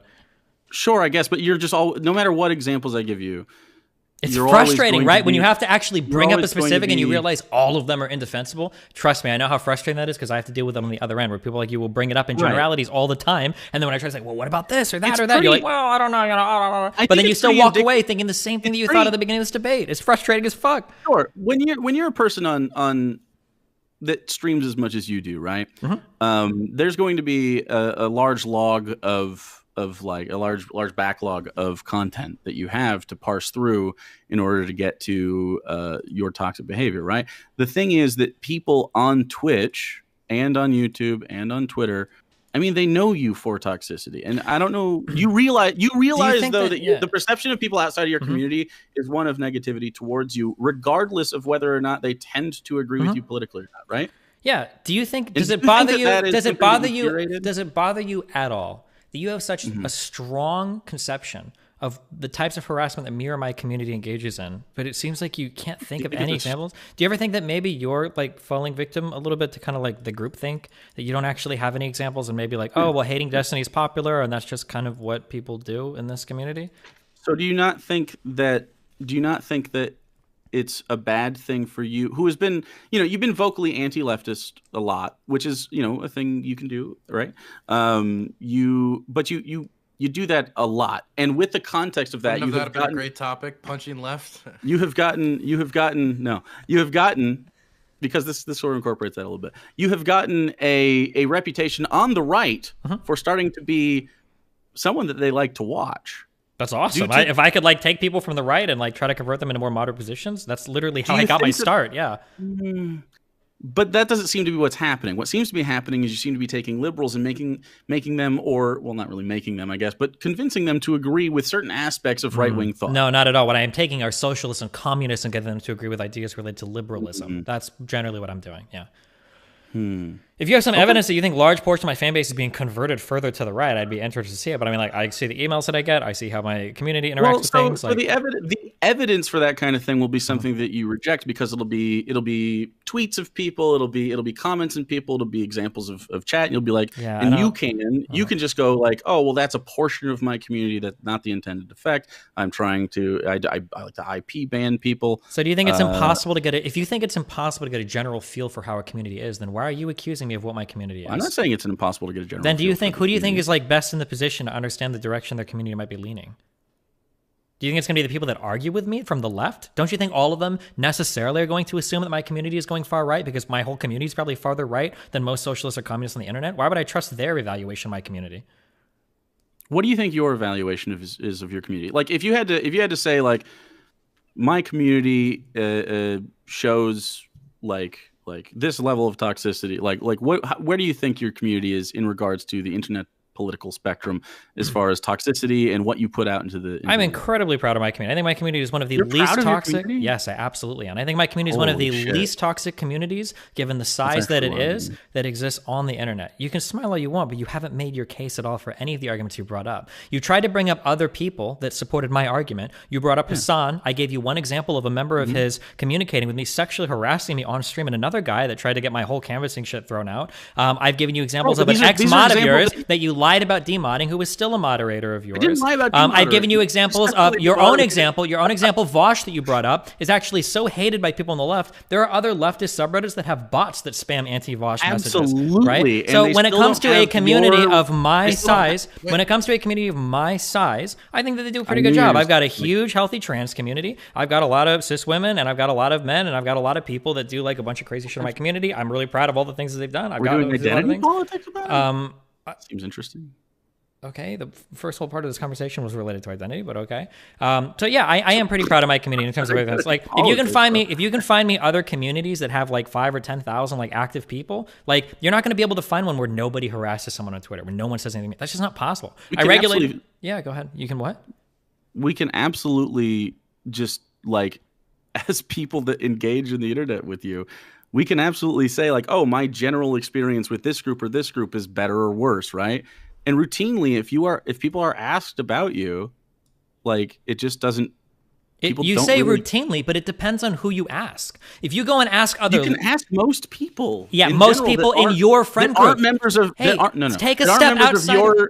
That aren't subscribed to you. If you take a step outside so if I were to go and ask all the left-leaning content creators, yeah, they'd probably have really negative things to say. But there's a lot of like center-ish or liberal-leaning people where I can ask, and they probably have much better. If I were to ask somebody like Bastia, or if I were to ask somebody like Aristocracy, or maybe even fucking Chud Logic, if I were to ask some of these people, they'd probably have better things to say than the far left-leaning content creators that I get into far more aggressive battles with, like Demon Mama or Vosh. But that's like the nature of online communities. How can you act so ignorant of this? You must know this, right? Do you think that has to be the nature of internet activity, though? It has, and we go back to the very first thing I said where I asked you, can you give me a single large political community that isn't seen as toxic by the other side? Like, it's ironic that you come to me with this argument because the left-leaning community online was so toxic that for the first time in U.S. politics history, a presidential candidate running the primary, Bernie, had to come out and actually disavow how toxic the left was online. That was a mainstream political figure that did it. And you're trying to say like, oh, well, no, these communities can be nice and these communities, what are you talking about, dude? This is like par for the course for online politics.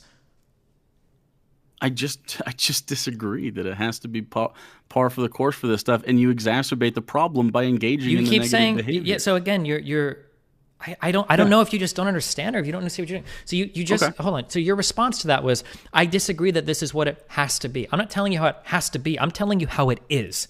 Every online community is toxic. Right, but it only is that way because you choose to engage in it that way. My argument was that my community are a big problem with that. Yeah, but you haven't demonstrated that. And my counter argument was that I take more proactive steps in my community, whether we're talking about my Discord, which has a huge trans community. I'm pretty sure some trans moderators that run that, okay? We can talk about, like, you can cringe all you want. Hassan literally shut his Discord down because it was so fucking toxic, okay? We can talk about my subreddit, which is like the largest online streamer subreddit in all the entire streamer communities. We can talk about my unique chat that I've made. That I was like, right? You can say congrats, but your entire argument has been trying to impugn my community. And I think that my community has a stellar record. Yeah, there are some assholes on Twitter, but I ban them when I see them. I agree with that. Yeah, but look at what happens when I talk to those people. They can't give me any examples. All you can find is me being mean on Twitter. Because the examples in general you hand wave every single time. Every I time don't. You're the one that backed. What example did I hand wave in this conversation? You hand wave specifically, like the doe stuff specifically again. Like we started out with that, and you're like, they engaged with me first. Like I'm being engaged. It's actually you're not talking that bad about my behavior. So you're talking. Like, yeah, keep come on, I'm going to bring you back as soon as you're done. I just don't understand how it's not unreasonable for you. Like what? I'm about to re-ask the question as soon as you're finished. But go ahead. Well, go ahead and say what you're going to say. Sure. So my question was examples of my community, but notice how you pivoted to an argument that I personally had. I'm asking you. Well, your community in general just keeps going after that, right? And then those people are locked in conversations with DGG forever. Wait, how are you locked in a conversation? Can't you just block somebody? Who's forcing you to respond? Dude, when it comes to Twitter specifically, but even on Twitch right now, like you get DGGers that come into chat and they're going to be like, and they say toxic shit. You don't think? Do you think every leftist community does it to mine as well? You realize that everybody does this. You're not unique there. It's about. It's not about that they go into other chats at all and say anything. It's about how it happens. And DGG specifically has notorious track records for this. Yeah, like, but the notorious track record is that it's literally like ISIS. Like people treat it like this. But then when I say like, well, what are some examples of this? Nobody has anything. It's a message that people like you. What you're giving me is a problem. You're giving me this problem. You're saying DGG has this reputation. I agree it does, but it's because of people like you that perpetuate it. You go around on the internet acting toxic yourself. So if I didn't say that you do bad stuff, bad stuff would stop happening. The thing is, what is the bad stuff? That's what I'm asking. Like the thing is that like you don't have a concept, and I'm telling you as somebody who's been on the internet longer than you have, you don't know what it's like to be target harassed by a community. If you think that my community, you absolutely don't. If you think that my community target harasses someone, you have no idea. I'm telling you how life works. Okay, that if Peterson's whole fucking fan base came after me after I made my book, and I'm sure for the one day that lasted, it was very hard for you. One day, it was like a fucking year, dude. What are you talking about? You're just wrong, okay? Because if that was the case, I have over 1 million followers on my platforms, okay? If I was to target one person, if I was to target, well, that's part of the conversation, isn't it? Right? You're the size of my fan base, right? If I was to target one person, not shitty with your popularity. We're not talking about being not shitty. You don't have a moral obligation to be not shitty. You just said that earlier. That we're not talking about me being not mean. That's what you're making it sound like. Nope. That's not what I said. Okay. Well, hey, listen, if we ever do a round 2 on this debate, it sucks that you didn't actually bring examples. If you can bring examples of people that are engaged in widespread like harassment in my community that I don't do anything about, I would love to see it. Because by the way, you can go and talk to people, even people like Doe that I fucking hate, and I know they fucking hate me. You can even ask them, has anybody in Destiny's community ever reached out to you in DMs? You can ask Demon Mom as well and said, hey, is somebody from this community harassing you? Or give us the names of the people. And you know what? When we get those names, we ban them. Most of the time, we get no fucking response at all because even they realize that like, oh shit, like, well, I guess it was a person with like 0 followers on Twitter who just made that account, and all of their tweets are like just transphobic horrible shit. And of course these people are going to jump onto every argument. And then where this argument leads to is people like you with these widespread perceptions that my community like do all these horrible things, and you can't bring up an example. And then people like Madalis, you specifically speculated openly on stream about her gender as if she didn't think about it enough. Cage match. Cage match. Okay, you like people like Madalis are even encouraged to invent threats. She literally fabricated DMs for my community. That's how hard it was to get harassed by my community. I battled with Madalis like crazy, and she got so little harassment she had to make it up on Twitter. She faked the fucking Twitter threats. It's a bad thing? Do you not think it's a bad thing or toxic at all to speculate openly about someone's transness? How is this relevant to what we were just talking about? What do you mean? You said that Ask Demon Mama about harassment, and this is I said ask Demon Mama. She gave me about your community, in which you openly speculated about her gender being valid or not, and then she received harassment from your community specifically. Sounds like she should have responded. She should have responded back to me with names of people that did, and we would have banned them because we also respond to your abuse. Wait, hold on, because I don't know. You started that. No, I didn't. She called into question Riley's transness. She called into question Riley's transness by saying, "You know, Riley, it sounds like you're trying to make excuses for being trans." That was Demon Mama that opened that line of attack against Riley, and I thought that was a really weird question coming from Demon Mama, given how poor her understanding was of like everything going on in that conversation. Do you think? Do you think that that's akin to you openly speculating on her validity? Why would? Wait, do you not think that that's an attack on the validity of somebody's experience of being trans? To say like, hey, Riley, any more context for that? But even so, do you think? So you think that if you don't have the context for this conversation, why are you trying to bring this up again as an example? Do you think it was not cool? Let's steelman it. Let's say Demon Mama did in fact speculate on the validity of RGR's transness. Do you think that's a good or a bad thing? I mean, it depends on the conversation. Does it? You just said this conversation that you're talking about. You said it was it a shitty thing to do? No, you're misunderstanding. No, it's everything not. I'm saying. Was it a shitty thing for her to do That's that not to how RGR? what I'm saying because is if that you agree that it's a shitty thing for her to do it to RGR, and then you fucking do it right away, thinking, that's your comeuppance, bro. Then like you can't stand and say that you don't do unethical shitty things. It's not about That's literally you saying that's shitty. I'll do it too. Fire with fire, bitch. Okay, so my statements aren't whether or not it's shitty or not. It's that if somebody opens the door for a particular type of discussion, then of course I'm going to step in and have that discussion. Was that open door to you, or do you think so? It would have been okay.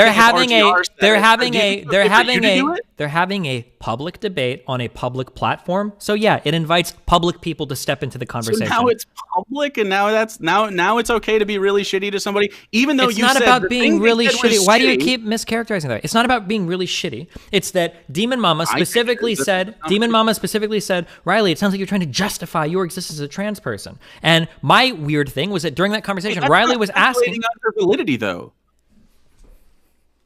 How is that speculating on someone's validity? That seems like someone just saying, "Hey, it sounds like you're trying to cope about this." It doesn't seem cope about your sexual identity, or you don't think that that's an attack on the validity of somebody? Can you repeat that for me? I just want to hear that again. Go ahead. Yeah, I'd love to go into it a little more. No, play back.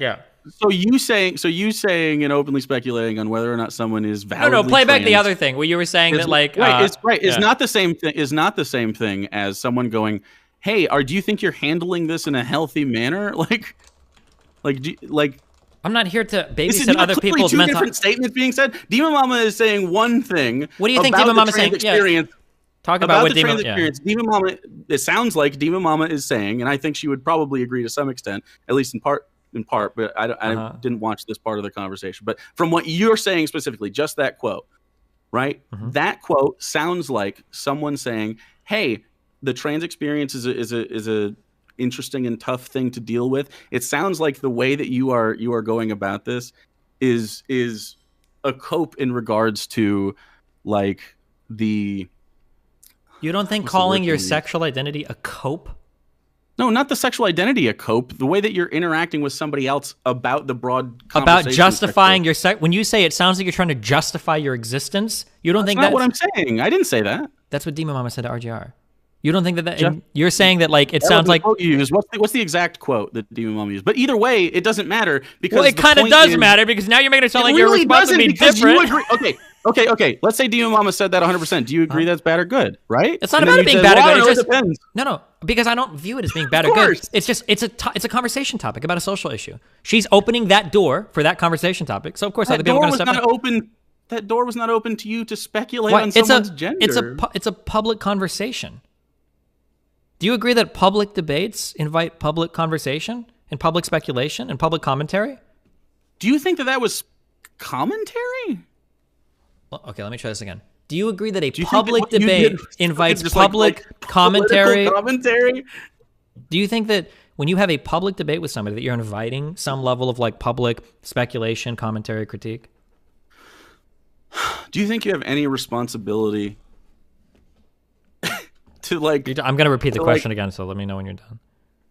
You're just going to repeat it? Because I would like an answer. Yeah, I've let you do most of the like walking around in this, but I'd like to hold your feet to the fire. It's not your gender to speculate on. Okay, and Riley's gender is not Demon Mama's gender to speculate on. Right. So let's say again that she did the bad thing. You agree it's a bad thing. It's not about it being you're so hung up on whether it's a bad or a good thing. It's whether or not. Of course, because that's the point of the whole conversation is, are you being a bad person? Are you being toxic? And are you exacerbating toxicity in your spaces? Okay, so let's, good. So let's back up. Exacerbating a thing you identified as toxic, so then you made it bad. Okay, so let's back up. So you're saying the conversation is about. How is this not getting through to you? You're saying that the conversation. Okay, I'm giving you a chance to clarify. So you're saying the conversation is about being bad, or being mean, or being. Can you? I'm not saying mean. When you say mean, it loads it with this sort of like, oh, my feelings are hurt, and you know why you say that, dude? Because it's not about being like, oh, my fifis. It's about actually being a toxic person. Okay, what is the difference between being mean and really mean and toxic? Because everything I'm saying about Demon Mama is just Fifi. Wait, you understand that all of the things I'm saying are just Fifis being hurt, right? I'm not actually attacking. I'm not assaulting somebody. Fifis being hurt. There's a difference between. Okay. There's a difference between saying something like you get this a lot, and you know, and I don't think body shaming is good. You get the short things, I get the fat things, and it doesn't feel good. But we don't really. I would assume you and I are relatively numb to that kind of thing, right? Like, it doesn't really bother you. It might be an insecurity that you have. It might be an insecurity I have. Maybe someone actually says something, but it's because it doesn't come with any weight that doesn't really hurt your feelings. Like, there's feelings, right? And then there's actually like experiencing trauma, which is to some extent. Feeling. These are. Hold on, just to be clear. Wait, you might not know this. Everything that happens online. All of these things are about our feelings. Yes, but do you agree? Wait, I need you to understand that. Nobody has like a boxing glove attached to the computer. When you talk about like trauma, okay, when you can just block somebody online, like this is unironically the title of the creator tweet, okay? Unplug the computer. If you're getting traumatized by somebody tweeting at you, it's time to take a step back from the monitor and go eat some grass, okay? Something is very wrong here. Everything we're talking about here is your feelings. These are all about feelings. You can't. Feelings to some degree, and not in the way that we're loading them when we talk about them in a mimetic way. Like when we meme about like, oh, your fifis are hurt. That's clearly a different social thing. I hope we can all agree that like, I hurt your feelings isn't the same as you caused me mental anguish, or you caused me to revisit trauma, or you caused me to become depressed or anything like that. These are different things. Yes, they're all under the umbrella of feelings, but like saying fifis is clearly like the really bottom of the barrel version of our emotional experience as human beings. What we're talking about. If these particular conversation topics cause you mental anguish or trauma, it sounds like these are not the types of topics that you should be discussing in a public debate forum. I'm sorry, but like that, you have to take some level of personal responsibility. So now it's gotten to the point where trans people can't talk about their existence to each other without the threat of somebody else speculating on the validity of their gender, and like it's okay that you engage in that behavior. I'm gonna let you try that. I'm gonna let you take a stab on that one more time. I'm gonna let you take a stab on that one more time. Okay, I was involved directly, but go ahead. You're telling me that you think what I'm saying is trans people can't talk about their existence to each other. You know that when we're on stream, it's not just to each other. Do you think that you and me, am I in the room with you right now? Do you think I'm talking directly to you right now? Is this a one-on-one conversation? No, I would have loved a little bit of that in the preamble to this, but I didn't want that. So I'm not in the room with you. You're not in the room with me, right? We're not in each other's heads, right? Would you call this a one-on-one conversation with no outside like viewership, or? I'm getting a little like funky internet things happening on my end. I don't know if that's me or if that's... Is that me appearing in the room? No, I mean, I'm getting lag or something. Okay, so earlier you rephrased what I said in the most ridiculous way possible. Can you hear me? Mm-hmm. You said that I don't think that trans people should be able to talk about their existence to each other. I never said anything like that. If two trans people are going to argue in a public debate forum and they're going to argue with each other over the validity of their trans experiences, then yeah, of course I think that opens up public commentary, critique, and discourse related to those conversation topics. Absolutely. Right. And then also earlier, hold on, because you made another bad statement earlier, that I said that trans people should never be allowed to. Trans people can go and do anything, but if you have a severe emotional or traumatic response to something, then yeah, I would say you probably shouldn't be involved in like public debate discourse about that, because those are really brutal environments to exist in. Why would you ever do that to yourself? And okay, this is, you know, that's like victim blaming, right? It's not at all victim blaming. What do you think victim blaming means? So there's one scenario where two people are having a good discussion, and it is public, sure, which means that you can talk about the topic and everything like that. But then there's certain lines that happen. Sure. Which I agree. Which is why I would have never brought that topic up if Demon Mama hadn't explored it first. But once that door's been open, then yeah, of course, we have a right to comment on it. We're literally public. That was open to you. It was a public conversation that they both chose to make public. So anything they talk about, why would there be a public conversation that two people can talk about that you have no right to have an opinion or idea about? That's insane. It's not about you having an opinion. It's about specifically the way that you went about sharing your opinion, which was more toxic than it needed to be. Let's have the discussion about the topic. Let's revisit this in round 2 because you don't even know what the fuck was originally said. So how can you possibly have an opinion about how I expressed mine? I think we should move on to the next topic. Okay. Speaking of that, okay. I would like to thank today's sponsor in full now, Conflict of Nations. If you could scan the QR code, bottom left-hand corner, really help the channel. Just play the tutorial. It's on your phone. It's World War III. The only war that's more nuclear than this game is in this debate right now. Do you guys have anything else you wanted to go through, or do you want me to bring it back to the general idea, which I was thinking about? How much longer are we on for? 19 minutes, maybe 30. Whatever Mr. Corn guy wants to do. I'm having some internet things happen. I don't know why. You're both robots to me. Am I coming through on your ends okay? Yeah, you sound fine. Okay. That's weird. Okay. Well, if they can get it on your ends, I guess my internet's being shitty right now. But anyway, so do you think that you have in your ethical opinion, do you think you have I guess we talked about how do you the grounding axioms is a meme around you. What's your like basic ethical understanding at this point, because it seems to move around a little bit. Like, are you for harm reduction or are you for other shit? What do you got going on? Harm reduction on social media? Absolutely not. That's a no, not on social media, just in general. Like, what do you think? It's a battleground. That's such a weird way to go about it, man.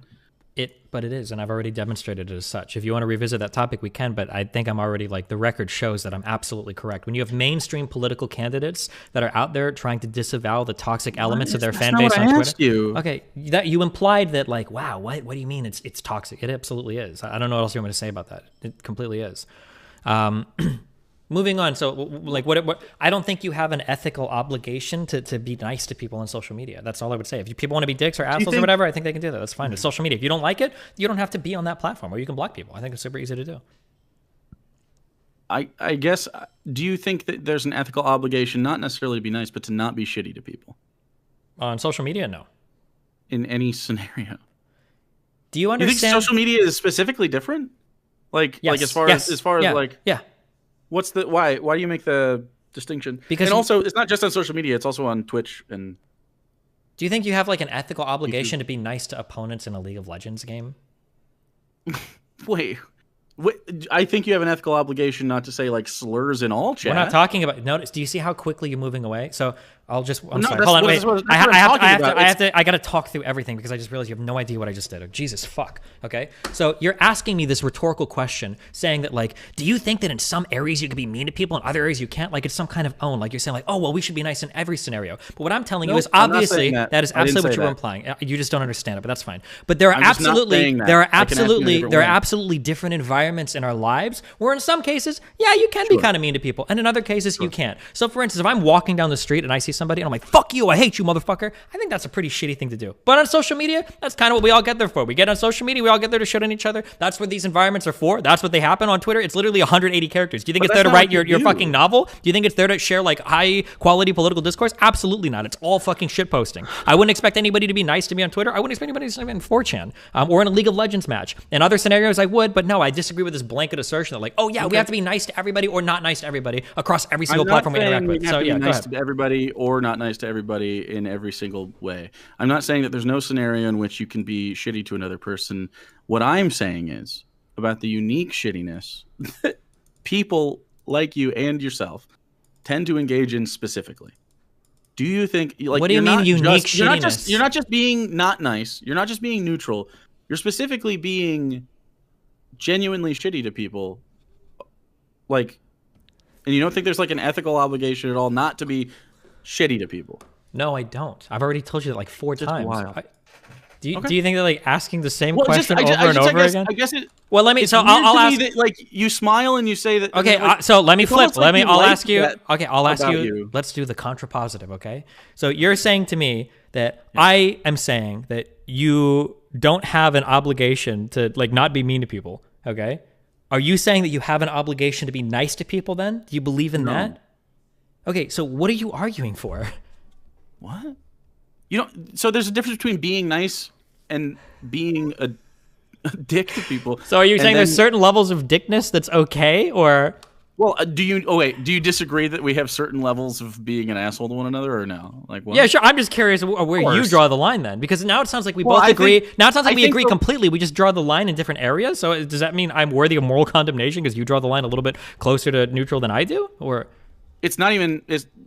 I don't think we draw very closely at all. But it's just in general about.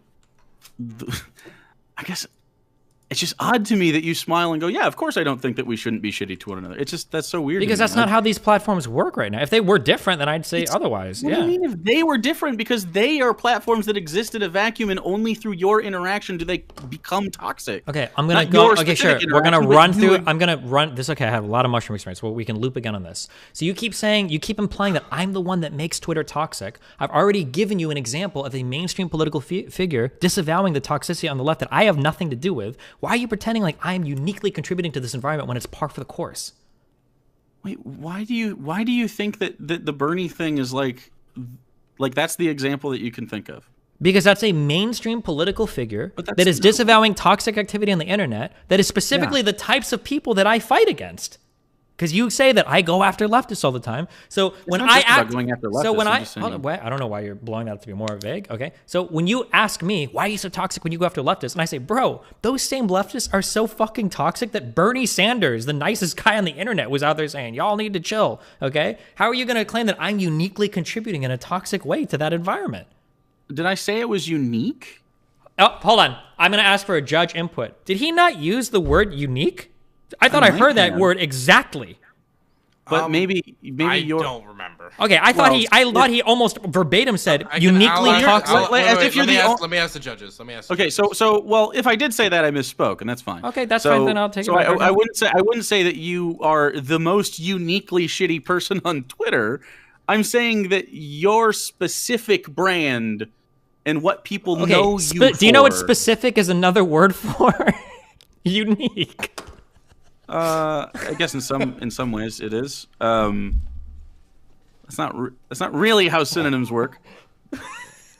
Are you good?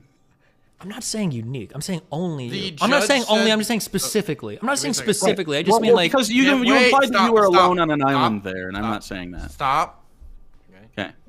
He said, I think he said unique to Twitch community. He brought up examples like Hassan's.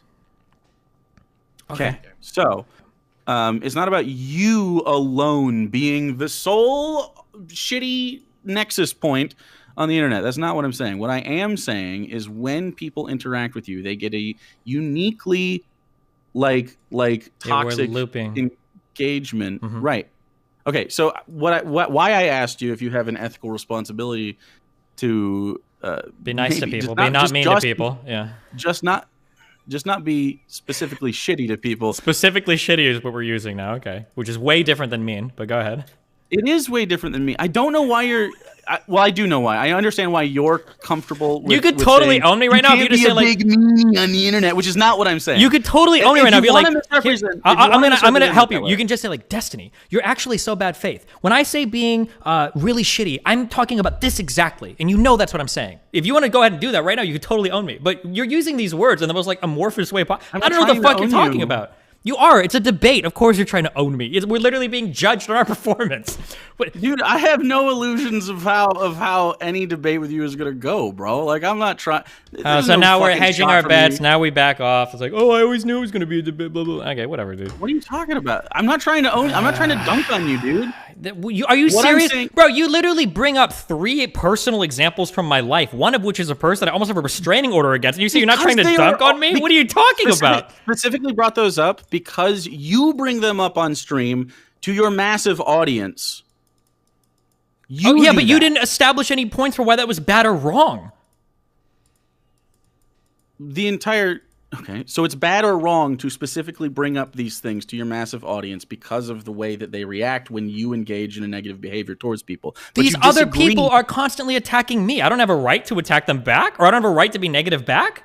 You can do it to some extent, and then there's a part where you go over the line. Okay, so Bad Bunny literally has a stream. Bad Bunny literally has a stream titled Gusano Simulator. Can you tell me something that I've done that's like of that level of shittiness towards her? Oh wait. I mean, two people can be shitty, and you don't have to exacerbate it. Like, again, we can steelman this. That's what I thought. You could say someone is shitty to me, someone was real shitty to me, and then and that's bad, and then you do the thing. Okay. Like it's just it seems weird. Okay, so what about the ethical obligation to any sort of like consistent like moral framework? Like it seems like it moves around a lot for you. Do you? That's why my moral framework has been like exactly spot on this entire conversation. I can repeat any part of it you need me to. Well, I mean, I'm glad that we got it through an entire conversation, but I mean, like over the course of months, over the course of years, I've more or less had the same moral positions when it comes to like managing my community. Like Denims hasn't talked shit about me in like months. I don't think I brought up her in like months because we just don't interact with each other. Why are we talking? Okay, because Denims was one of the people that you specifically brought up. Did you forget that? I guess we weren't talking about it right now though. It's fine. It's my bad. I know you're really uncomfortable bringing up specific examples, so let's just speak in like the vague generalities that allow you to pretend that you have some authority on the topic. Okay, sure. It's about your general demeanor when you have disagreements with people. Like it's about my general demeanor. That's not being mean to somebody. What is general demeanor? So, if you want to pick apart each one thing, I'm not trying to pick. Hold on, no, I'm not going to let you do that. I'm not trying to pick apart one thing. I'm just trying to get you to actually stick to a single coherent definition for anything. Okay, so do you think that might makes right, for instance? Might makes right? No, I don't think so. Not at all. Of course not. But that's what you argued against two people that I tend to disagree with. Yeah, I can summarize that argument. So what I said was that I already watched the argument. No, hold on. You didn't because you didn't hear what I said. What I said was that if I had to choose between being a country that was getting shit on by another country versus being the country that's shitting on another country, I would rather be... Okay, find the quote for me. Go ahead, we'll wait. Read it. I'm sure you're going to type in your notepad. Go ahead. Mm-hmm. Okay, so what you said was, it doesn't seem like a very good system if my capitalist system can just come in and shit on you. Seems like that's a point for capitalism, right? That's a might make. It seems like that's not. We're not talking about ethics or morality there. I'm saying that if there is a system of government that constantly gets destroyed by another one, seems like the other system of government is probably better if it can withstand like external pressures. I don't think that's a pretty controversial thing to say. What do you mean? Right, but then that means that you. Okay, so. I guess. Wait, is that really that hard to follow? Wait, are you serious? Well, no, but then you're applying that means that capitalism is more correct than communism in that specific scenario because we get to bomb the shit out of like Vietnam and shit. And no, what I'm saying is that if you, I think that any reasonable person that listens to this, if somebody says, well, the reason why every time we try X economic system, it gets rolled over by other economic systems, that to me doesn't sound like a good reason to try X economic system. Seems like I'd rather be the other people that aren't getting rolled over. You keep doing these really confusing things. I can explain this slower if you need me to, but if your system is constantly being toppled by other systems, it sounds like you have a system that is not working too well. That's why I would opt to be in the other system. Do you think that's that controversial of a statement to say? Do you think I'm making an ethical argument there? Or do you think I'm saying that like morally you ought to be toppling weaker systems? Or you have the moral righteousness on your side to destroy other systems? I'm not saying that. That's not a moral argument. It's a descriptive fact with history. Okay.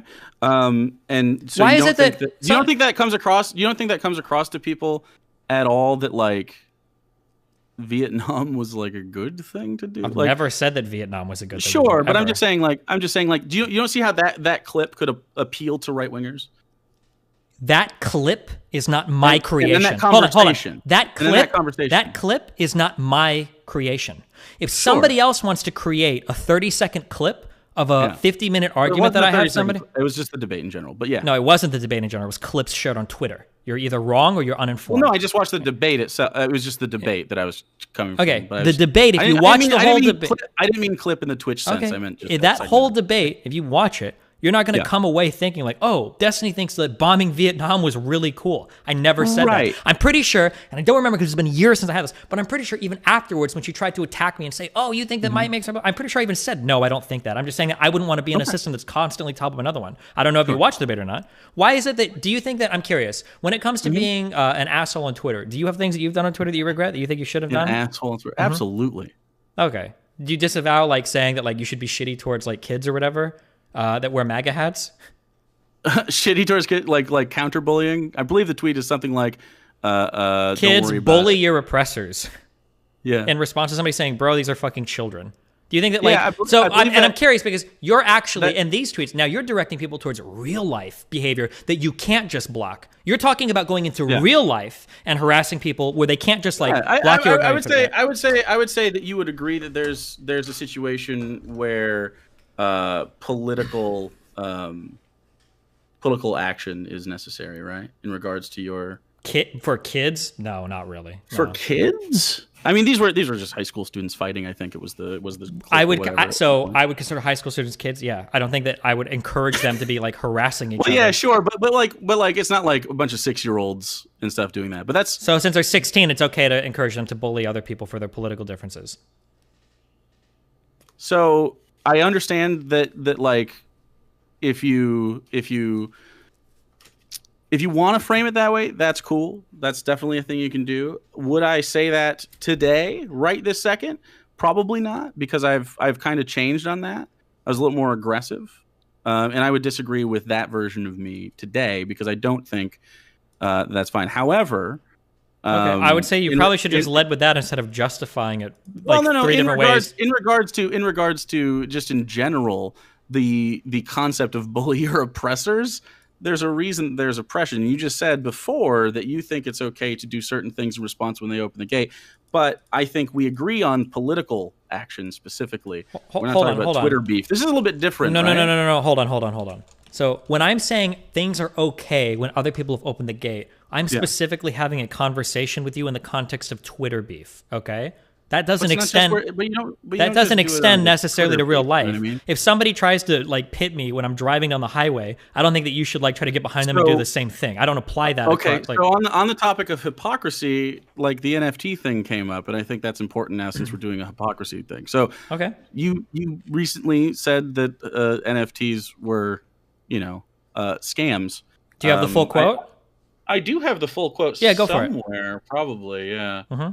Let me see if I can paraphrase it, and if you disagree with my paraphrase, you can find the exact quote. So what I said was everyone that tries to sell NFTs is just looking for the biggest sucker. Okay. Yeah. So when you're looking for a big sucker, right? What does that refer to? What do you mean? You're trying to flip. You're trying to flip NFTs to people, right? Right. Yeah. And now you're doing that. I don't tell people that they can make money off of NFTs. That's not. I've never done that before. So you're okay. So your hypocrisy is fine if you're just selling them and trying to make money, because you agree that you have to sort of bank up real quick before you get banned off the platform for whatever it is that you're going to get banned for. Do you think there's a difference? Do you think there's a difference between selling somebody a Beanie Baby, saying that you can collect it and play with it if you want, versus selling somebody a Beanie Baby and saying they can get rich if they hold on to it? Or do you think this is the same thing? Are you calling NFTs Beanie Babies? Yeah, I think they're comparable. Do you think they're comparable? Yeah. How do you think they're not? Do you know what? Actually, I'm curious. What do you? NFTs? Yeah. What do you think an NFT is? Yeah, the ecological impact of NFTs. So the ecological impact doesn't exist here because this is not a proof of work. It's a proof of stake thing. It's not a flow information chain where that doesn't exist. So I'm curious. Can you tell me what you think an NFT is? I don't know why you're going also to ecological, because I'm pretty sure you need factories to produce Beanie Babies. But go ahead, enlighten us, please. Well, sure. As far, what are you asking? Are you asking me to? I'm asking you to tell me what is the substantive difference between an NFT versus a Beanie Baby. Well, one is just a stuffed animal, and the other one's a scam that you agreed was a scam until you got made money on. How is an NFT a scam? How does that statement make sense? How is it you peddling NFTs? Okay, so what's the difference between... I'm not peddling. What's the difference between you encouraging your fans to send you money through the purchase of NFTs versus just how everybody else goes about NFTs? You're doing the ethical NFT? If you want to sell an NFT to somebody and you advertise it as such, this is an NFT. If you want, in my case, it was a clippable fucking stream moment with some varying levels of rarity, then you have the right to do that. Go for it.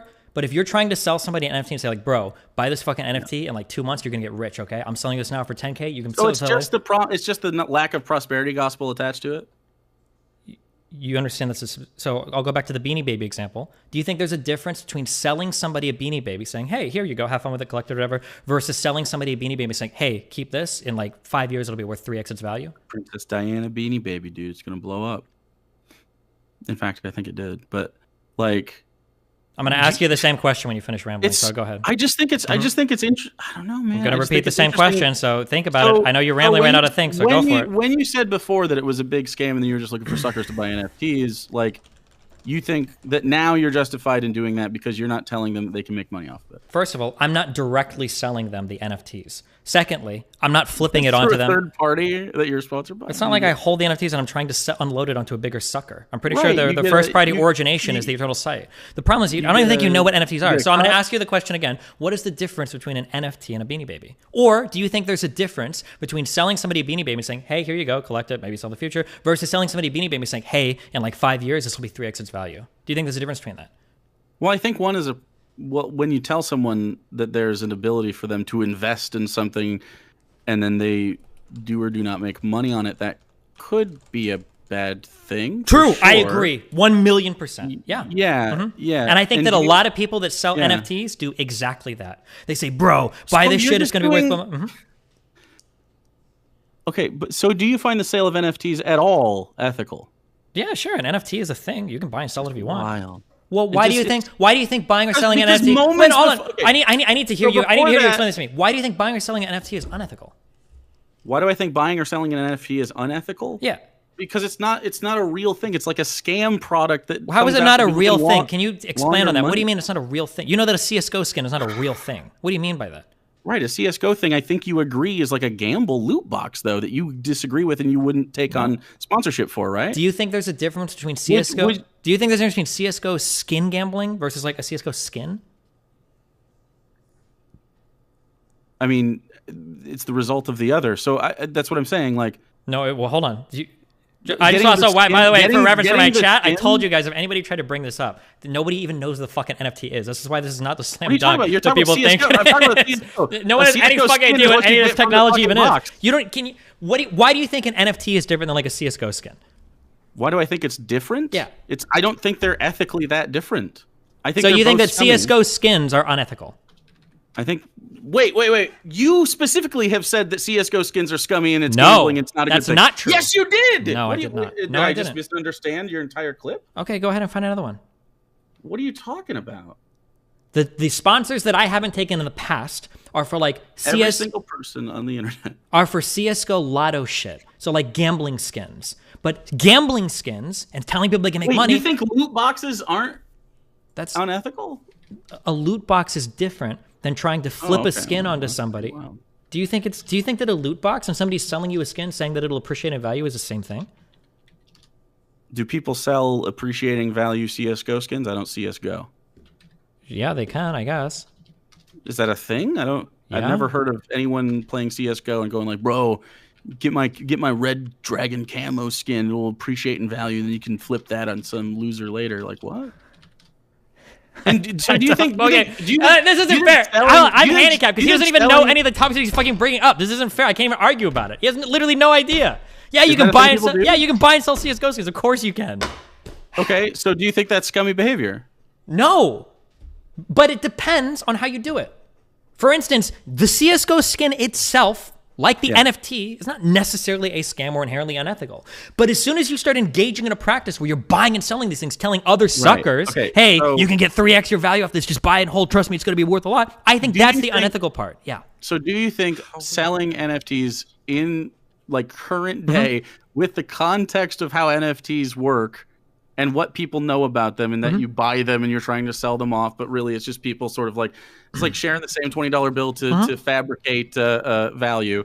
Like, you don't think that like just plainly shilling NFTs in this current climate is unethical because you specifically don't say that they can appreciate in value?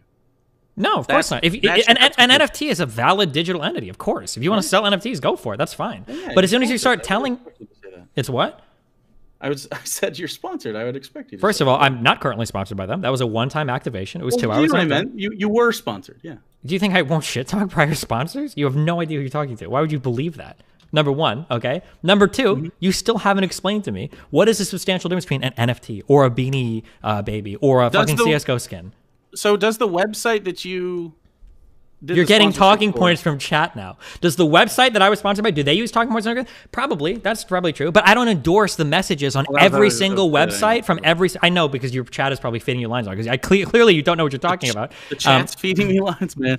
I know they are. It's okay, because earlier you brought up you brought up the fact that it has like a bad environmental impact, but that's not true because you didn't know the technology behind this particular set of NFTs. But you probably don't even know what an NFT is, so I wouldn't expect... This particular set of NFTs? Okay, cool. So this particular set of NFTs is green, right? But does you don't think that the website that you're directing people to does anything unethical? I'm sure it probably does. Because, man, this is what the point is. Hold on. Do you think that if let's say I got sponsored to play CS:GO, I think that there's a lot of I don't know how I feel about loot boxes in general. I don't agree that it's the same as NFT, but I don't think I feel that great about loot boxes. Would I never take a CS:GO sponsor because they sell loot boxes?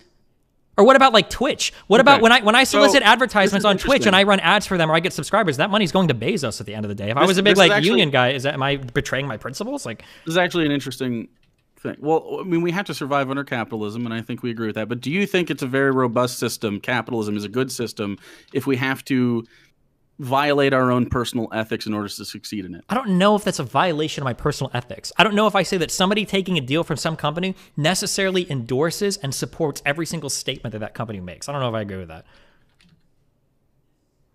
Okay.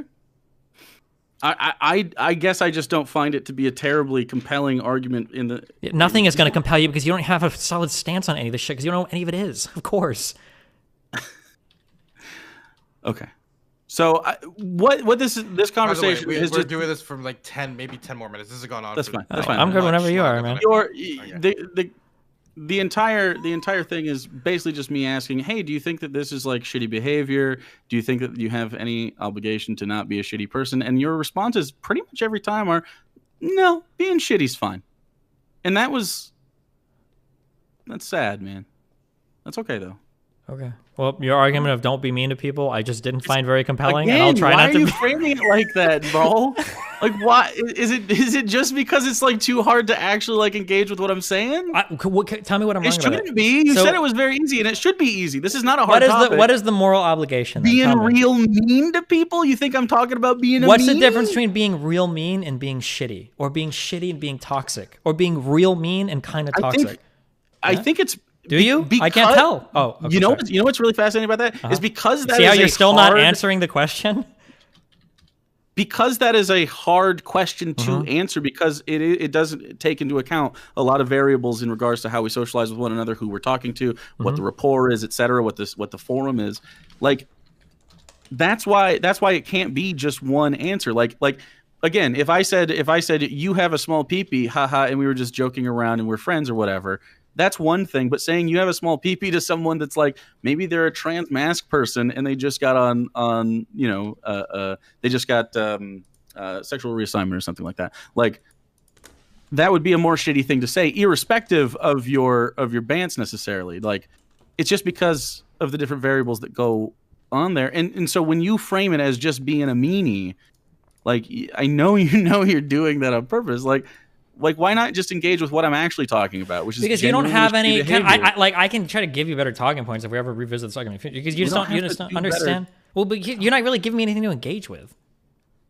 I don't know what to say.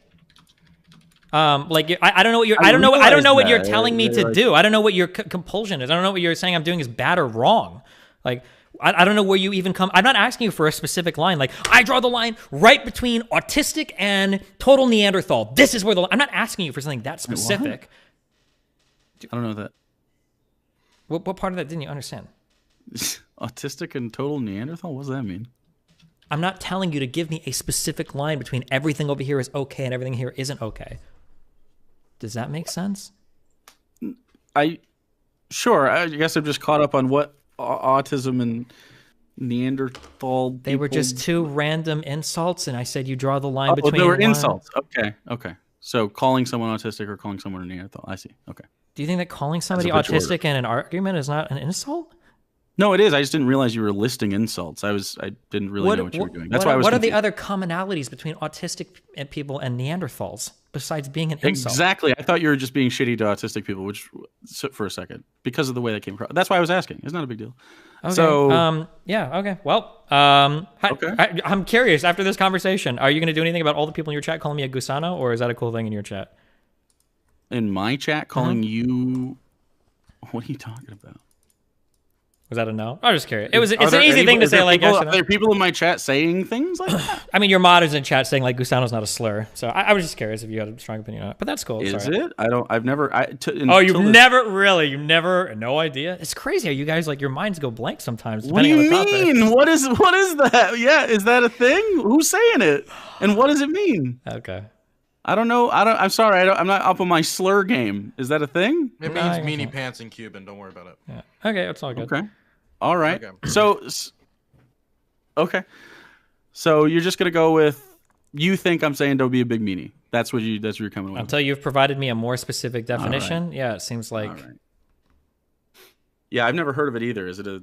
I'm very. People are saying it's from Cuba. Mm-hmm. Is that a thing? Is that real? Listen, it's all good, dude. I don't. I don't really know what else. Well, I don't know what the slur is, and I'm not seeing anyone say it. I'll tell you what Gusano means if you can tell me what an NFT is. Okay. Okay, it's a non-fungible token. You can't funge it. Cool. All right. Good enough. You can't even.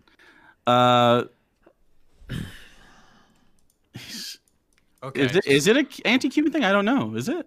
I mean, it's funny because when I brought this up earlier as an example of like a Bad Bunny stream topic, you didn't stop and ask me about it then. But then when I brought up an example in your community, now you're more.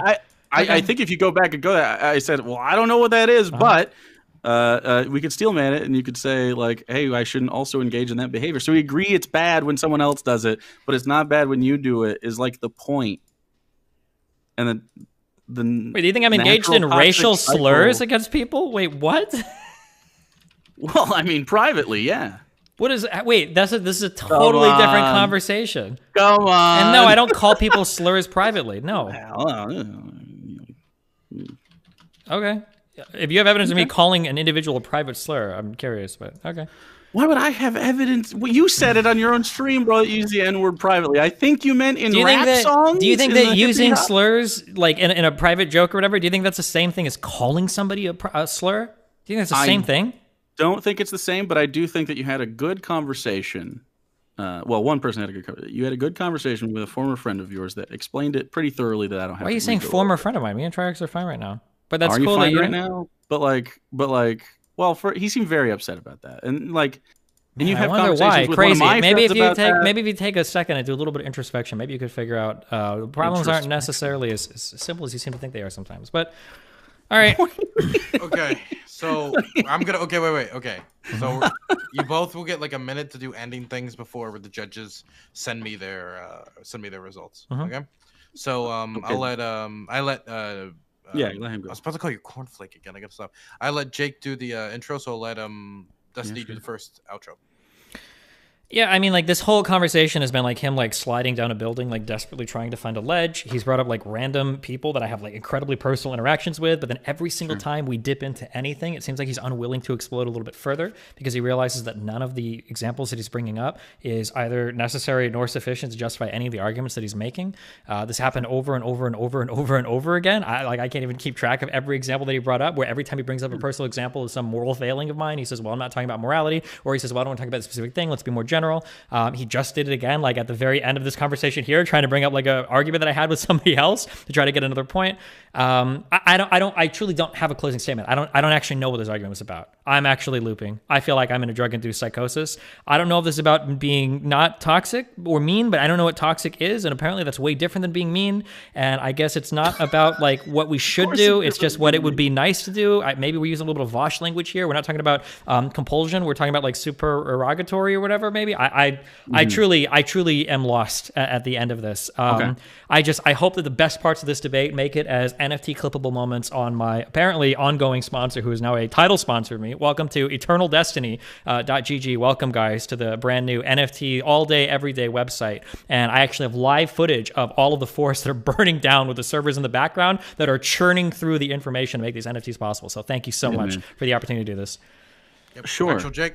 Yeah. Yeah, man. I don't know. I didn't think I would get through to you on the topic. I didn't think it would work. But I was sort of forced to talk to you anyway, even though I tried to reach out privately. But that's okay. But yeah, if you want to come hang out sometime and talk about something you actually disagree with, that'd be good. I do wish that just for the sake of the communities on the internet in general that you tend to interact with, I hope at some point that you come away with the idea that you could probably grow a reasonably non-toxic community around you. There's lots of different things that you can do to, I don't know, just make it a less hostile environment. Like, you are the progenitor of a lot of the problems on this platform specifically due to your popularity.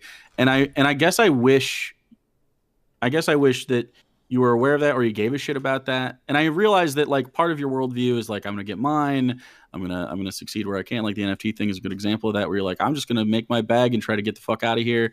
Like, part of that I understand, right? But the other part of it is, like, you have a responsibility, in my opinion, and in the opinions of many other people, to foster a community that has a little bit less of the bullshit that goes on. Like you said, that's just the way things are. You're part of the reason that that's the way things are, and you could, if you wanted to, make the big change there. This isn't a scenario where we have to go out and canvass people to try to change an election. You could just change your demeanor towards people and make the internet and Twitch a lot better place, even with just your impact. And I know you're not the biggest streamer ever, but you're obviously popular, like, talk about it. So, like, it's just a thing where I don't know. It's just, I'm more dejected about it than anything. I wanted to use this opportunity to talk to you about that, knowing that no matter what we talked about, it was just going to be a shit show if we tried to talk about a political topic specifically. So, like, it never goes anywhere. I would absolutely love to see better communities in general on Twitch, better communities from everybody, because it's I tend to have one of the better communities in my small space. We don't get as many views as you do, but we're very, very happy, man, and we just vibe, and it's a nice little chill scenario. And I guess, I don't know, maybe I have too much hopium, dude. Maybe that's it. Maybe it's just me being naive about you and about the internet in general. But yeah, I don't think you should. I don't think anyone should come away with this feeling like really good about it, man. Like, every time I gave you an opportunity to be like, "Hey, do you think this is a shitty thing to do?" You're like, "Yeah, but they did it first." It's like, all right.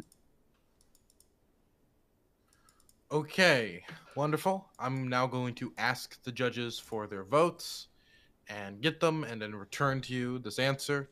No matter who wins, I lose. So that's great. Yeah. Wonderful. Also, what did you think of the cage match? Great idea. I only used one of them. True. You know what you should do? Use it now, so now there's no answer. There's no result. Okay. Cage match. Okay. 1 second. Let me get the results.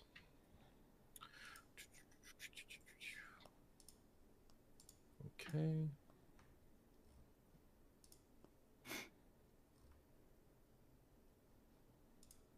One vote is in.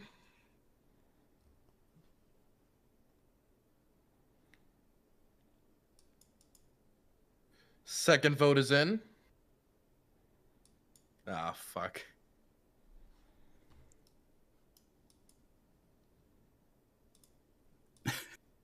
And the third vote is in.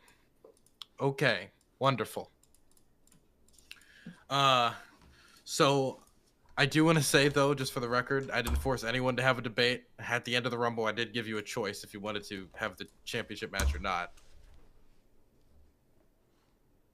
I don't know what that means. Man, he's pretty forgetful about a lot of things, huh? Okay. Anyway. Well, I don't really engage in this shit. So you literally said in your closing that like there's a guy out of frame forcing you to have this debate. Like the gun is right off screen. Like I was forced to do this. Okay. Let's just have the vote done. Okay? So I want to be clear that this vote was done by 3 independent judges. Oh, I see. I won the Hippy Dippy roundtable thing or something, and I felt obligated to Dylan, you know. Okay, and I appreciate. I'm not saying I felt like I fucking had to do it. I'm just saying, like, you know, felt dumb not to do it. Thank you. I appreciate it. Yeah. I appreciate you creating the content in the corn suit. Now, whoever wins will be facing CTV for the belt since he won the undercard tonight and he's the #1 challenger. Now, I will say that this was probably the most frustrating debate to moderate, and no matter who wins, I lose, okay? Yeah. And these decisions were made completely without my influence. It is a split decision on who won tonight. The split decisions can be produced by a number of factors. It can be because people judge matches differently. It can be because certain people have undisclosed biases. It could be any number of reasons. So, the first judge voted for Destiny. The second one voted for Jake. And the last vote, the integral vote, the tipping vote, ended up going to Destiny, who retains the belt as the third defense of the belt. I think the third match for the belt, breaking Vosh's record. Hell yeah, dude. Good job. Gappy, you can come in here for the interview. It's your one job. Don't mess it up. I swear to God, Gappy. Come in here. There he is. Gappy. Okay, interviewee, post-match interview. Oh, I gotta do this now? Yes. Oh, fuck. Well, it's been an interesting debate. And I think there was a lot of very interesting and unique discourse that came out, or very specific discourse as well, if we want to put it that way. Destiny, how are you feeling now that you've won this debate? It's just probably one of the crowning moments of my life. I'm actually overwhelmed with emotion right now. I can't even show it. Yeah, buddy. What do you plan on doing to celebrate? I'll probably, honest to God, pop open a thing of wine, hop on my Twitter account, and just be toxic all night long, I think, towards random people. Wait, your Twitter account? You're saying that you have a Twitter account right now? It has 2 followers. I just made it, yeah. Mm-hmm. Oh, okay. Well, that seems pretty weird that you have a Twitter account now all of a sudden. I'm glad Twitter unbanned you. Yeah. Are you going to unblock me from it? I'll think about it. Hell yeah. Jake, how are you feeling right now? Do you feel like, what do you feel coming out of this debate? Same way I went into it. I don't know. I never expected to really like gain any ground with Destiny here. I don't know. I just hope that people realize that they have an impact on other people, and would really love to see, you know, more of a I don't know, more of a reasonable and nice sort of go of it sometimes. Like, there's a lot of performative bullshit that a lot of us do because we feel obligated for clicks and money and subscribers and shit like that. And I don't know. I think it's a really cynical outlook, and kind of hope that changes in some ways. But that's just my lefty pipe dream shit. I'm guaranteeing it. So. Gotcha. I felt like this debate was up in the air, and I felt like it was very close on both ends. Jake, I'm just wondering, have any plans beyond this for your stream, or is there any elements for your stream that you plan on doing afterwards? Any elements of Medico? Any elements in regards to the corn suit maybe that you plan on developing further out from here? Where does Cornflake go from here? Where does Cornflake go from here? Well, insofar as the streams, we do political streams around 8 p.m. Eastern most weekdays. But on starting next Thursday, we are doing our live play D&D stuff, which is pretty much what the passion is here. And just being able to, it's going to be one of the better. Now, as far as numbers are concerned, probably not very high up. But as far as quality, the D&D stuff is going to be good. As far as the politics and stuff, you guys may see some corn suit changes in the future. The corn's evolving is what you're telling us. Well, let's just say, well, I've been sort of working on the downstairs studio for a little bit, and that took a lot of my money. But there's some other stuff in the works for this entire office that are going to change pretty soon. So, now that's exciting. Destiny, I'm wondering, based off of this, I know you're going to continue streaming. Are there any other shout outs you want to give? Are there any streamers who stream from 10 p.m. Eastern Standard Time to 6 a.m. Eastern Standard Time that you feel are important, or people that you should check out or anything? Do your job. Fuck off. Okay. All right. Okay. I just want to give a big shout out to basically every big leftist community on the internet. They're all absolute dog shit, filled with horrible fucking people. Most of them hypocritical. A lot of them revealed themselves recently. We saw the massive homophobia on display when it came to Pete Buttigieg. Even our buddy Corn here called him a rat and shit on Twitter multiple times. Wait, because he looks like a rat when he eats cinnamon rolls. Excuse me, it's my closing statement. Okay, you had yours. Well, he does though. We've seen leftist people encourage like Corn Man here in the bullying of children. We saw it happen with the high schoolers that won like fucking $100 million because of how horrible the bullying was online and because of how bad the reporting was. And we've seen them engage in things like death threats or calling me racial slurs, and they seem to all think it's okay. The problem with a lot of these people that are quote unquote leftists is that they don't actually have any principled positions on anything they believe in. They just think that it's bad as long as they agree with the person politically, and if they disagree with the person politically, then all insults and everything are good. So yeah, fuck all these losers on the left. They don't stand for fucking anything. They, as the Corn guy said, and trust me, I'm from fucking Nebraska, lived there for 30 years. I know Corn, all right? And this Corn is absolutely a performative fucking loser that is full of shit on fucking everything. There's a reason why he has such strong feelings about me and couldn't bring up a single fucking example. He tried to mine aspects of my personal life to do it. People that are literally fucking stalking and harassing me across multiple platforms that any person can look and see like, oh yeah, this is a horrible person.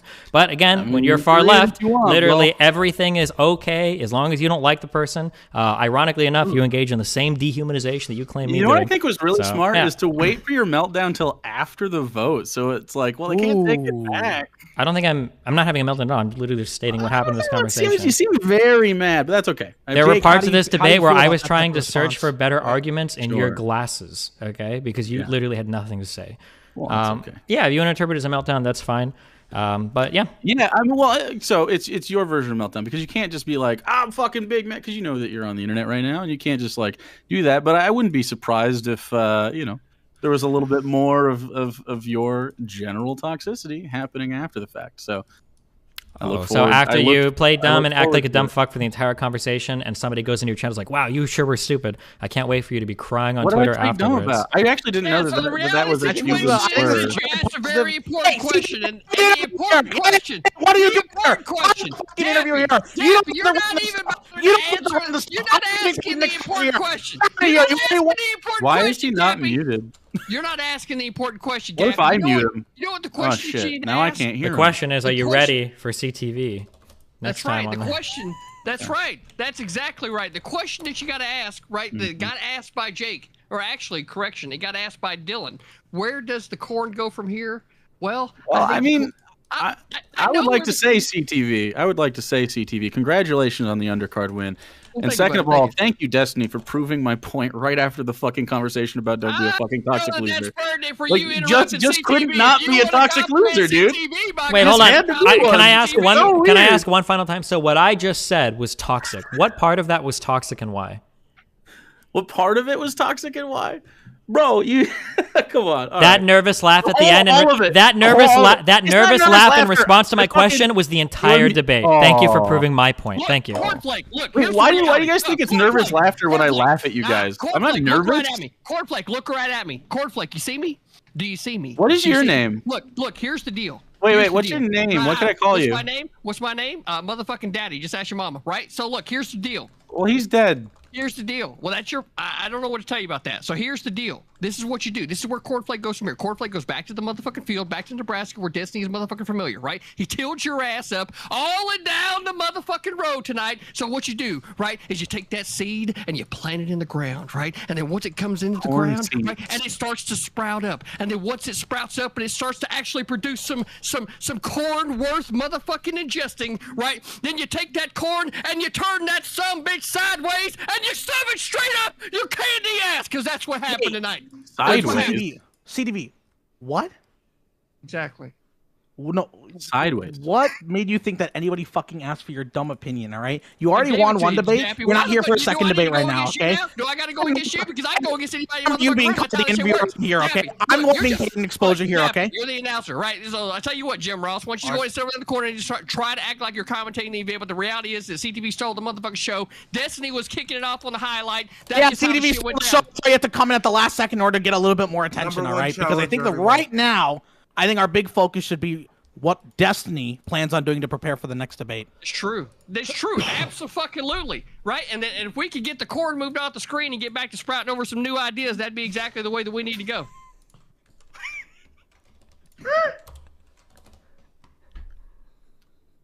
Jake, I love you, bro. I love the What is your name? Do you not use your name, or because I've always ever seen you CTV? CTV, bro. Okay. Makes it easy. All right, man. Wolfpack. I mean, you guys were talking about a whole bunch of toxicity on the left tonight, right? True, we were. They're pretty toxic, aren't they? They are.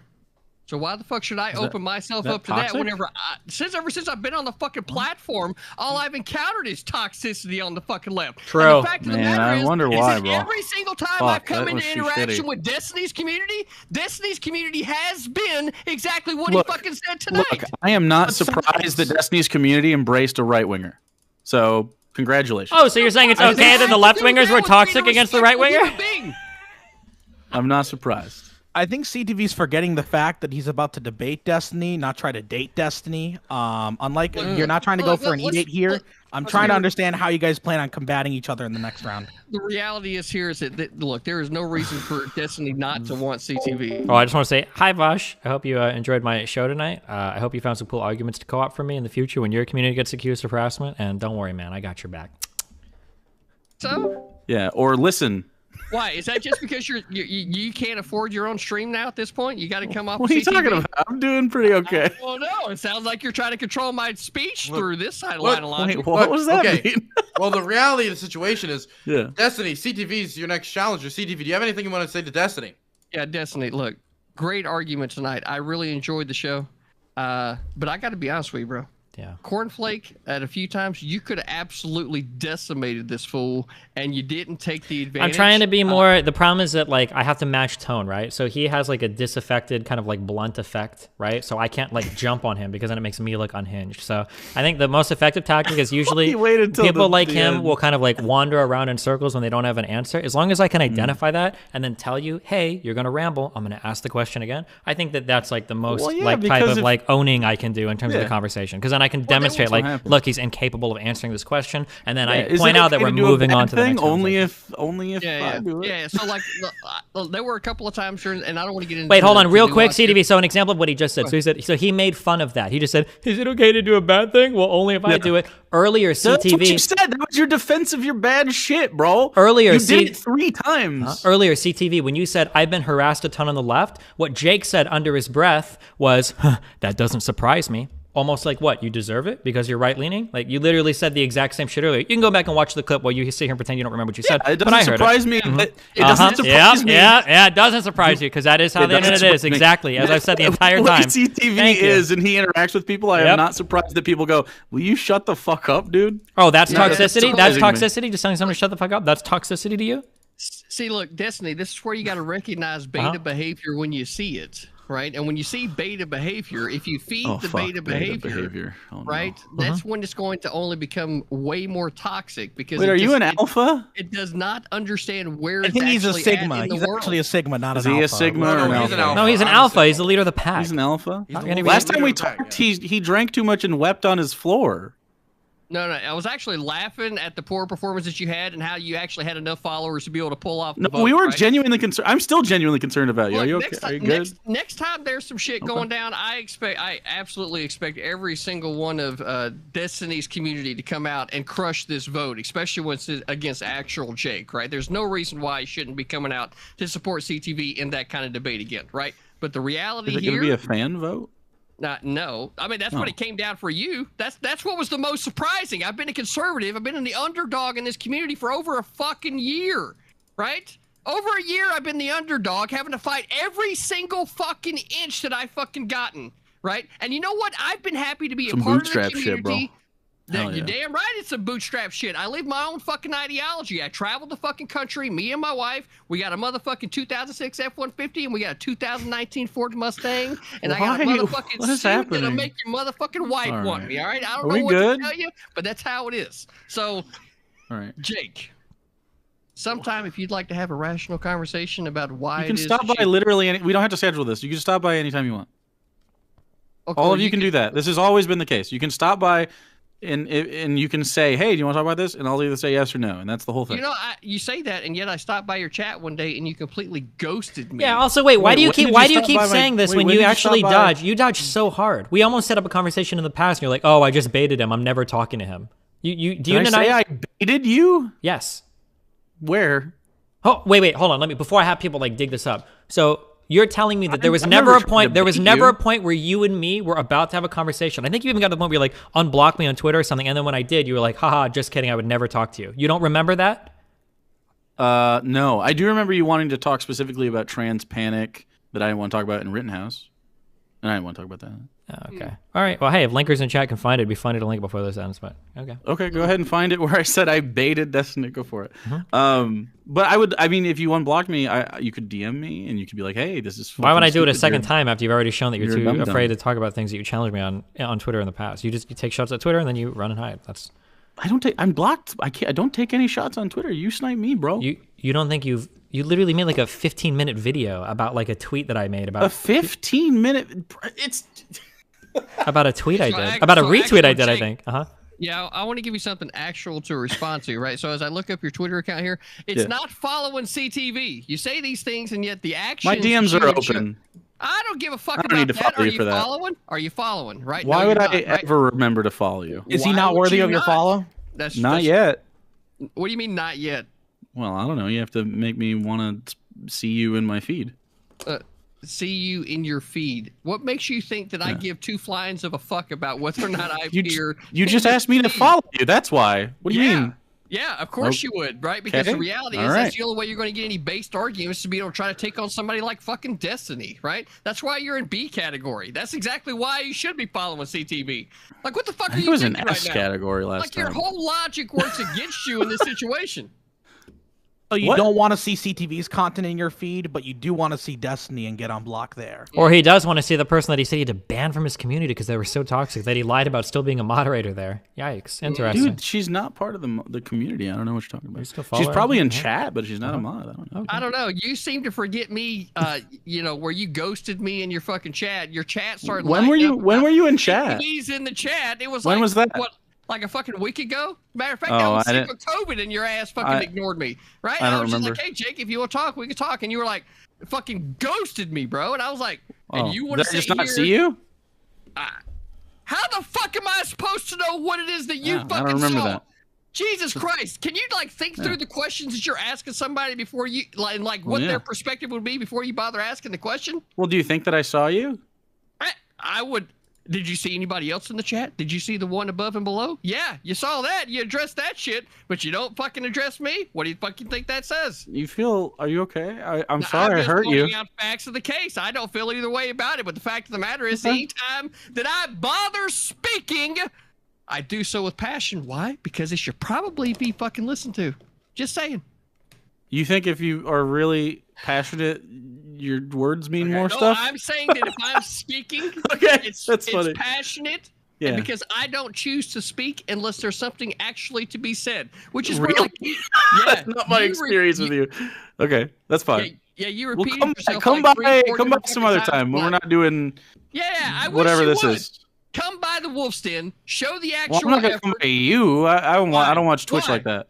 Why? Why wouldn't you come over to the Wolf's Den? You got a problem with the wouldn't- Infinity Acre Wood? You got a problem with the Maybe. Infinity Acre Wood? I just probably wouldn't watch. And I don't really watch Twitch like that. But that's What do you mean watch Twitch like that? I'm on fucking YouTube, Twitter. I mean, what fucking social media platform you got?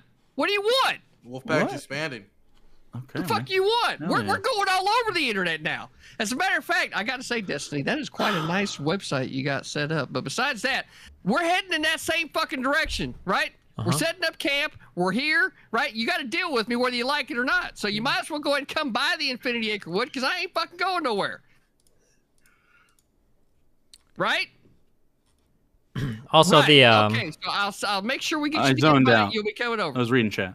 Just for prior tweets, I guess this was around July 8th. Oh no. So actual say? Jake said, I've tried to talk to him like 4 times. He tried to whine his way onto my stream in my chat twice, and You I said did no when I was talking about the Big because Joel I thing, was in you the middle absolutely of did. watching the videos of him I was disagreeing with. Yeah. Anyways, he blocked me after I ratioed him, and then the next day he said my did big get money ratioed. grab was disagreeing with Destiny, him malding in my chat, then me explicitly bad. not engaging with the big super popular streamer who kept begging me to debate about nothing in particular because he was big mad at me for agreeing with someone who isn't him. Why would you Yeah, expect me to ever reach out to have a conversation with you if you're like so obviously not willing to talk? Because he got ratioed. What are you talking about? First of all, he did get ratioed, but that was on something different. But the second of all, it was because I was in the middle of watching your debate with Big Joel, and I agreed with Big Joel. I had the audacity to disagree with you, and you came in my fucking chat and were like, "Fucking debate me," and I was like, "Nah, I'm good." And then you're like scared, and then you left. It was weird. Okay, so the reality situation is, look, Just- we okay, so- understand that Yeah, You wanted okay, to be I rest my in the case. middle of the content. Okay. I just want to make look. sure. Hold on, Dylan, real quick. I just want to make sure we understand the reality situation. Destiny was voted the winner tonight. He was. Congratulations. Congratulations, Destiny. I'm really proud of you. You know I was rooting for you. No Thanks, buddy. doubt. I tried. Yeah, man. You did good. Now, that being said, I fucking hope you bring your A game, son, because it's going down. All right, I'll bring at it. the Okay. championship title for Christmas. All right. It's going down. Okay. And Is until this I see on all Christmas? you fine folks in, Not on Christmas, but stay around frosty. Do you Wow, think you'll he be able to just bring the leaves- same just energy that leaves. CTV did? He I'll just try. leaves. All right, I'm good. That's an alpha. Okay. Yeah, you're good. Everybody's good. I love you guys. I'm gonna quote a wise man before I leave. I really like this tweet. I think it's a really good tweet. Okay. Yeah. Let's see it. I'll tweet. Ooh, I can do a quote too. Do you want to stick There it around is. for that? So the quote is, "You're never obligated No. to engage with things that upset you. You got to take care of yourself before you can help everyone else." That's just Jesus. wise words, man. Whoever said that, just perfect. Of course, there's okay? no obligation, and I don't Nice. think that That's contradicts just- anything I said. And you'd have to be a monkey brain. I really, really, really not to like that understand quote. I think that's a We need to really, put really, the really monkey good book piece of again. advice for people in general. So cool. Yeah, never obligated. Absolutely, I Mhm. stand by it. Why would you be obligated for something like that? Okay. Okay. Well, that doesn't make any beautiful sense. quote. The word obligated means stuff. It does. You seem to have Yeah. forgotten a lot of words in this conversation, but maybe that corn hat is a little bit too tight. I guess I don't know. Oh, you did. You Every can't, word is you unique and can't specific. recycle jokes.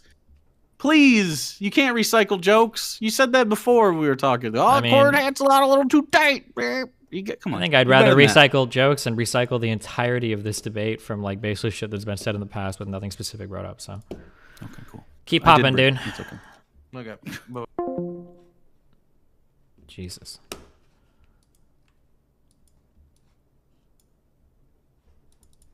Imagine how embarrassing it must be that like not to I don't want to shit on myself, okay? But like you have a debate with Destiny, okay? The internet debate loser, okay?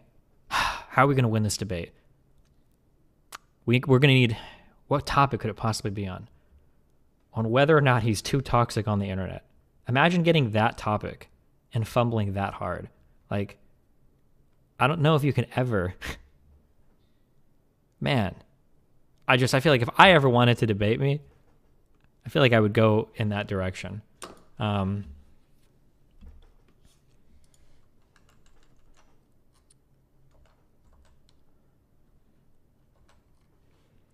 I don't know if it's worth showing like other shit here. I don't really care that much about this, but I wish I could find this. I wish I could find this more specifically. But I remember in the past we were trying to set up a debate, and he wouldn't. He like, my recollection of this was that he tried to agree to something, and then he was like, "Oh, I just baited him. What a loser." But I don't remember. Oh, you found it. Thank you so much, okay? Thank you so much. It wasn't this. It was this. It had to do with the trans sexual disclosure shit or whatever. He got me to unblock him to have a conversation. And then I unblocked him. And then he was like, finally unblocked by Seethan Steve. Shut the fuck up, you rape apologist loser. Block me again. And then he ducked out. That's what the, that's where he ducked me. Okay, thank you for showing this. After begging me to unblock him. But, okay. Apparently that Sushi Mom person is still a mod in his chat. People are saying the mod list might not update, so... I don't know. I knew he liked sucking his own... Oh, these are just toxic tweets by him, but I don't think I care. It's whatever. What a dumb... Oh, he was defending the harassing children shit. I don't know. Okay, I don't fuck all this shit. Who was the judge who voted for him? Oh, wait, never mind. This was on the actual chat list? Oh, so she actually still is a mod. He might just be flat out lying, but then he'll just say at the end, like, oh yeah, of course it's a meme. I'm not going to unmod people just because Destiny doesn't like them, right? He'll probably, it's always like that shit. Yeah. You should debate Maddie Cakes. Maddie Cakes is actually a brainless dipshit. She's actually, like, unbelievably stupid. It's funny because we had a private conversation to squash our beef that Zonia set up. We talked through it for like 30 minutes and I think everything was cool. And then like fucking 3 days later, this stupid fuck couldn't help themselves. And they were out like insulting me again in some other fucking chat room. They actually couldn't help themselves. Even after in case you don't know who Maddie Cakes is, Maddie Cakes photoshopped threats against her pretending they came from my community. That's literally what she did. If you're ever bored, you can go find the Reddit threads on it. But like, you could see because she fucked up the Photoshop and she left a little, not an artifact, but like a little dot from the prior Photoshop that she didn't erase. And she tried to say like, oh, it must have been when I took a screenshot, I pushed the dot tool or whatever. But yeah, she actually faked threats from my community. You should have an in-depth conversation to Corn Guy about the Anna Denims and Bad Bunny stuff. Damn, it was actually really hard not to go off. Like, this guy is he's digging up like some of the meanest and worst fucking people in my life. And then trying to say like, oh, well, why are you so mean to them? And he was implying also that like the Anna stuff was like really two-sided. That like, oh, well, actually, you're the one doing all that. Damn, it was hard not to go off. Also, I'm glad this came up because fuck all of you. Wait, hold on. Fuck all of you, okay? All of you dipshits on my fucking Reddit. Okay, I know you're watching, and you're always like, Destiny, people are going to bring up the NFT thing in the future, and it's going to be the easiest dunk of the world. No, it's not, you fucking morons. Nobody knows what the fucking NFT is. You really think somebody's going to be able to dunk on me on some shit where they don't even know what the fuck it is? Like, that is like the easiest fucking landmine, like pitfalls in the entire world. You're going to try to argue with me about a technology, you don't even know what it is? Are you serious? You're going to try to quote mine me, and you don't have any understanding of any of the topics? It's like, that's like the easiest fucking debate shit in the world. Like, holy fuck. It's the easiest counter dunk of all time. Almost as easy as you bring up fucking Anna as an example of me being harassing against somebody. Jesus. I am retweeting this right now for no reason in particular. The left is getting worse at making arguments and it's making me very nervous. Rip. God damn, what a dipshit.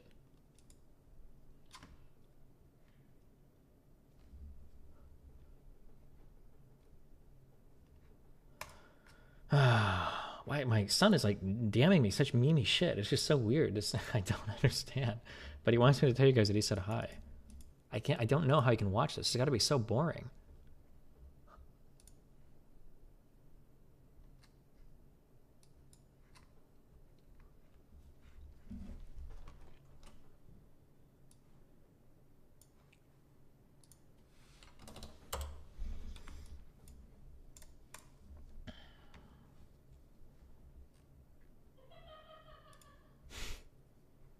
Nathan said it was fun and funny. Nice.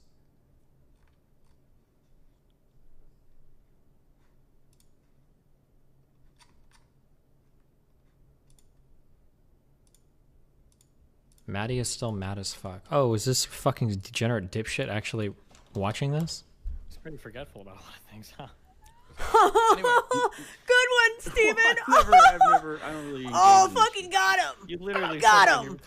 Imagine having the audacity to show your face after you got caught red-handed. Oh God, it's so painful too because she tried to doctor the tweets using Photoshop when all you have to do is inspect element. My kid, I remember when Nathan was like 8, 7. He was showing me on Roblox, look, Dad, I found out how to get infinite money. And he was doing the inspect element modification of his like fucking currency or whatever. My like 7 or 8-year-old son was able to figure that shit out. And she's trying to use fucking Photoshop on a browser-based fucking DM. Oh my God. Like there's a guy out of frame. He sure is forgetful. Right off screen. Oh my God. To do this. So good. Oh, nothing gets past let's just you, have you the vote fucking done. asshole. Okay, so I want to be clear. I should leak that audio. I think it's on my laptop. We said no recording, but you think I give a fuck? We have like a 30-minute conversation. It's like, oh yeah, I'm sorry for being toxic and blah blah blah blah blah. I know it's somewhere. I just have to go find it because of course I recorded that. What a spiteful dipshit piece of fucking shit. I can't believe her. Holy fuck, what a loser. This vote was done by 3 independent judges. Oh, I see. I won the Hippy Dippy roundtable thing or something, and I felt obligated to Dylan, you know. Okay, and I appreciate it. I appreciate. Yeah, I'm not saying I felt like I fucking had to do it. I'm just saying like, you know,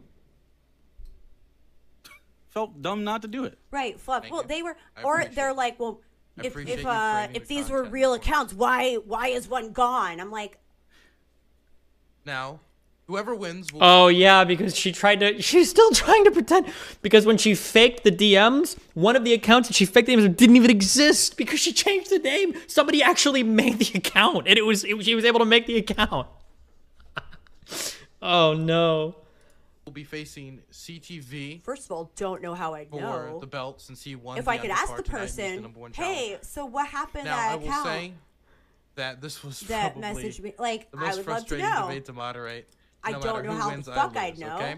Yeah. And they're like, why didn't you push on the G word thing? So I have to be really careful during these conversations because this is actually a really difficult conversation for me to navigate because optically I already start off on the back foot because I'm defending like being mean to people. It already sounds like a shitty thing to do. Like, wait, what the fuck? Like, why are you defending like being an asshole to people, right? So I already start off like really optically behind. So when I'm attacking him or arguing with him, I don't think I can hold him super steadily to things or like very aggressively to things. Like, well, what about this? Do this. Because if I start getting aggressive, it feeds into the narrative that like I am an asshole and I'm being an asshole. Fuck you, right? So I have to be like very calm. I have to try to like go for the wins by redirecting back to questions. And then if we don't answer the questions, I think my goal is to make the audience aware like, hey, I asked you this, you didn't want to answer, but we can move on if you want, rather than just letting it, because he was doing that thing where he holds my hand and he tries to walk me from door to door to door to door to door. And when they won't open, he wants to go somewhere else. So I have to point out that like, that was locked, that was locked, that was locked. But I think I have to do it in a really calm way. This is like the hardest debate topic for me to do because optically you always look like an asshole when you're trying to justify being an asshole, which I do, by the way. I literally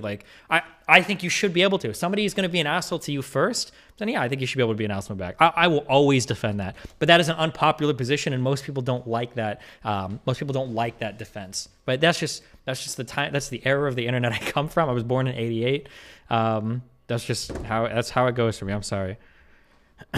Oof, but that was like it's a really difficult topic to do. He was just exceptionally stupid. Oh, fucking got him. Without it's my like influence. The first, now it is a split decision on who won tonight. These split decisions can be produced by a number of factors. It can be because people judge matches differently. It can be because certain people have undisclosed biases. Yeah, women don't receive. I'm surprised you let the Anna shit go. That was such a trap door for him. Yeah, but again, you have to be like really careful because like, he actually fucked up so hard. I would beat myself in this debate topic every time. Like if I could handicap myself by like 4 shots of Captain Morgan or whatever, and then debate me on this topic, I would win on this topic. Optically, I would always because it's actually such an easy topic to beat me on. I can't go too far into the Anna stuff. If anything, I was kind of like calling his bluff because I knew he didn't know much about it. But like, because all he has to do is like ask questions like, okay, so you're telling me that you were publicly attacking a woman that was a fan of you, that you had sexual relationships with, and you revealed what state she was in, right? Like, I can explain all of that, but holy shit, does it sound bad? Like, as soon as he attacks me with that, I'm like, okay, hold on. I need like 3 minutes to explain why all of these things happen, right? I automatically look horrible. But he didn't know the facts of any of the shit that he brought up. Yeah, I don't know. Jesus. This is just like, he's actually so stupid. Oh my God. But yeah, that's why I try not to push too hard into things. I still try to stay like factually grounded. I don't think I lied or anything, but I have to be careful when I navigate this topic because it's like, if we lean too hard into some things, I'm just going to look bad every single time, you know? Okay, or death threats ever. So, the first which doesn't happen. Judge voted for Destiny. The second one voted for Jake. And the last vote. Destiny, if you get mad because people are like integral vote, calling you names, just block them. What? Okay, but I do that. Am I able to publish my block list? I don't think you guys believe me when I tell you. This is why I don't engage. The only reason I caught the Doe shit is because people started DMing me screenshots of it. But is there a way to see how many people you've blocked on Twitter? Does anybody know? Or my friend?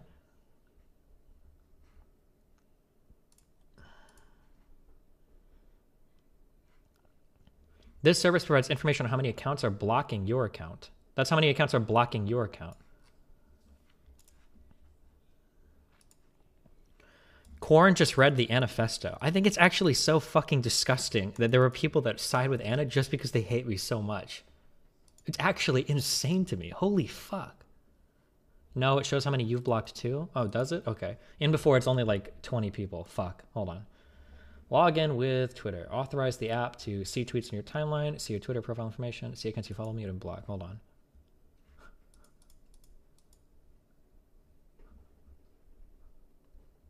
Redirecting you back to the application might take a few moments.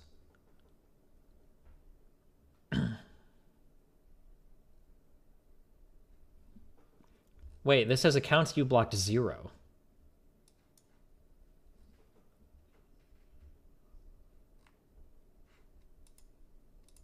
Does it take a while to update or?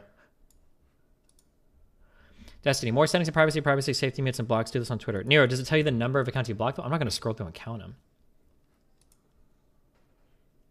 Twitter settings blocked all. I don't know what I'm supposed to do with this. Yes, it does? Where?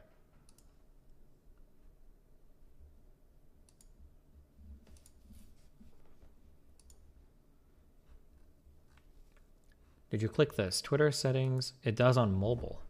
Oh, hold on.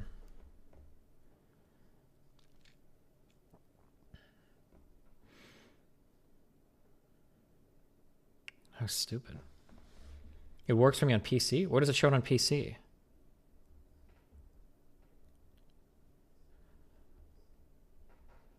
Okay, Twitter settings. Oh, fuck. It's not opening up the fucking app. Hold on. Okay, Twitter. Okay. Settings and privacy.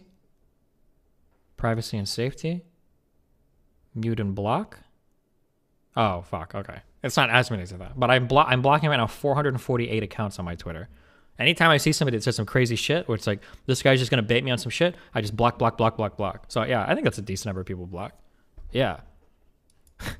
Dude, I block so many people so they don't get baited by stupid shit.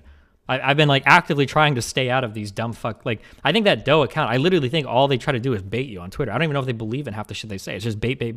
So, yeah.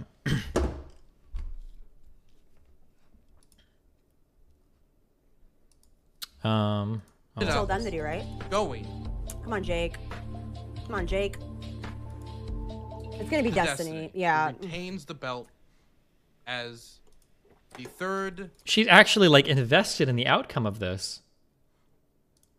Defense of the belt. I think the third match for the belt. Breaking Vosh's record. Ew. Hell yeah, dude. Good job. Gappy, you can come in here for the interview. Do one job. Go mess it up. Swear to God, Gappy. Well. Oh my God, she was so invested in the outcome of this. There he is. Giving the Gappy. people what they want. Okay, interviewee, post-match interview. Yeah, I gotta do whoa, this now? what? Shocked. Yes. Oh fuck. Well, it's been an interesting debate. And I think there was a lot of very interesting and unique discourse that came out, or very specific. Interesting and unique discourse. Destiny, how are you feeling now that you've won this debate? It's just probably one of the crowning moments of my life. Oh, he's so funny, you guys. This is why I give him all my money. He's just like so funny. What do you plan on doing to celebrate? He's just like I'll probably such a clever person. Honest to God, pop open. He's gonna say something funny. Hop on my Twitter account and just be toxic all night long. See, you guys, he's referencing the conversation of being toxic. How did this person? I was so friendly towards this person. I hosted them. I don't know if I met them in real life, but we like interacted in like real life political things. I was on panels with them. We chatted privately on Discord. We were like, I feel like I did everything right. We were chill. They just got into like these crazy lefty communities that fucking hate me. It's so crazy to me. Holy shit.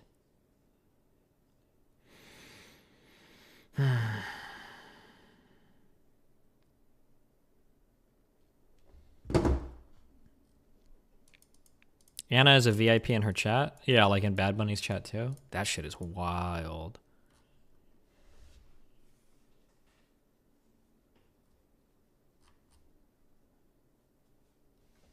Leaked the call. She didn't confess to any of the fabrication. I told her, I was like, I know you faked it. And she's like, well, I didn't do that. It's like, okay. I would have to dig it up from my laptop now though. I'm not even sure where it's at. I don't even. Did I delete it?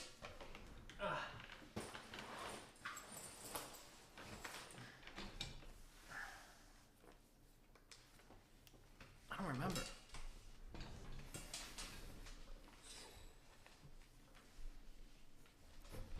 Let me just check.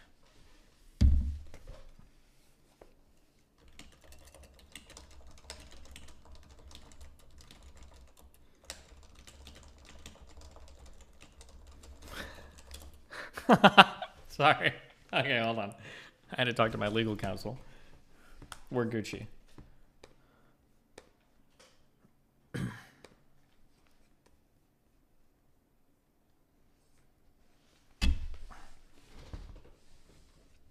This is Hunter's laptop that I have. Yes. Hunter's laptop.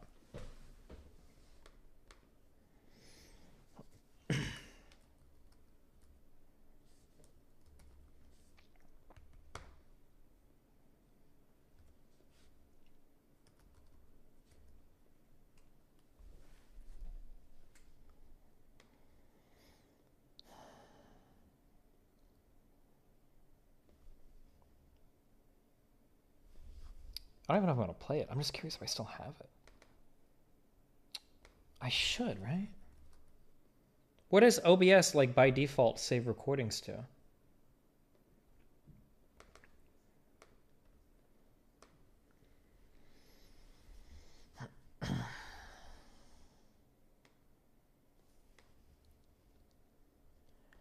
Check in the settings. Yeah.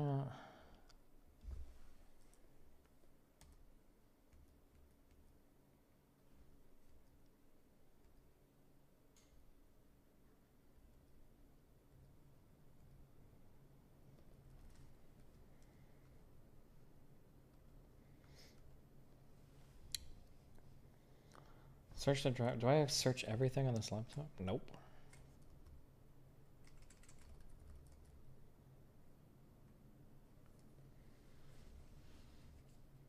Fuck. Wait. File show recordings. Oh yeah, hold on. Let me catch up on donos. Nathan, stop sending me hacker stuff. Jesus, chill. Thank you, Steven. Twitter debate.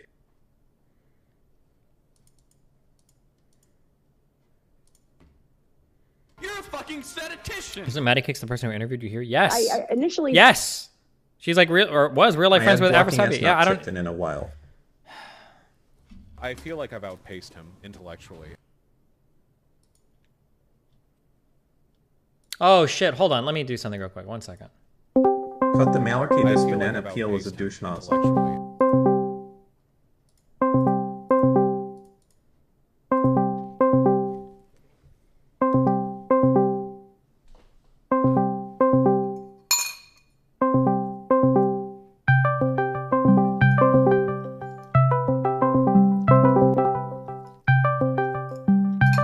happening? Hey, Justin. What's up? Oh shit. Hi. All right, give me 1 second. Can you hear me? Loud and clear. Awesome. So, from my understanding, you were just on the Octagon, correct? I mean, you were just on the Hippy Dippy, correct? Something. Did you guys miss an ad read because I cage matched it or something? Yeah. So evidently, the Hippy Dippy decided to steal something from the Octagon, which I've invited you to. Unfortunately, you haven't been able to make it the couple times I invited you, just because of schedule and because of your suspension from Twitch. But it appears as if Dylan has stolen the cage match from the Octagon. Oh my god. Drama.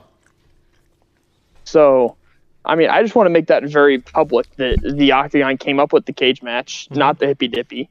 And Dylan decided to use it without even talking to me, not even messaging me, not giving me credit for shit, and just decided to take the cage match for the Hippy Dippy. Oh my god. Like, so needless to say, I'm a little pissed. Well, damn. Okay, well, noted. We'll hate Dylan tonight for it, okay? So, I mean, I just wanted to, I mean, were you in a cage match today? A little bit. The moderator wasn't allowed to interrupt for a couple times, yeah. Yeah, okay, so that was my idea for a cage match. Okay.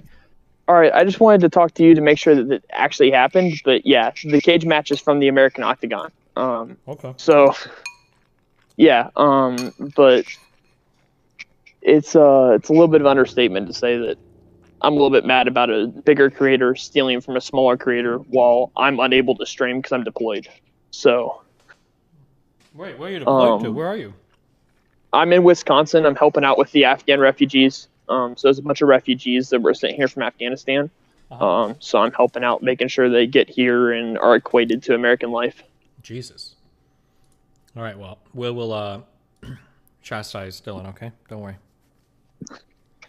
All right, I just wanted to make sure that it was actually real. I appreciate you, Destiny. Okay, I love you. Have fun. Be careful. All right, no problem. Bye.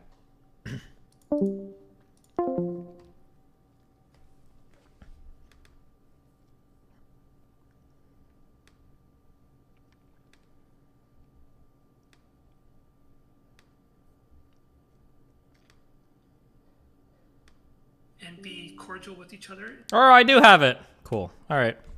Maybe someday. Somebody will hack my laptop and it'll find out. Fucking piece of shit. I wasted 25 minutes. I was late to stream one day, having a private talk with her where we squashed the beef and we're chill. And like days later, she was on fucking somebody else's chat talking shit about me. Unbelievable.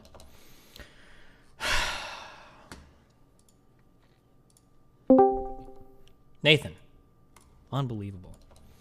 Hello? Nathan. I can hear you. I can hear me in the background. Nathan. What? Nathan. Stop sharing the screen. What are you doing? Nathan, it's like 11:40.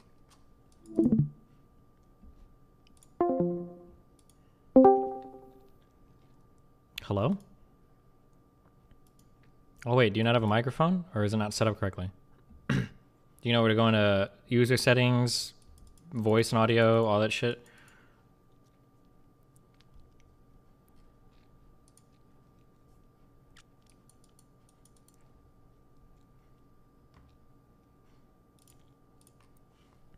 What day is it? Friday? Oh, because I don't have school because of Thanksgiving.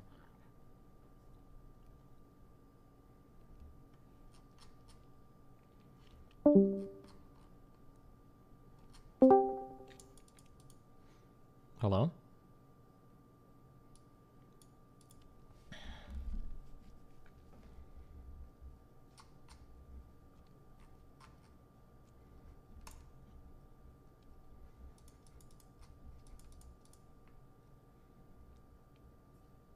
Okay, well. Next time. Hold on. Nathan, I can't wait forever, okay? We got politics to do here.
I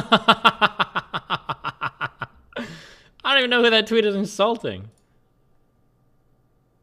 Okay, I love you, Nathan. Tomorrow, we'll figure it out. Okay, let me play Donuts. Jesus. I feel like I've outpaced him intellectually. Why the fuck would you go after someone? No, stop! I feel like I've Hello? outpaced him intellectually. Okay, we will figure it out tomorrow, okay? 12 art mute. Obama logo. You said okay. I feel like I've outpaced him intellectually.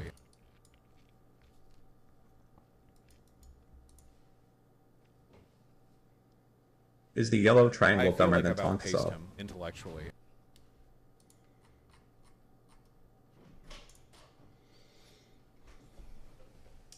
Oh. You're a fucking statistician. And this is how you turn corn into popcorn dank memes. Call it. We wanted to talk on stream, I think. Do you ever feel like an NPC in like someone else's life? Cock. Can I have Dying Light too soon? Dude, he's shameless.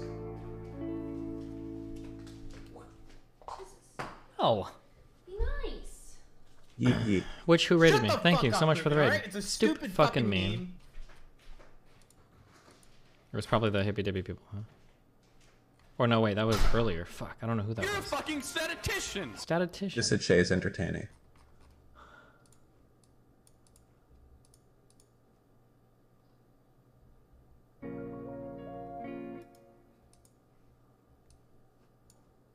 Why did you all see Destiny rip that money right out of my Google Pay, Dan? Do you ever feel like an NPC in like someone else's life?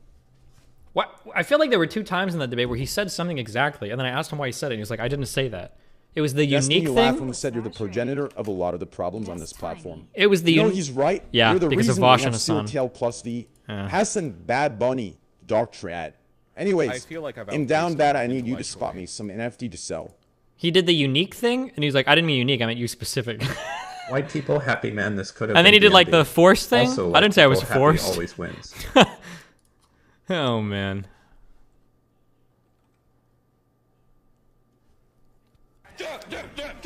What happened to the boss battles like Richard Wolf? Who is this corn guy? This whole debate felt like when you get to the end of the game and then you go back to the beginning to do all the side quests you missed. True. This season has too much filler. 5/10. I'm a god tier DGG supporter. I feel Fuck like I've cornhole outpaced bitch. him intellectually.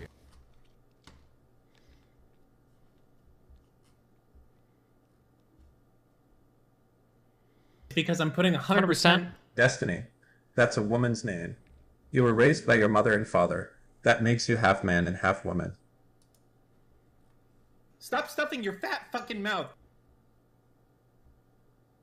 I'm a Big Ben Shapiro fan, conservative Christian, Puerto Rican woman, and I hope to find a great additional Fucking community dubstep. here. Got me a recurring subscription, bud. This is a toxic message. Fucking dubstep.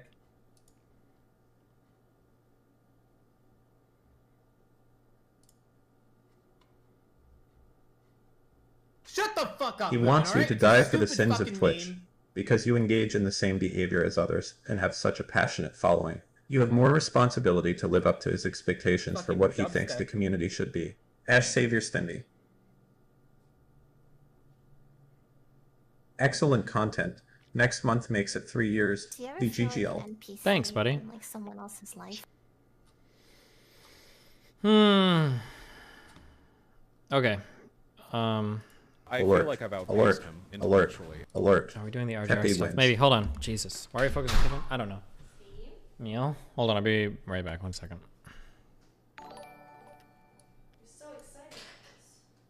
True. Big ups Des, that cornball guy really had me rolling laughing with how bad faith he was. Stop stuffing your Absolutely fat clueless he fucking was. mouth.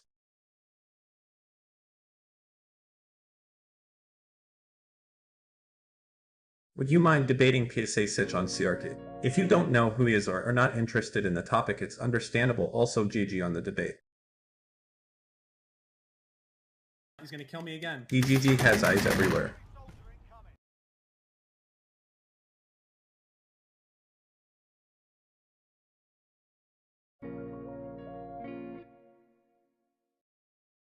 Destiny, you should host a master class on being such a badass. Thank you, Steven!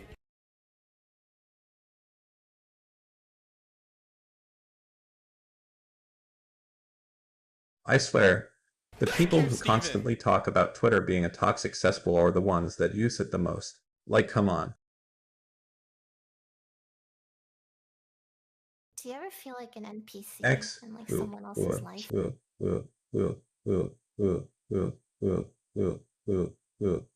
Obama. Because I'm putting 100%.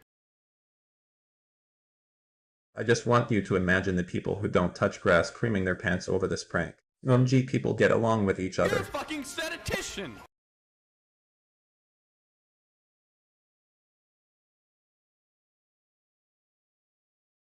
I know his character is supposed to be a vegetable, but I didn't think he'd commit to it mentally too.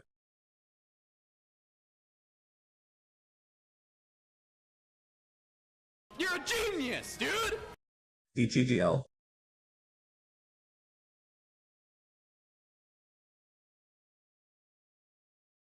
Because I'm putting 100%.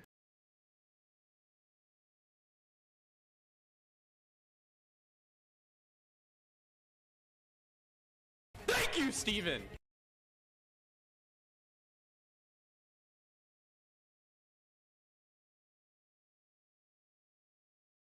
I feel like I've outpaced him intellectually.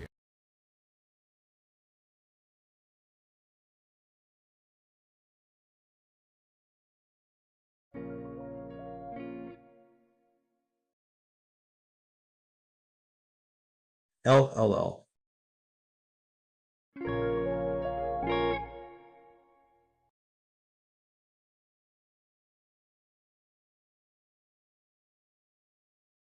You're a genius, dude!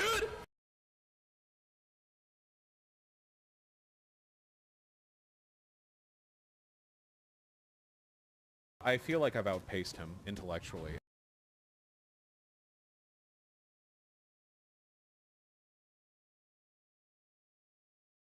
You're a genius, dude!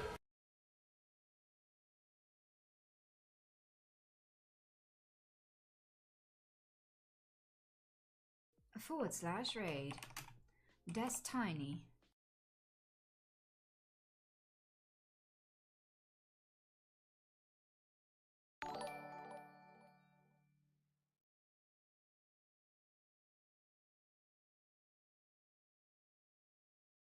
You're a genius, dude! And Mac, keep it a $150. I spent $300K on a chimp NFT and it's popping off right now. If I were the GG'er, I'd go on hard on those Destiny NFT clips, no cap. It's like hitting a bonus back to back. It's not a scam, bro, trust. You're a genius, dude! L nerd.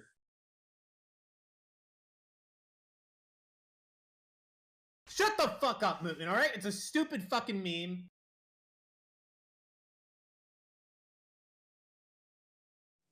Chat, watch it. Fucking dubstep. It is coming. Omicron. I feel like I've outpaced him intellectually.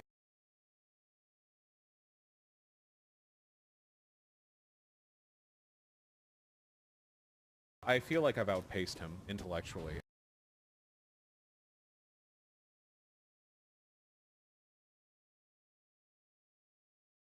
I feel like I've outpaced him intellectually. Damn, that guy got roasted so hard all I need is some mayo, lime juice, cottage cheese, and chili powder for some dank fucking alone. I feel like I've outpaced him intellectually.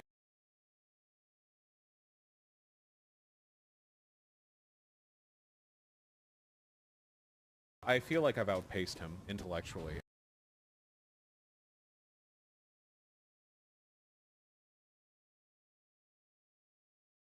I feel like I've outpaced him intellectually. I enjoy your stream. Thanks. I feel like I've outpaced him intellectually. Chat, I'm down bad. I constructed my entire identity around donating in like trans I've voice, and outpaced now him it's an overdone meme. intellectually. What the fuck is the next big thing in dono shitposting? Please, you gotta help me. I feel like I've outpaced him intellectually.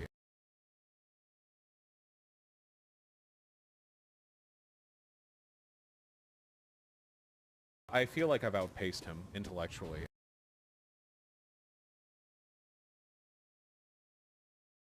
Yo, Dest, I'm down real bad. I was gonna keep it $1.50 with you, but with inflation, I'm going to need $1.75. I'm down real bad, bro.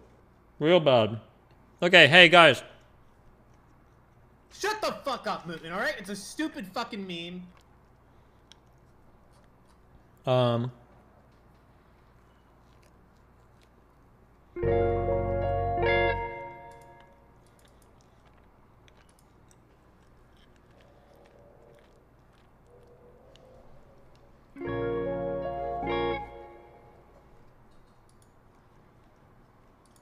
Hold on. Thank you, Steven. Dude, tarot is so good. Fuck.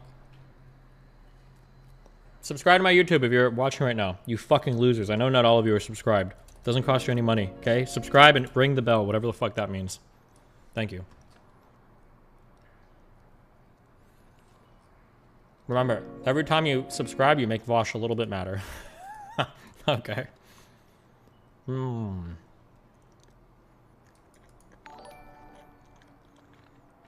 Hey, thanks for the Submarino rare first. Welcome to the Larvae Lounge. Happy wins. I feel like I've outpaced him intellectually.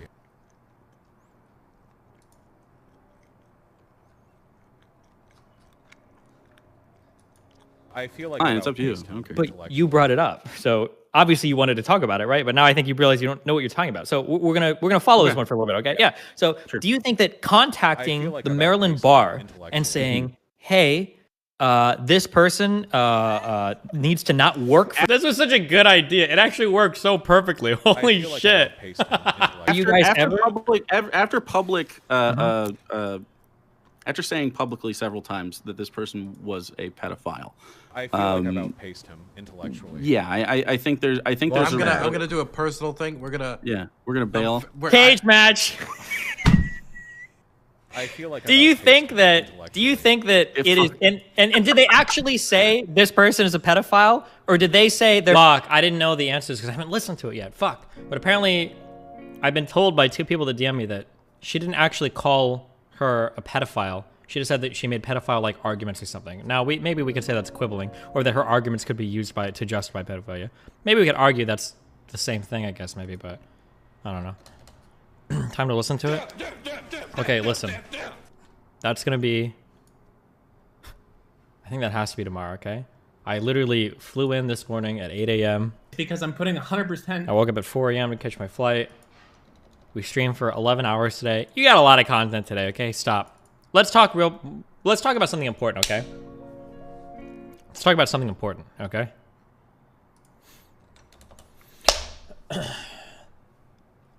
I just traveled to a whole other state. You know what happens sometimes? You go to different areas. Sometimes you don't have access to your content because whatever network you're connected to, they might block things like Netflix or like Amazon Prime or like Hulu because they don't want you to have fun, okay? They hate fun and they hate you. And they don't want you to access content you've already paid for. Well, guess what? I got a way around that today for you. Surfshark.deals/destiny. Ultra secure company. They keep no logs.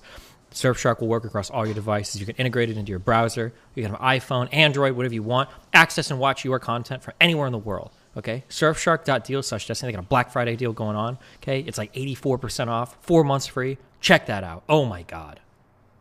Boom. Somebody give me the clip of that. Okay, thank you. Oh, also, I don't need a clip for this, but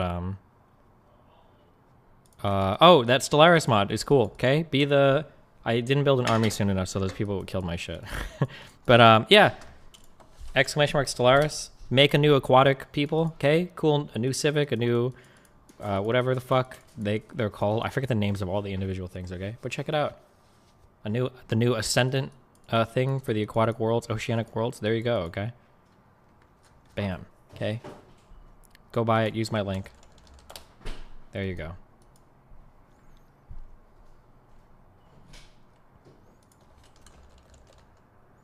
I don't know if my bot works in my YouTube chat. I don't think it does.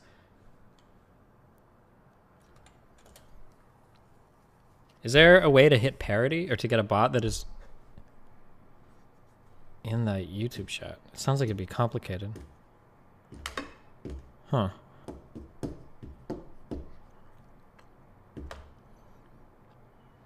Nightbot works in YouTube chat? I don't know how to add anything to Nightbot. I've never used Nightbot before.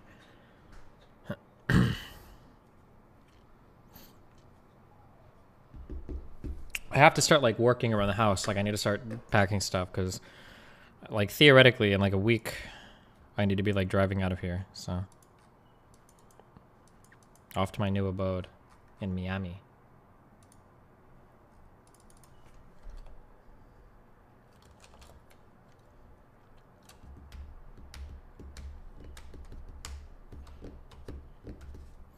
YouTube's chat is way more difficult and janky to deal with than Twitch TMI. Yeah.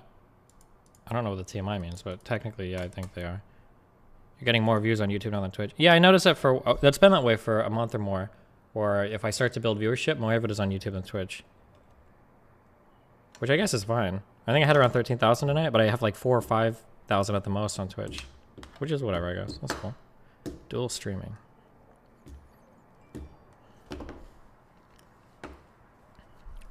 I think you're unironically taking Vosh's fans. Good. Let's eat them all. Oh yeah, we need to react to some more Vosh content. Oh, that video from last night. God, you guys have to remind me, okay? We're absolutely going to be watching it because god damn, is that not some fucking funny copium? Holy shit. God, it is some premium grade copium.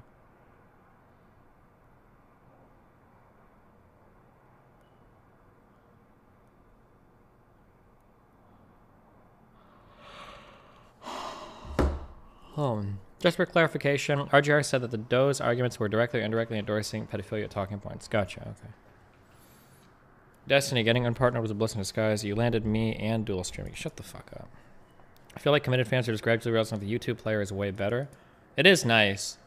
One of the low-key... Oh, wait, did I get a clip from my sponsor plug? One of the low-key cool things about it, I'm not going to lie, is when we're playing League and I'm like, somebody clip me that. I don't actually have to. I just go to my stream and then I just rewind like 10 seconds to see like what bullshit thing on the Rift killed me.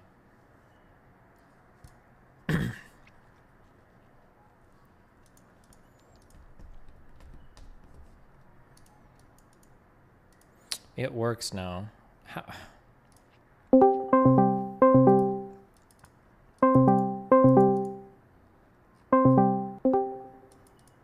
Hello? Nathan, you lied. You made me call you again, and you lied. Hello? I see you.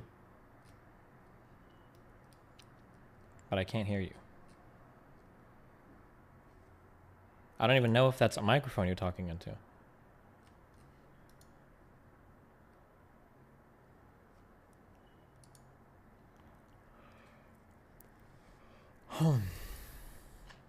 Is that a microphone thing on the side? Okay, I'll walk you through this, okay? Are you ready? Are you on the laptop I gave you, the Razer one? Yes, okay. On the bottom right, I don't know what version one is on. Can you right click the volume thing and go to something that says sounds? Do you see that?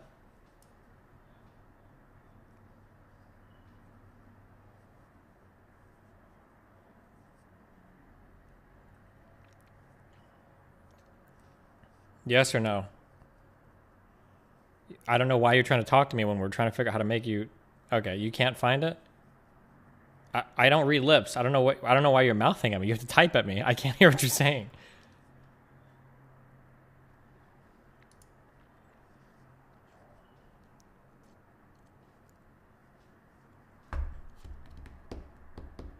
Help me. Yeah, I'm trying to help you. You have to find your... You have to find this window. But it's down, you gotta like right click sounds or something in the bottom right on the volume thing to get to this area.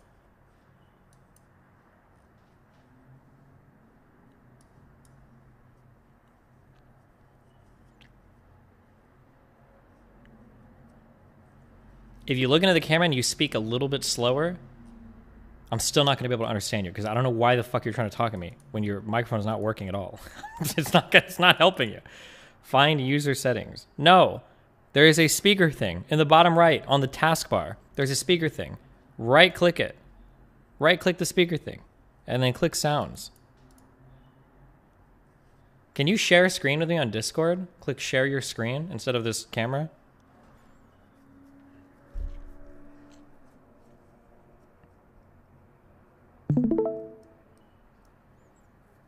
Can you turn your camera off? I don't think Grandma and Grandpa have the bandwidth for this. Okay, oh god, he's showing the audio too.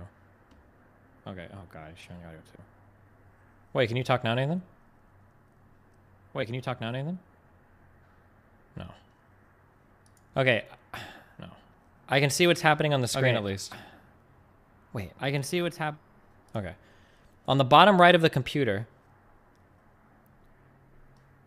can you... Wait, is it only sharing the Discord screen?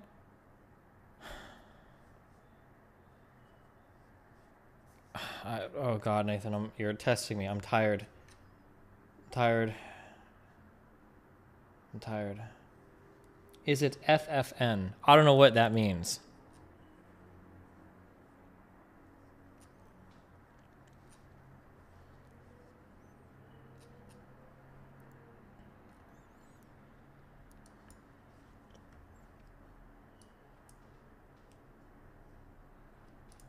Okay, hold on.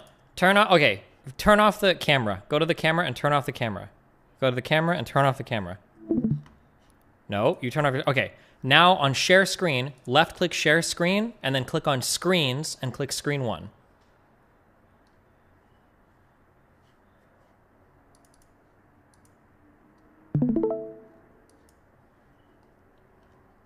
You gotta unminimize Discord. Bring it up. Nope, you had it. Stream paused. Maybe it's loading. Hold on. I don't know how much internet you have. Oh, Nathan. Why is the stream ended?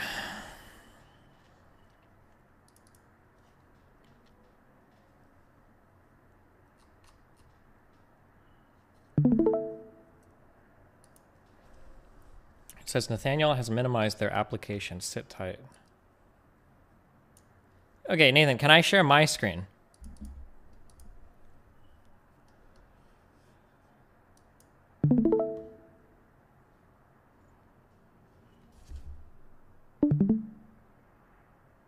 Can you see my screen right now? Does this work?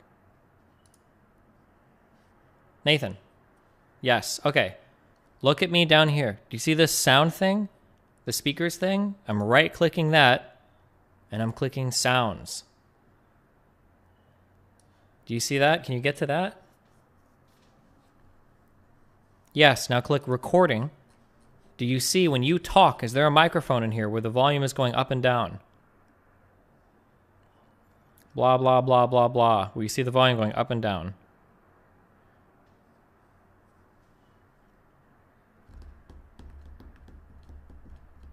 What do you do again? Okay, watch me. Right click, sounds. Up here, left click, recording tab. Look for a microphone going up and down, up and down.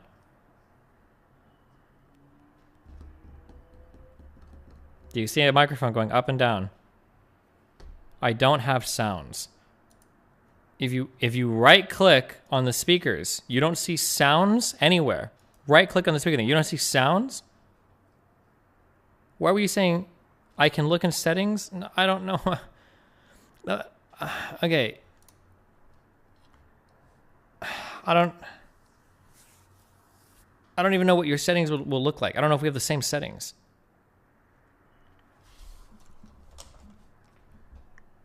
Okay, wait. Try a new thing. Look at my computer. Are you looking at my screen share? Hello? Type in yes. Okay, I found it.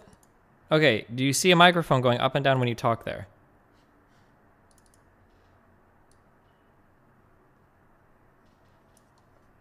No. Okay, then your shit is fucked. You either don't have it plugged in, or you need to plug it in, or you don't even have a microphone.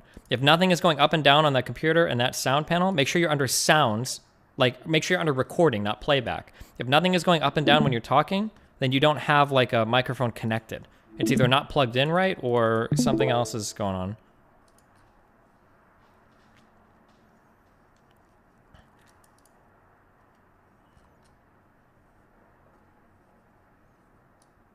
Okay.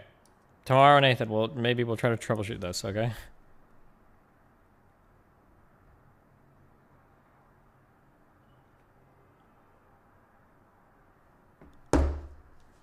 I love you. It's been fun. Stay safe. Wait, what is this? Hold on. Testing. Oh, you shared your screen with me. Oh my god, what is it? Oh shit, did you upgrade this laptop to Windows? Is this Windows 11? Okay, you need to get out of speakers. I don't know this menu. Can you scroll down a little bit? No. Okay, wait, this is good. Okay. Stop. Okay, hold on. First of all, uncheck that mono audio. You don't want mono audio. You want stereo, okay? Okay. Input. Okay, left click that microphone thing. Scroll down a little so I can see more. No, not over there. Under input. Okay, scroll down a little.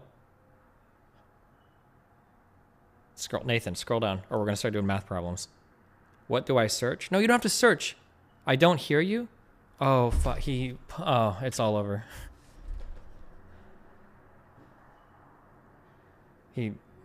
Yeah, click speakers. Wait, maybe click speakers above.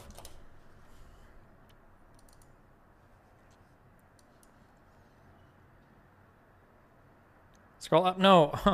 Speaker. Oh, God.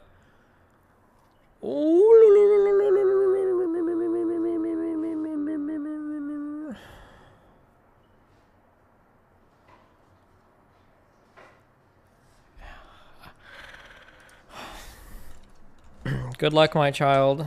I'll see you next year. I love you. Bye. Okay. He's fucked. Listen, he's on his own, okay? Maybe when he turns 11, he can figure it out.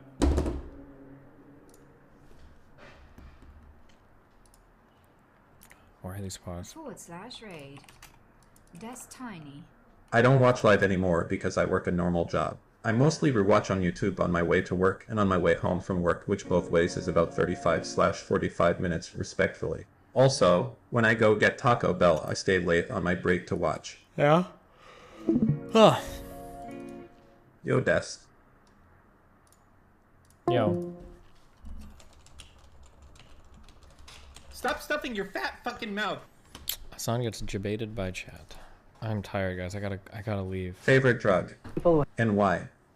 MDMA, because it's based, okay? Helped her, changed her life, and says now it's our turn to pay it forward. And if you'd like to learn more about how to...